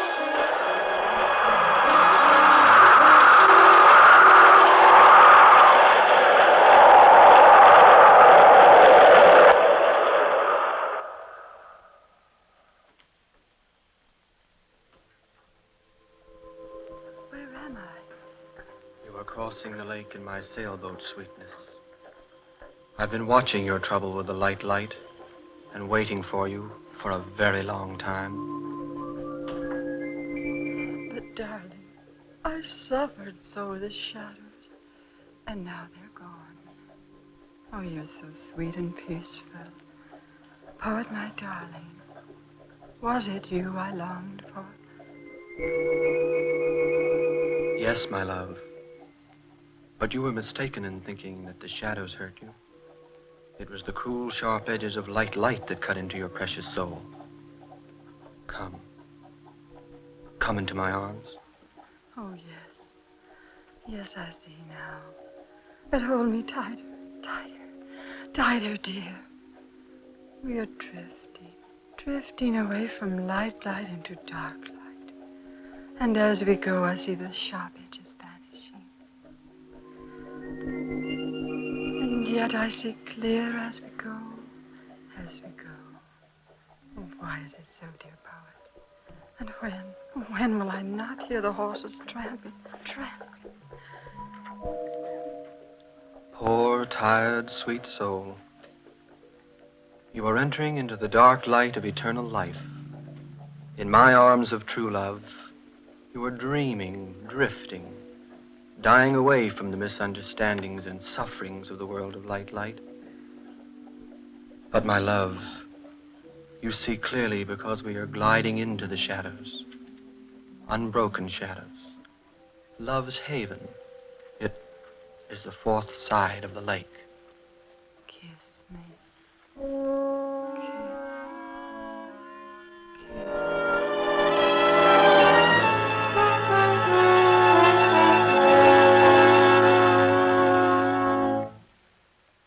Our second presentation deals with a more concrete form of life, one with which the author and cast are both familiar. Written and directed by Rich Hall of the Music Clearance Department and played by 8 junior staff members, Fraternity Meeting is a radio sketch concerned with a phase of life from which many of us have just graduated. It features tour guide Bob Hogan as the house president, theater usher James Schillinger as the football player, and sound technician Ray Erlenborn as the secretary. As the sketch opens, we take you back a few months to the time when King football reigned supreme. Sports writers and commentators were filling the ether waves with who's who and what's what on the gridiron. This has been Ted Smith, your football forecaster, bringing you the latest developments in the gridiron scene. Time for one more brief bulletin. Stu Campbell, triple threat backfield star from Midwest University, was declared ineligible for the big game with State Saturday because of scholastic difficulties. This will undoubtedly prove a big blow to Midwest. Let's get this meeting. Yeah, well, let's find out. Brothers all in the fraternal order of Sigma Sigma Delta, please come to order. Brother Chorister Johnson will lead us in the fraternity song. All right, fellas. Brothers all in Sigma Delta, our fraternity, loyal, true to Sigma Delta, we will always be.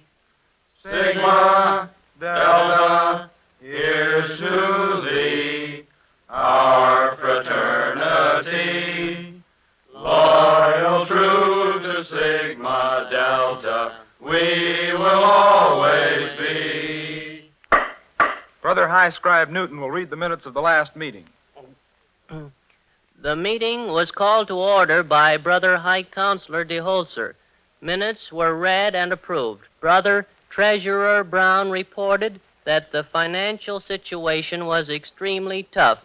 He urged the brothers to pay their bills because Nelson the grocer threatened to cut off all credit unless something were done about the bill.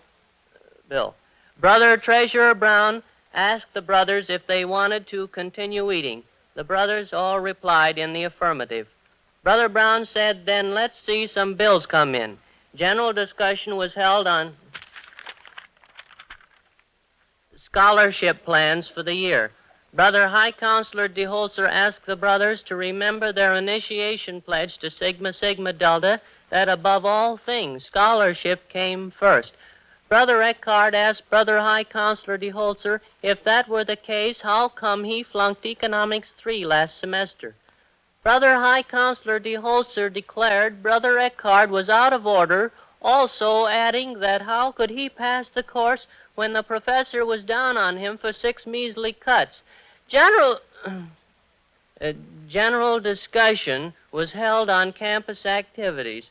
Brother House Manager Turner made the motion that each pledge be required to supply 6 paddles by next meeting so that the brothers wouldn't have to take boards from the picket fence in the backyard. The motion was seconded and carried. The meeting was adjourned at 8:55 by Brother High Counselor DeHolzer. Brother High Scribe Newton has just read the minutes. And Brother Johnson, will you please put that magazine away and pay some attention here? Now, are there any corrections or additions? If not, the minutes stand approved as read. We will dispense with all old and new business because of the seriousness of the one problem we have before us tonight. Now, as you all know, this meeting was called because Brother Stu Campbell is ineligible for the big game with State Saturday. Brother Campbell flunked his midterm in Chemistry 1, and it's up to us to find some way to get Brother Campbell up in Chem 1 so that he can play Saturday. Now, we owe it to our great school, fellas, and we owe it to the undying brotherhood of Sigma Sigma Delta. Well, first of all, I think we should have a statement from Brother Campbell as to just how come he flunked that quiz. Brother Campbell? Honorable High Counselor and brothers, can't tell you why I flunked the quiz. I just flunked it. Well, did you study for this exam, Brother Campbell? Sure, I studied for it. I just can't get all them NaCl's and H2O's and all that titration stuff through my head. Well, if you ask me, I think Brother Campbell's been mousing around too much of that big blonde Ortho Theta high. Oh, yeah? Listen, Stinky, just because she won't give you a date. Listen, I wouldn't even be seen with that big blonde. Well, how come you're calling her up every chance you get, trying to beat my time? Quiet, order. Let's have some order in here. Who says I call her up? She says so. If you ask me, that's a fine way for one brother to treat another. Quiet. I ask you to please remember that you're in the sacred meeting hall of Sigma Sigma Delta. I should throw you all out for conduct unbecoming brothers in this society. Brother Johnson, will you please put that magazine away? Now, come on, let's cut out all this personal stuff and act like the gentlemen that we are. We've got to get Brother Campbell eligible for that game Saturday, and we're never going to do it by acting like a bunch of old women around here. Now, Brother Campbell, will Professor Barnes give you a make-up on that quiz? Sure he will, but it won't do any good. Just can't savvy that stuff. Don't say can't, Brother Campbell. Brothers of Sigma Sigma Delta never say die. That is our creed. Brother High Counselor. Yes, Brother Eckert? I think it's Brother Campbell's own fault for signing up for Chem 1. I told him to take a pipe course like Bible. I had to have Chem 1 for my major. Quiet, Brother Campbell. Brother Eckert has the floor. Are you through, Brother Eckert? Well, all I got to say is I warned Brother Campbell. Well, all right, but this isn't helping the situation any. The fact is, Brother Camel signed up for Chem 1, and he's got to get up in it before Saturday or he doesn't play. Brother High Counselor. Yes, Brother Newton? I'm in pretty good with the night watchman over at the science building. If I could get in the chemistry office, I might be able to get the mimeographs on the quiz. Oh, that won't do any good. There surely won't be any mimeographs on the quiz for just one person. Yeah, that's right. But thanks for the suggestions anyhow, Brother Newton. Those were the first constructive thoughts we've had this evening. Say, wait a minute. How about that new whatchamacallit Brother Turner was bragging about the other day? Please address the chair, Brother Eckert. Brother High Counselor. Yes, Brother Eckert? Brother Turner invented some kind of a thing which he says worked out pretty well in the history quiz last week. Well, now we're getting someplace. Say, how about this device, Brother Turner? Oh, no. I'm afraid if I show this thing to these wolves, somebody will let it out. What? To the brothers. Somebody will let it out, and then it'll be my neck before the Student Board of Control. Wait a minute, Brother Turner. I'm surprised to hear you talk that way. Members in the great brotherhood of Sigma Sigma Delta are bound to an oath of secrecy. That is our creed. Okay, I'll tell you about it. But the first one of you guys that talks to this about anybody will answer to me personally, see? Brothers, I ask you to please remember our bond of secrecy. Now, Brother Turner, what about this device? Well, it's just a long piece of adding machine ribbon wound between two pencil stubs like a scroll, and it has a rubber band around it. Now, all you do is to type the whole semester's work on the thing, and you roll it back and forth like a scroll in one hand. It sounds pretty complicated to me. Listen, Eckert, this is better than anything you ever invented. Quiet. Please remember to address the chair. Well, now, how about it, Brother Turner? Is it complicated or not? Complicated nothing. Anybody in the world can use this thing. It's foolproof.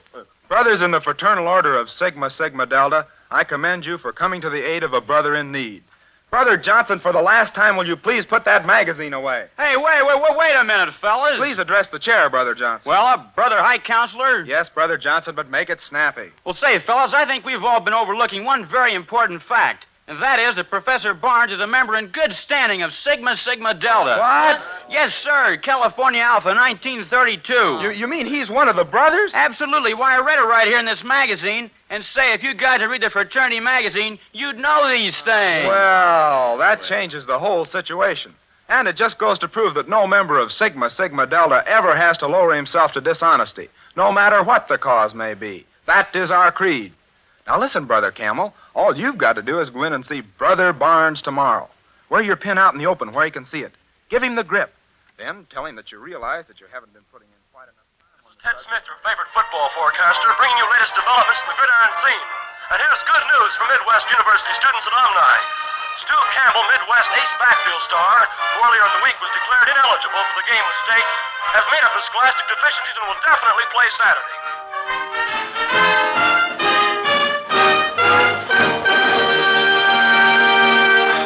All the characters and all the places named in fraternity meeting are purely fictitious, and any similarity to actual methods employed by football players in passing examinations is purely coincidental.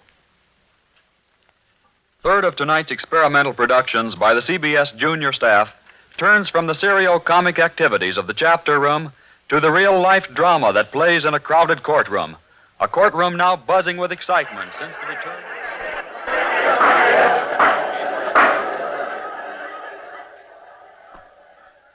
The defendant will rise. The foreman of the jury will rise and read the verdict.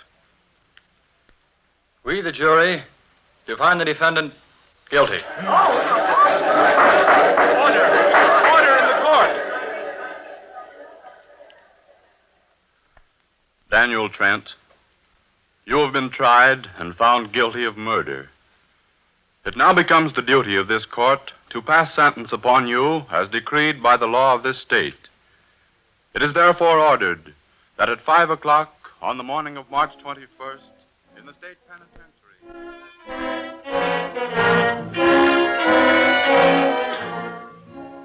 Outside This World, from junior writer Joel Malone's story, adapted by transcription operator Don Sanford, and directed by junior producer Ernest Jarvis, featuring tour guide Norman MacDonald and theater usher Byron Palmer in the two personalities of Danny Trent.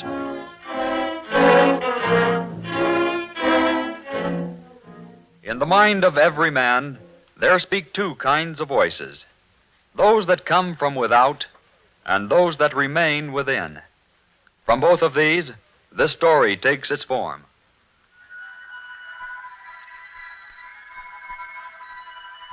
Half an hour more I got. That's lots of time. Shoot a game of pool in half an hour. Get from 2nd and Grand clear down to Mike's place. We're gonna die in half an hour. Don't you know it, Danny? We're gonna die. Oh, shut up. You ain't Danny Trent. I am. I don't know nothing about you.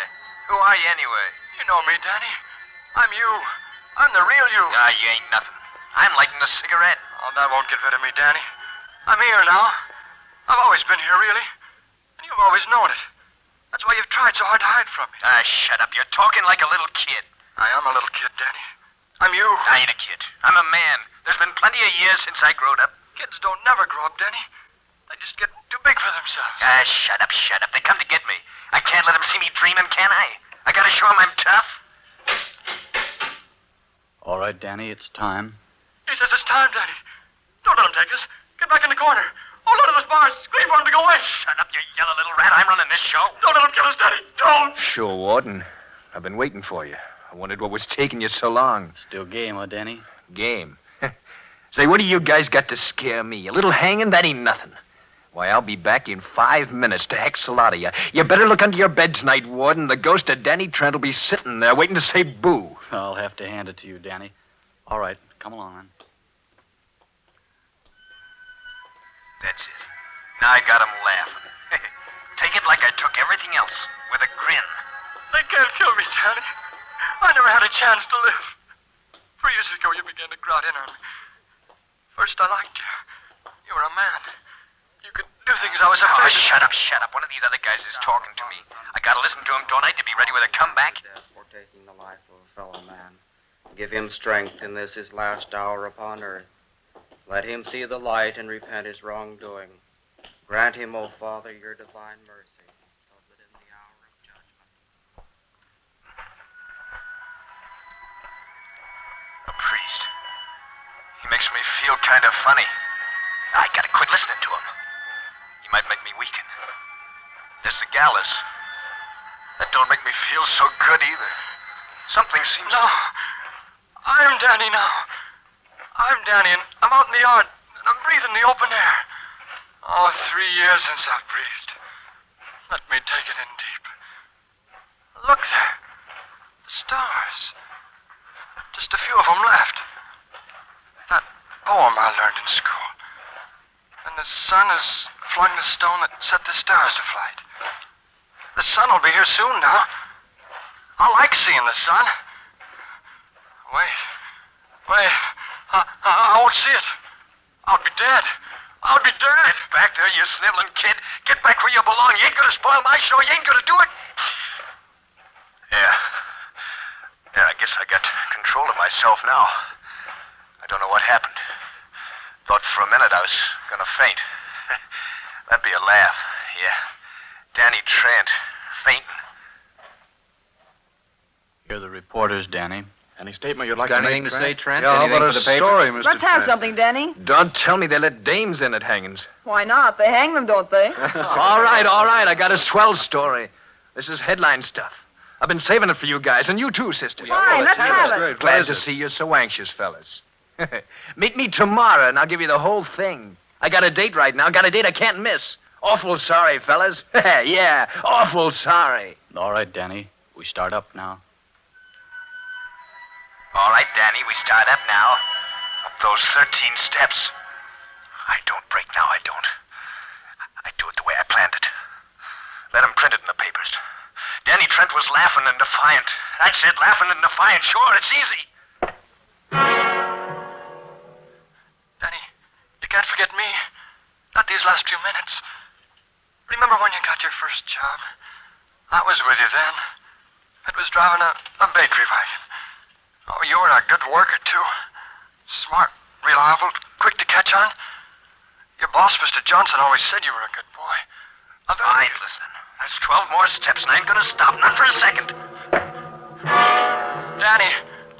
Shut up. I ain't listening, I tell you. I ain't listening.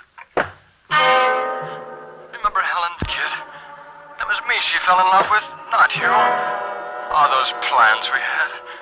First to get married. Danny and Helen married. Gonna build a house someday, too, we were. Imagine living in a house. Never lived anyplace but a room. A room in an old tenement.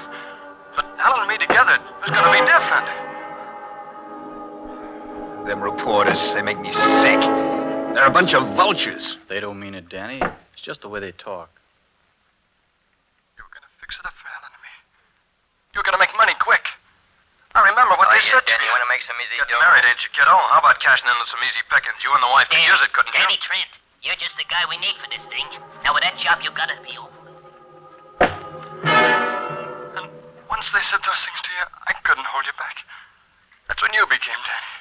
And every time I tried to talk, you smothered me back. Man's work, you said. But Helen stuck with you. Because she was trying to reach me. Oh, you know the things she used to say. Danny, why don't you give up? Can't you see you're ruining everything, Danny? I love you. But can't you understand? I won't go on being married to a criminal. I won't. But you wouldn't let me talk to her. You went to your parents for help. Remember what they Don't said. listen to her, Danny. You'll be the first to come running back when you're in the big She money. won't have them nice things you'll be able to buy. Even last night, you wouldn't let me talk to her. Last night when she came to say goodbye. Oh, Danny, why wouldn't you listen to me? No, it's too late. It's too late. And I loved you so. That's it, Danny. Now just step right over here. This is me they're taking. This is me they're gonna hang. Me, with a rope going around my neck. Anything to say, Danny? Your last words, I'm afraid. Yes, I'd like to say goodbye. Say goodbye. Say goodbye to the gang for me, Warden. Any of them you happen to see? Oh, okay, Danny. You know, for a minute you sounded different. I guess it's that hood. Good luck, boy. Why didn't you let me say it? Say goodbye to Helen. Oh, it's no use, kid. Ain't it better to let her think it's me they're killing, ain't it? There's lots of ways you and me could have helped each other. It's too bad I never heard you till this morning. We'd have done all right if we just got together before. You mean it, Danny, don't you? Oh, gee, that's swell. Danny, I want to see the sun come.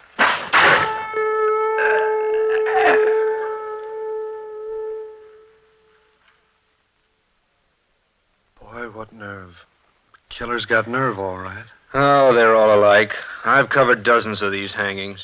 And every time they walk right up those 13 steps, like this guy, without ever giving it a thought.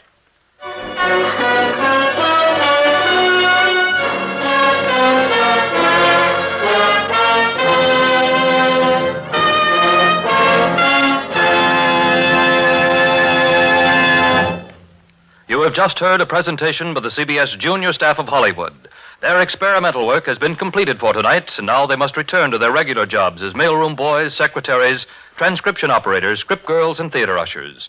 Their work tonight in the Columbia Workshop marks a step forward, another milestone toward the goal they seek. For one day, these young people will take their places as the real men behind the microphones. They are the broadcasters of tomorrow.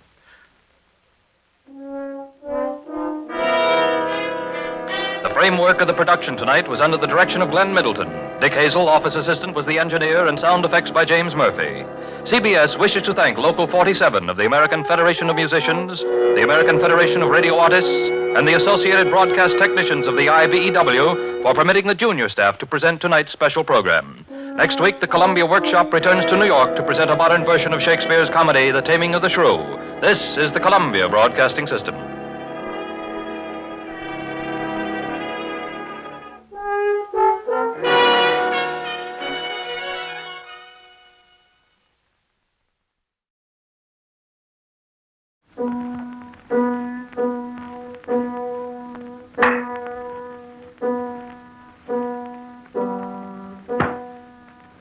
The Columbia Workshop presents Three Strikes, You're Out, The Romance of a Piano Tuner by Vernon Delston.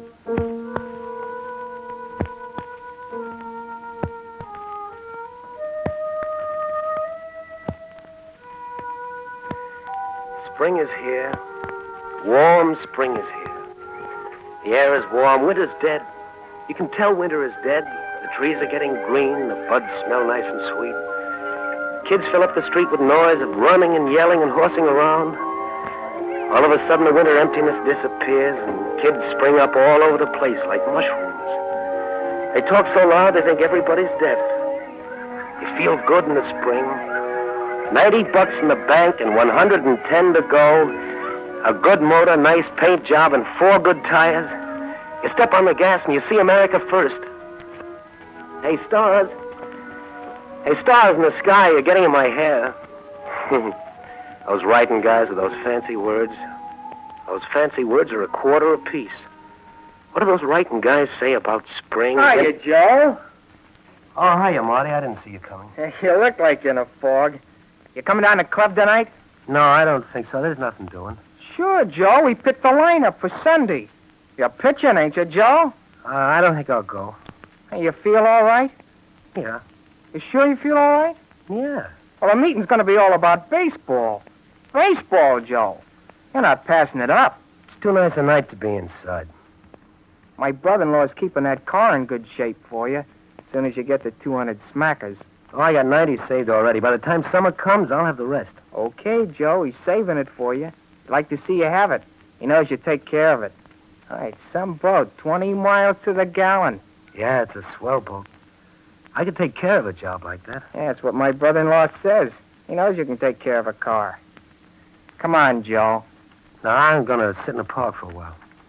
Oh, I get it, Joe. You got one of those crazy spells coming on again, huh? You want to sit in the grass in the park. I understand you, Joe. I know one guy who understands you. You're not daffy, Joe. Thanks. Honest, I don't think you're daffy. Thanks. There's some guys that think so, but not me. I understand you. You Tell the fellas I'll see him tomorrow. Yeah, I read about a guy who sat in the park all night watching the stars. He's a screwball with brain fever. Little X-nay in the upstairs way, but you're a right guy, Joe.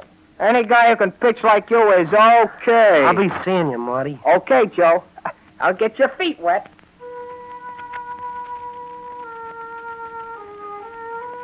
Maybe he's right. Maybe I ought to go to the club tonight.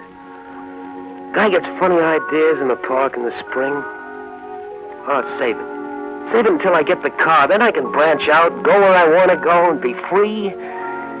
Step on the gas, and it's all right with the world. God's in his heaven, and it's spring in the park.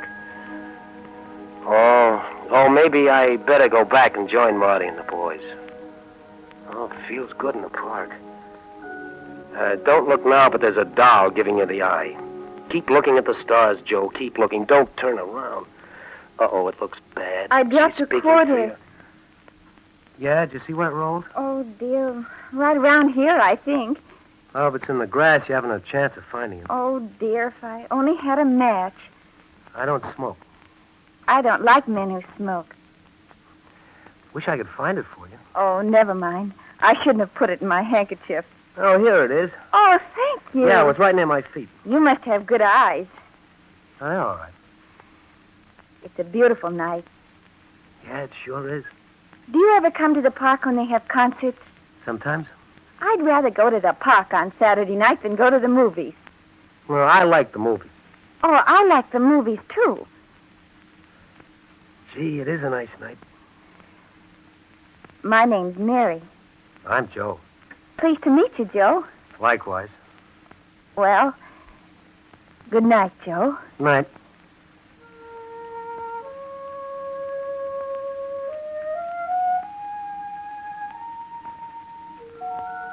Well, she likes me. Well, that's okay, Joe. There's no harm done. It's spring in the park, spring in the sky. Spring on Sunday, Monday. Spring on Tuesday, Wednesday, Thursday. Spring on Friday, Saturday. Tune those pianos. Blow that tuning fork. Tune the upright. Tighten up the baby grand. 10, 20, 30. Save your dough. Buy that car. 90 to go. Great paint job. Good rubber. A weak one kind of fast. It dragged for me. What do you do?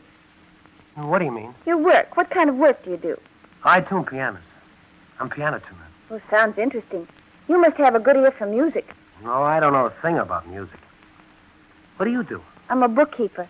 I work for my father. He manufactures shirts. Oh, you don't work either. Oh, that's what everybody says. Just because I work for my father. I work hard sometimes. Yeah. Pitching our first game next week. I gotta get my arm in shape. Oh, I like horseshoes. My dad plays good at it. Not horseshoes, baseball. You like baseball? Oh, Oh, yes, I like it. Last year I saw the Brooklyn Dodgers play 15 times, 3 doubleheaders. Did you ever go to a game? Yes. I saw the Yankee Clippers play. You mean the New York Yankees? Are you romantic? What do you want to see the Yankees play for? I like romantic fellas.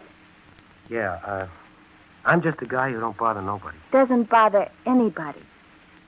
Yeah, that's right. I get mixed up sometimes. Oh, it doesn't really make any difference. Gee, it's always nice in the park. Would you like to come to a party with me next Saturday? Look out, Joe. Tell her you won't be able to see you next week. The club's got a special meeting. They're going to elect your baseball captain. You can't make it, Joe. Tell her you can't make it. Saturdays? Well, Well, if you don't care to go, if you have a previous appointment, that's all right. It's not very important. I'm not forcing you to go. Well, I'd like to go. Well, that's all right. I understand. You don't want to go. You have... No, I didn't say I don't want to go. You didn't say it, but I know how it is. I understand men. Well, if that's the way you feel Make about it... believe I didn't ask you. I'm sorry I asked you. Well, then you won't be sorry. I'll go to the party.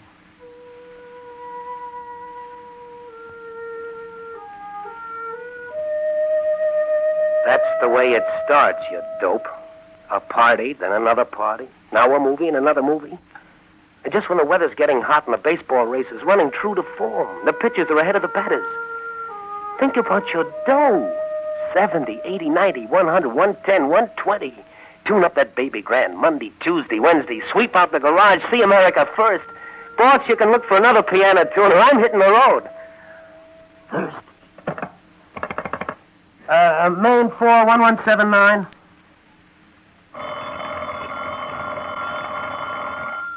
Now it's your turn to ask her to a party, you sap. The club's running a dance next Saturday, Mary. Would you like to go? Oh, I'd love to meet your friends.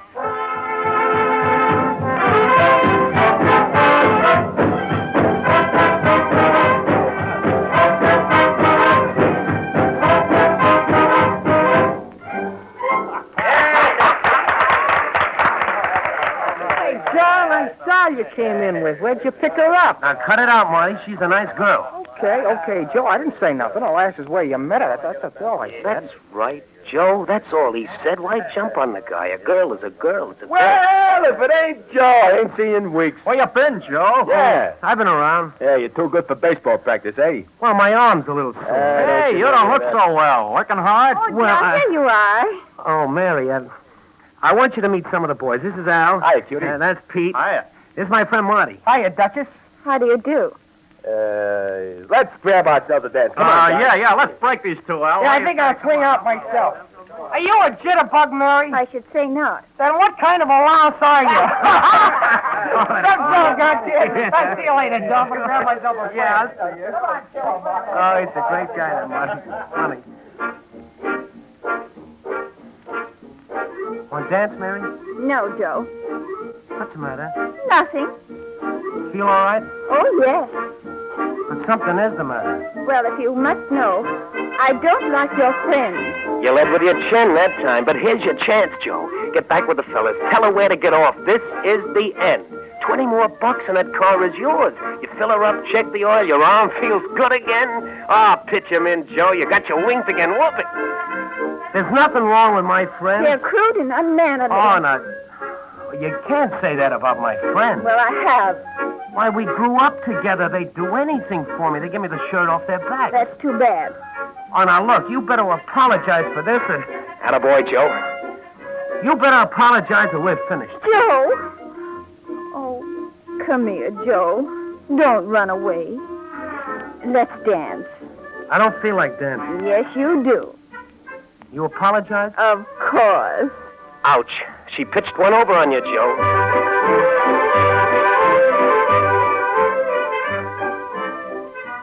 Yeah, Joe, that high, hard one straight across the middle. You got one strike on you, Joe, my lad. You tightened up in the pinches.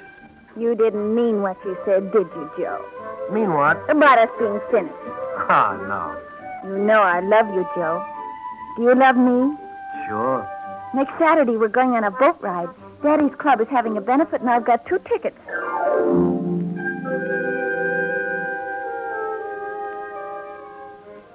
Kiss Saturdays goodbye. You had your chance and you flubbed it. The fellas are a little sore at you. You don't come around so often. You've gone high-hat on them. Here it is near the end of the season. You've only pitched one game. Oh, they don't believe you've got a sore arm. Those double-feature pictures every Saturday night are ruining your eyes. You've only seen one baseball game this year. You used to be crazy about the game. Now you're just crazy.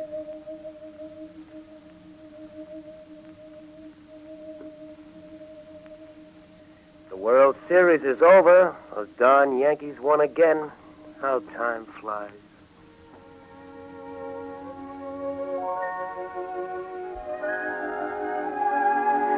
At this stage of the game, you can be expecting an invitation for Sunday dinner. Now, nix on that, Joe. If you accept it, you're cooked. Watch your step. Don't let it get serious. Maybe she won't invite you. Who knows? Time flies. It seems it was only yesterday. What do you do on Sunday, Joe? Why do you ask? Oh, I'd just like to know. Well, I hang out with the fellas, and I go someplace to eat, and I see a ball game. Movies sometimes, lots of things. Would you like to spend an afternoon at my house? You could have dinner. Oh, and no, thanks, Mary. Attaboy, Joe, don't get too involved. Why? Well, I see the fellas every Sunday. We play ball or we kid around. Oh.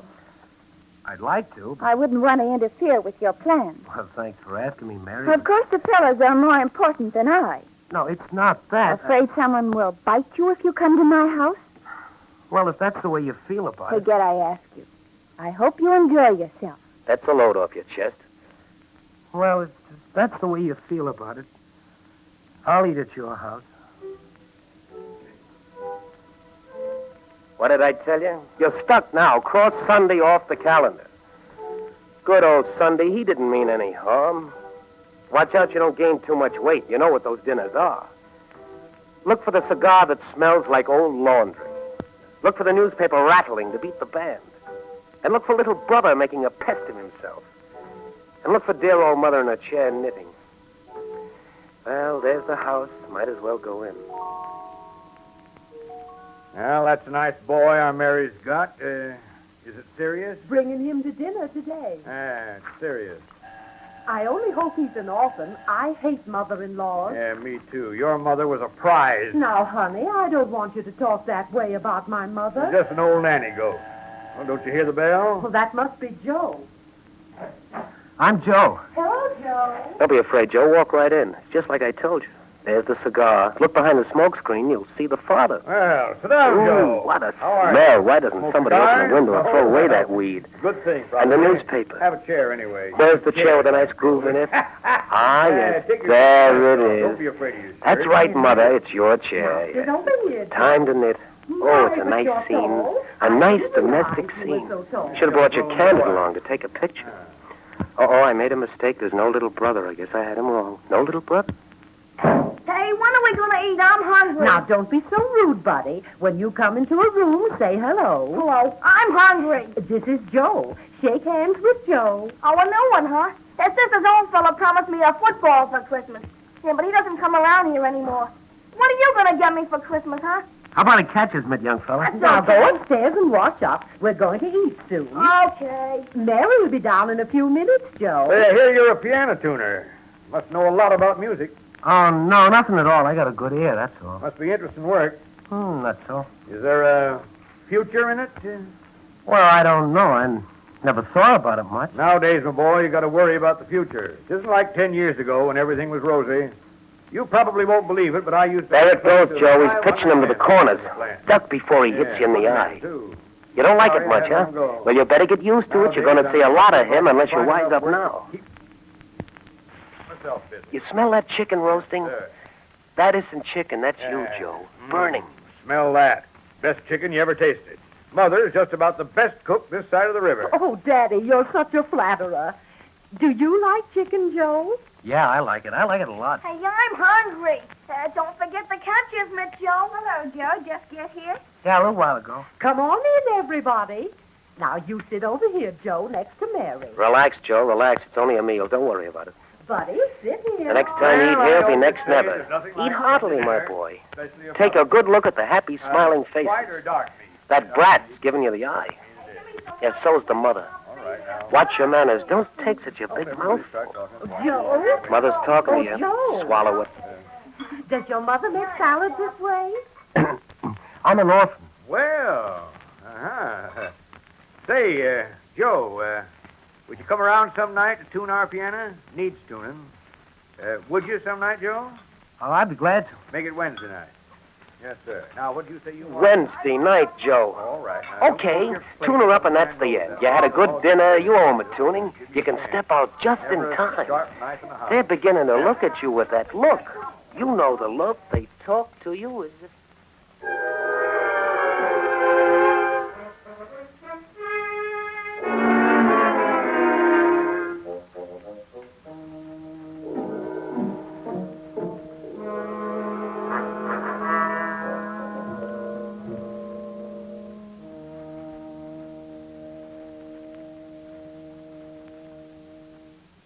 Hello, Mary. You're late, Joe. Late? I expected you at 8 o'clock. Oh, we didn't have a date. I just came to tune the piano. Oh, of course, Joe. Where's your family? Movies. They go every Wednesday night. Screen all night. Oh, we're alone then, huh? Isn't it nice to be alone? Yeah, sure. It's as if it was our home and everything belonged to us. This is my tuning fork. I better get to work, I guess. It's propaganda, Joe. It's pure propaganda. You're getting involved. You're riding on the wave. The undercurrent is taking you out deeper and deeper. Swim back, Joe. Swim. Swim.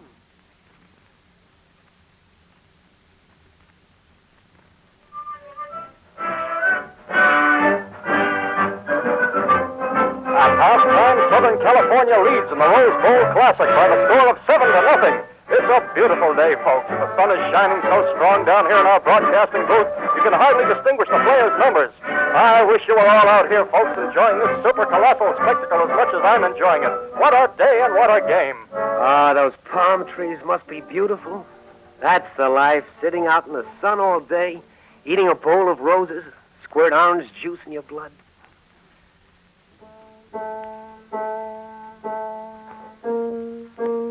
The heaviest snowfall of the year has fallen on the eastern seaboard. Cold weather is expected to set in with below zero weather. Forecast for tonight. Oh, brr, it's freezing out here. Oh, give me the spring anytime. What does a guy do to keep warm? And here are some basketball scores. Notre Dame 48, Wisconsin 30. NYU 31, Georgetown 23. Fordham 21, St. John's 19. That must have been a thriller. Columbia. The Garden jams them in. $2.20 for 2 seats. Now, you don't mind spending that once in a while. It's a nice change and better than going to the movies every Saturday. 2 hot chocolates is 20 cents more, but you only do it once in a while.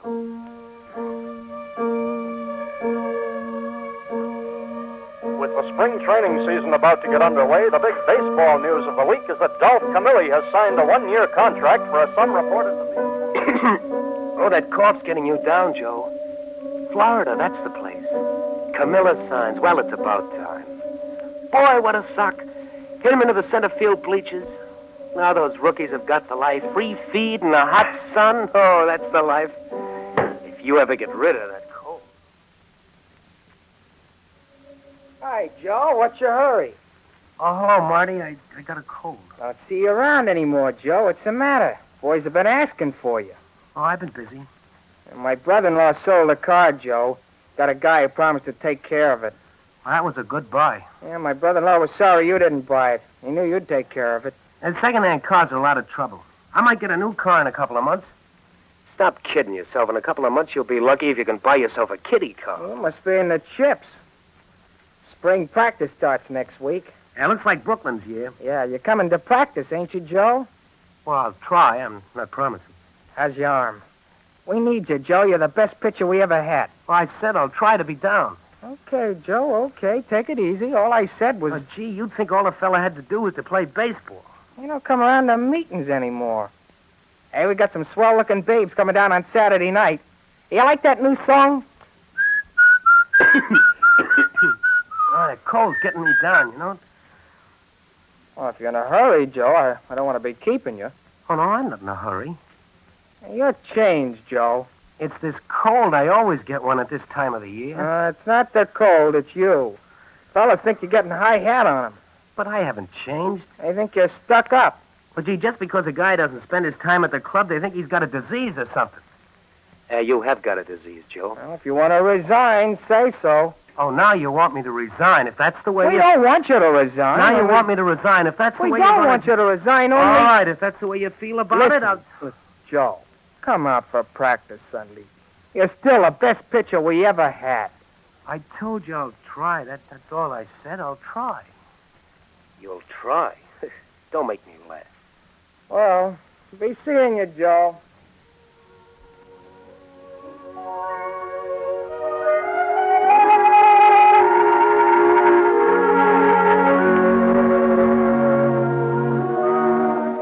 That settles it, Joe. You better call the break now. You're losing your friends. You're through with baseball. They think you're stuck up. Show 'em you're not. Pitch 'em in. Remember that 3-hit shutout you tossed against the Claremonts? 15 strikeouts? Oh, what a day that was. You were a hero, Joe. Oh, you can do it again? Tell her. Tell her tonight this is your chance. Tell her after the movies. Your last movies. What's the spin of the arrow, folks? Your last chance to win the big $10 prize. Watch it, folks. There she goes. Round and round and round. She's throwing up. 70, 79, 83, 84. 84 wins the $10. Step right up here to get the prize.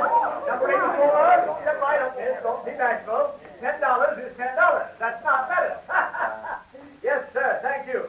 Now stay in your seat, folks. Don't go away unless you want to miss the picture of the year.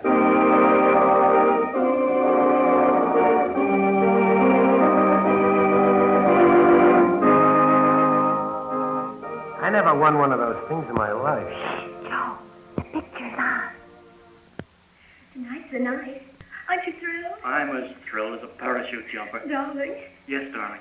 do you love me, darling? I love my wife more than life. Oh, you're a poet. Oh, I'm so happy. But it won't be easy at the beginning. You'll have to scrub floors and wash clothes and... Oh, I don't care. As long as it's you, me. Oh, darling, Yes, darling. remind me to tell you every minute of the day that I love you. And remind me to tell you every minute of the day that I hate you. Oh, I love you when you're playful. Did you always know we were made for each other? Did you?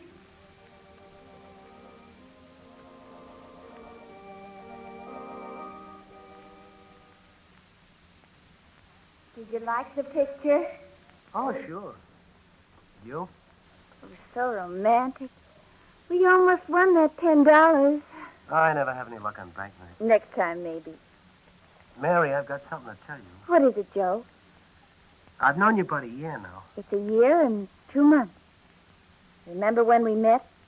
In this park, too. Yeah, I think I was standing here when you dropped the quarter. The year went fast. Well, what I wanted to tell you is that I've been seeing you. I know, Joe. You don't have to say it. You know what I was going to say? Yes. And you don't care? You're not mad? Why should I be? We love each other and we ought to get married. Married? What, Joe? Well, we can't get married. I don't make enough money. Ask for a raise. You've been working there long enough. Did you ever get a raise? No. Well, after 10 years in one place, you deserve one. Ask the boss to give you... Oh, I couldn't do that. Why not? Well, I don't know. Are you afraid he'll bite you? I ain't afraid of nothing. Oh, Joe, I knew you'd do it. I'm so happy. I love you, Joe. Okay, Mary. And you love me, too. Sure. We're just like the couple in the movie. Yeah. Just like the movie.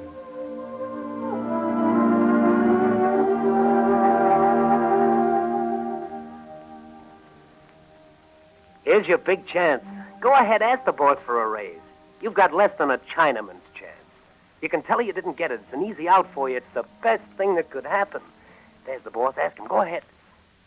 Can I talk to you for a minute, boss? Sure, Joe. What can I do for you? Well, I just wanted to... What's the matter? Is there anything wrong? Is everything satisfactory? Well, I've been working here for 10 years. Well, you're one of my best and most trusted employees. You're a good tuner, Joe. Oh, thanks, boss. What I wanted to say is... Go ahead, man. Speak up. Well, it's just that since I have done my job so well for 10 years, Yes, go on. I think, boss, I deserve a raise. Oh. I've been watching you work for a long time, Joe. I'm glad you asked me. Because while I watched you, I kept wondering why my most faithful employee and best tuner shouldn't get ahead further than he is. After all, 10 years to work in one place is a long time. I was your first tuner, boss. But now I know the answer. You didn't have enough push, Joe. You never complained about anything. You were always satisfied. Well, I've been treated all right. Well, that's it, Joe. But you've changed now. You're becoming a go-getter, and that's what I like to see. You will find $5 extra in your pay each week. Gee, thanks. Go-getter at last. It must be a woman. Don't tell me, Joe. It's always a woman. It must be. Dear boys, I regret that I must resign from the club. I do not have time to go to baseball practice, so I guess you'll have to look for another pitcher. I'm going to be married in a few weeks, and I'm very busy now visiting relatives and buying furniture. Mary's parents are fixing up the top floor of their house for us. I hope you boys will come around sometime. If I have a night off, I'll come around to see you.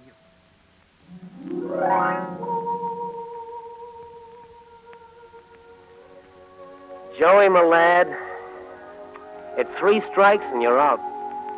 No second-hand car, no trips, no baseball in the next 35 years of your life.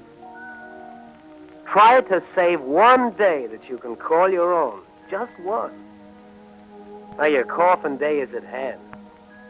Oh, I'm leaving you, Joe. I don't want any part of it. You were a great guy. Where you going? I've been undercover too long, Joe. I need some fresh air. No, don't leave me. I need you. I know you don't. Oh, you can get along without me very well. But you need me. Now, don't make me laugh. You see that guy over there standing on the curb? Yeah. He's waving his thumb. He's hitchhiking to Florida. Florida, Joe, do you remember? I'm gonna miss you. I wish I could say the same for you, Joe. The car's stopping. He's got a lift. So long, Joe. Send my regards to Mary. With love.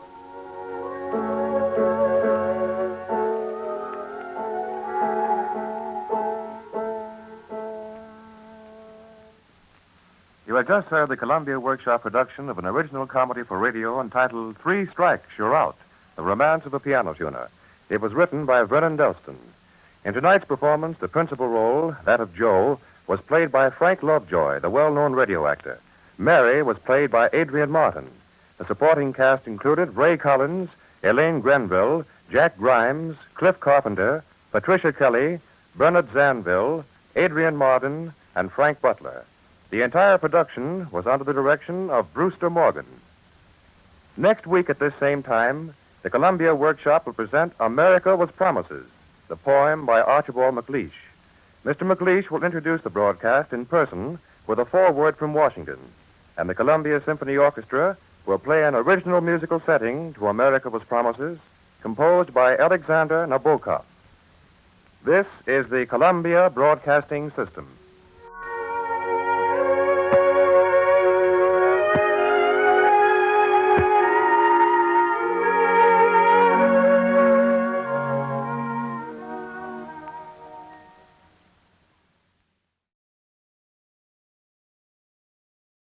Tonight we bring you an original verse panorama titled A Day in Manhattan.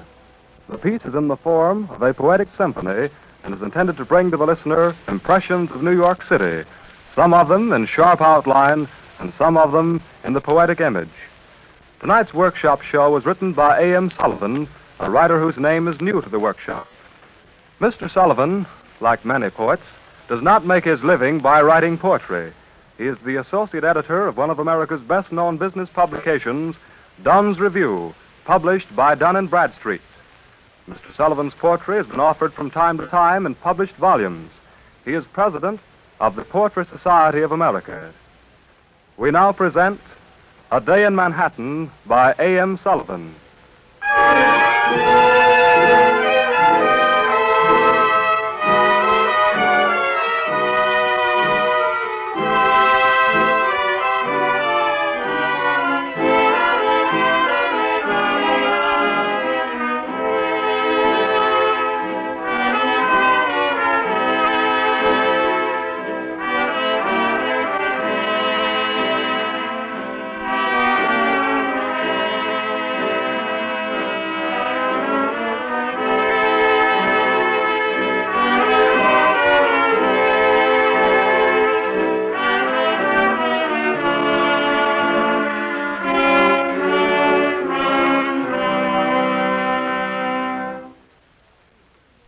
wonder I have known is steel and glass and stone. The temple where I kneel is glass and stone and steel. Even this shall pass, the stone and steel and glass.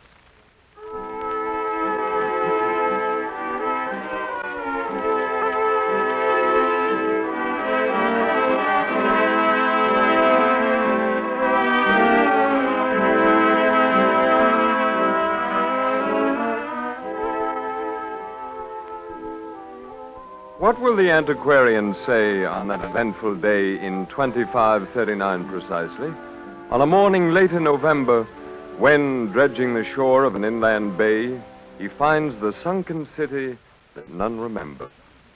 Let him conjecture before the vagaries of its architecture, as dredges lift with a ghostly groan the legend on the ancient stone, Borough of Manhattan. Is it Persian, Greek, or Latin? Doric temples for railway depots. Byzantine turrets for apartment homes. Gothic spires for office buildings. Roman arches for the stock exchange. Why deal in futures when we have the present? This is our day and our dream. And this is how we shall reach the sky, by laying pile on pile. Out of the turmoil of the city comes a strange music. Out of the tawdry ornament and the hash of old-world architecture comes a new splendor. Out of the frenzied mouths of the crowd comes a new language, hard and crisp. Out of the enameled surface of the city is born a new poetry, made with brittle words by a brawny muse. Let us spend the day in the city, making music out of discord, grandeur of greed for the sunlight, magic out of the wizardry of moonlight. Men who dodge the sunlight scurry in the alley where the shadows creep. Women who, bathed in the spotlight, hurried to wrap their bodies in the cool of sleep. Men and women in the furnished room never wait for the sun to bloom.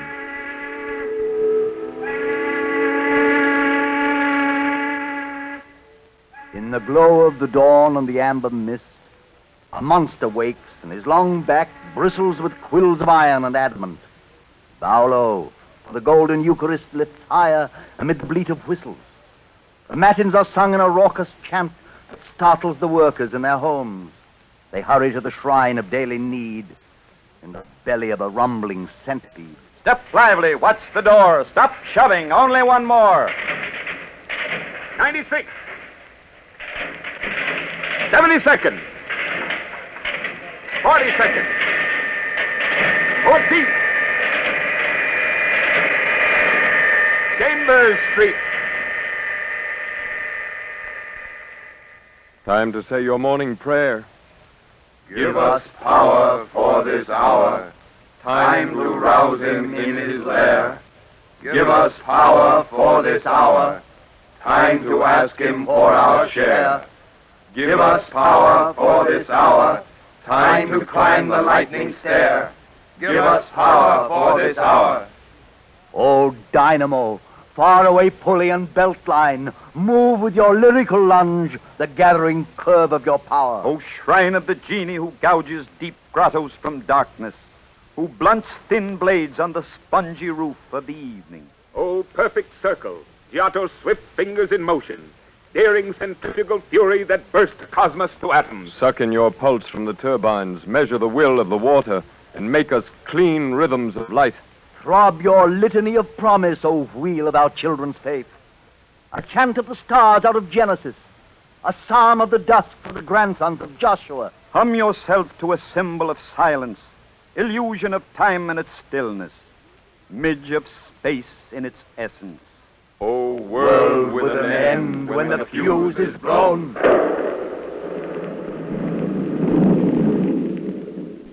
Dynamite, crawling into a little hole, throws out his chest and makes room for man.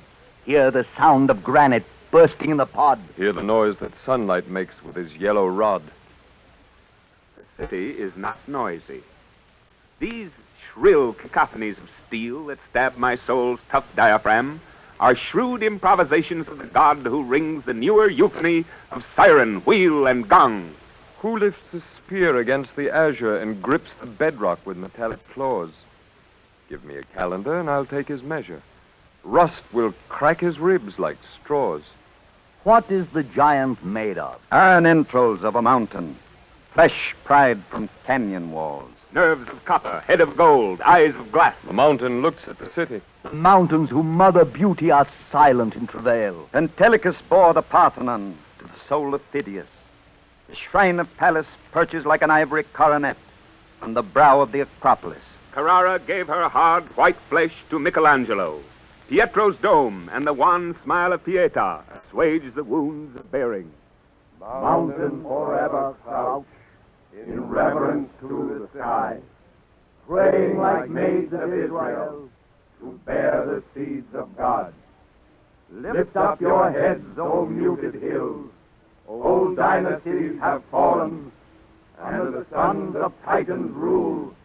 The echoes of their strident tongues collide with granite monoliths, and smoke of selfish sacrifice unspirals in the wind.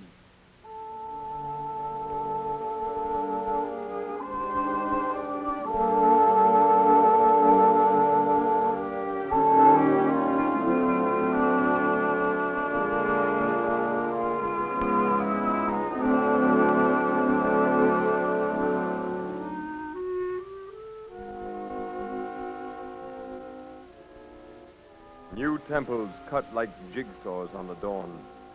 New shrines hold high their tapers in the dusk and fling white shadows on the bay. Illusion stumbles, and hyperbole cringes at the feet of truth.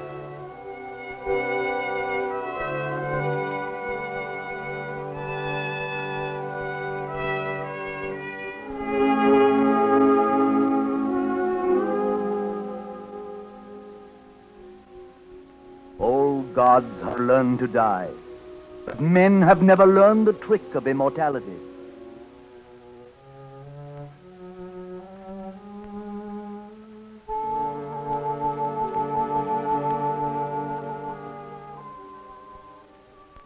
I've seen the moon impaled on the Chrysler Tower for almost a quarter of an hour.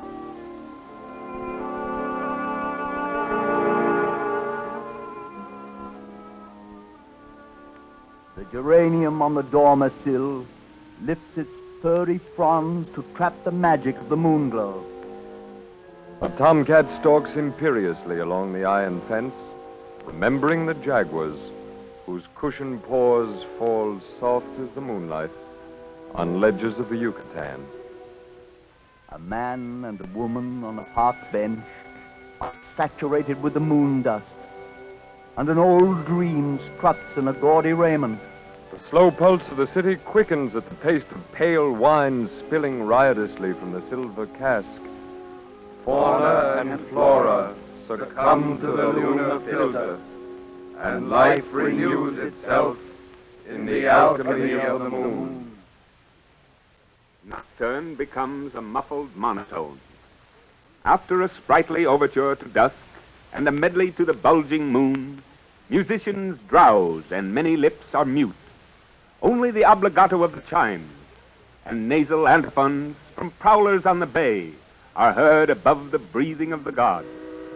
Sometimes, on awakening, he stirs the vagrant wind to play a clarinet through ghostly streets and reedy alleyways.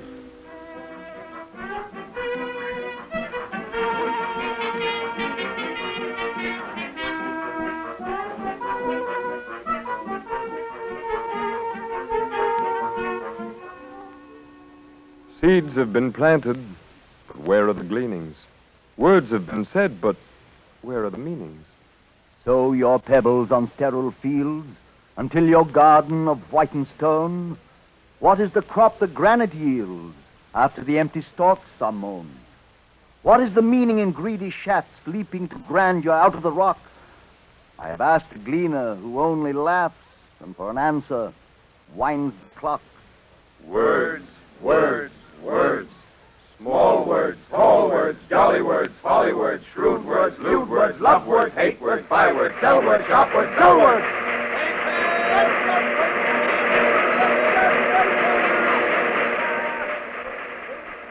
Rotary presses are staining the white immensity of the page.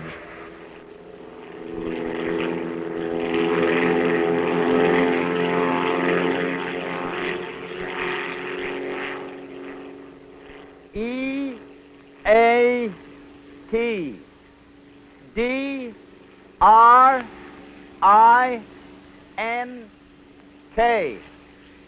Skywriters are marking the blue immensity of space. All indications are that a terrific battle is raging along the canal, with all troops taking part. Microphones are filling the vague immensity of air. Current newsreel events now brings you late news photos from Washington. A finger of light is sketching on the immensity of silver. Now shall we write for another age with a pencil of light on a silver page this testament of Adam's son who is not content with oblivion. For who can varnish a halo or crown against the tarnish of king or clown who seizes an hour of pomp and glory when a beam in a tower tells the story? Loud words, proud words, hard words, soft words, wonder words, thunder words, thunder words, magic words, tragic words, stop words, beggar words, needy words, greedy words. Many greeds collided here and learned by bruising the folly of their scars. Now they are choosing to lift white shoulders toward the broken sky, and from each dark tongue rolls a twisted cry that high winds bleach into a minor vice. The false becomes a virtue at a price, and from the stone piles and unholy din arises beauty with a haughty chin. The spring has a voice in the city street. The words are noisy. The words are sweet. Moving day, rip the oilcloth off the floor, throw the bedspread out the door. The pulleys in the tackle are squealing through the ward, while the sparrow and the grackle are wrangling in the yard. And the tulip cups pebble as it rises from the dark, summoned by the treble of the children in the park.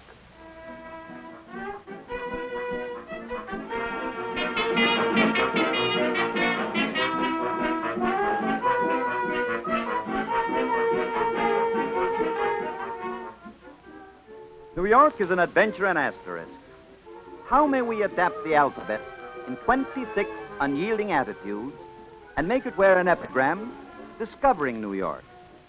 Starlight, star bright. First star I seen tonight. The asterisks are flaming eloquent. When a cautious God has filled the sky with them, then let these words unspoken speak for New York. 9th Avenue has a guttural voice and a bad breath, and she grumbles incoherently at the iron brace upon her shoulders. Dawn and sunset find her moody and disconsolate beneath her geometric shadows. But on Saturday night, she speaks in divers tongues to the children of New York.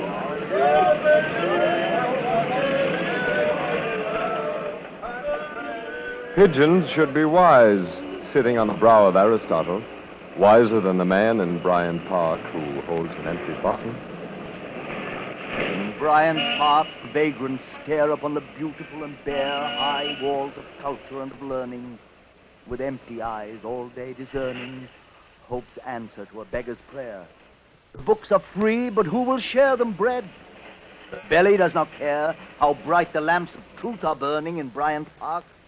Behold our public garden where the whelps of hunger make their lair. In husks of men forever spurning the dole of pity they are earning. Come walk with me amid despair in Bryant Park. A boy on a Fifth Avenue bus with a raucous voice throws chewing gum on a Rolls Royce. A man from 2nd Avenue, reading the new masses, applauds the jibe of the upper classes. The lass and her lover, lacking social opinion, gaze at Rockefeller's lofty dominion.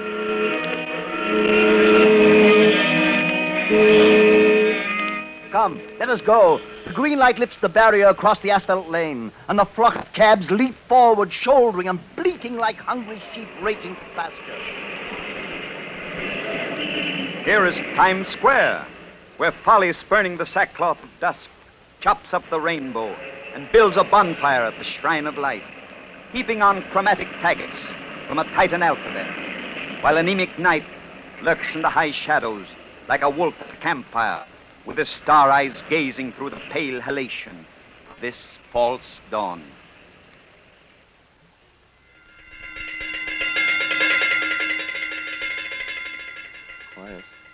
Quiet. Quiet. House of pain, refuge of the forsaken. Palace of dreams, where some do not waken. Two voices weave a thong to sting the ear. First and last note of a song men hear. Life's cry, death's sigh are heard together. White bird, dark bird, brush feather. Along the shadowed hall again they meet. Life in a woolen ball, death in a linen sheet. The city is not dirty. Through August noons and shrill November dawns, dust blows from 1,000,000 feet of clay that tread the stony corridors within the idol's heart. If in this atmosphere I reel like some divine inebriate, then blame the chimneys of my soul, which won't discharge the smoke of ecstasy. The pallid air is charged with clouds of poisoned myrrh, while cushioned hooves of swift demonic steeds glide by like evanescent dreams along a string of pearls. Oh, the city is not dirty. The battlements are worn by elbows of the wind. This is the dust that time makes. This is the rust that rain makes. The bells of God are ringing to summon the lowly just. But Mammon and his devils have built to higher levels since the spire lost its thrust. The cynic breaks stained windows in churches he must pass, but he will never cast a stone into the looking glass. Who is the fool that swings on the pendulum? Who is the knave that cries, Kingdom come?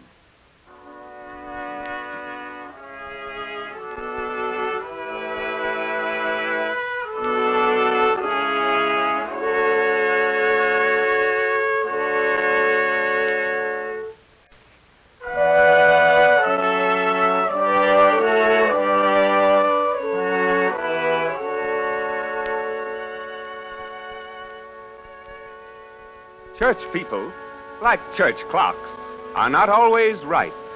When an imp's in the steeple and a rogue's in the frocks, let there be light. The gargoyles on the spire are gasping for their breath. Their nostrils are on fire with the frankincense of death. No more the holy tower shall touch the infinite. The ancient church must cower within a granite pit. And they who used to revel in the mystic realms of air, making faces at the devil, are annoyed because we stare from the 22nd story at their lowly, timid perch.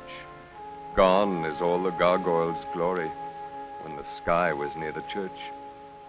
From the perilous height, noon's shaft of light pierces the gloom of the prodigious room and strikes on the wall where Christ drinks gall, and the bright ray creeps to where Magdalene weeps.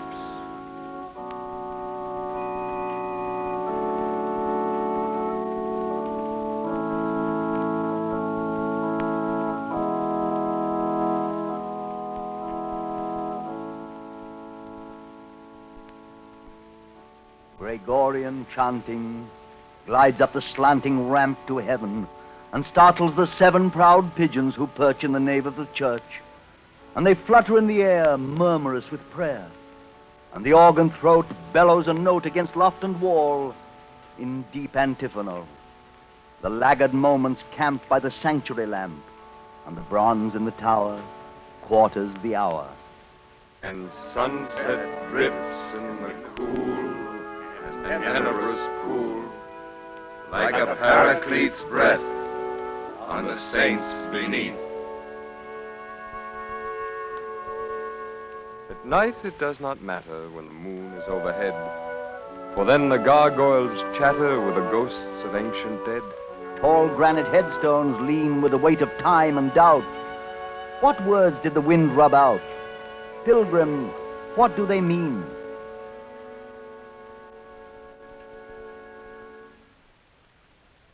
It might have been 10 cobblestones beneath the living feet, instead of idling on the bones of one who wooed conceit. In the gray ghetto of silence, shoulder to shoulder rest the lesser saint and sinner, small burdens on each breast. Not proud enough for marble, not rich enough for a tomb. The dead beneath the hummock wait in a crowded room. Only the dead are many, only the few have breath. Pity the ghosts that jostle in the labyrinth of death.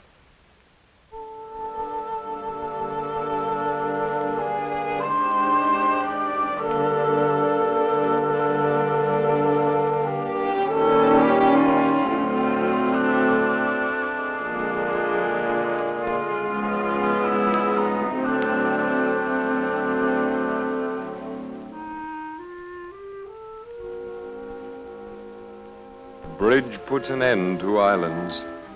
A bridge is a ramp to dreams. What is the purple rhythm magnified on the blackboard of evening? Night is a destroyer of size and certainty. Who will accept black lines as a spine of steel, sagging to an easy arc under the drag of earth? The hem of night drips yellow and green and crimson on the scarf of the river. Steamers growl antiphonally like sleepy hounds, and gargantuan echoes flounder among the meadows. The bridge is a jeweled brooch, binding fact and fairyland amid the lesser darkness of sky, above the velvet darkness of water.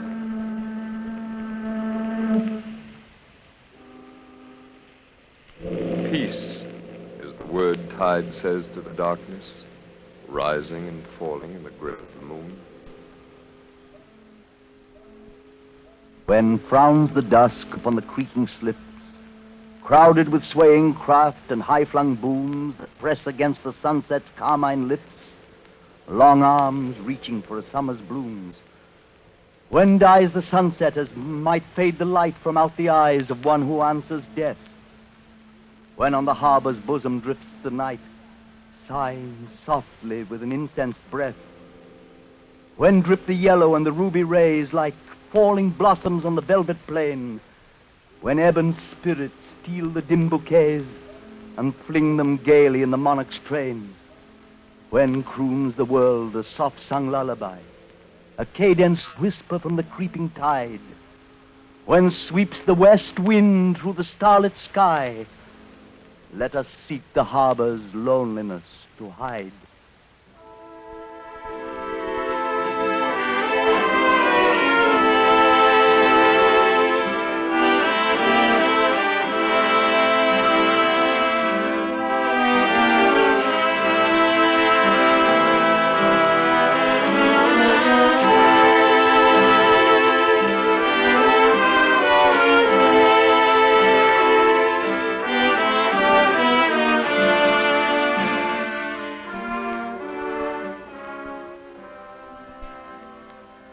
Amid the clamoring crowd stalks loneliness, burdened by the emptiness of soul.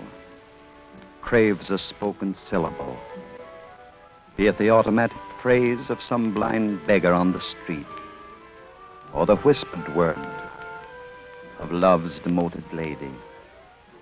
Yet here are friendly towers, where the pilgrim of the pavement feels no pain of compression in his walls. On his face he wears tall shadows of a stone. The city is not narrow. Her canyon trails, through clean-faced bluffs of marble, are patterned by an equilateral god whose pulse, unrhythmic, flutters with sharp expectancy under the dull staccato of ceaseless worshippers.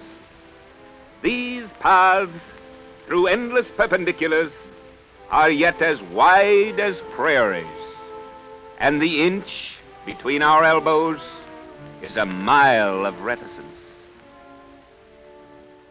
Stone and glass and steel rise in the common wheel, high over hoof and heel. Glass and steel and stone will not suffice alone to fashion man a throne. steel and stone and glass make order in a mass. But even this shall pass. Stone and steel and glass, steel and glass and stone, glass and stone and steel, lay them pile on pile for just a little while.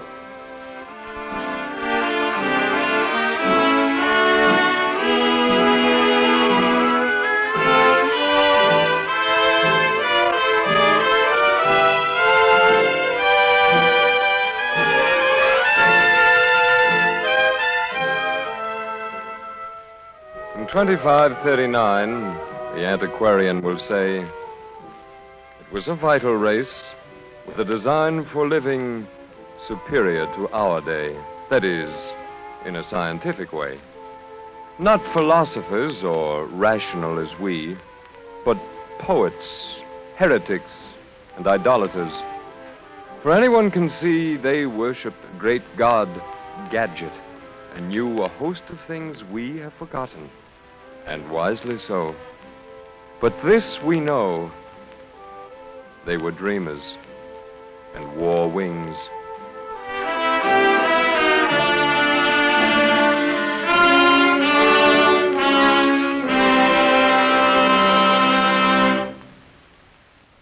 The Columbia Workshop has just presented A Day in Manhattan, an original verse panorama by A.M. Sullivan.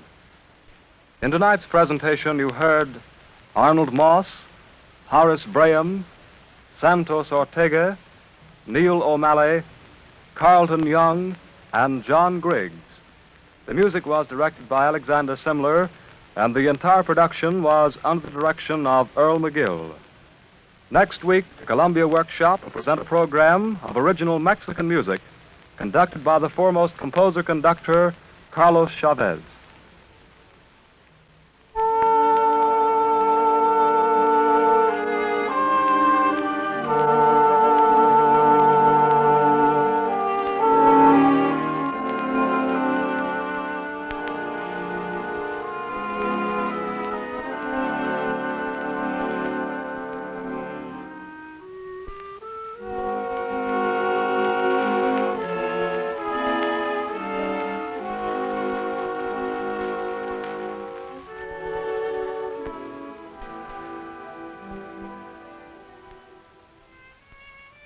This is the Columbia Broadcasting System.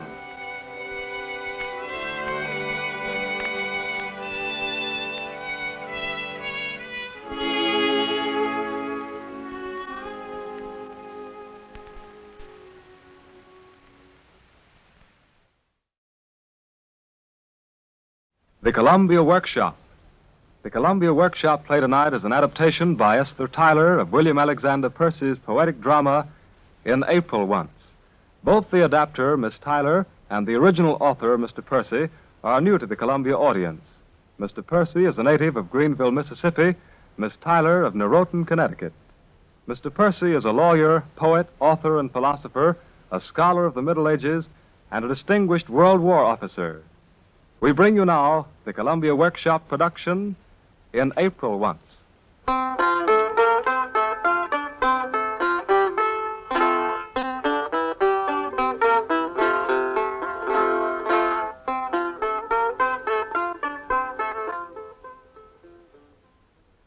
In April Once, by William Alexander Percy, adapted for radio by Esther Tyler. The year, 1220 A.D. The place, a prison castle near Florence. Our scene, a court atop the castle bastion. Below us lies the road from Florence to the north. Behind us loom the castle walls, studded with high windows and one great door leading to the interior. It is evening. David, a sullen-looking young jailer, stands at the parapet, watching his fellow guards gallop off toward Florence. He carries a rope ladder. As the beat of hoofs dies away, David walks toward the window of a young courtier being held by the Florentines until his credentials from the emperor are verified. Guido! This you, David? Aye. The guards are gone. Would like some air? What? Come down if you like. Here, catch the ladder. Thou art the kindliest jailer that ever stood betwixt light heart and the free world. Were I the emperor, thou shouldst be seneschal of my Sicilian joyous guard instead of jailer and henchman to the Florentines. The very troubadour and gypsy time of year. And here am I, hindered and snared, mute up. Jailer, the very spring hath need of me, and that sweet southward wending road would fringe itself, I swear, with gayer tulips were I but lilting to its guidance south. Couldn't you let me out, David? Nay, I could not. Say you slept and dreamed of good St. Peter.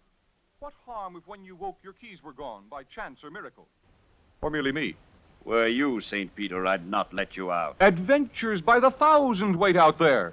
When we rode up from Sicily, the page and I, we killed a robber, saw the Pope, danced at a masquerade, feasted 2 days, composed 10 roundelays in the vernacular, and kissed a princess on the cheek. A brave existence, but I am free to take my share of it, and never do. You stay here willingly? That's strange, but why? Adventures do not wait out there for me. Absurd. Think, lad, of the seas unsailed, the tourneys missed, the battles others fight, the roads not cantered on. That very road down there, so plain and white, leads out to courts and castles of romance. A road like that led to Emmaus once. Why now, I think it would not be so hard to meet Lord Jesus walking there alone, watching his springtime glisten up and humming to himself. Yonder he comes. Hush, Guido, hush, you fool. But look below. The sun is on his hair. He's very young. A monk.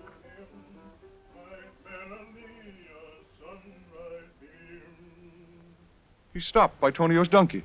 Means to steal him likely. Brother Ass, I give you good den. As I came down the road, desiring greatly of your company, I did bethink me of the noble part you played times past in Holy Writ.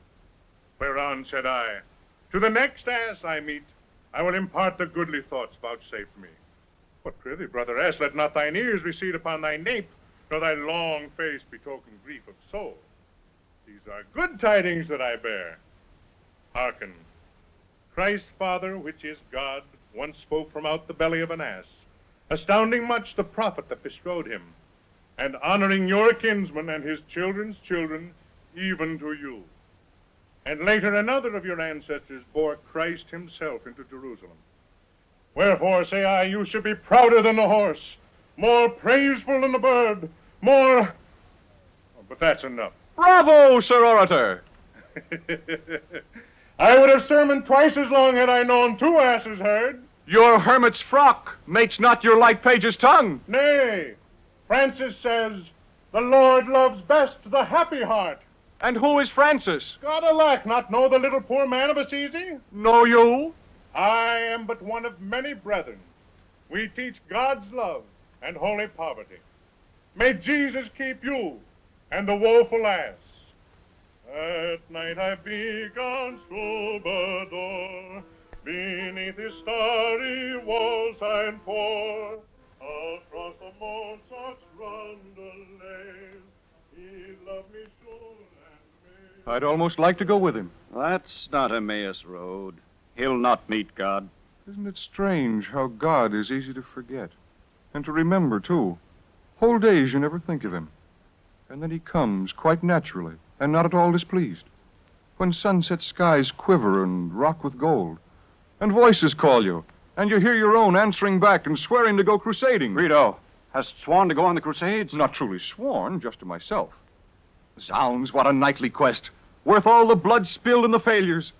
Let's go together, David. Not worth, I swear, the life of one good man, although it won the sepulchre. By all the saints, I don't believe you think that. David, do you perchance know other gods besides the old ones of the Trinity? No. Do you? Lots of them, only listen. Pallas, Persephone, Olympian Zeus, Hermes, Artemis, Ganymede. And what became of them? Crucified, too? Well, no. Somehow they were forgotten. You jest. Men lived in Greece once, loved with their whole strength the earth and sun, and offered up their prayers to many cool-eyed gods with rippling names. And placid gods they were, that never worked. Forgotten gods in books to me are interesting. You see, the emperor wishes his pages taught all wisdom of all countries and all times. We'd sit or lie or sprawl about the fountain, while morning long an Arab sage would read the precious parchments from Byzantium. Our court would be sun-splashed, not hot nor cool, and dim with water sounds and litanies that friars pacing in the cloisters told. God, God, how beautiful your world is. Sometimes...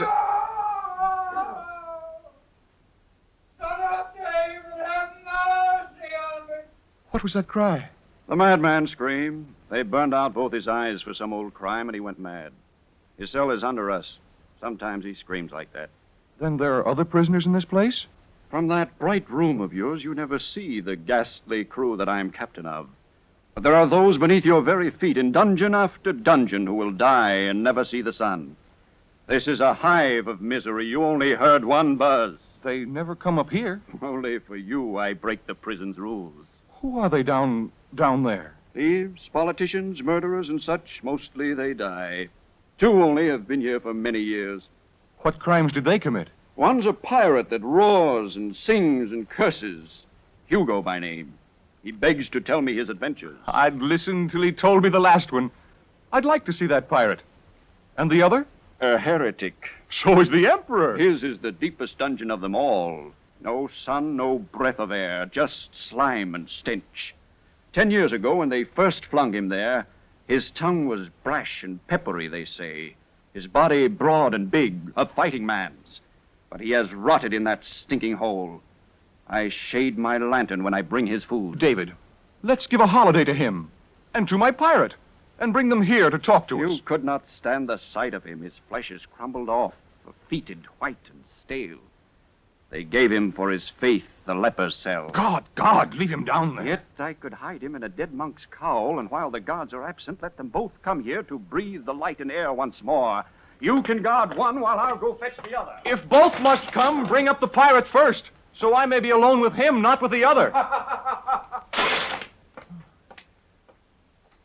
Oh, shall I sail the rough, bright sea, and on some glittering morn blow with the wind that blows so free up to a fair and strange country, and the wind on my silver horn.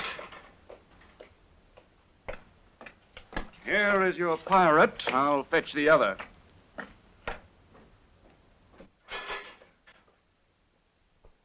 Men say you have been in your day the fearfulest rover of the seas. They said not half. My soul can count more dreadful deeds than the old man of the mountain. And more are yet to do. You sailed perhaps the Western Sea? Western and Eastern, Pontic and Caspian. And seen the marvels of the world's gray age? All of them. Once for 20 days I sailed beyond the gateways of the world into the west. The wind had voices like the damned. There was no sun. The sea was like... The flameless, gray, upheaving boundaries of hell where drift those truckling spirits who in life shun the affray. Have you been there? Well, as it were. Go on. Did you perchance catch glimpses of the women of the sea? Aye. Many a one. How looked they? Sleek and bosomed high. What color were their eyes? I noted not their eyes. Blind fool. Oh, but never mind. I know. All right, Guido. There then, old man. Sit down. David, Hugo hath seen the women of the sea and found them fair. But not as fair by half as those of earth. By gad, no sight of one for these damned years I've rotted here. And there's many a town on many a shore where lasses weep and beat their breast for me. I love thee, Hugo. Thou art the heroicalest liar, Lourdes of greedy hell. A man must be to keep a pace with you. Oh, forget the sirens for a while, thou bearded beast, and tell us brackish tales of the wild sea. I doubt me if you know a broadsword from a dirk. You could not understand a lively man's adventures. David, I think we hold in vile captivity the fiercest brigand that ever slew with words, the doughtiest sailor that ever sailed by breath. Nay, then, I grant with faithful henchmen by, he may have subjugated, cheese and all, an irate granny dame, sail set for market. Shall flesh and blood endure this popinjay? This thing of silk, this... Before you came, a red worm thing, into the bellowing world, I'd waded knee-deep in fresh human blood.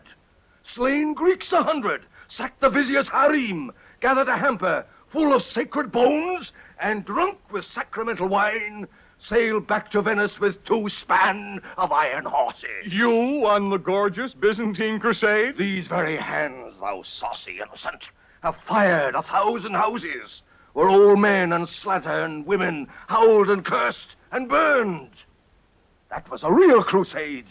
Gold, wine, and women whose consent the sword could always win. These are dull times. Hey, silent monk, preach Christ and war against the infidel. That's the brave life, with heathen gold and heathen concubines who would not fight for Christ. Now, would you be crusader, Guido? Then I've another crusade tale for you. A real tale. It was a divine burlesque. Of all that crossed the sea, not one returned, save me, their leader. Your lies grow wearisome. What ails thee, David? Say on, pirate, say on. It was in France. Near such a day as this, we idled in the southern harbor there, our 7 empty hulls against the quays. I do remember well, 'twas afternoon. On deck we slept, beneath the sails, or diced and wished the night would come. Then suddenly we heard a shout, and looking up beheld, you'll know I'm lying now, it looked a dream, 1,000 children with flowers on their heads, and crosses in their hands, and wreaths and banners. And when they saw us, or the sea or something, they fell upon their knees with prayers and cries, kissed one another, wept, went mad with joy, while we, chapfallen, watched their antics. Up they sprang, broke into hymns to Jesus, and came down the sloping street right to the sea. But why? Back, it was the crusade of children, and they were marching with their songs and flowers to take Christ's sepulchre. What's in Jerusalem? Yea, verily. But that was in France. They came to us and said, we're almost there, and Christ has sent you here with 7 ships to ferry us across the sea. Whereon they knelt to us and called us brothers in Christ, seamen of God, our ladies mariners. It had astounded you. But so you were. You took them to the holy tomb of Christ. Thou fool. That night we spent in council. Next day, our scheme complete, we went to them and swore to bear them to the sepulchre. I knew you would, Our Lady's mariner. We herded them aboard our 7 ships and sailed for Alexandria, a golden freight. Why there and not unto Jerusalem? Children are precious to the infidel. We sold the last one to the Turk for slaves and concubines. David! David! Would you kill him? Let me! Guido, stand back! I'll have his blood. What ails the fool? Aye, fool! Methinks, pirates, we've had enough of thee. Where's his cell, David? To the right. The last. Move. He's mad. The fool's gone mad. Then they too failed. They did not reach the sepulchre. My son... Mock me not, old man. I'm son to naught that walks on earth or reigns above it. And yet... There is no justice and no right, no pity and no kindness in this world. Only the vile things prosper and live on.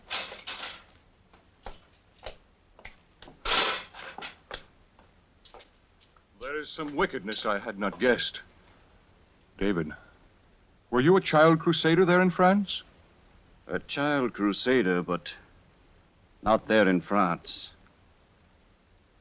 I was a shepherd boy beyond the Rhine. All summer long, I'd lie upon my hill and watch the road beneath, the winding road that led out to the world. I'd see the knights, always the noble knights in flashing mail, who journeyed south, seeking Christ's sepulchre. They said the infidels had made it theirs, ruined and fouled and desecrated it. And if God's knights could capture it again, the sins of the world would pass, and every sorrow, and likely Christ would come again unto his own. And somehow there were wings through all the air in those first days. In the deep silence, when the sun stood still and the flocks slept, I'd hear, I thought, the angels all about me. They walked among my sheep upon my hill. And then? Then one day, far off beyond the hill, I heard 100 voices singing like seraphim. Around my hill into the sun they burst, a host of children, a heavenly host, with crosses in their hands and on their breasts. They called to me, and I left my flock and went with them, a soldier of the Christ. Guido, we were so sure of God. He let us starve and rot among the fields. He lost us in the snow and ice of mountains.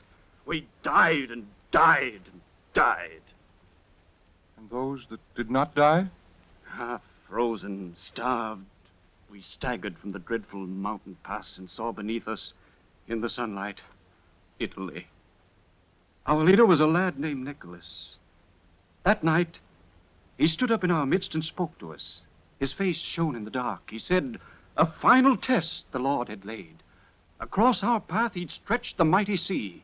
In olden times, a children's army marched across the sea dry shod, said Nicholas. This sea will hedge itself on either side and leave a path for us to walk between. If only this could be a lie or dream. After a long, long time, the dawn began.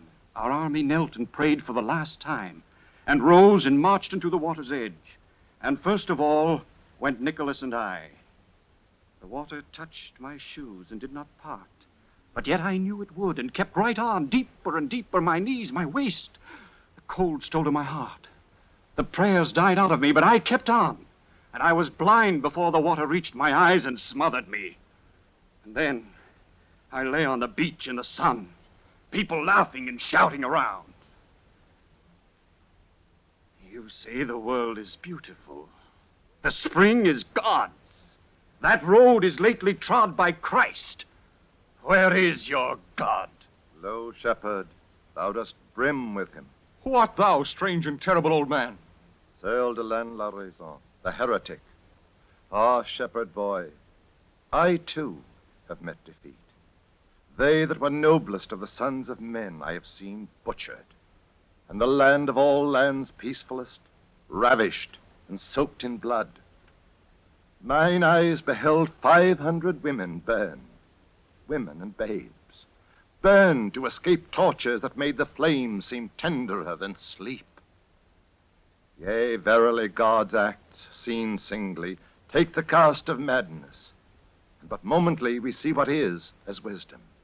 Yet behold, nothing can goad the bleeding soul of man unto sublimity that tops the stars, like undeserved wrong and mad injustice.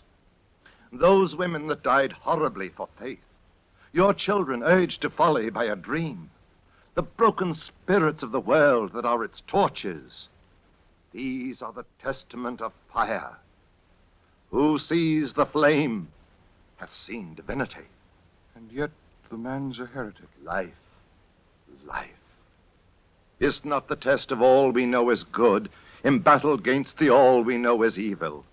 The eternal right against the eternal wrong. Oh, child, the perfume and the bloom of youth, these fade. But there's a splendor never fades, an endless fight whose prize is not a tomb. Then thou'dst not counsel us to cross the sea and go crusading to Jerusalem? How could his tomb more potent be to save than any field of earth where flowers grow? His fight is not across the sea, but here. Have I not heard the coming of the Lord? To all the gallantry beneath the stars, Roman or heretic or infidel, 2 words suffice. He is. Across the edges of the world there blows a wind mysterious with perfume of a spring that is not of the kindling earth, that's more than scent of bloom or gleam of bud, the spring of God in flower. Down there, where neither sun nor air came through, I felt it blow across my dungeon walls, the wind before the footsteps of the Lord. It bloweth now across the world. Wars cease, rare deeds familiar grow, forgiveness, prayer, and we are swept upon our knees. Far off, he comes. Thou man of God, David is leprous, touch not his hands. Are these my hands, rotted and numb? Oh, leper. Old man, forgive me. Dost think that I have lived these bloody years endured these agonies and fought this fight, that now I should deliver up my soul because thou eatest away this flesh of mine, stealing the maggot's certain meal. Back, back, O Prince of Darkness. This flame thou canst not eat. O Lord, the little life vouchsafed me, let it not waste in useless burial. Oh, let me go once more to my Provence, to tell them of thy coming and of thee. Thou that dost love the fighting heart of man, let me prepare them. Let me, O Lord, go home. Bless me, old man, for I shall take thee home. David, thou'lt set him free? And more, much more. I'll go with him, protect him, follow him, and preach with him the God he's shown to me. I'll steal the horses and set forth tonight. But what old man is this that you would preach? Prepare, prepare. The Lord walks in his world, a God all men accept. David, you ride to death. When they discover he who preaches God is Lon Lorazin, they'll burn the two of you, no matter if his words were learned of Christ. Wouldst counsel cowardice? Not that, I swear not that. But what's the gain? There is no gain, perhaps. The fight is all. I see no fight. I see a wide-flung glory, a world that is not bad, so full of beauty I need no proof as thou it comes from God. The God of youth, a fair God, but most frail. Him I adore, I see. I need no other. Already thou dost fear and wait his death. If thou wert free this instant, where wouldst thou go? To Sicily. Once there, what wouldst thou do? The Emperor's court has thousands of delights. And is that all? Then later... No crusades, Guido. Child of the springtime voice, could youth last always, there were no need of heaven. Thou seest the world dew-drenched. 'Tis drenched in blood. Come with us, Guido. His words seem gods to me. Dost hear that flute? Not when the voice of God rings in my ears. My God spoke also, and my God is not yours. Hark ye, old man. Sheep could be led without that shepherd's fluting, and children born without that primrose moon in yonder sky. My God speaks not to me of purposes, sure death, eternal wrong. Hell does not gape beneath my feet. And if about my head the almond blossoms crowd, what need have I of heaven? David, David, I cannot go. The God's returning. Oh, not before midnight. 3 horses, David. Look, who can it be? Master! Felice! It's my page, David. He's come for me. An empty saddle, that's for me. Free, free! They've tied their horses just below us. They've crossed the moat. They're coming. Sicily, at last, at last! But you are prisoners. If you're seen here, then I am prisoner too. Too late. Master! Master! Felice! I found the Emperor at Capua. Downstairs, his nuncio makes all arrangements. You're released. Our horses wait below. What a page! David, you know Felice. Oh, I wish you could go with us. Think, man, we're off for Sicily. Oh, not Sicily. Not Sicily. The Emperor sends us on a mission north. But where? Into Provence. Aye, master, 'tis at last the great adventure. Speak out, Felice. We bear the tidings of a great crusade. At last they've won the Emperor's consent to lead an army against the heretics. 'Tis a lie. 'Tis the truth. And we to bishops, princes, potentates bring the good news. War! War till the last heretic is dead. My people, oh, my people. Guido, the guard who brought the page, is now below, warning them I've unloosed the prisoners. They'll be back to put us all in chains. Oh, God, the murders and the burnings once again. Guido, the guard! Close the door. Quick, David. Bolt it. My people, oh, my people. Up on my shoulder, Page. Pull down that ladder. Good lad, Felice. Quick, David, over the parapet. There. Make it fast. Open! Open! I am the prisoner to be released. One moment, friends. David, Felice, take the old man down. Ride north. What, you? Give me your sword. Thou child of God. Guido! Go, David, quickly, quickly. And Godspeed. Another moment, friends. 1 minute more. Give up thy sword, fool. Thou'rt taken. Why then, I'm taken. Close in behind him there. You shy Turk, man. That's one, then. The others can't be far out, lad.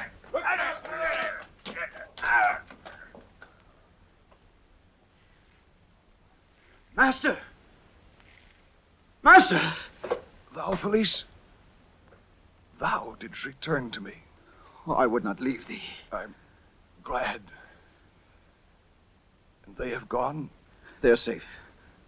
Oh, but thou art wounded. I'm glad we're alone. 'Tis almost like dying in Sicily. Oh, master, thou canst not die. I should not die. Death has mistook his quarry. I'll fetch a priest. Stay here.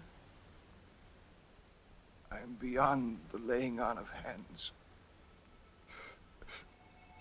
Hold me up, page, where I may see the night. I shall miss the iris skies and wet, clear stars of these our April evenings. And thee, Felice. Perhaps it is as well. When thou dost see Palermo rising from the sea, Felice, think of me. Lift me. I cannot see. There. Felice, pray often as you sing unthinkingly. To Jesus, please. The rest I did not learn. Oh, why dost thou fight to save those men, master? Something about God I can't remember. Oh, master. Master.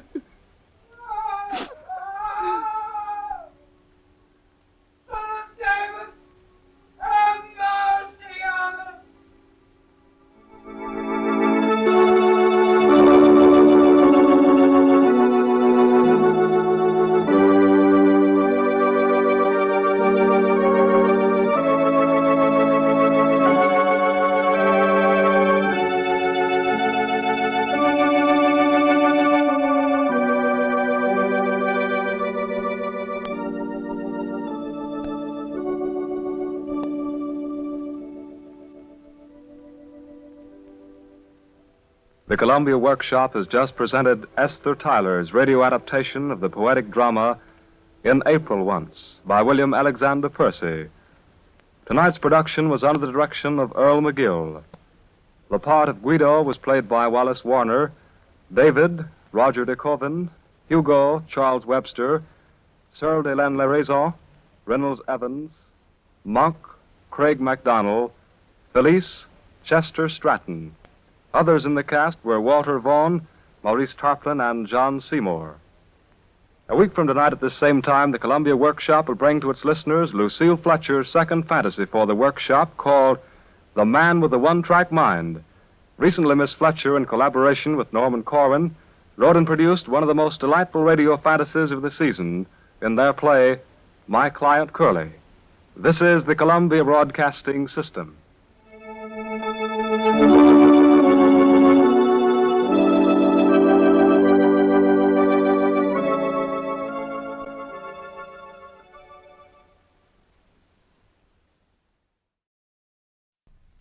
Beginning tomorrow night, an hour of new developments in radio entertainment, new conceptions, new horizons in radio drama, comedy, and music.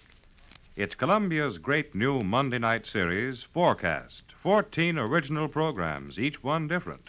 The joint effort of over 60 outstanding writers, directors, and famous stars of stage, screen, concert hall, and broadcasting studio.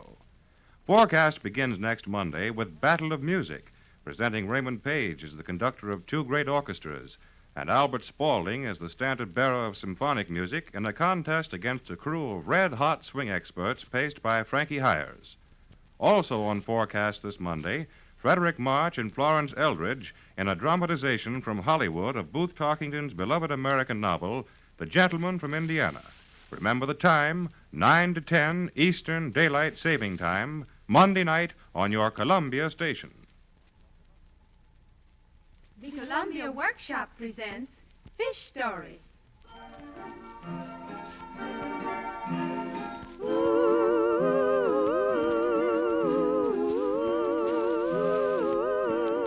Ooh, this is a little fable, hi-oh, and a nanny-aye, of a man who was married to a woman named Mabel, hi-oh, and a nanny-aye. Now Mabel's disposition and her wanting and her wishing were enough to turn poor Henry gray. So he we drove to the station and took a vacation. Hi-yo and a nanny-aye. He said goodbye to fighting. Hi-yo and a nanny-aye.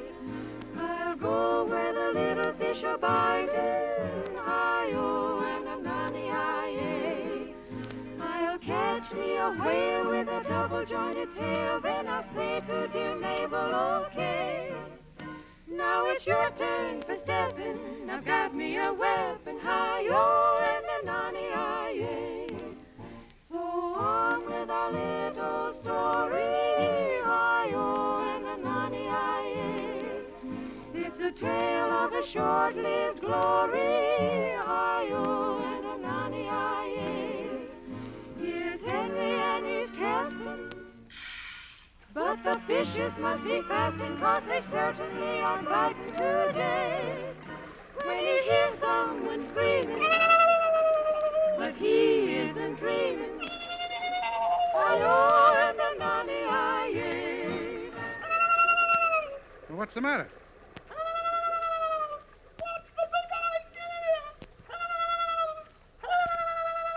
I'm coming. Help is coming. Help.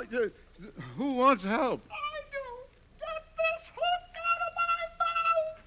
Get it out, I say. Well, for goodness sakes. Why, this is impossible. Nothing's impossible. But fish don't talk. This is no time for quibbling. Get this hook out of my mouth, and we'll talk about my talking later. My first fish. All my life I tried to catch one, and when I finally do, he wants to talk me out of it. Well, I like that. I'm suffering, and you feel sorry for yourself. Okay, I'll take it out. Now don't wriggle. I'll try not to hurt you. Oh! There, that's out. Oh, that's better. I feel though I've been in a dentist chair for a year. I don't believe it. I simply don't believe it. Will you please talk sense? I simply can't believe you're speaking. I never heard of a fish that could speak. Don't believe everything you don't hear. A talking fish? Of course, a talking fish. And don't act as though you never heard of me. Let me prove my point. When you were very young, you were probably told stories to make you eat your spinach. Well, all children eat a bonus with spinach. Precisely. The same thing happened to me when I was starting to eat seaweed. Is that so? Sure. All childhoods are pretty much alike. But that's what I'm driving at. Some of those stories undoubtedly were about fish. They told you the big fish said this and the little fish said that. And when you get older, you knew it was all a hoax. You thought fish talking. That's just a fish story. Well, come to think of it, I guess they did. Well, sir, I felt the same way about men's stories. But fish. Say, what is your name, by the way? Just call me Morris. Oh, glad to know you, Morris. My name's Henry. What I was about to say, Morris, was this. After all, I know lots of people who come up here to fish. As a matter of fact, Ernie Dawson recommended this place to me. He's been coming here for years, and he never once mentioned having had a conversation with his catch. It's not the usual thing. I'm the last of my line, you see. You were the first on my line. And a very painful experience.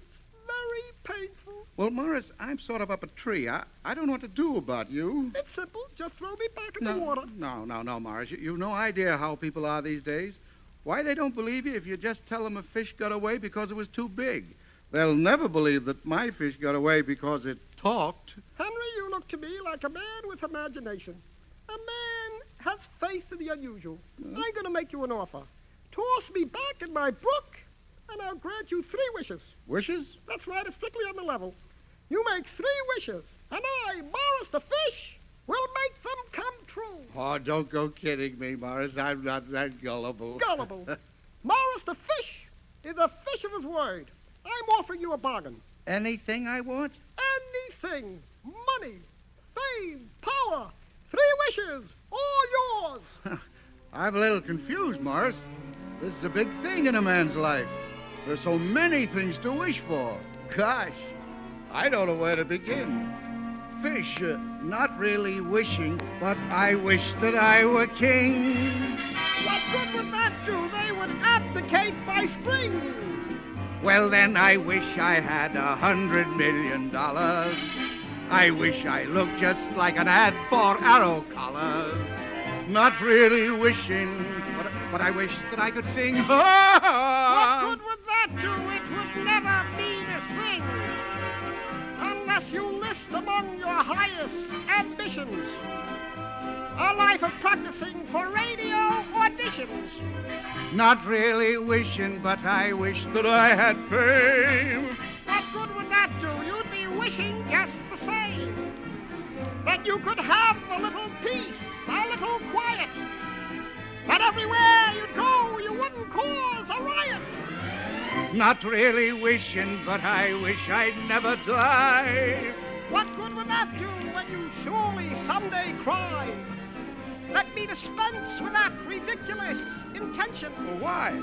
I guess I really am a creature of convention. I cannot cope with still another new invention. I know. Don't try to talk me out of wishing, Fish. Let me wish. Okay.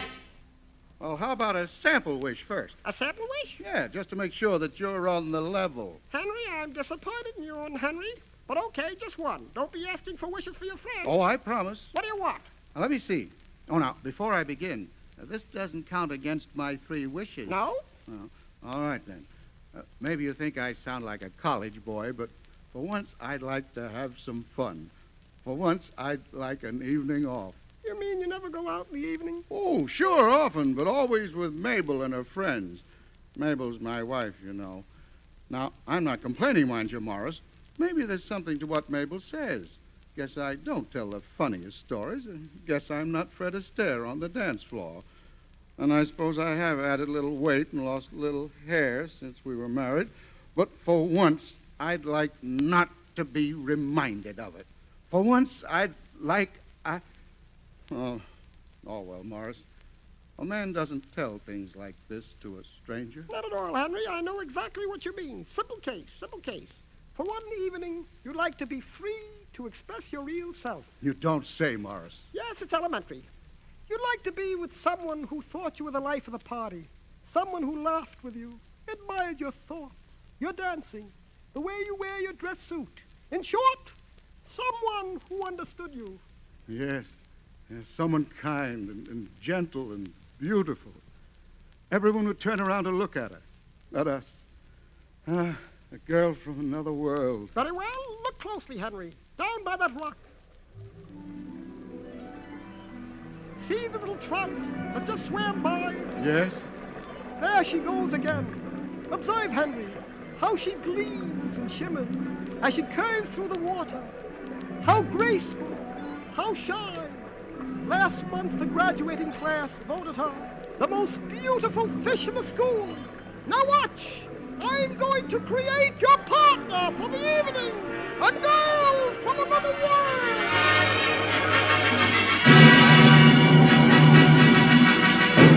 Why, Uncle Morris, how wonderful. Well, she's real. Oh. She talks. Oh, it's nothing. It's really. amazing. It's nothing really, old man. Nothing really. Just a little thing. Why, the sun is so bright. And look, that tree. It's the willow that shades our rocks. So this is air. I always wondered what it was like. Say, that's funny. I used to wonder how fishes felt without air.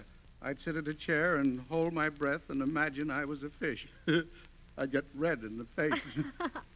You did? Oh, that's amusing. Do you mean you really think it's funny? Why, yes, it's rather nice. A grown-up man making believe he's a fish. Gosh, I know someone else who doesn't think it's funny at all. Well, satisfied, Henry? Morris, you're a wizard. In a small way, Henry, a small way. Now, suppose you two get to know each other. Henry, this is Miss Fish. How do you do, Miss Fish? How do you do? I think that dress you're wearing is the prettiest thing I ever saw. Isn't it lovely? The way it shimmers and flows. And these pearls. Yep, and it only cost her a fin. Now, young lady, I have a few words to say to you before you go out in the world. What is it, Uncle Morris? You're to be back here at Brook at 12 o'clock, not a minute later. For if you don't, you'll find out what it's like to be a fish out of water. You might even wind up an hors d'oeuvre on a luncheon plate. Oh, no. Oh, no, that would be terrible. I'll be back, Uncle Morris. Don't worry. Very well, then. Blessings on you both, and have a good time. Now, Henry, you're part of the bargain. Throw me back. I hate to do it, Morris. A bargain's a bargain. Well, if I must, then it's goodbye. Take a deep breath, Morris. Here goes. Goodbye. Have a good time. And remember this. Back at midnight. Goodbye. Goodbye, Uncle Morris. Goodbye. You know, that's as nice a guy as you'd want to meet in a month of Sundays. Well, now, miss, you and I have things to do and places to go. Oh, wonderful. Yep, we'll have a swell time. Music, lights, laughter, revelry in the night. Oh, simply heavenly. Then oughtn't we to hurry? We only have until midnight. Suppose I give you a name first. All right. I can't go on calling you miss all the time. I know, because you have to be back at midnight, I'd call you Cinderella. Why, Henry, that's a charming thought. Oh, you think of the nicest things. Well, I guess I don't do badly for an old fella. Old fellow, bosh. Of course, you are kind of mature and distinguished looking, but I can see the real you underneath, Henry. You'll always be young at heart. Oh, gosh. Oh, gosh. My arm, Cinderella.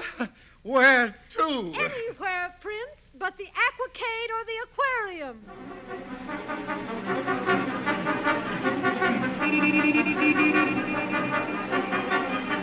But where are we, Henry?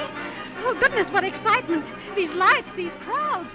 Where does everyone come from? Where are they all going? You mean to say you don't know where we are? The lights, the crowds, the music? Why, lady, this is New York. The golden and the glamorous. It's cold and then it's amorous. The home of El Morocco and the stork. Miss, this is New York. This is New York. To see it makes me mellow. The land of Fiorello. Why, lady, I could eat it with a fork. This is New York. The place where life is gay. The place where you pay and pay and pay. The place where you want to stay. Till you're old as Moses, till Tobacco Road closes. I love New York. No one can call it gentle, but still I'm sentimental. To me, it's like the popping of a cork. Miss, this is New York. This is New York. I want to go to parties, be recognized as artists. I want to eat my ice cream with a fork. Fish, you're in New York. This is New York. I want to shop at Saks. I want to pay the taxes. I want to do the Roomba at the store. Fish, you're in New York. The place where rents are high, where you build your little love nest in the sky. The place that makes you cry, 'cause the grand old skyline is right in my line. I love New York, the envy of a nation, a liberal education for anyone believing in the stork. Fish, you're in New York.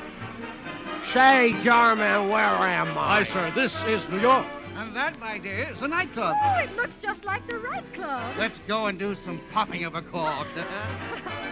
Fish, I'm in New York. Good old New York. Check your coat and hat, sir. A table for a chat, sir? I seen him with a new dame at the stork. Fish, you're in New York. Oh, this place is too divine. Say, waiter, I wish you'd fetch me some wine. Her dress, it's just like mine. Say, I'm Neptune's daughter, but I don't want water. Well, Cinderella, how does this place strike you, huh? Oh, Henry, this is beautiful. It's a dream place. It all seems so gay and happy. Oh, it's not bad. Of course, you could have gone to a dozen of other places. Oh. I've been to them all, you know. I get around. Oh, really? Top hat, white tie and tails. I've had my share of nightlife in this town. I love New York. I'm feeling like a schoolboy. You're acting like a fool, boy. I guess there may be no popping of the cork. What's wrong? My wife, she's in New York. Well, Henry? Oh, hello, Mabel. A fishing trip indeed, I must say. Now, Mabel, I can explain everything. Why, Ernie Dawson, I didn't see you. Hi, Ernie. Hi, Henry. How was the fishing? Looks like you did fine. Ernest, don't be crude. Sit down, dear. Get a chair, Ernie. Mabel, this is Cinderella Fish. This is Mr. Dawson, Cinderella. How do you do? I'm so glad to meet you both. Indeed. So you were the fish Henry was after, huh? I guess the joke's on us. Yes, isn't it odd? Oh, but this place is so wonderful. You people are very lucky, I can tell you. We fish have nothing as gay as this in the brook. How very whimsical, Miss Fish. Young girls are so clever, so sophisticated nowadays. I suppose it's because you're permitted to go about so much at such an early age. Oh, goodness me, this is the first time I've ever been out. Even out of the water. Oh, well, perhaps you'll be back in the water very soon. Hot water. Now, Mabel, let me tell you about this. You see, Cinderella is really a fish. Oh, stop. Oh, Henry, you're turning into a regular cut-up. I suppose you caught her with that line of yours, eh? Oh, no, Mr. Dawson. Henry caught my uncle. Sure, it was like this. I went fishing all right, and I caught a fish. But it wasn't an ordinary fish, see? Oh, believe it or not, this fish talked. He promised to grant me 3 wishes if I'd let him go. And to prove he was on the up and up, he changed a little speckled trout into a girl. Mm-hmm. That's how Cinderella happened to be here. Yes, and Henry offered to show me what fun you have in this great, big, exciting world. I'm sure you'll prove a willing pupil, Miss Fish. Henry, do I assume that you have been drinking? No, I haven't. And furthermore, if there's going to be any questions about this evening, there's a question I want to ask. Oh, indeed, Henry. So you're the one who's in the dark, are you? Well, I didn't mean it that way, but I just wondered how you and Ernie happened to be out together. Very well. Ernest, explain to Henry. Well, Henry, with you away fishing, good old Ernie couldn't leave Mabel to pine at home alone. Gotta take care of the ladies. Cherchez la femme, you know. oh, that was very thoughtful of you, Mr. Dawson. Yes, wasn't it? Ernest, suppose you take Miss Fish for a dance. But, Mabel, there won't be time Henry? Go ahead, Cinderella. Dance with Ernie. All right. We'll dance later. Sure, Cindy. You may be a fish, but on a dance floor, I'm a shark. That should be unusual, Mr. Dawson. Oh, what lovely music they're playing. Gee, I won't even have one dance with her. She's got to be back by 12, and it's almost that now. Now, Henry, once and for all, this fish nonsense has ceased to be funny. Hold on, madame. The champagne you ordered. Do you wish it served at this table? Yes, set it down. Something for monsieur? Yes, No, go away. Sorry, madame. Hold on. Now, Henry, I intend to get to the bottom of this. But, Mabel, I told you. Yes, and now I see the reason why you've been telling this preposterous story. You weren't trying to be funny at all. You were looking for an excuse to leave, and you made up this nonsense about the girl having to be home at midnight. Very well, she shall. And Ernest will escort her home. Mabel, you'd never believe any of this, would you? You would never think something out of the ordinary could happen to me. Ridiculous. I'm just dull, commonplace Henry to you. You've never taken the trouble to find out about the real me underneath. Yes, that's it. I have dreams, Mabel, imagination, thoughts of my own. But would you ever pay attention to them? No, you just tell me they were silly. I don't care if they are silly. I just want someone to be interested in them. Someone who... Oh, Henry, you're boring me. I wish you'd stop this ridiculous scene. You wish? You wish? Mabel, I'll wish. I wish that champagne glass you're holding were right on the end of your nose, good and tight. Oh! Well, for goodness sake. Well, that's the funniest thing I ever saw. Henry, this is terrible. A champagne glass right on the end of my nose. Oh, look at that, will you? That's pretty good. How does she keep it on? Are champagne glasses being worn this season? Excuse us, please. Excuse us here. Let us by, please. Hey, what is this, Mabel? All the tricks at your age? Why, isn't it curious? I must say it looks pretty glassy. Hey, listen. It's good crystal. Oh, Ernest, how dare you? Henry, remove this thing immediately. Wait a minute, Mabel. Wait a minute.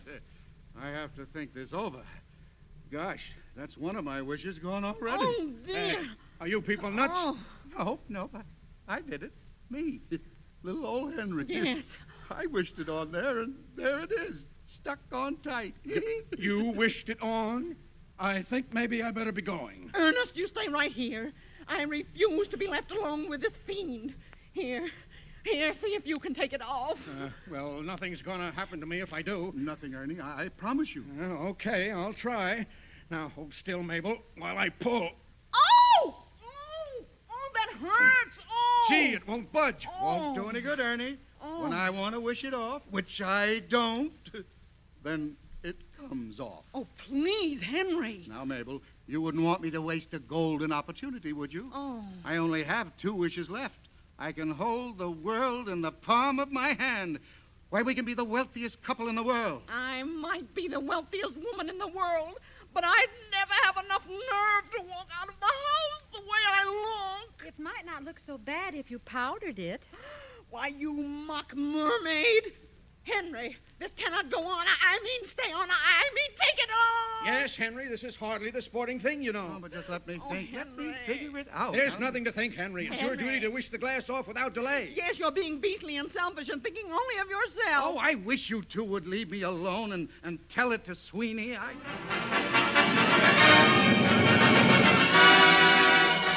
Oh, Mr. Sweeney! Hey, Mr. Sweeney. Is there a Mr. Sweeney in the house? Hey, Sweeney. Mr. Sweeney. Yes. Mr. Sweeney. My name is Sweeney. What is it? Please, Mr. Sweeney. We've got to tell it to you, Sweeney. Yes, Henry said to tell it to Sweeney. Oh, so that's how it is. Yes. You see, Henry wished this glass on my nose. Uh-huh. And then he wouldn't wish it off. So we got to tell... Very funny. Very funny. And you've got to tell it to Sweeney. Yes. A brilliant, original thought. Hilarious. Genius, in fact. Yeah, but Henry said... Listen to me, fathead. Listen, I'm a patient, good-natured man, see? But now I'm fed up. All my life, dopes like you have thought it was funny to hang on my neck and tell it to Sweeney. And all my life I've been taking it. But this is one time too many. Look, this is one time Sweeney himself is going to tell it. I came here to relax, see? I don't want to be told anything, see? I'm fed up with all you barroom clowns and your phony sense of humor. Comedians, bah. Drunks, phooey. Carnival spirit, nuts. Brother, I've a good mind to pay you off for all my trouble. I've a good mind to bang you one right on the nose. Of all the crazy people in the world. Oh, Henry, that's a dreadful row Mr. Sweeney and Mr. Dawson are having. Oh, they're so angry. Yes, things look bad all around. Here I am with 2 wishes gone, and all I've got out of them is a headache. Oh, Henry. Henry, I'm afraid I'm disappointed. It hasn't been fun at all, has it? People misunderstanding each other and making fun of each other, hurting each other's feelings, and all this quarreling. Really, it's a strange way to live. I guess this is no place for me. There is an endless brook back where I came from that nestles close to the shore.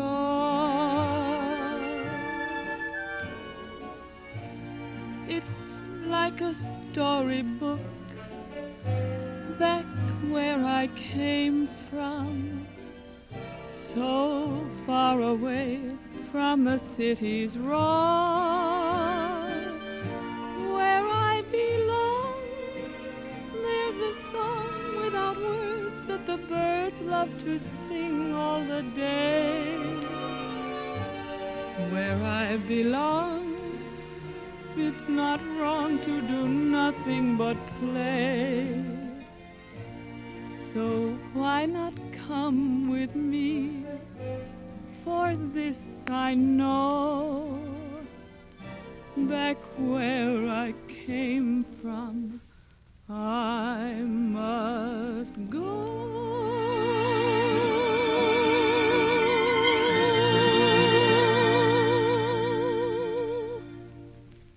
Gee, Cinderella, that sounds just like the kind of place where I'd be happy.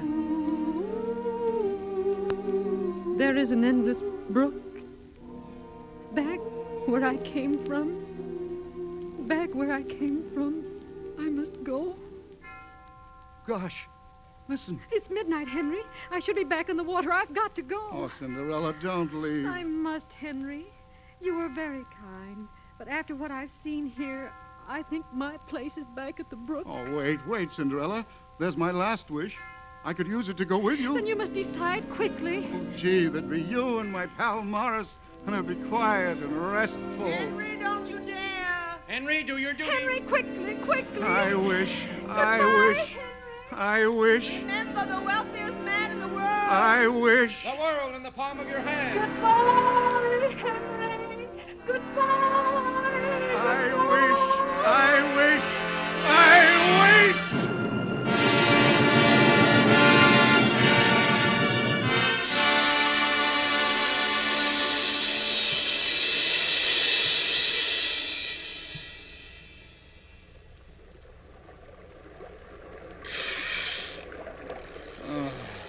Oh, gee, not a single fish all day. Not a one. What a fisherman. I wish I could land just one. Oh, boy! A bite! A fish at last! Oh, Mabel! I got a fish!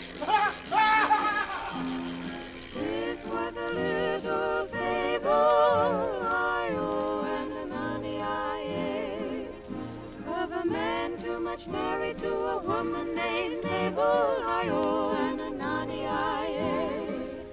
Now when Henry goes a-fishing, he dispenses with a wishing, 'cause he's learned a little lesson today. And a new place he's seeking where the catch won't start speaking. I-O and an Annie-I-A.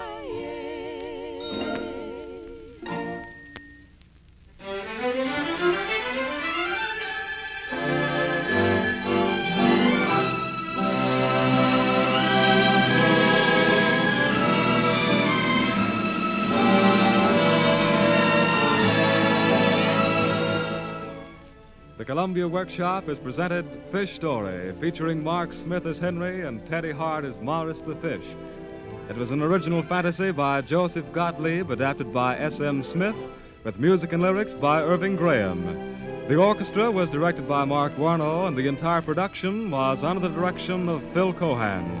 Other members of the cast were Vic Evola as Cinderella Fish, Adelaide Klein as Mabel, and Ed Latimer, John Kane, Helen Lewis, Charles Latour, and the Symphonette Trio.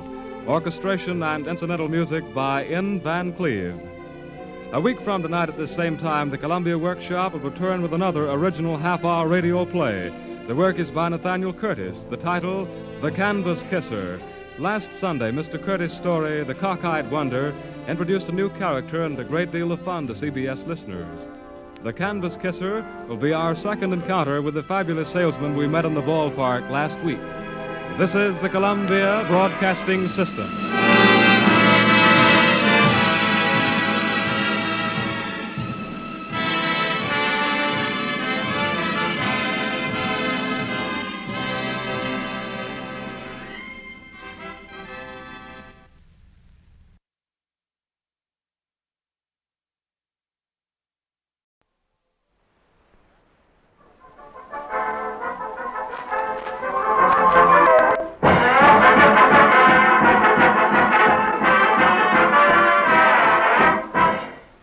Columbia Workshop presents I Followed the Seal, an original comedy by Al Rinker and Anne-Marie Ewing, and dedicated to the memory of the dear departed, much lamented, good old vaudeville.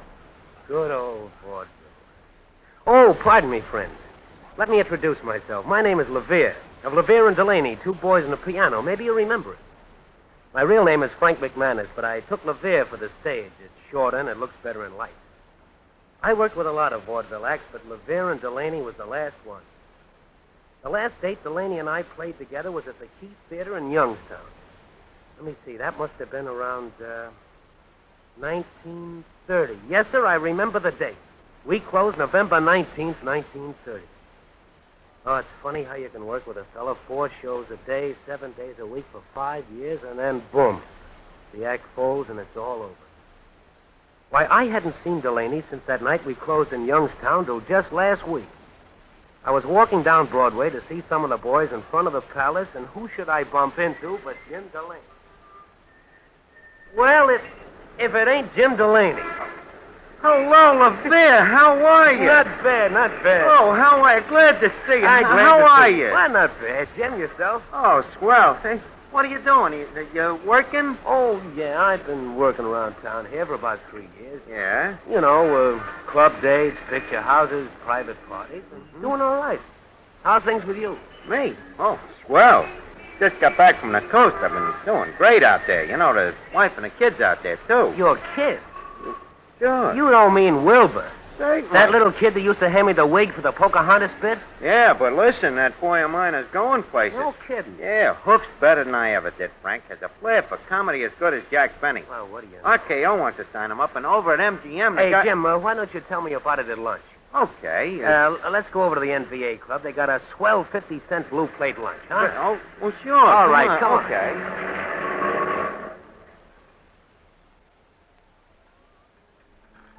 Well, here we are, Jim. Yes, sir? Let's sit at the same old table, huh? Oh, sure. Where else? Oh, waiter. Yes, sir? Make mine the blue plate special. Right. Yeah, and make mine the same. Beer, Jimmy. No, thanks, Frank. Beer's bad for the leg. Nip-ups don't come like they used to, you know. That's all, waiter. See, the club don't change much, does it, Jimmy? No, even the pool table looks just the same. Hey, isn't that Joe Bernard, the guy that used to have that pigeon act over there playing the piano? Oh, yeah, that's Joe, all right. He's been playing the piano ever since he ate the act. Probably rehearsing for a benefit. Yeah. Yeah, poor guy. Say, guess who I saw walking a dog down 48th Street the other night? Oh. Madame Von Weber. Madam Von... Yeah. That dame that had the trained seal act? Yeah, that's the one. Yeah, she didn't recognize me. She walked right by me. Okay. You remember the fight that Madam had with that classy French singer at the Hippodrome out in Spokane? You mean, Charmaine? Yeah, that was her that's name. the one. Remember how she kicked about following the scene? I'll never forget that thing.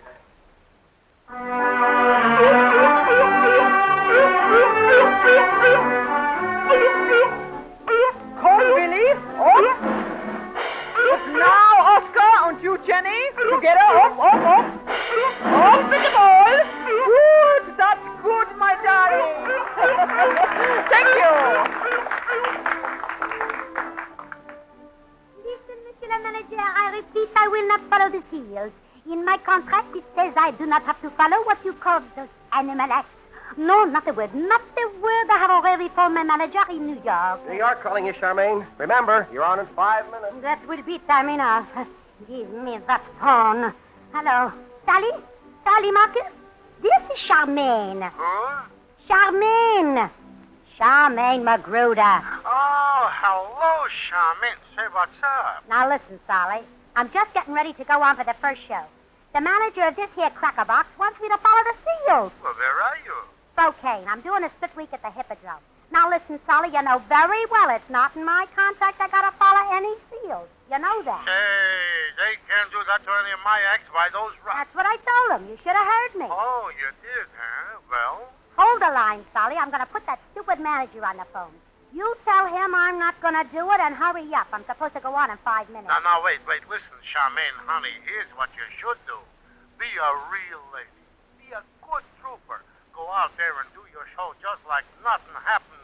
And you can tell that manager for me that he's by no means heard the end of this. Goodbye, honey. Operator, I've been cut off. How do you like that, love?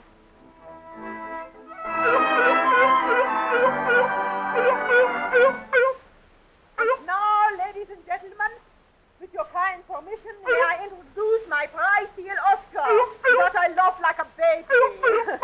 Now, Oscar, I want you should play me this little horn. I want you should play Yankee Doodle. Come on, Oscar, we are waiting.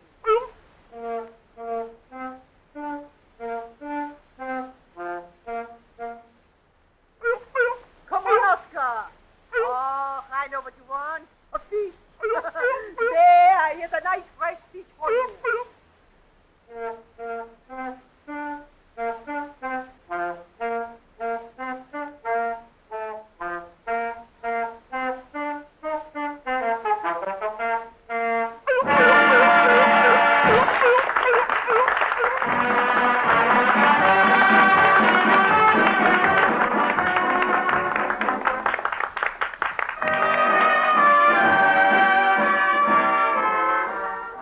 You're on, Charmaine. Is that so? Well, get those seals out of the entrance.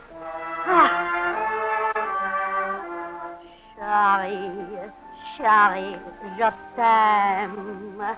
Chérie, listen again. I want to tell you I love you so. I can't pretend that I don't. You know, chérie, chérie, je t'aime.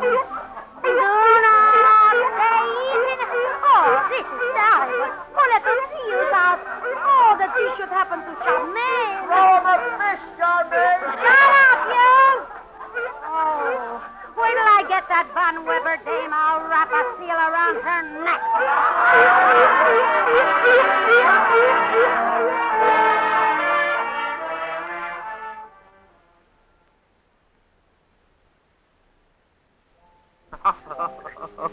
Oh, I guess Charmaine got even with Sully for that trick, all right. What do you mean she got even? Oh, you didn't hear, huh? No. She married him. Yeah. By the way, you ever see Sully out on the coast? He's out there, you know. Oh, yeah, I see. Poor guy's having a tough time. Wife and I ran into him one day down in one of those, little free lunch joints down Oh, you did? yeah, we just happened to be driving by, and the wife thought it'd be fun to see one of them places, you know. I tried to help Sully as much as I could. I even spoke to Sam Goldwyn about him, but as well as I know, Sam, he told me he couldn't do a thing. Oh, that's too bad. Yeah, he said Sully was one of the old vaudeville schools so far behind the times for pictures, you know? Yeah. Now, that's where I've been smart. I've been... not changing the subject, but how's your wife? Oh, hey, Yeah. She's fine. Put on about 20 pounds. You wouldn't know it. What do you know? By the way, guess who we took our kid to see out in Hollywood? Sam Lasnik. You don't mean Sam Lasnik, head of Cosmic Pictures? Certainly. And first he was going to give me the runaround, you know. So I says to Hazel, I said, Wilbur's got to have a better chance than I did. Imagine that guy making believe he didn't know me. Yeah. Well, that Sam Lasnik owes me everything, you know. When I picked him up, he didn't even have taps on his shoes. Sure, I remember that. I caught you once in Harrisburg Did before you? you worked with me. Sure. Yeah? Dancing act, Lasnik and Delaney. Delaney and Lasnik. I remember the first routine I taught that guy. We come out in one, see?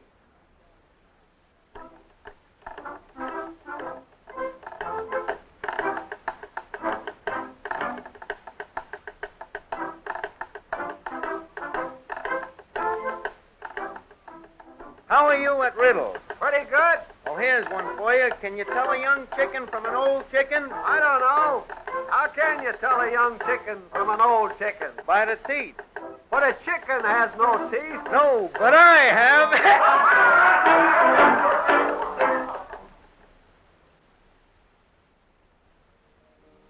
Good. And that guy, Lasnik, trying to make out he didn't know me. Yeah, those guys sure get like that when they get a break. Yeah. Say, is your wife Hazel still taking singing lessons like she used to in every town we played? Nah, she gave that up Oh. long ago. How about your wife? She still got the singing bug? Oh, didn't you read about Marion in Variety again? No. What? She died of a Saranac 3 years ago. Oh, gee, Frank, I'm sorry.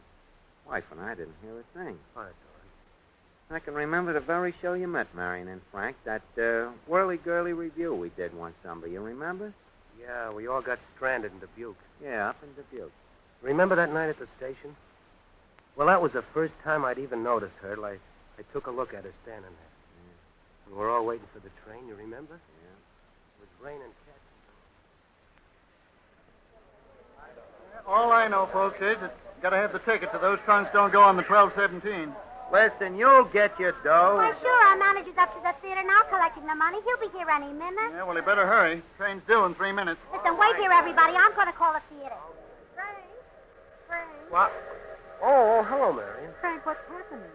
Happening?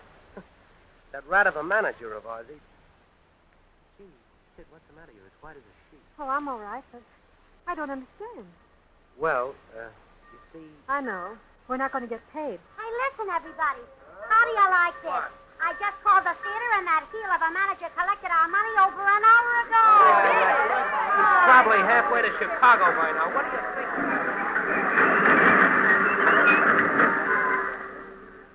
These trunks gone? Not till they're paid for. How about you folks? You going? We were, mister. Going? Leave Dubuque the beautiful? Delaney. That's all right. Desert the flower of the prairie? Well, my good man, the Whirly-Girly Review, by popular demand, is returning to the Dubuque Crystal Palace for an indefinite run. You haven't got room for us in the baggage car, have you, bud? Oh, show people, huh? What?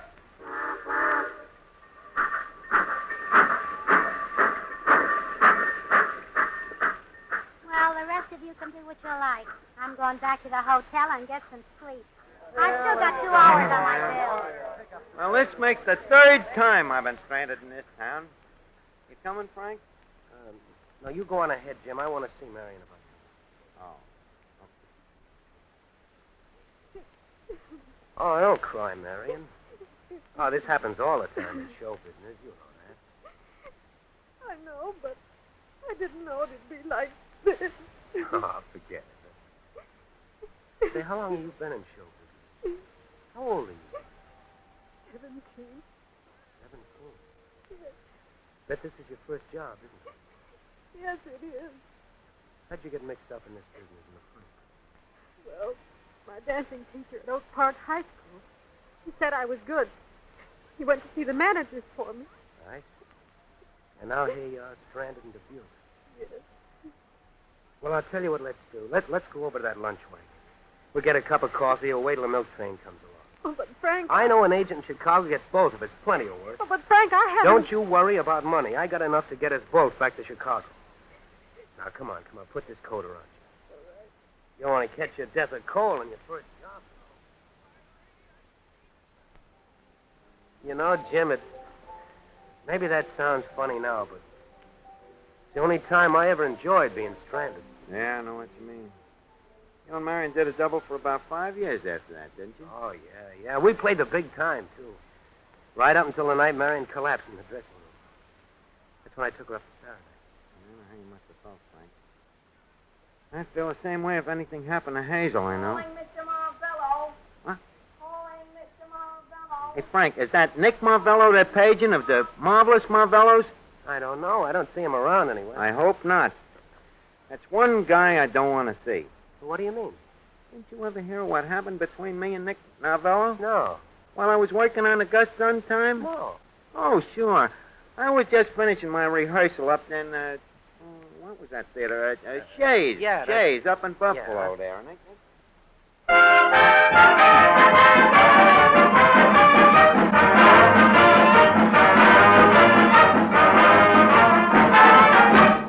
Okay, that's fine. You know, Mac, you're the only orchestra on the circuit gives me the right tempo on that number. Really? Okay, what's next? Well, the next number is a double strut. You got the music? Yep. Okay. Now, I come on from stage left, see? My wife Hazel comes on from the right, and we glide toward the middle of the stage. And you pick up the tempo. Give us a half a chorus of Strut Miss Lizzie. And drummer, don't forget to pick up my wife's kicks with the cymbal and the wood block when I tap with the cane. Now, we do a half a chorus here, and then there's a hunk of business and another little hunk of business there and so forth and so on. And then the wife drops the parasol, see? So I pick it up in tempo, you see. Well, she opens the parasol, and drummer, give me plenty of thunder effects on that one. Now, then there's another little piece of business here and there and so forth and so on. And then, now, get this. When I kick my wife in the stomach, that's the cue for the strutter's ball. And we go off shuffling. It's a flash finish, so give us all you got in the last 8 bars. You got it, Mac? Right. Okay. Okay, all right, Mac. All right. You know, it's the same as last year. Oh, wait a minute, Delaney. We want to get it right. Remember the way that dame kicked last year about the music? You mean Ginger, the redhead? Uh-huh. Nah, don't worry about her. I'm not working with her anymore. You're not? Well, she's on the bill. What? There she is in the wings now. Just a minute, Mac. I say the funny line. I'm not kidding, Delaney. Take a look yourself. Oh. Thanks, Mac. Guess I better go over and say hello to her. See you at the first show. Who's next? Oh, I am, Mac. Here's my music. Now, look, opening 1, see? First tune is Down Home Rag, medium tempo. Come on, let's try it. What's the duck, the duck, the duck? What's the duck, the duck, the duck? That's it, boys. Whoa, what's the duck, the duck? Hello, Ginger. I didn't know you were on the bill. Oh, hello. Well, I knew you were, and you better stay away from me, Jim Delaney. My husband Nick watches every move I make. You mean you married that knife thrower? Certainly I married him. What about it? So you weren't kidding when you left me for that guy. Why not? He treats me better than you ever did. Well, it's never too late to be sorry. I'm not mad about it. Why don't you and I kiss and make up? Jim. No. Come on, honey. Just one little kiss for old time's sake. Look out. Here comes Nick. What's the matter, Gingy? Oh, so it's you again. Jim Delaney, you good-for-nothing, a small-time hofer? Oh, go sit on a knife. I'll teach you to fool around with my wife. Nick, easy on that knife. Easy there. Whew, boy, that was close. Let me get out of here. Ginger, if I ever catch you, talk to that fellow. Nicky, darling, how was I to know he was on the bill with us?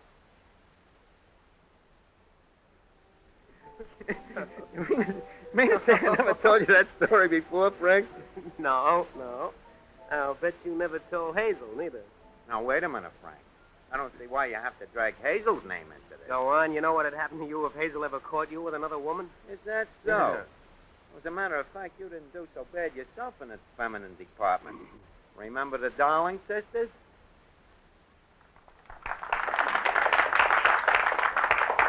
Thank you, ladies and gentlemen.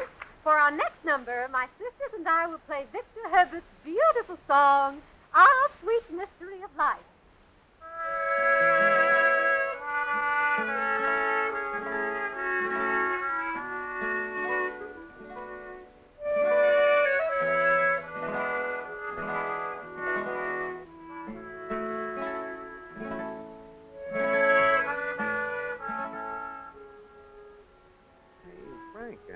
Thought you went out to eat between shows. No, I'm going to eat after the supper show. I want to watch this act. Besides, those Darling sisters have a very interesting act. Yeah. Those fancy beaded gowns don't hurt the effect none, neither, do they? You know, that one in the middle that plays that clarinet is really beautiful. Well, I don't know. Maybe I'm peculiar, but I can't stand a woman that plays a wind instrument. But that little blonde over there, that one with the trombone. Oh, that's Evelyn. Oh. Well, what's the leader's name? The one with the clarinet? Vera. Yeah, I saw it on her trunk. Oh, yeah? Isn't she beautiful? Yeah, it's kind of a tell.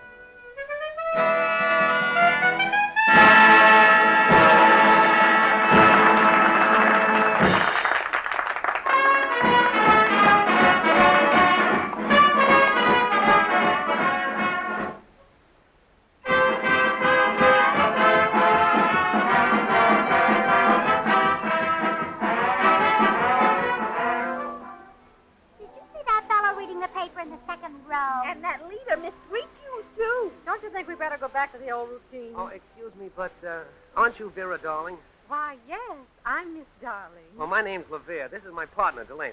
Oh, how do you do? We're on the bill, and we've just been standing here admiring your act. Oh, thank you. Did you like it? Oh, it's lovely. These are my sisters, Rosemary and Evelyn. Mr. LaVere, Mr. Delaney. How do you do? Pleased to meet you. Likewise.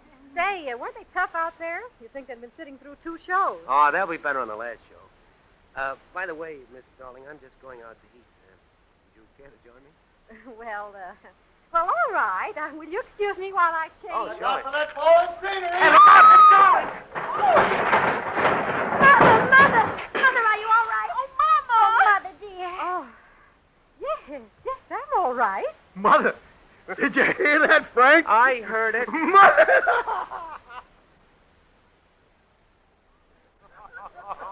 Mother, boy, did you get out of there quick Yeah, when I you know. found out she was the mother. All right. Oh, boy, she was really something without that red wig. Yeah, but the old lady was a good sport just the same. She let us take the girls out all week, didn't she? Yeah. You know, I was telling Cecil B. DeMille that story out in Hollywood last week. He thought it was very funny. Oh, you gentlemen care for anything else? Yeah, bring me another beer. Right. Sure, you won't have one, Jim. No, thanks. I never drink much when Hazel and the kid ain't around. You wouldn't believe, Frank, the way I miss that kid. Yeah, I bet. Cigarette, Jim? Yeah, don't mind if I do. Thanks.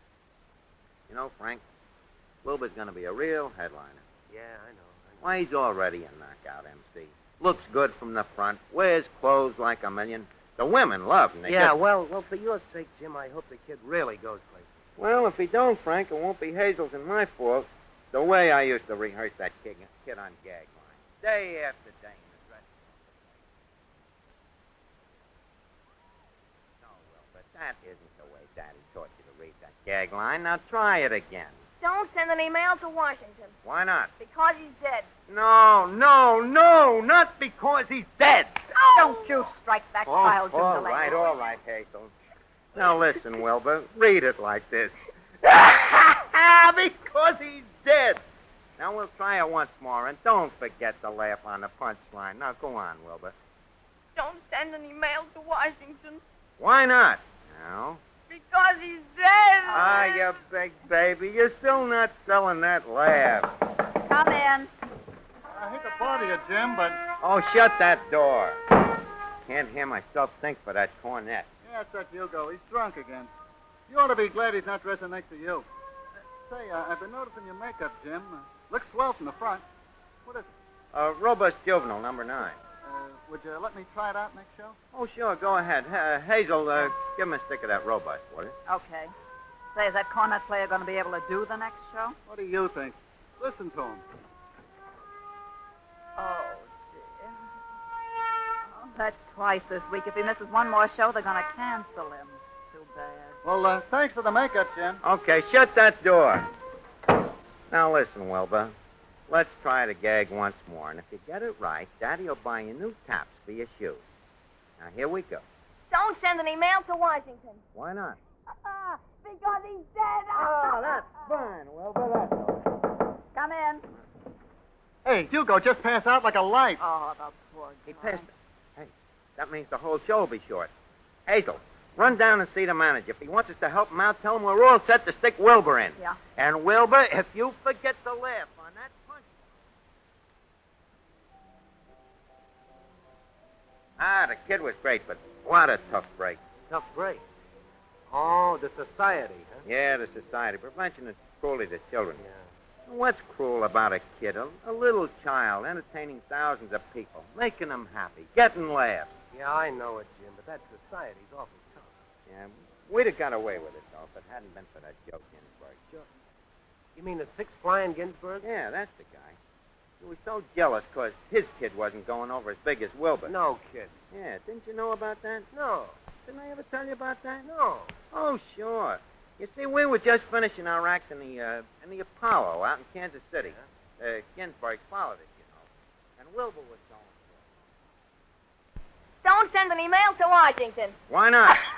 Because he's dead.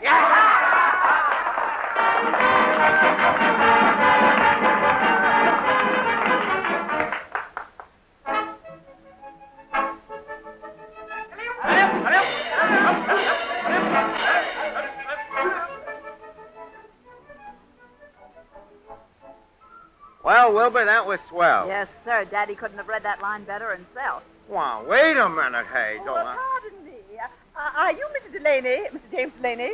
Yeah, that's me. Are you the father of this child? I certainly am. Did you happen to catch the last show? Oh, yes, I did. I have just witnessed your act, Mr. Delaney, in answer to a complaint I received about you. What? It seems you are employing as part of your act a child who is underage and therefore may not work in this state. Hey, what is this? Mrs. Delaney, I represent the Society for the Prevention of Cruelty to Children. I am authorized to prevent this minor from continuing to work in your act. But you can't do this. You can't prevent a child from working with his own father and mother. Oh, Mrs. Delaney, the law is explicit on this score. The state of Kansas. Well, honey, I guess there isn't a thing we can do. Oh, now, Wilbur, it'll be all Wait right. a minute, Hazel. I know the answer to this. Joe Ginsburg snitched on us because he's jealous of Wilbur. It was Joe Ginsburg made the complaint, wasn't it, lady? I'm sorry, but I'm not at liberty to say. You don't have to, lady. It's as plain as the nose on your face. I'll fix that guy.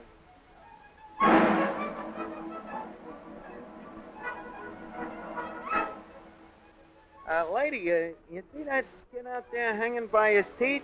Why, yes, I do. Yeah, wonderful, isn't he? Wonderful. Only 10 years old. Really? Yeah, they say he's a midget, but he ain't. He's as normal as you or me. Well, I shall have to investigate immediately. You are free to make a complaint, Mrs. Laney, as is Mr. as is anyone else. You see, Hazel, what did I tell you? If Wilbur can't work, you can bet that Ginsburg kid ain't gonna work neither.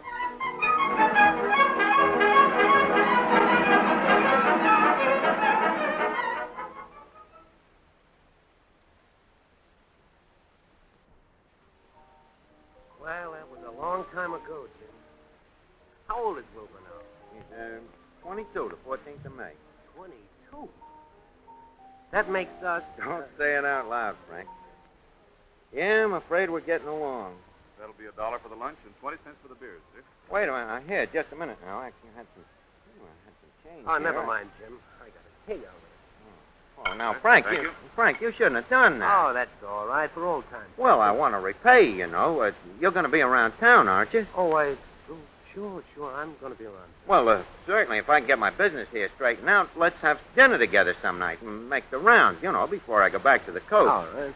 Gee, things look pretty good for me out there, with the kid getting his break and a couple of things that got lined up in pictures. Looks very good. I'm sure glad for you, Jim. Well, best of luck, and remember me to Hazel. I sure will, Frank. I hope things break good for you, too. Well, so long, Jim. Say, Frank, I hate to ask you this, but you haven't got an extra $5 you could lend me, temporarily, that is. $5? Yeah, just till I get back to the coast. I thought you told me things look good. Oh, I'm doing all right. I'll send you the check as soon as I get back to the coast. Right. Just the other day, I was talking to Darrell Zanuck, and he said to me... Never mind, Jim. Here's your $5. Thanks a lot, Frank. I'll forget this. Oh. So long.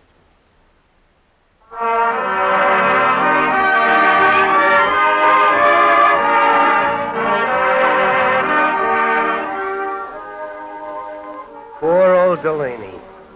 Still thinks he's headlining. Doesn't he realize he's all washed up?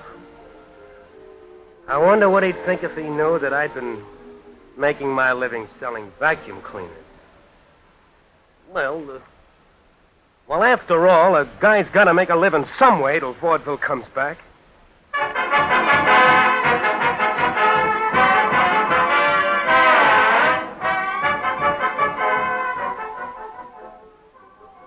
You have just heard the Columbia Workshop's production of I Followed the Seals, an original comedy for radio by Al Rinker and Anne Marie Ewing. The role of Jim Delaney was played by Ed Gardner, and Frank Levere was played by Frank Lovejoy. Walter Gross directed the orchestra, and the entire production was under the direction of Al Rinker.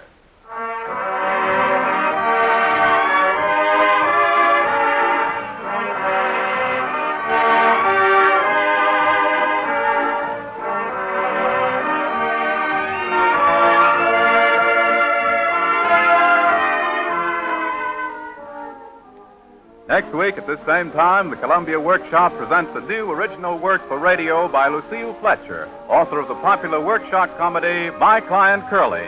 Miss Fletcher's piece is called Alf, the All-American Fly. This is the Columbia Broadcasting System.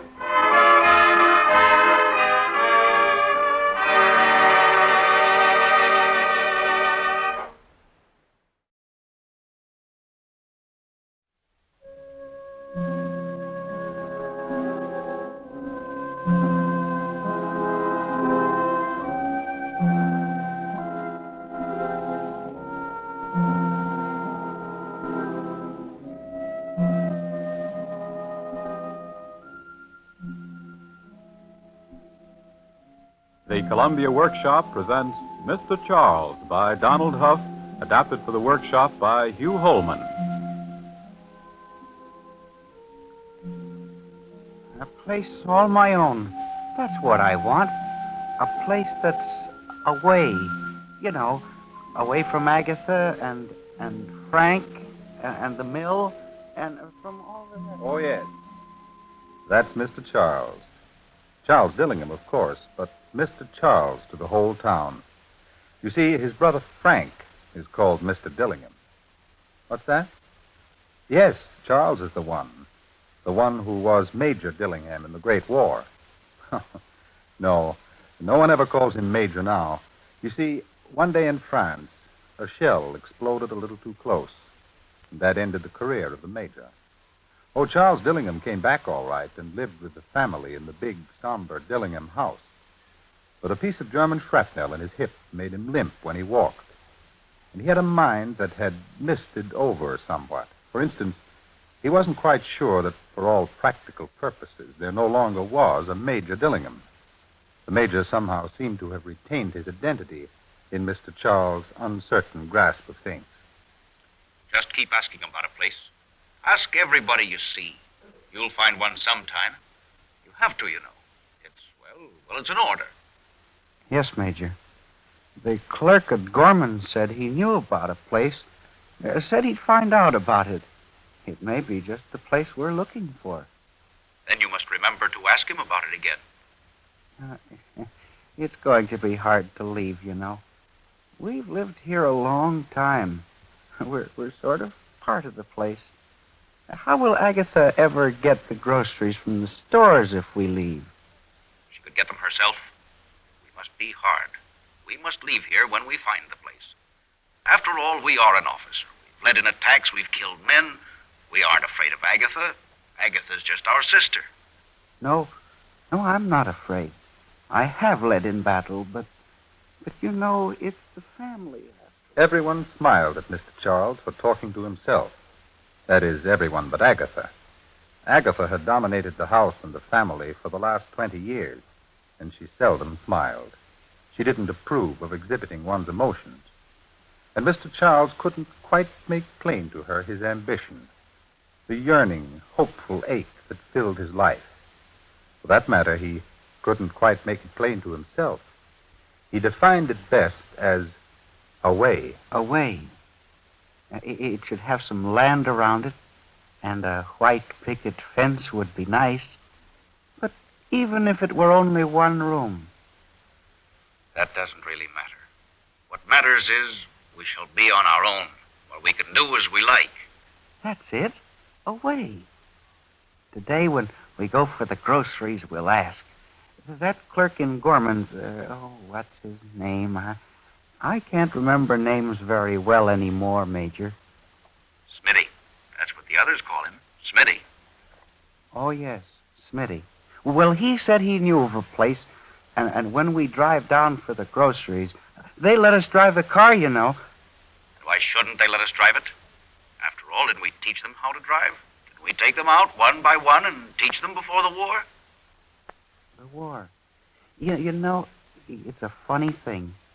All your life, they teach you funny things about life and all that stuff. And then along comes a war. And they show you how to kill people. Well, if we have to, I suppose we have to. We are pretty proficient at it, don't you think? Of course we are. We're not major for nothing. Why, only the other day I was walking out of the chateau where they billeted Company B, and I heard a couple of the doughboys talking.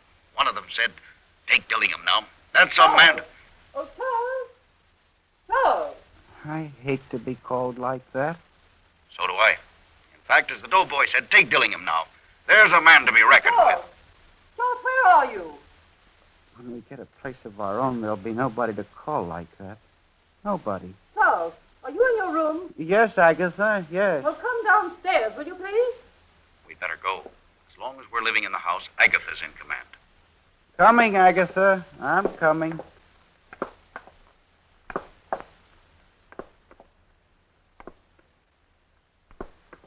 Were you sleeping, Charles?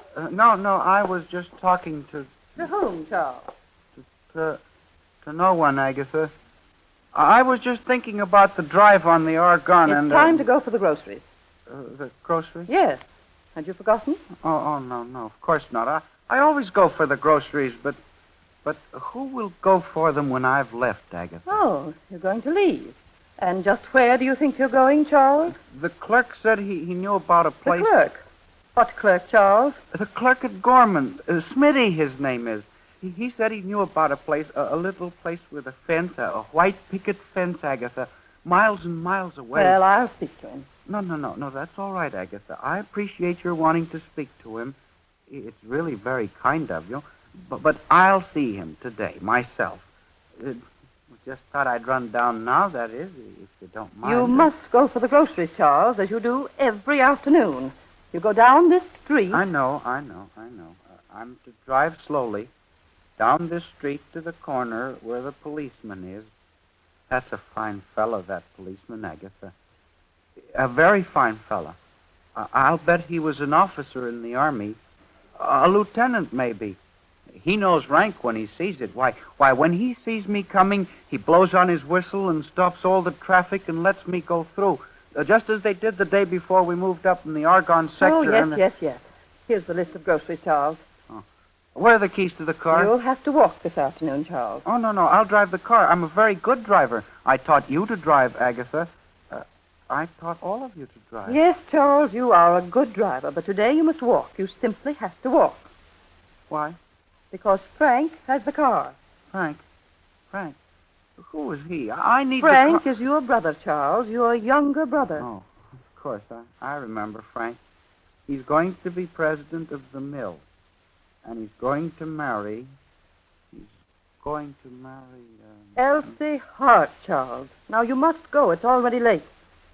When is he coming back with the car? I don't know, Charles. He's late now. He should have been back an hour ago. He said that he'd be back. I'll wait. You, Charles, must go for the groceries this very minute. All right.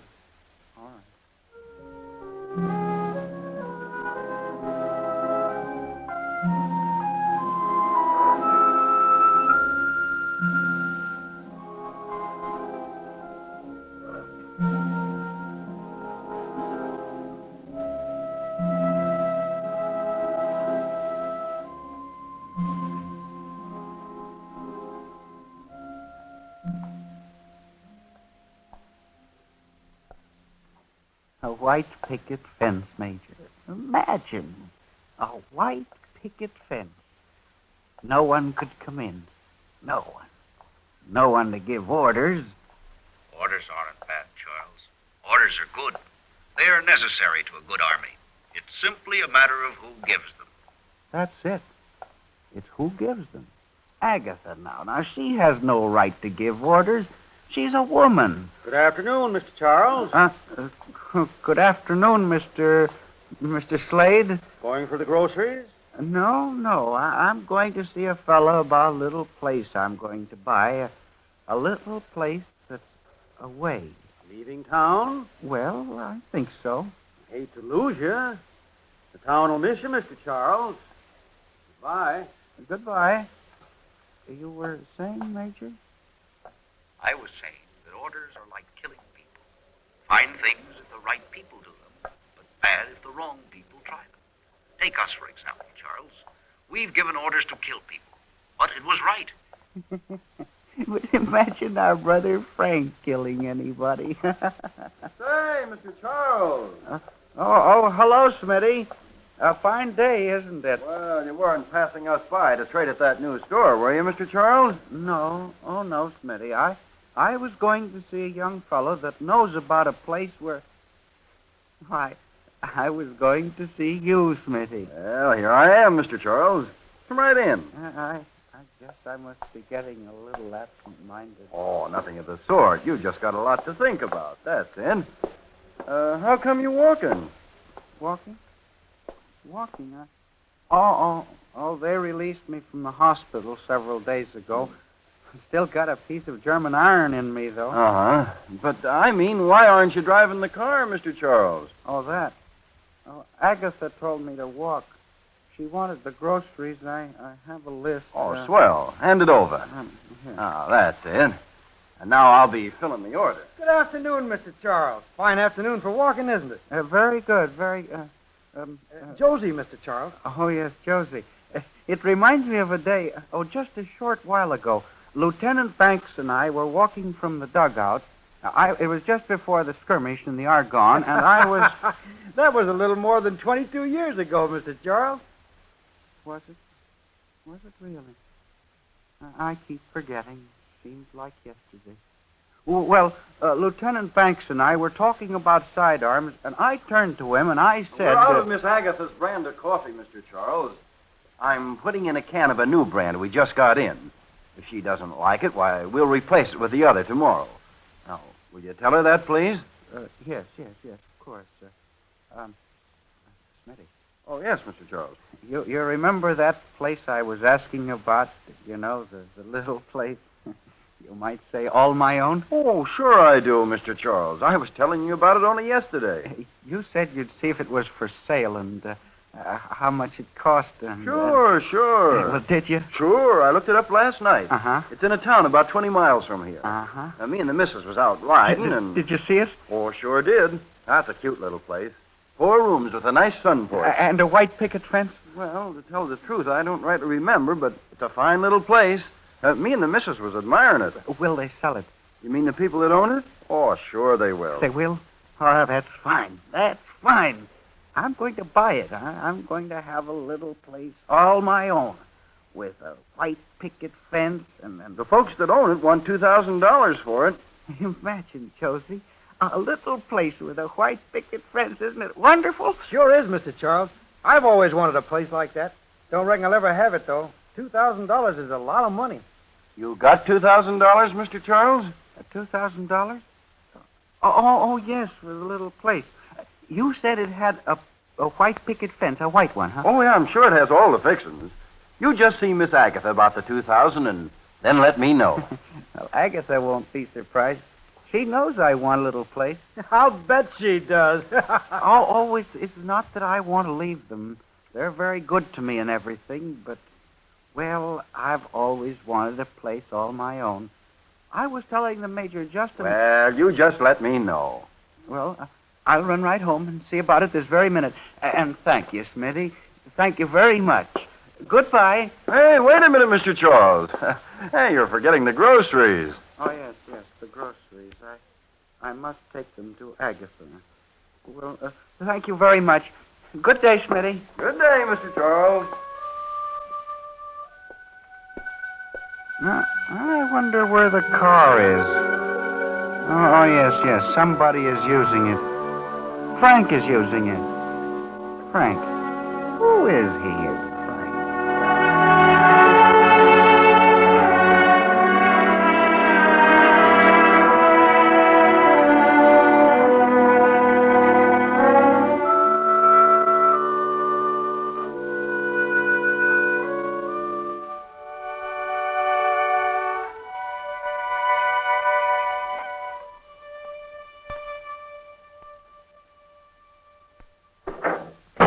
Frank, what has happened?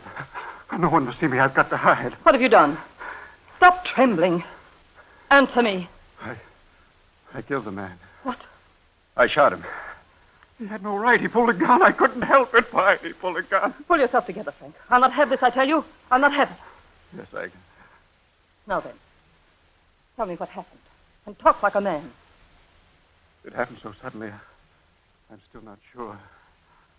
I was driving the car on the back road by Norton's Marsh.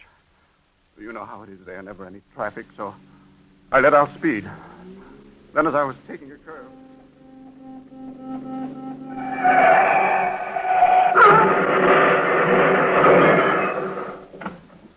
Are you all right down there? Oh, you're okay. Sorry about it, old man, but I'll pay for the damage. Mind it? What's that gun away? Stop, I tell you. Put it away. I've got a gun here myself, here in the car. Where is it? Where's he keep it? Here. I've got a gun. If you take another step at me, I swear it, I'll shoot. I'll shoot. Who was the man? I don't know. He just turned and ran? Yes. The car was smashed. Wouldn't start. Where is the revolver? Here in my pocket. Did anyone see you? I doubt it. I came through the marsh. I couldn't help it, Agatha. He pulled the gun first. I thought he'd killed me. I was crazy with fright. Now everything's over. The mill, the family, Elsie, everything. Be quiet.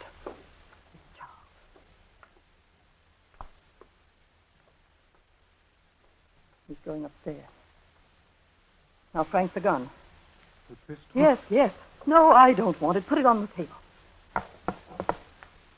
Now, Frank, listen to me. I believe everything is going to be all right. Everything. Just as we planned it. You'll be president of the mills. You'll marry Elsie. The family will go on as before. Go into the next room. I'll be back directly.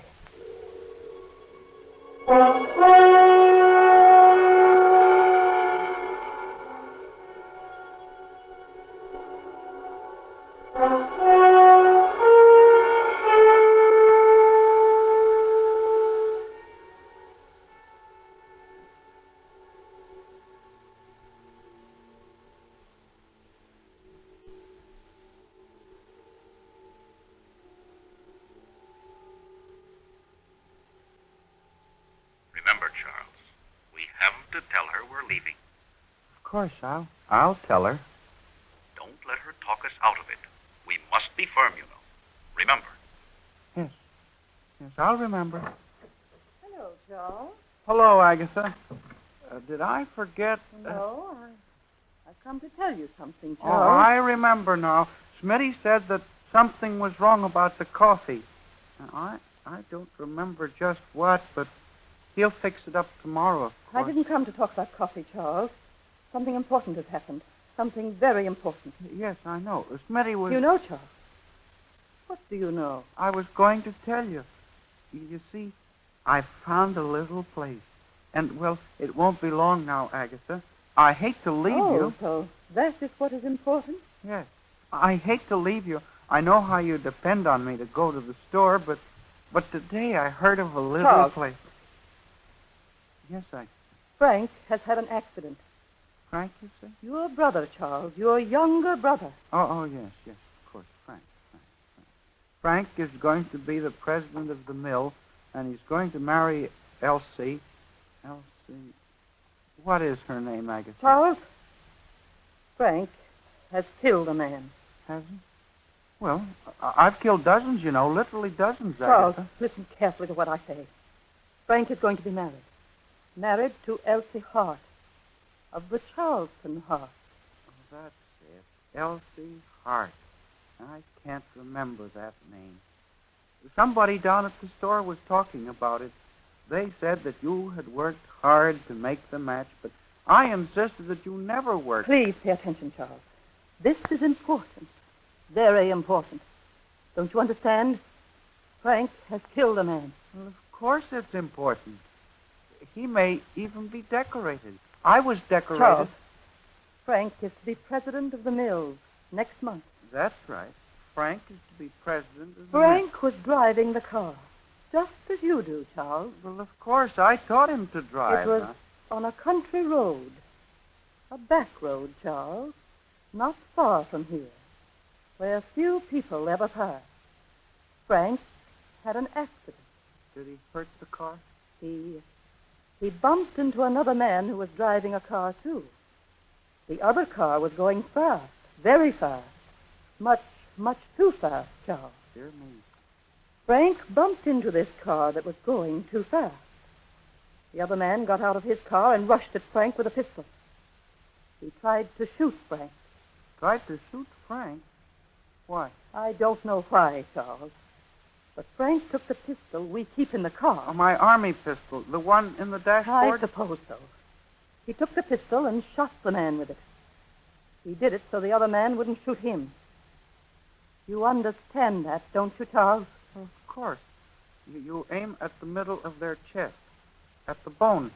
That's so it'll stop them in their tracks, you know. Knock them over, and then you pull the trigger. Charles, the authorities may put your brother in jail. In jail? Why? Frank is not like you, Charles. He was never in the war. He wasn't an officer in the army. He's not allowed to shoot people. Have they put him in jail for shooting a man? No, he's downstairs. He came away before anybody got there. Oh, then the car is here. No. He had to walk, Charles. The car would not go. So the car is still there. Still where, Agatha? Where he killed the man. Oh, yes. Because of that, they will come and arrest Frank. It will be terrible for the family. For our family, Charles. Yes, the family is fine, Agatha. I really hate to leave it, but it happens that I've heard of a little place with a... Please try to understand. But I do understand, Agatha. But the clerk told me about this place today, and I feel I really must go, in spite of the family. Charles, please listen to me. I thought it over carefully, and I've decided that you can help. I'll be glad to help, Agatha. But I'm leaving from my little place. You can go to the police station and tell them that you shot the man. Why? You said that Frank shot But him. they put Frank in jail. They won't put you in jail, Charles. You're different. You were an officer in the army. Well, there's nothing to shoot a man. No, of course not. Not if you're an officer. So you may walk down to the police station, just around the corner from the grocer's, Charles. with a blue light in front of it and explain that you were driving the car and you bumped into a man and he attacked you and you shot him, like in the war. I will. I can shoot straight. Come, Charles. We must go downstairs. I'll tell them that I did it.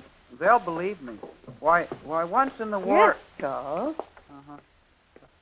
May I have the keys to the car? The car has been wrecked, Charles. Oh, yes. Now, tell me, what are you going to do, Charles? I'm to go down to the police station. It's just around the corner from the grocer's, and it has a light in front of it, a red light. Blue light, Charles. Oh, yes, it has a blue light. And I'm to go in and tell them that I was riding in the car, and I ran into a man who was going very fast, and he got a gun and started to kill me, and I shot him like in the war. You understand that you mustn't say a word about Frank. Yes. Agatha, tomorrow, will you help me get my little place that's away? Yes, Charles. Tomorrow you shall have a place that's away. I told Smitty you'd help me. Charles, see that gun lying there on the table? Yes, it's mine. I had it in the war. Why, one time It's the one we keep in the car, Charles. The one that Frank killed the man with. Pick it up and show me how you aim it. Why, you hold it like this. Yes? And then you draw a bead on a man. You shoot him in the chest, as I told you, against the bone to stop him. Remember, that's the way you did it. When they ask you at the police station, you tell them that's the way you did it. I'll take the gun and show them. Charles, leave the gun here. Put it back on the table where you got it. Now, you must go, Charles. And you mustn't say a word about Frank. You understand that? Oh, yes, I understand. Goodbye, Charles. Don't forget. Goodbye, Agatha. Don't lock the door. Frank. Frank. What? Come here, Frank. Take out your handkerchief. Pick up that gun on the table. Be very careful not to touch it with your hands. And take it out there and drop it on the ground near the car. And remember, don't touch it. Agatha, you can't. Do as I tell you. Quickly before someone discovers the wreck.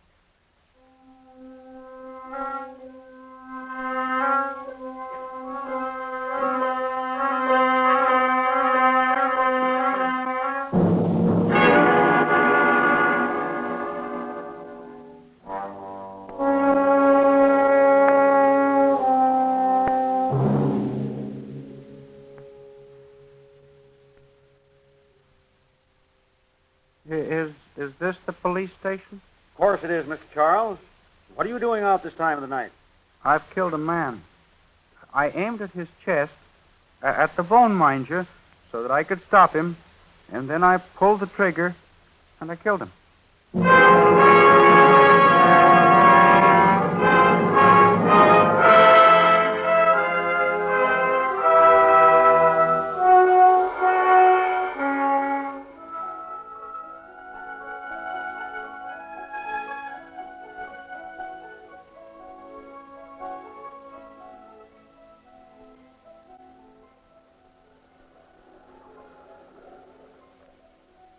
Smitty, look who's coming down the street. Well, I'll be darned. Charles Dillingham. Yep, same limp and everything. Well, I ain't seen him around here in a long time. Yeah, he finally got his little place all his own. That's away. I sort of miss him, though. He was a nice fellow. Just a little easy on the trigger of that service revolver, though. Howdy. Hello, Smitty. Hello, Josie. How are you? Hello, Mr. Charles. Glad to see you. Well, Mr. Charles, how are you? Fine. Haven't felt better since the day they gave me the Croix de Guerre. How do you like your little place, Mr. Charles? Oh, it's fine. It's simply fine. There's a whole acre of land, and I raise flowers and vegetables, and there's a fine house just like I wanted. Next year, I'm going to build a picket fence, a white picket fence. Well, how do you get along with the folks out there? Splendidly, simply splendidly. But I like the children most. They come and sit on the back porch, and I tell them about the war. But most of the time they want to hear about the time I killed Machine Gun Blake when he was running away from a bank robbery in Atlanta. Of course, I don't like to talk about that. Oh, why not? I thought it was pretty good. If it had been me now, you could never get me to shut up about it. Smitty, Josie, if I tell you something, you won't tell? Oh, no, of course not. I promised Agatha I wouldn't ever tell. But you're my friend. You won't tell if I ask you not to. Of course not. You can trust me, Mr. Charles. Well, I didn't really kill Machine Gun Blake. It was my brother, Frank. The family was just good to me, that's all. They let me go down to the police station and collect the money. The whole $10,000. They knew I wanted a little place, a way of my own.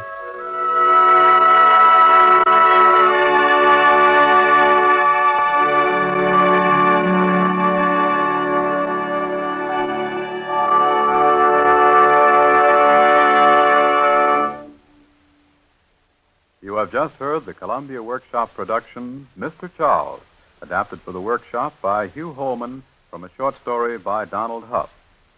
Mr. Charles was played by Louis Van Rooten, Agatha by Ann Elsner, Frank by Roger de Coven, Smitty by Philip Trent, Josie, Jeffrey Bryan, a neighbor, Joseph Latham, and the narrator, Roland Winters.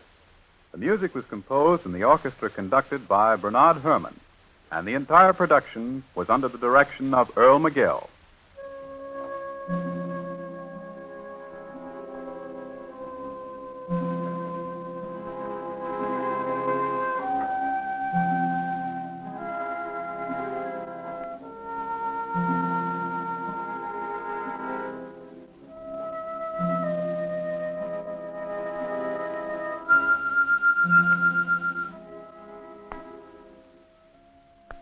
Next week, at the same time, the Workshop production will be Well, Look Who's Here, a comedy by John Baird. This is the Columbia Broadcasting System.